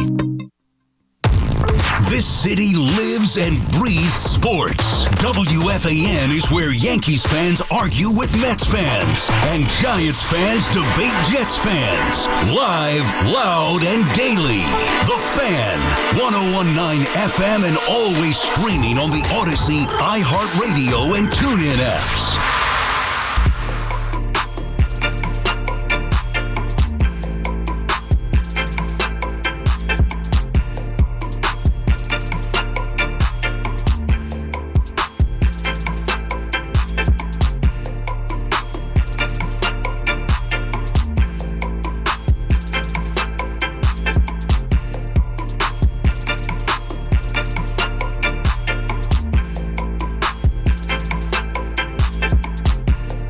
I'm back. 888-808-1019. Pete Hoffman with you on The Fan for another 2.5 hours. Wow. I haven't done a long shift like this in a while, Nico, so it's like at this moment in time, because I've been doing 2 to 5s for like the past, I would say 3-4 months. So by this point in time on my show, Normally, it's like me wrapping up and Joe Beningo's about to take on and say, bro, let me tell you about these Mets blowing it again. So I'm getting ready to leave. But now I got another 2 hours to go. Well, I'm trying to think, since March, right? This is the first Friday without Yankees baseball. Yeah. So that makes sense. Well, but it's not because the Yankees are bad and not in the playoffs. It's just because the way that the things are scheduled. Unlike the Mets, who had no baseball today and yesterday and the day before that and won't have any going forward. Why? Because they stink. 888-808-1019. Let's get back to these phone calls as we're talking about, and I'm trying to be serious here, and I really am. This is a Yankee celebration show because they just beat the Red Sox. You're feeling good. You see how dominant they could be. It's really only a top-end starting pitcher that's going to slow down the New York Yankees. And there is none on the Blue Jays. So this is a beautiful matchup for the Yankees to make it to the ALCS. It's like a cakewalk here, all right? But I know there's a lot of Mets fans right now trying to figure out what to do with their lives as the baseball playoffs are going on. And, who should I root for? Who should I go and try to put the daggers out for? But I'm saying, Mets fans, think about it deep inside. You're a good person. Go give it back. Pay it forward. Give it to your brother. Give it to your sister. Let them win. Pat them on the back. Congratulate them. Say, let's go get it. Go get it for New York. Get it for me. Get it for everybody. Bring us a parade. You get next year. This year is theirs. 888-808-1019. Tommy is in Astoria. What's up, Tommy? Yeah, well, before I get on with the whole Met-Yankee thing, the Dodgers are the only team that could beat the Yankees. They're the only team that have the lineup that can match them in the starting pitching. Even Philly. I don't know if they're the team this year. I don't know if the Dodgers are the team this year. I really don't. I know that they're cheaters, but yes, I still don't think they're the ones this year. I don't think the Yankees are going to beat Toronto. Seattle will have the home field. I don't think Seattle. But here's the thing, Hoff. And again, you're looking at this very rationally, which is smart. You're right. But here's the thing. This has gotten the whole Met-Yankee thing. It used to be, I'm 60 years old, right? It used to be, you broke chops with people at work or your brother-in-law on the phone and all. Now with the advent of social media, it's gotten very ugly, very personal. And as far as Yankee fans, but look, and Met fans, it goes both ways. It's not so much your team stinks. It's your team stinks, and you're a loser for rooting for that team. And, yes. And you're telling me, now, I'm going to be real. I wish I was a better person. I'm rooting against the Yankees. No, I'm being real. I'm being honest with you. Tommy, I appreciate it. Thanks for being real. That's what we do here. Hey, Tommy. I don't hate Tommy, hold on. Tommy, hold on one second. I'll let you finish. Yeah. Let me just talk to you right now, okay? Man to man. Yep. All right? Yes. Yeah. We don't lie here. This show, we don't lie. We tell the truth. We tell it how it is. Yeah. So be honest. Yeah. That's what we freaking do. Yep. Yeah. I'm telling you straight out. The Yankees can play anybody. I'm rooting against them. I don't care who it is.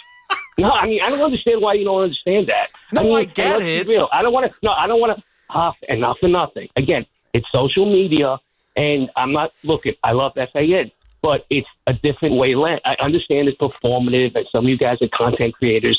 The trolling gets out of hand. It becomes vulgar and obscene and over the top. It's not funny anymore. It's like a needle in your eye. And as far as a fan, I'm sick about this Met year. I'm depressed about it.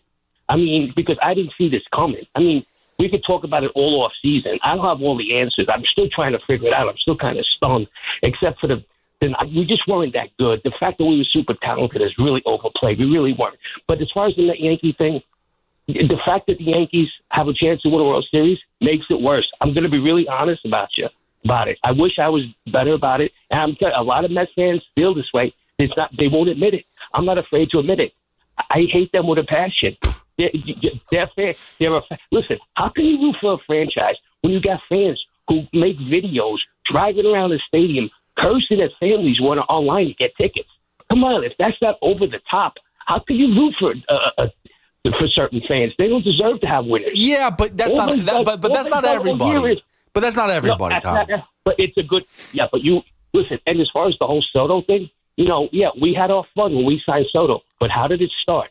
when they traded for Soto, all we heard for 6 months was they're never going to leave the majestic pinstripes to go play for those losers. We had to eat that for 6 months. It's just the obnoxious tone that they take. I give them credit for year after year. Cashman, who is the best executive of baseball, and these knuckleheads want to run him out on a rail every year. Oh, my God, Tommy. That's the worst. That is the most annoying thing in the world when I sit there and I'm like, they hate this year. They hate Cashman. They hate Volpe. Yeah. They wanted to kill Stanton years ago. They do nothing but rank on Judge. And not even most of them, not all of them. But Met fans, we're knuckleheads too, but for different reasons. But they're obnoxious with their whining. This team, they make the playoffs every year. I mean, we can't even make the playoffs 3 out of 4 years. No, I was so excited about that accomplishment. Yes, please go. Can I make a suggestion? Yeah. I'm not a gambling man, but all I can say, everybody do what you want. You're grown men. But if the Yankees are going to win, I'm going to be miserable. You might as well make a few shekels on them. Do you know they started at They started at plus 800 after the beginning of the playoffs to win it all. After they lost that first Red Sox game, it went up to plus 1,500. Oh. Now it's and I grabbed it with a nice little nice. And then now they're down to plus 500. So if they win, who's the favorites? I'm gonna have a few nice dinners out of it. Who's the favorites out of curiosity? I haven't looked. Dodgers. Yeah. The Dodgers are like the Dodgers and then the Yankees. The Dodgers and Yankees, not even the Phillies? Phillies are behind the Yankees and it's Wow. Seattle. But I'm telling you, if you're a Yankee fan, from a baseball point of view, as much as I hate them, I can still. Hey, I predicted in August when everybody was killing them that they were going to wind up with the best record in the American League, and they almost pulled it off. Yeah. If you're a Yankee fan, you got to be rooting for Philly. You got to get the Dodgers out of there. You got to be rooting like hell for Detroit. And there's no Dodgers. The Detroit is so bad. They should not be in the playoffs. The Yankees are going to roll over Toronto. You know what? You know why Boston had its shot? Because Boston, they had left-handed pitchers. Toronto has no lefty pitchers. See, even Seattle doesn't have any lefty pitchers. Yeah. The Dodgers have a few starters and a few arms that are left-handed. And like I said, the Dodgers are the only team that I could see beating the Yankees. But that's it, man. I mean, but listen, you have to be rational in life with your family, your career, with your money. You don't have to be rational in sports. You want to hate the Yankees, you hate the Yankees. I'm the poster boy. Tommy from Astoria. I'll never, ever root for the Yankees. I appreciate you, Tommy. Listen, God bless, my friend. I appreciate you. Hang in there. Here's the thing, though, is, right, and I understand where Tommy's coming from. I totally respect it. And that's the one thing. I will give you respect no matter what it is. I'm not going to do it. I'm going to be rooting for the Yankees. I want them to win. I want New York to win a championship. I think it's going to make us all better for it. And if we can do this now and pay it forward now, hopefully there's a return on the other side too. And if not, so be it. But at the end of the day, when we get ours, I'm going to be happy. And I'm not going to be thinking about the other people around me that are miserable. I just want to be happy.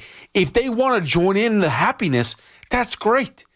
But like, one thing I'm not going to do is I'm not going to sit there and poke and prod and be upset that they're, in the playoffs and they're winning. They deserve it. The Mets didn't. The Mets played terrible baseball. The Mets died on the field multiple times in the last couple of weeks of the season. They didn't show up. I mean, legitimately. And I kept saying it, and everyone's like, no, you're full of it. You don't know what you're talking about. No, don't say it. The Mets in Philadelphia lost the playoffs. That's when they were out. And I saw the writing on the wall, and I saw the layout. I'm like, this is not going to work out for them. It is not going to work out for us. And then they end in Miami. That's going to backfire. We've already seen this story 3 times. It's going to happen again. And all they had to do was win. And they couldn't even put up a freaking run. So, yes, I understand your feelings, Tommy. I understand Mets' feelings of disappointment, of hurt, of frustration, embarrassment, jealousy, all that stuff. I get it. I'm there with you. Like, it is a torturous life being a Mets fan, but I'm making it better for myself by saying, you know what? Screw it. It's going to work out. We're going to get ours very soon because I believe in Steve Cohen. I really do. I'm angry at him and David Stearns for what happened, but I still believe in him. I still believe they're going to get it right. I believe David Stearns is going to get, he got stung by this season. Like, this is not it's okay, don't worry about it. You'll get him next year and just stick with your plan. No, it's don't ever freaking do this again, dude. You embarrassed us. If this happens again, you're not going to be around much longer. So fix it. I'm sure there was a nice, stern conversation with Cohen and with David Stearns over there. That being said, though, like, I understand the history, the fact that, like, you don't like the gloating, you don't like people poking at you. I get all that, but it goes both ways. And to Tommy's point was, social media definitely hits a certain way, and it gets more aggressive now. And that's why I'm like, just be better. Just be better. You don't have to go out there and be a total jerk to, your rivals. I mean, you can, but it's not nice. I don't want to do that. A couple of years ago, I was at a Met game, and there was a bunch of kids that we go every year to Mets games. Excuse me, I'm going to sneeze right now. Nico, you made me sneeze, dude. That was a good one. Dude, they're so bad. I can't stand these. I do them all the time. My allergies been so kicking my butt lately, dude. Hot take, I love the satisfaction you get after a good sneeze. No, I'm going to do it right now again. I can't do it. Hold on. It's a good feeling, I'm telling you. No, it's terrible. It's all allergy-based, and I can't stand it, and I've been doing it all day, and it's really annoying. I was doing WFAN Daily the other day, and I just whipped it out. I just was whipping into sneezing. It was terrible. Hold on, I'm going to do it again. This is not good. Hold on. Ooh, that was a good one. No, it sucks. It's terrible. Back in the day when I was real, I take allergy medicine, it still doesn't make a difference. I'm still this way right now. 13 times in a row. 13 times in a row. No way. Yeah, it's bad. 13 times in a row. There's only been 3. Hold on, 4. 4's coming. Hold on. I don't think I've ever gone more than 2. No. It's like, it's gonna happen. The build up there was good, too. No, it's terrible. That's 4. It's terrible, dude. It's so brutal, and I can't control it right now. Like, there's no stopping it. Like, I could go to break, but then we're gonna come back from break. I'm gonna still be sneezing. So this is no stopping. It's just like try to plow through. I was making a point about something, and I forgot what it was, but it was about the Mets Yankee stuff. What was it, Nico? Hold on, I'm trying to get through it. Breathe. I'm trying to some people just drink water, just do this. I've tried so many different things to stop sneezing. You know what stops sneezing? Nothing. Nothing stops you from sneezing. When you're sneezing, that's it. You're sneezing. There's nothing that's going to stop it. You know what that's like with me? The hiccups. Right. Everyone's like, oh, let me try to scare you or hold your breath or drink some water. No. Yeah, okay. Nothing's stopping You know it. what you do? You drown me in the water. Maybe that will prevent me from sneezing. That'll work. All right. So, Yankees and Mets fans, I think we were talking about that. But listen, I lost my thought now. Let's go back to this phone calls. Val's in the Bronx. I could have done that while I was sneezing. Val, what's up, buddy? Captain Hoff, what's going on, Don? How you doing this morning, Don? I'm all right. I got a bad allergy at the moment. All right. I want to talk to you about that Mets conversation you got going, that Mets fan thing. Yes. I got some thoughts on that, but real quick. Yeah. You saw what happened with that Giants stuff, right? You see what I told you. I think it was like 2 or 3 weeks ago we talked about that with that Jackson Dart thing. I told you the kid was ready. It's just a question if David could get the other guys up. And once he saw, I'm telling you, he looked at that 22 and that last game that Russell had, and he saw misses that Russell was just leaving on the field. And he said, no, the kid is ready. So he's ready. To get to what I wanted to talk to you about, man. You know what? I'm going to first start this off by saying, personally, I need some time. But respect to Tommy from Astoria. Mutual respect to Tommy from Astoria. Because if you know the Matrix, let's say he's Neo, I'm about to be Agent Smith right now. Because there are no. I have so much respect for what he says. Because I think knowing that he's on the other side of my fence, I know that he is justified and has every right to feel the same way that he does feel. And I'm about to flip it for you from my side, the other side of that fence as a Yankee fan. Okay. I just want to be careful because you said Marco was the smartest man in the room, and he was right when he said that thing about it's individual. That's why he paused like that. I know, but Val, you know I was being facetious because there's only me and him in the room. So, I mean, that doesn't go a long way. Well, I'm giving him his props because I know. All right, fine. Because I know why he said that. Because he's saying that because he from the rational point that, as Tommy was saying, that you're trying to come from. He's trying to make sure that he saves that spot because I think as a Yankee fan, I reserve the right to say whether or not I want you. And I'm not speaking for all Yankee fans, and I'm not saying this to all Mets fans. But I think I deserve the right I reserve the right to decide whether or not I want you to. Because for every single thing that Tommy just said, but from the other side, brother, let me tell you, okay? Val, you're funny. You're funny, Val. You know me. You know me, Captain Huff. I'm the same one that told you. I'm trying to get people together. Val, I'm trying to get people together. Hold on, Val. I'm trying to get people together, and you're saying, no, we don't want you. Stay on your side. That's crazy, dude. We're trying to be brothers. We're trying to be family. Come on, Val. I love you, Val. Come on. Give me a hug. Give me an air hug. Let's go. Love is a beautiful thing. High five. Val is a short nickname. My full first name is Valentine. I'm a man of love, okay? People call me Val. That's my nickname just because my father and I have the same name, and that's how I got the moniker of Val. Okay. But my full first name is Valentine. I believe in love. But there's certain times, bro, when like love and all of that stuff, all is fair in love and war, my friend. And let me just say this too. You know what I mean? Because I'm the same dude that was telling you, I was in it right up until the end. And I was right on that. I don't even feel bad for telling you to stay on because it was your fault why y'all didn't go. Y'all had it right up until the last day. Don't put that on me. I saw it. I saw it a long ways away too. It's not me. It's them. They were the players. No, I'm just here talking to you. That's all. Don't put it on me. I'm only saying it to bring up the context that, I'm the same one. We talk rationally when I talk about your squad. I don't try to, throw any hate. And generally, that's not my style. Yeah. But in this particular case, Tommy was right. It has been ratcheted up. After all the things, even me, I was one of the people early in the season was telling you to believe in Soto when y'all was getting ready to throw him back to us. You know what I'm saying? When he first left, y'all gave us all this stuff about coping and, every time we tried to say something positive to y'all tried to knock us down like, no, shut up, little brother. Like, this is our town. Y'all did that. Y'all brought it up to the point where now it is like that, man. And I'm sorry. Shout out to Carlos, too, because he was trying to be nice about it.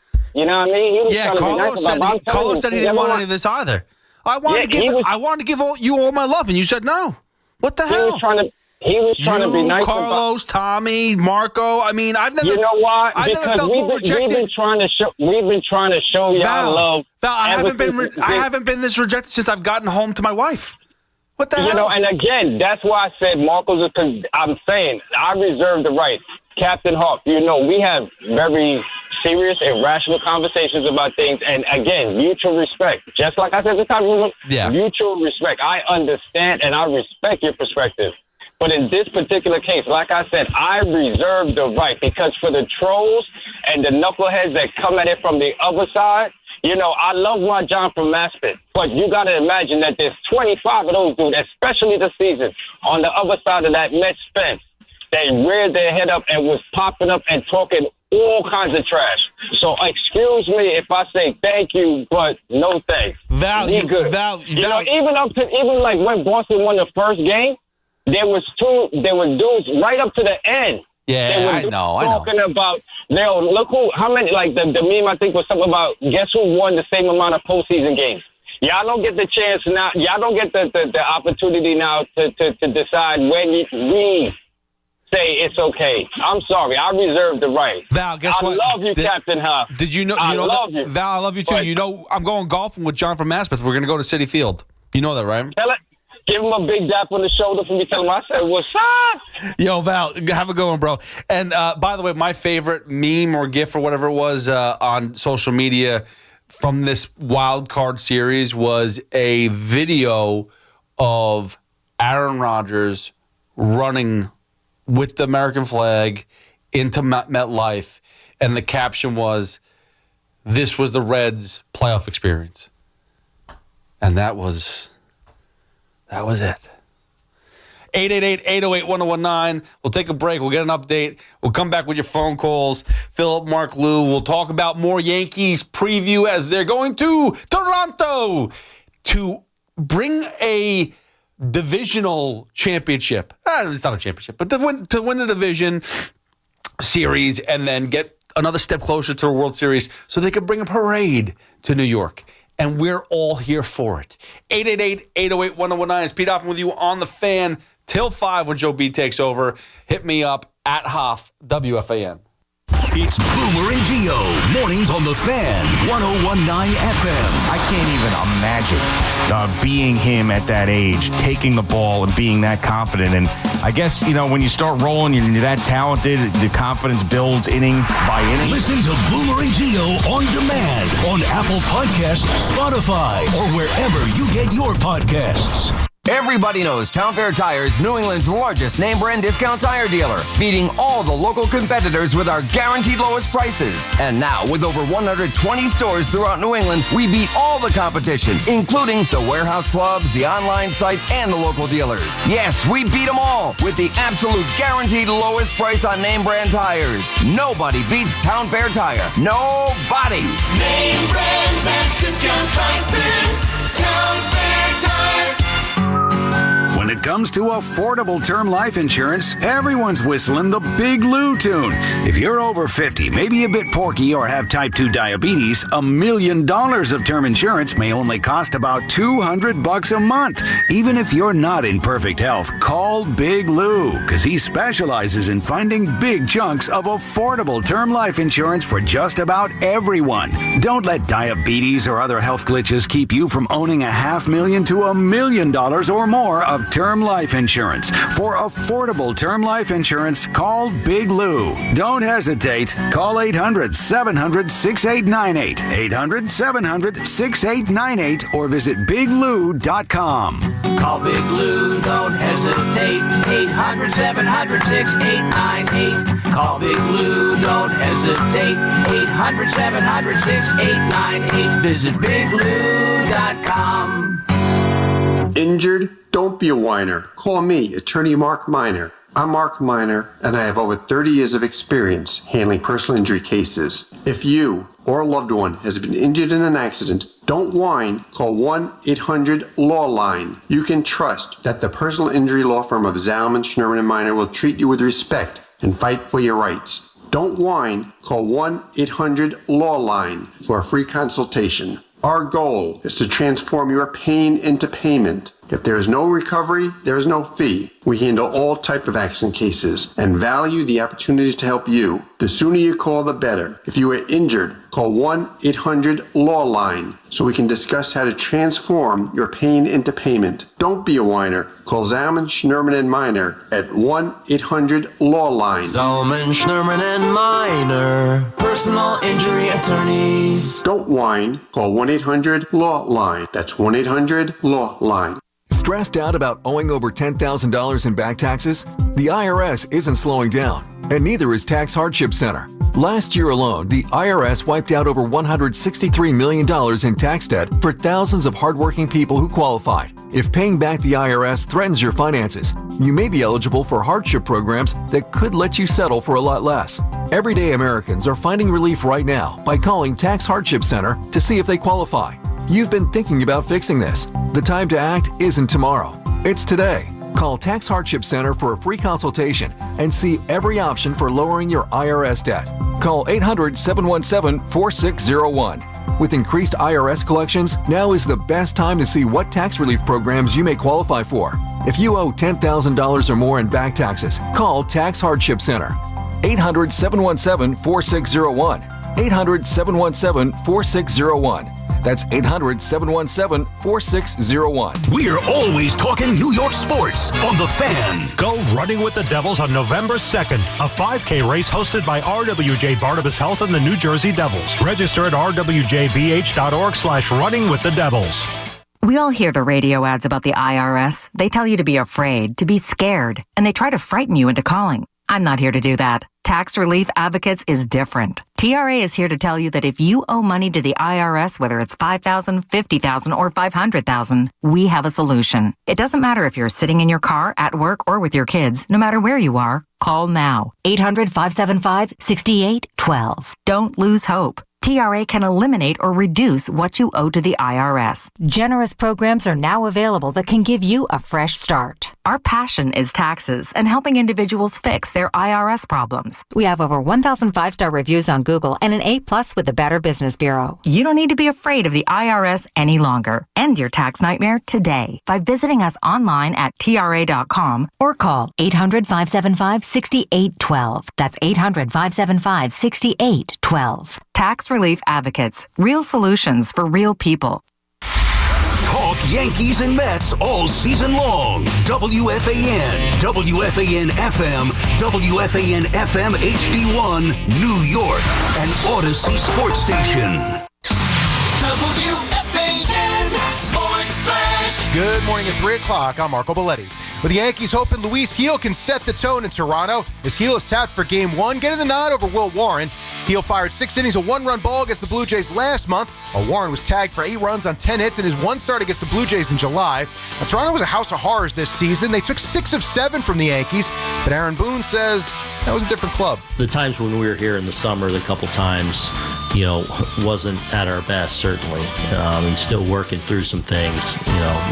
I feel like, obviously the last couple months really started to play really well, and contrary to some thoughts up here, we're a really good team. Yankees will follow Gil with Max Fried, Carlos Rodon, and Cam Schlitler, but it all begins with Game 1 and the coverage right here on the Fan and streaming on the free Odyssey app at 3:25. Mets dugout's going to look a whole lot different. Carlos Mendoza remains, but the staff around him will be totally different. Gone are the likes of pitching coach Jeremy Hefner, hitting coaches Eric Chavez and Jerry Barnes, along with bench coach John Gibbons. And Aaron Glenn gave the update on the knee injury for Braylon Allen. It can be 8 to 12 weeks. It seems like that. So again, we know it's going to be a significant amount of time. But again, man, that'll be his decision on how he wants to go about that. And I know he'll make the right decision for himself. Glenn referring to surgery or rehab, as both timelines said to be about 8 to 12 weeks. 60 degrees, clear skies, Central Park. That's what's happening. I'm Marco Vladdy. Tell Siri to dial the Fan. 888-808-1019. Powered by Paramount Plus. Count on Sundays all season long with the NFL on CBS and Paramount Plus.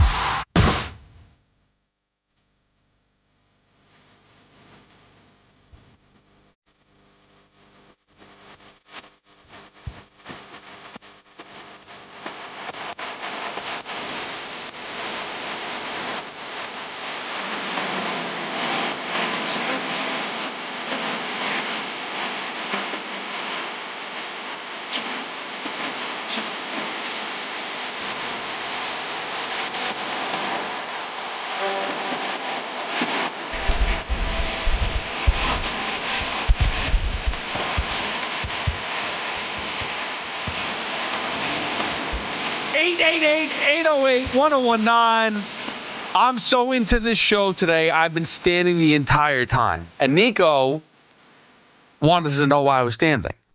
And it was a great question. And here's what happened.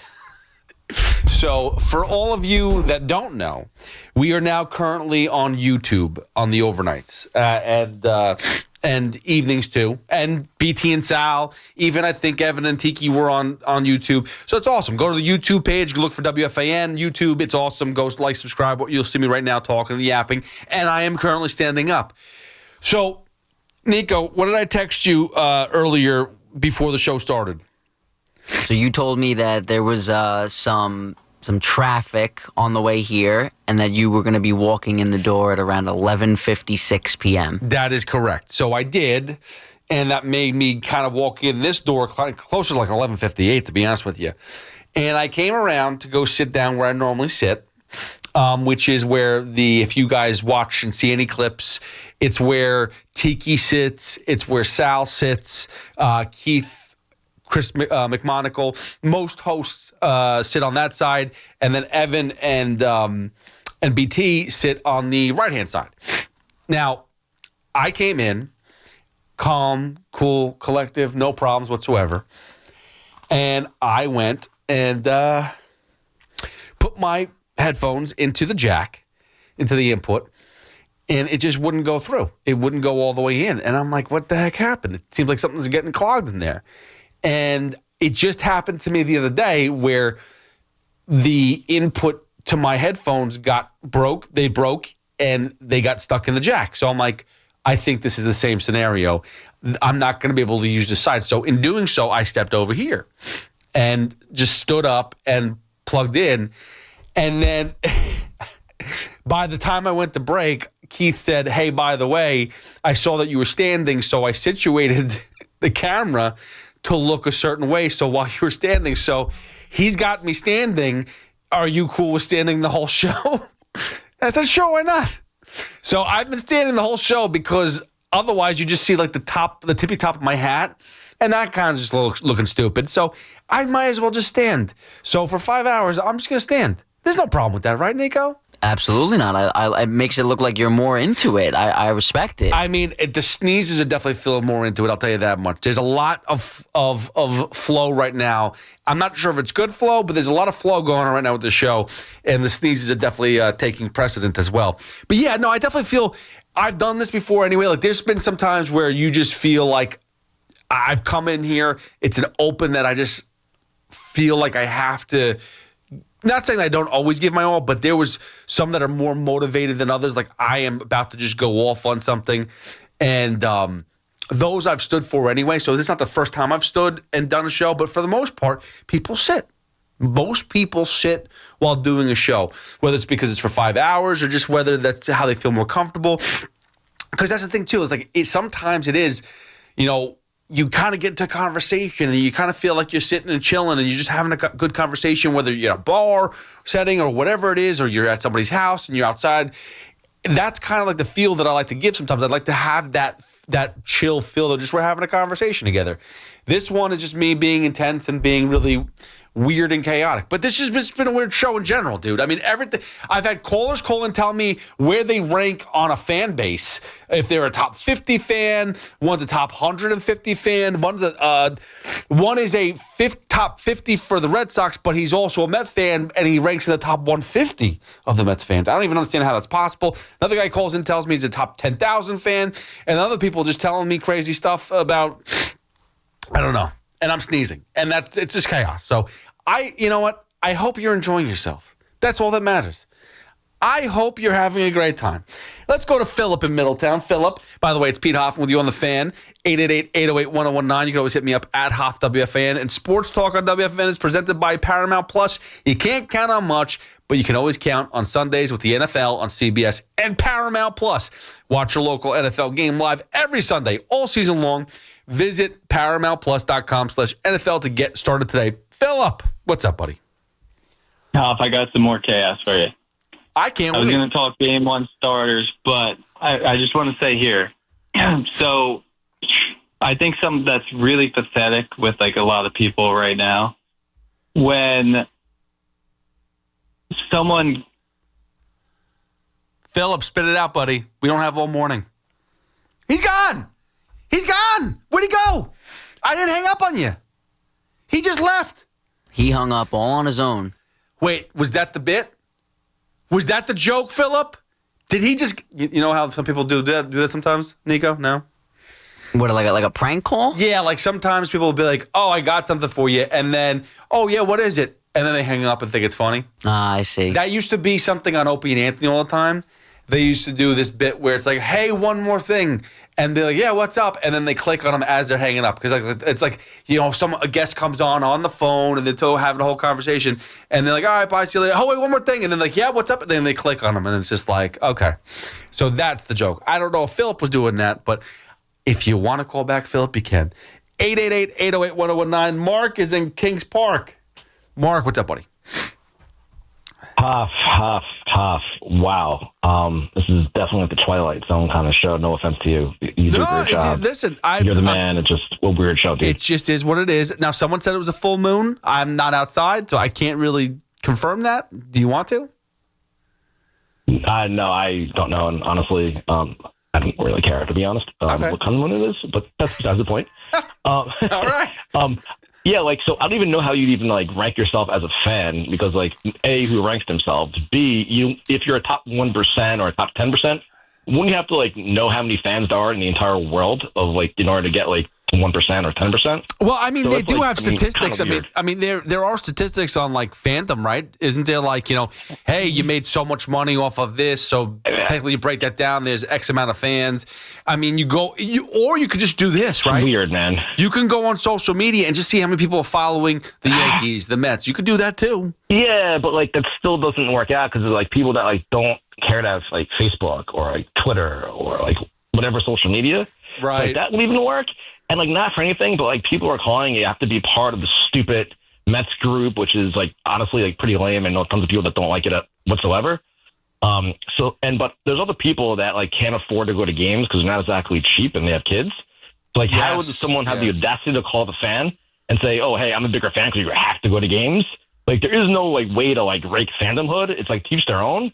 And so it's, like, really arrogant, I feel. And it's like, dude, like, get a life. I mean, personally, and understand, like, where people are coming from, not just your, like, very sheltered life and you have nothing to do all night but, like, call WFAN and say you're a top 1% fan or whatever. It's stupid, but nonetheless. Oh, wait, Mark, hold on. You seem very offended by this, by the way.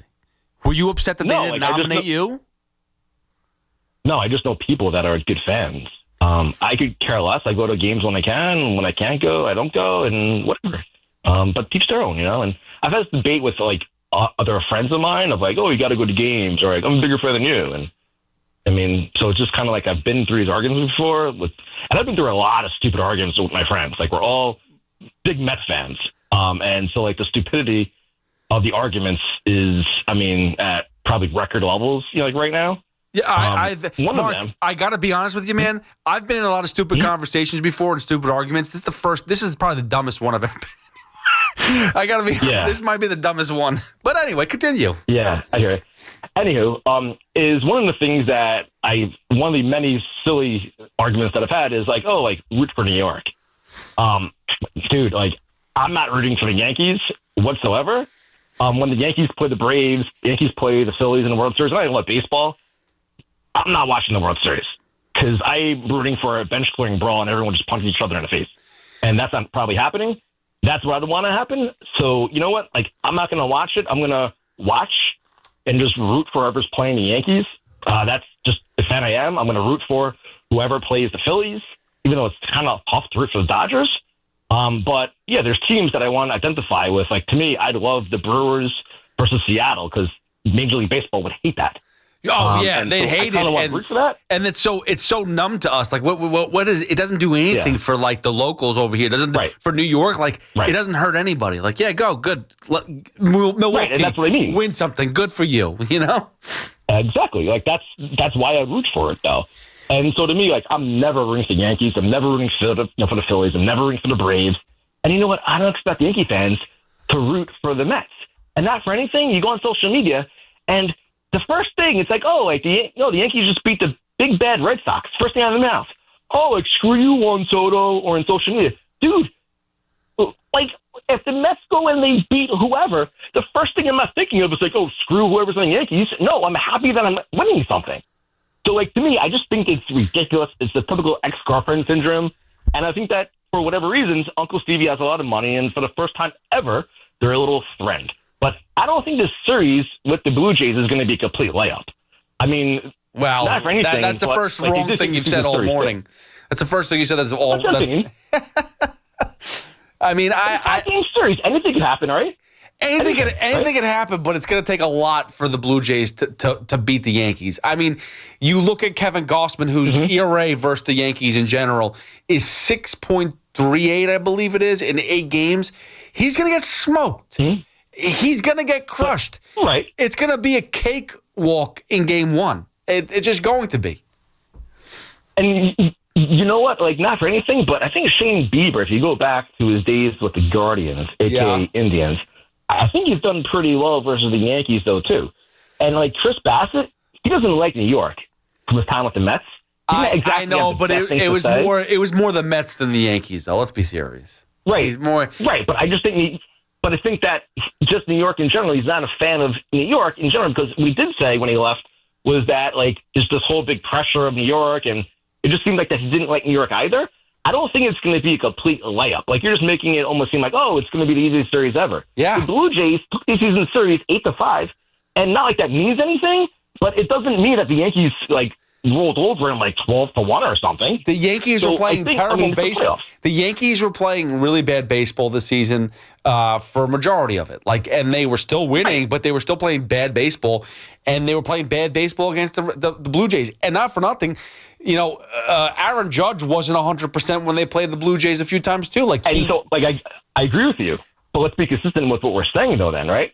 Then you have to say the same thing about Kevin Gausman. You're like, oh, well, like, he's done terrible versus the Yankees in the past. Well, if the past doesn't mean anything for the Yankees, the past doesn't mean anything for for Kevin Gausman. So the past is the past. And I don't think any of that, I don't think what Kevin Gausman did versus the Yankees matters. I don't think what the Blue Jays did to the Yankees winning the season series matters. I don't think anything matters. What matters is what's going to happen in the 5-game series. And with home field advantage, you can bet your bottom dollar that the Rogers Center is going to be rocking and rolling. Because for the playoffs, everyone up in Canada unites, unlike here in New York, where I'm never rooting for the Yankees. Everyone roots for the Blue Jays. Even in Buffalo, they're trying to get them to root for the Yankees. And I think it's going to be a madhouse. It's going to be a good home field advantage. I'm excited to see it. And anything can happen. That's my viewpoint. Mark, and maybe I'm wrong. Maybe I'm right. Mark, anything can happen. And thanks so much for the phone call. Anything can happen. But the problem is the Blue Jays haven't been good in a long time. They've had their opportunities. They've had better teams, to be honest with you, in the playoffs, and they failed. This team in particular, I don't think they have the pitching to go up against this Yankee lineup. I truly don't believe that. Like, there's no one that scares you. There's no one that intimidates you. The bullpen is a crapshoot these days. You have to basically rely on the Blue Jays hitting to outdo the Yankees hitting. That's what it comes down to. But I don't believe that the Blue Jays will be able to outslug the Yankees. I think the Yankees are going to have a field day. And I understand anything can happen. I'm just telling you, it's not. 888-808-1019. Larry's in California. Larry, what's up, buddy? Hey, Hoff, love your show. Thank you. And wish you were on more. I'm on a lot more than people say, but yeah, I appreciate that. Thank you. Well, my question is for you. The Mets have been in the tank since the 13th of June. Yes. And I just want to know what your opinion is on their starting lineup for 2026. Well, right now, honestly, I mean, I don't really want to get into the whole starting lineup, but there's only 3 people that I'm keeping: Juan Soto, Francisco Lindor, and that's it. And I'm obviously I'm keeping Pete Alonso. I'm keeping Edwin Diaz. Nolan McLean's on the roster. But besides that, I mean, I'm literally open to dealing anybody and everybody, and I'm willing to listen in on a lot of different offers. I'm willing to trade players that are untradeable at this moment in time. I'm listening to Eaton contracts on Nimmo, McNeil, Senga, whether it's Francisco Alvarez, whether it's Acuna, Vientos, Mauricio, Beatty. Like, I'm willing to trade basically anybody to get better, and it's okay. Like, you don't think that Beatty's going to develop? He seemed to do much better this year than he did last. Larry, just because I trade somebody doesn't think I don't believe in them. Like, here's the thing. Eventually, like, Beatty may be turning into like the next Gary Gaetti or whatever top third baseman you want to put at, Cal Ripken, but I mean, he was more of a shortstop, or Alex Rodriguez, whatever. Who cares? He could be turning into a top third baseman. And I'll tell you this much. If I can get a piece for Beatty that's going to help me win next year, I don't think Brett Beatty is going to be at his best self next year. I think Brett Beatty is still a few years away from really clicking and being as good as he could be. Listen. But what do you think about guys like Mauricio and I think Mauricio is going to be the best. I believe that Mauricio is going to be the best out of those three infielders, by the way. Between Mauricio, Beatty, and Vientos, I think Mauricio is going to be the guy. I think he's the guy that you want. But even if I had to trade him, he's not there yet. And right now, I got to be honest with you, Larry, the Mets are exactly the way that the Yankees are. They are a win-now team. When you have Juan Soto, when you have Francisco Lindor, if they have Pete Alonso back, they are a win-now team. They have to win now. It's not like, hey, let's just keep on building to get somewhere. No, you're trying to win now. So if Ronnie Mauricio gets you a piece that's going to be productive now, I'll take that. And I'll take the risk that Ronnie Mauricio is going to be really good, and he may be really good with another team, but did we win a championship? Did we win something this year? That's what you have to ask yourself. I understand that, but my question is they're not strong up the middle. Alvarez isn't hitting. You don't have a center fielder that can hit for anything. Right. I mean, what are you doing about that? I mean, what are we doing about that? We are signing Jose Siri. We traded for Cedric Mullins. I mean, David Stearns traded. They do. Larry, they're terrible. They traded away 12 players. 12 players they traded away. And a lot of them being prospects. 12 players for 4 guys that none of them are going to be back this year. And you could sit there and say, oh, but who were the 12 players that were traded? Were they significant? My point is, you could have saved those 12 players and then traded for somebody that actually you want to bring and keep on the team. Those guys were unproductive and now they're gone. What did you really accomplish? Absolutely nothing. You just gave away people. Drew Gilbert, who was a prospect we were actually hearing about, not saying he's going to be great, not saying he's going to be Pete Crow Armstrong, but he was somebody that we were talking about. We were hyping him up a little bit. You trade away for Tyler Rogers, who he pitched a lot of innings for the Mets in those 2 months, but that's it. He's done. He's gone. He's out of here. What did we do? We gave up 12 players for 4 rentals that got us nowhere. It was a waste of time. And I got to be honest, Larry, I would have much rather saved those guys and turned it into, look at Shane Bieber right now. Shane Bieber was on the Guardians. By the way, Guardians made the playoffs. Maybe they should have had Shane Bieber rather than trade him away. But whatever. They traded him away. They got somebody who's now, I think he's a top 7 guy in their in their rankings of top rookies or whatever, top prospects for the Guardians. Could the Mets have done that? I think they could have. And Shane Bieber would have been productive than all 4 players combined that they got during the trade deadline.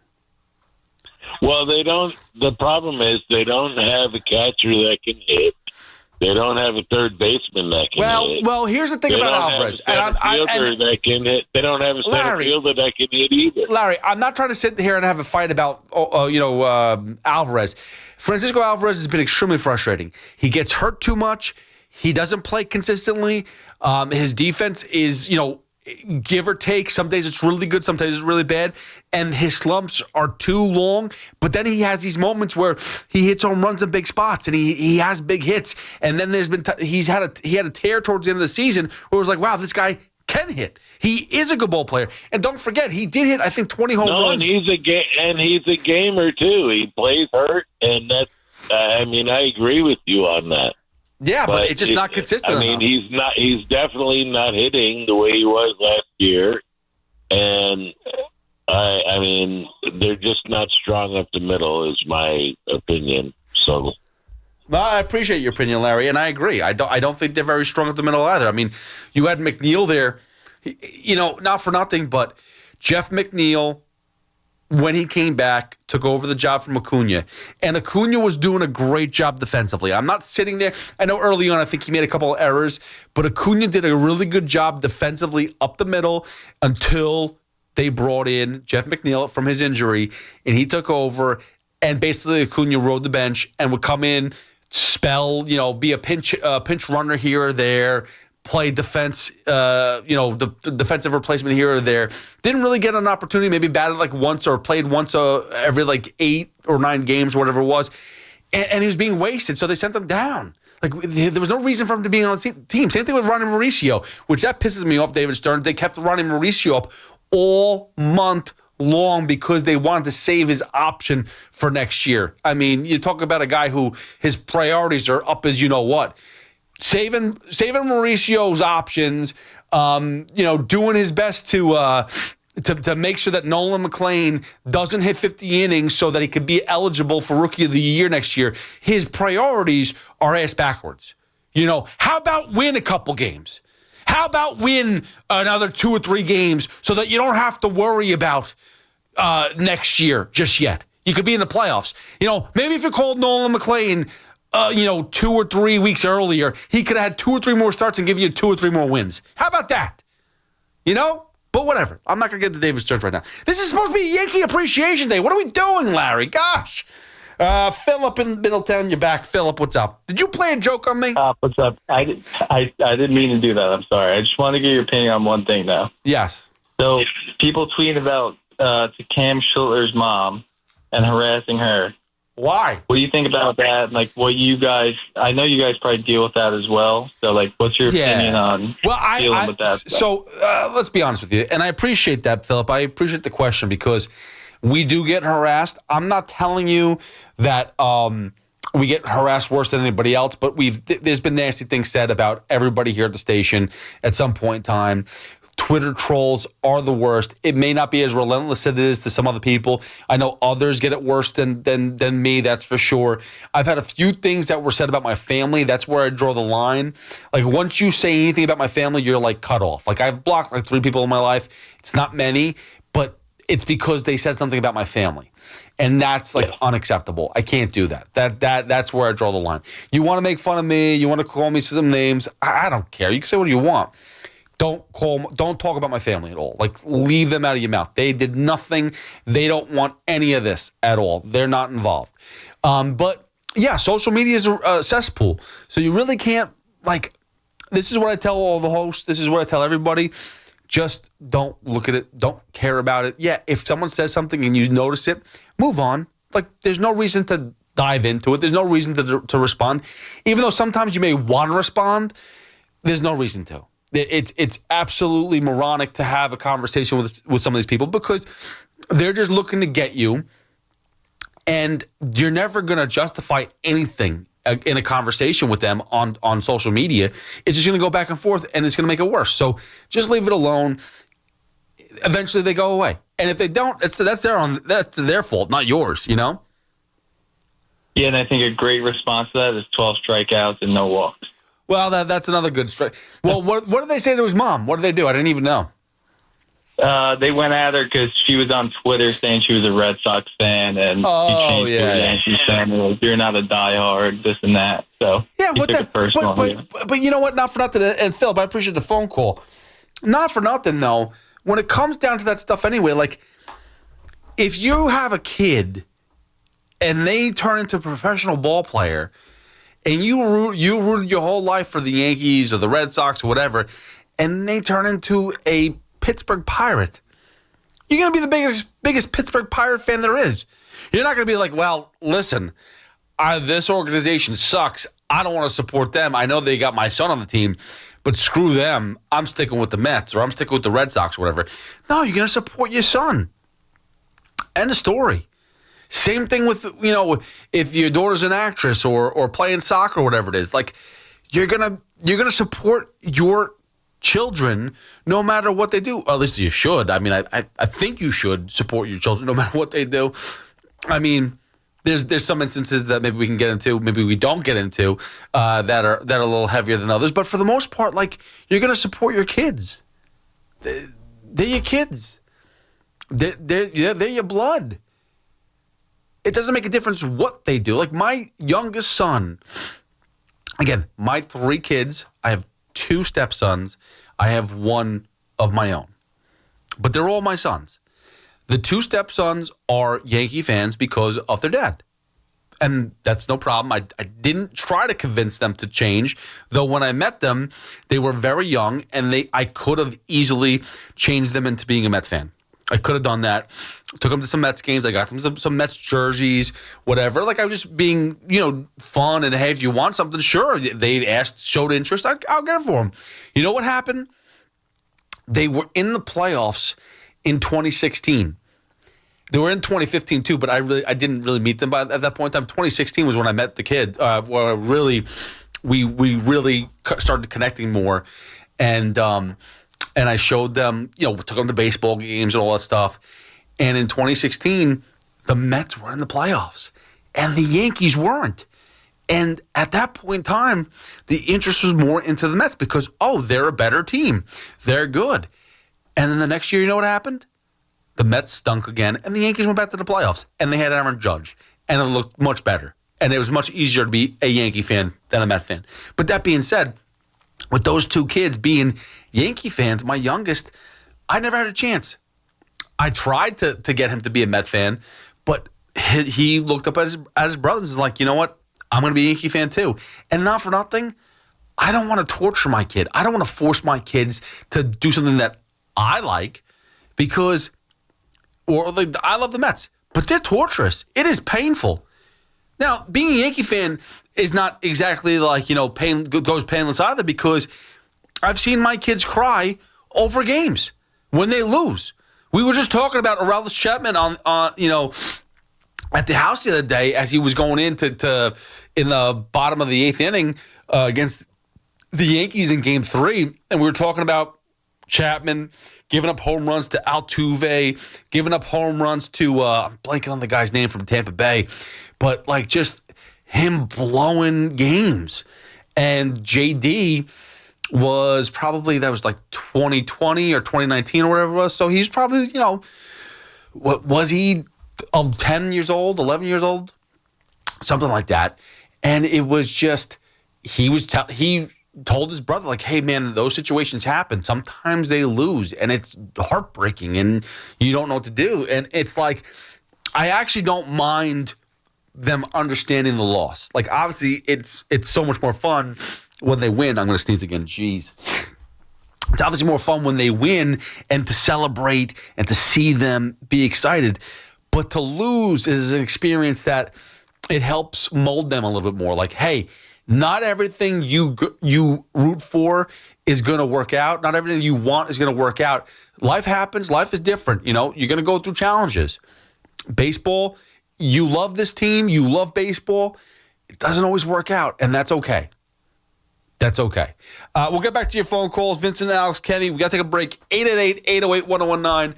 Listen, it is supposed to be a Yankee Appreciation Day as they're going to Toronto to face the Blue Jays, division rival, a team that they almost surpassed and took, the division lead, the lead in the entire American League. They could have been the best team in baseball in the American League. The Yankees just missed out, but it is a series that the Yankees should dominate. I want to know from Yankee fans how you feel, and also from Mets fans. I've been saying we got to be supportive. You may not want to do it, but I think it's time to be supportive of your brother, whether it's little brother, little sister, big sister. Be supportive. Maybe they'll pay it forward, and if not, no big deal. 888-808-1019. It's Pete Hoffman with you on the Fan till 5. Hit me up at Hoff, WFAN. Swing and a miss, struck him out. Rookie flamethrower Cam Schlitler gave a performance for the ages while making history in the Bronx. Here's a 2-2 for Cam. Swing and a miss, struck him out, making an even dozen. The Sox were sent packing. They win this wild card round and eliminate the Boston Red Sox. The final score, 4-0. New York is on to Toronto. One step in the journey is complete, but there's more work to be done. Don't miss a second of the Yanks-Jays Game 1. Today, first pitch 4:08. Here on your home for New York Yankees baseball. 101.9 FM, WFAN. And always live on the free Odyssey app. Town Fair Tire honors any valid rebates, manufacturers or competitors' rebates. Yes, even any competitors' rebates. And we give you the guaranteed lowest price. Nobody beats Town Fair Tire. Nobody. Town Fair Tire. Stop dealing with your neck pain, backaches, and sciatica and go see my main man, Dr. Jay Shah at Samwell Institute for Pain Management, a migraine and nerve pain specialist who gets you back feeling like yourself again with minimally invasive and non-surgical treatments. There are thousands of 5-star reviews who trust Dr. J for pain-relieving solutions. Same day and next day appointments available in offices in Colonia, Livingston, and now Inglewood, New Jersey. Turn to Samwell Pain for effective pain-relieving solutions. Visit samwellpain.com. Do you owe $10,000 or more in credit card debt or personal loans? With credit card debt at all-time highs, Debt Relief Advocates is urgently notifying consumers of debt relief now being made available, designed to aid consumers with out-of-control credit card debt. Those who qualify and enroll for this relief program will only have to pay back a fraction of what they owe. This is not bankruptcy or a debt consolidation loan. This is a relief program that credit card companies would rather you not know about, as it ends your debt nightmare and saves you lots of money. Consumers owing at least $10,000 in credit card debt or personal loans can now take advantage of this debt relief as the cost of living skyrockets. Debt Relief Advocates has established a relief hotline for you to call to learn what debt reduction you may qualify for, so don't wait. For this free information, call the relief hotline at 800-707-6152. 800-707-6152. 800-707-6152. This is J.J. Hill of Shulman & Hill, New York's premier injury law firm. We'll always stand up for you if you're injured in a slip and fall. If you've ever wished you had a lawyer in the family, now you will. At Shulman & Hill, it's never one and done. Once you're a client, you're always part of our family. Shulman & Hill, we're not just New York's law firm, we're your law firm. Get your free consultation at hurtny.com. That's hurtny.com. Everybody knows Town Fair Tire is New England's largest name brand discount tire dealer, beating all the local competitors with our guaranteed lowest prices. And now, with over 120 stores throughout New England, we beat all the competition, including the warehouse clubs, the online sites, and the local dealers. Yes, we beat them all with the absolute guaranteed lowest price on name brand tires. Nobody beats Town Fair Tire. Nobody. Name brands at discount prices.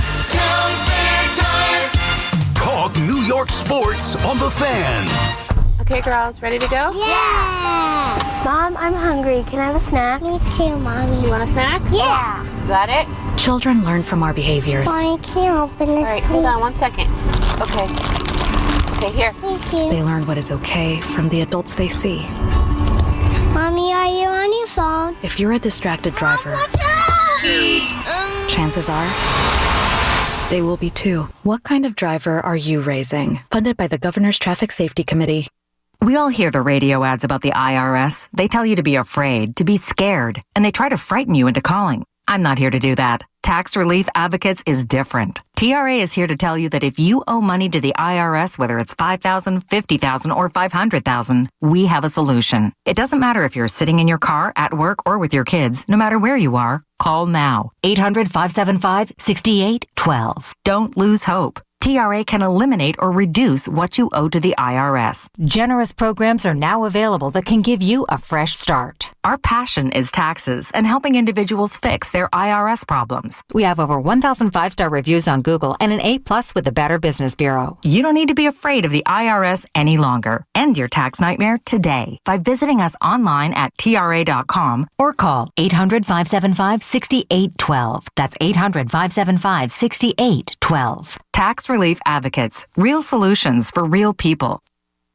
Get the scuttlebutt on your favorite team, The Fan, on the Odyssey, iHeart, and TuneIn apps.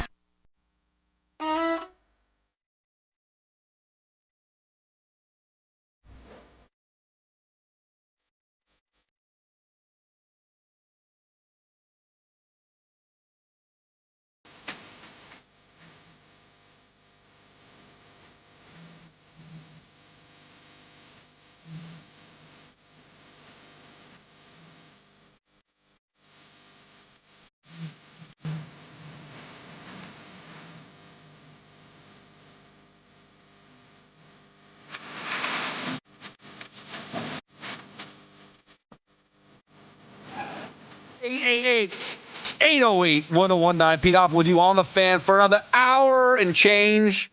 I can't do math right now. It's been a long morning, so hour and something or another. Till 5 a.m. You do the math. Get back to me. 888-808-1019. Got to give a little plug to my boy Steve Summers because he gave me, I saw him on Monday, and he gave myself, he gave Sal, I'm sure he gave a bunch of other people around here, a copy of his book. Steve Summers, Me Here, You There. My 3 decades overnight, under the covers, schmoozing sports as Captain Midnight for WFAN. And yeah, I haven't read it yet because I don't really read books often, but this is the one that I will read. Now, I did ask him if my name is in the book because you may recall there is a certain host at this radio station who has a book and went out of his way to thank a lot of people behind the scenes, in front of the scenes, part of his show, his family. Evan Roberts went out of his way to thank a lot of people. And he forgot to put me in that book. And I'll never forget it. I don't even think he signed the book that he gave me. And it hurt my feelings for like 2 minutes. But Steve, I don't know. I don't think I'd be in that book. He's the best. It is a book that you should read because the stories of Steve Summers, they are phenomenal. That is for sure. He is a legend, a radio legend. And to be part of his history at the station, even though, I'm trying to think of how long I worked with him for. On and off, I worked with him for probably 2013 till, I guess, 2020. Yeah, right around the pandemic, not too long after. Maybe 2021. So about 8 years I worked with him part-time a little bit and then full-time for like 5 or 6 years. He was genius. His writings were amazing. The passion he had. That's one thing I will say about Steve Summers. You know, love him or hate him, he was so passionate every day about what he did. He took this job so serious. He took everything he did so serious. So it was an honor and a privilege to work with him. You should read the book. I haven't read it yet. I'm looking forward to reading it. And let me know, if I haven't read it yet, let me know if you see my name in it, but I doubt it will be there. But either way, he did autograph a book to me, and he thanked me for everything that I did for him, which is basically, you know, yelling, screaming at him behind the scenes, but have some fun. Like we had a lot of fun together. There was one bit that we did that was my favorite because everyone said to me, it was during a time where a lot of people on air were getting into fights off air. Some people on air, some people off air. And it was getting, I don't know if it was getting uncomfortable, but me and Steve were like, you know, everyone's fighting but us. I was like, dude, let's do it. Whatever you want to do. And we went and we had a little back and forth, which was all ad lib and just fun. And I remember the calls that we got from people thinking it was real, worried it was real. Are we okay? Did you hurt him? Don't hurt him. He's very old and decrepit, and whatever they said about Steve. But it was a phenomenal moment in my career, early part of my WFAN career. But it was fun. And that's part of what we do here. It is fun. Like, this is a very odd show that I'm doing this morning. I blame it all on Nico, but it's fun. I'm having fun, and I hope you are too. 888-808-1019. We are talking sports, Mets, Yankees, but it's supposed to be about the Yankees. That's what it's supposed to be about. Let's see what Vincent from Ocean Township has to say. Vincent, what's up, buddy? Hey, good morning, Hoff. How are you? I'm good, man. What's going on? Nothing. I wanted to get into that conversation about ranking as a fan. That's the other thing we're doing. So not just talking about Yankee playoffs, a little bit of Giants football, the Mets, where they should be rooting for during the playoffs. We've also been ranking our fandom. So yes, Vincent, what do you? Please weigh in. I was going to ask you to rank me. I'll give you a little background of myself on why I'm such a huge Jets fan. Oh, and I have to honor my grandfather. He worked with Leon Hess for years. He retired as vice president, so I had no choice but to be a Jets fan. Okay. And I boxed seats, and then after Leon sold the team, I still went and got my own seats. Then I had kids, and then I had to stop going to so many games. I must have been to like over 100 games. And I have 5 kids. All of them are born in the off season, purposely done because I have to watch the Jets. I couldn't have my wife giving birth during a Jet season. That's a no go. You know, I mean, I've been to Monday night. I've been to the Monday Night Miracle game. I was there. I never left a game early, so I stayed that entire game when people were leaving, and I saw it to the end when Vinny threw the ball. The touchdown to Jumbo Elliott, that was great. Now, Vinny, hold on. Vincent, let me ask you a question here, okay? Yeah. So, what was the years that you what did you start? You said? Oh well, I'll be 49 in like 2 weeks. Okay. 49 years old. So I've been a fan for 49 years. And your father was a vice president? No, my grandfather was vice president of. Well, he retired as vice president with Leon. All right, let me ask you a question. Do you remember many of the? Do you remember when your grandfather worked there at all, or no? Well, he retired in '84, and I was born in '76, so a little bit. Okay. Do you remember? I'm gonna take a guess here. It's been so long. Mm-hmm. My grandparents used to know one of Leon Hess's assistants. And she used to give us tickets all the time. She used to give us Hess trucks all the time. So I had the very first one out of the box, though, hanging up in my game room where I have all like jerseys and stuff. Yeah. Do you remember? But her name was Dolores. Does that ring a bell at all? Just throwing a shot out there, just in case. Dolores? No. Yeah. So the town that I work in is Deal, which is next to Ocean. Okay. And Leon used to live in Deal too. God, so he was. Yeah, no. Yeah. This woman, she was his assistant, but she lived in the Bronx. She was like she lived in the Bronx with my grandparents, stuff like that. But that's crazy. Yeah, I was probably too young to know. Like I said, I was born in '76. He retired in '84, so I was 8 years old. That's awesome. That's amazing. And so now you've been with the Jets since you were born, and you stuck with them. I was born. I have 5 kids. They're all Jet fans. It's actually an ongoing joke that me making my kids grow up as Jet fans is like a form of child abuse. Yeah. Because they haven't seen any winning ever. Yeah. And it's terrible. It really is. And I have tattoos. Like I have one full sleeve. And then my other arm, on my right arm, I have a half a sleeve. I'm saving the half a sleeve for when the Jets win the Super Bowl. But people are telling me that I'm probably going to die with not having that half a sleeve done. I mean, Vincent, there's a good possibility at this rate. I know, but I'm sorry to say. But, it's always next year, right? It's always next year. That's the fun. I said that with the Mets. When the Mets lost, I was like, hey, guys, it's next year. And that's the one thing you don't want to hear is, oh, there's always next year. No, I'm done with the next year stuff. But you're right. Yeah. There is next year. The positivity, I love the positivity. I love the passion.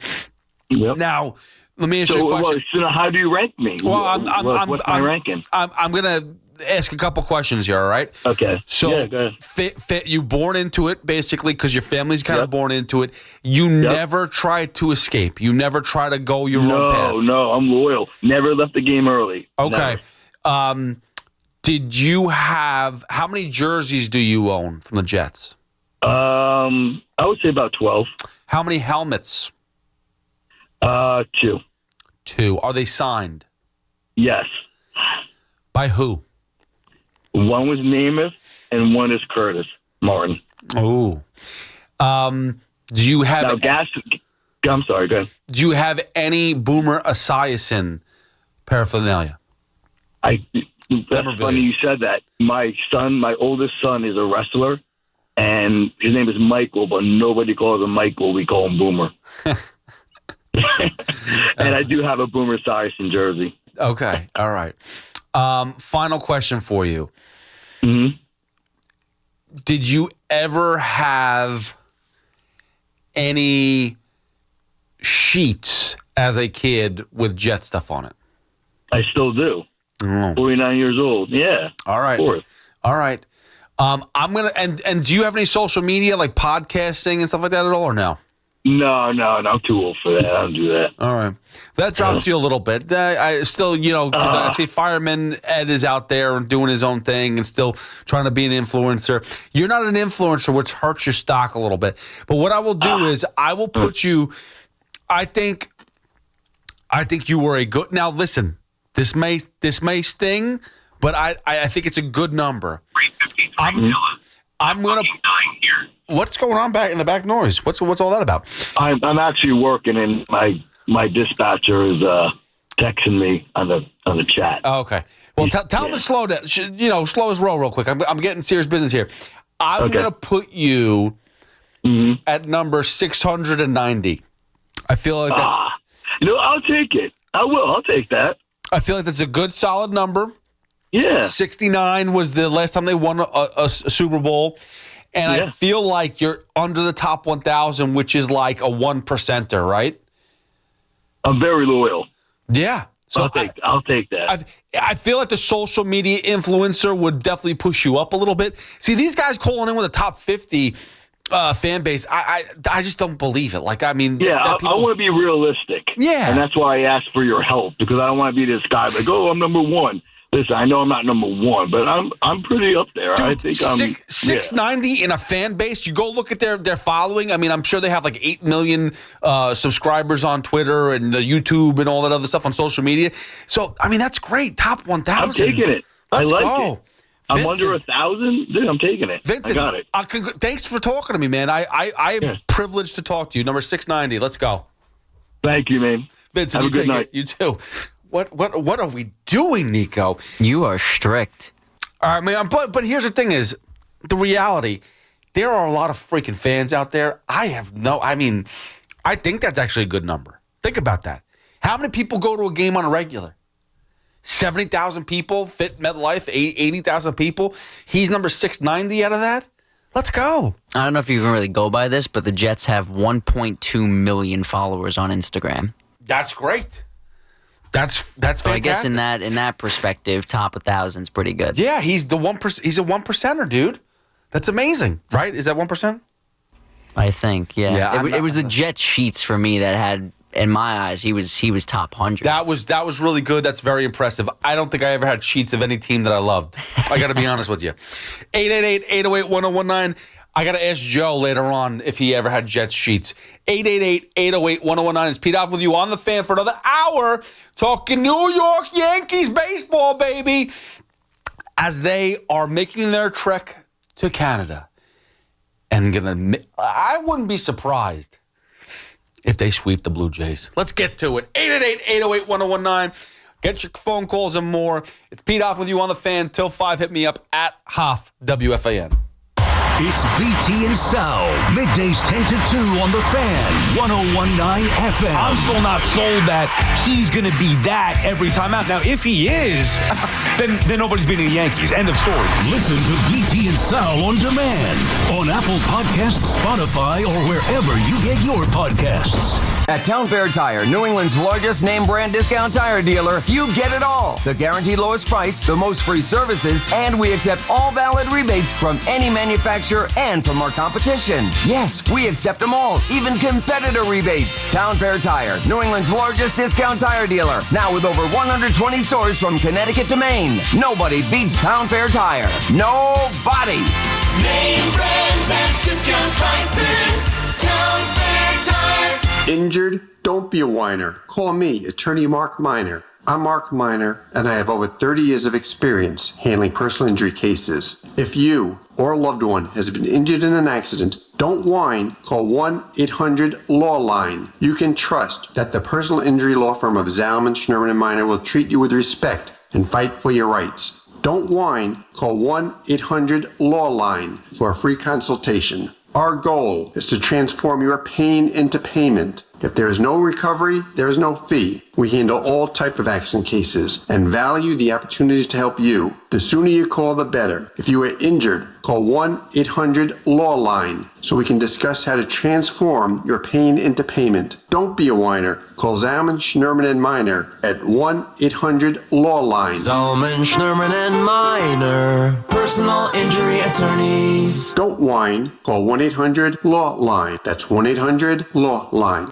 This is an important notice to all U.S. taxpayers. The IRS is giving away billions of dollars in tax savings through a federal program called the Fresh Start Initiative to aid delinquent taxpayers. This initiative was established for anyone facing financial hardship and unable to pay their back taxes. Qualifying and enrolling in this program will stop all collections, settle your delinquent tax problem, and even reduce what you owe by thousands of dollars. Call the hotline at People's Tax Relief to see if you qualify and get this free information by dialing 800-351-4596. If you have unfiled tax returns or cannot afford to pay your personal or business back taxes, you can now get the help you need. One simple phone call can resolve your tax problem and save you thousands of dollars. To see if you qualify and to get this important free information, call 800-351-4596. 800-351-4596. 800-351-4596. We've got more sports talk coming up on The Fan. With over 90 years of combined legal experience representing the law enforcement community, Decolator Cohen & DePrisco, LLP, continues to strive to educate police officers of their civil rights to sue in line-of-duty accident cases. The 2025 Police Officers' Right to Sue newsletter can be viewed on policeofficersrighttosue.com and provides successful results in varying line-of-duty accident cases. These results include damages recovered from RMP accidents involving the City of New York and civilian motorists, station house defects, ricochet injuries from the range, private premises slip and falls, sidewalk slip and falls, construction defects, snow and ice cases, and injuries emanating from defective RMPs. In any LOD accident, it is important for the officer to take photographs of any defects, injuries, or damage. It is also essential to draft the line-of-duty report and detail the cause of the accident in the paperwork. Remember, there's a 90-day time limitation to file a claim against a municipality. If any law enforcement member has a question regarding a potential lawsuit, contact Decolator Cohen & DePrisco, LLP at policeofficersrighttosue.com or call 1-800-901-1529.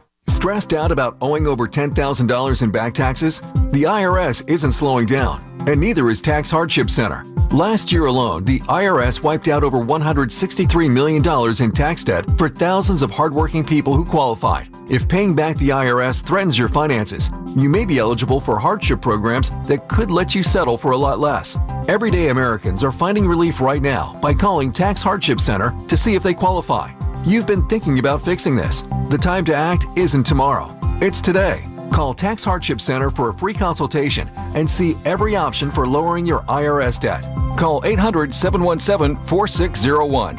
With increased IRS collections, now is the best time to see what tax relief programs you may qualify for. If you owe $10,000 or more in back taxes, call Tax Hardship Center. 800-717-4601. 800-717-4601.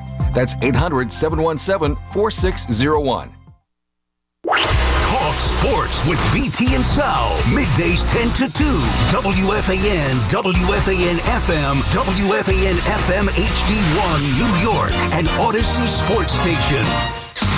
WFAN Sports Flash. Good morning at 4 o'clock. I'm Marco Vladdy. Well, the calm before the storm is the Yankees and Blue Jays getting set for Game 1 of the ALDS. Luis Gil gets the nod for the Bombers, and the Yankees can reset the rotation with Max Fried, Carlos Rodon, and Cam Schlitler. Yankees looking for Gil, though, to set the tone, and Aaron Boone doesn't seem concerned that the moment is going to be too big for him. He's not afraid out there.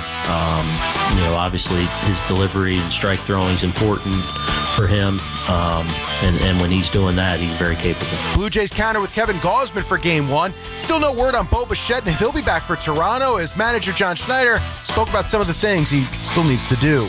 Running for one, see how that feels, and probably hit some velocity, whether that's in the cage or off some live pitchers that we do have here from our AAA group. Yankees Blue Jays Game 1 coverage here on the Fan, streaming on the Free Odyssey app, begins at 3:25.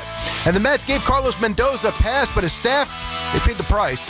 Gone are the likes of pitching coach Jeremy Hefner, hitting coaches Eric Chavez and Jeremy Barnes, along with bench coach John Gibbons. 60 degrees, clear skies, Central Park. That's what's happening. I'm Marco Vladdy. New York sports is more than a game. It's a lifestyle. WFAN is the only place where Yankees, Mets, Giants, and Jets fans come together and sound off. The Fan, 101.9 FM, and always streaming on the Odyssey, iHeartRadio, and TuneIn apps.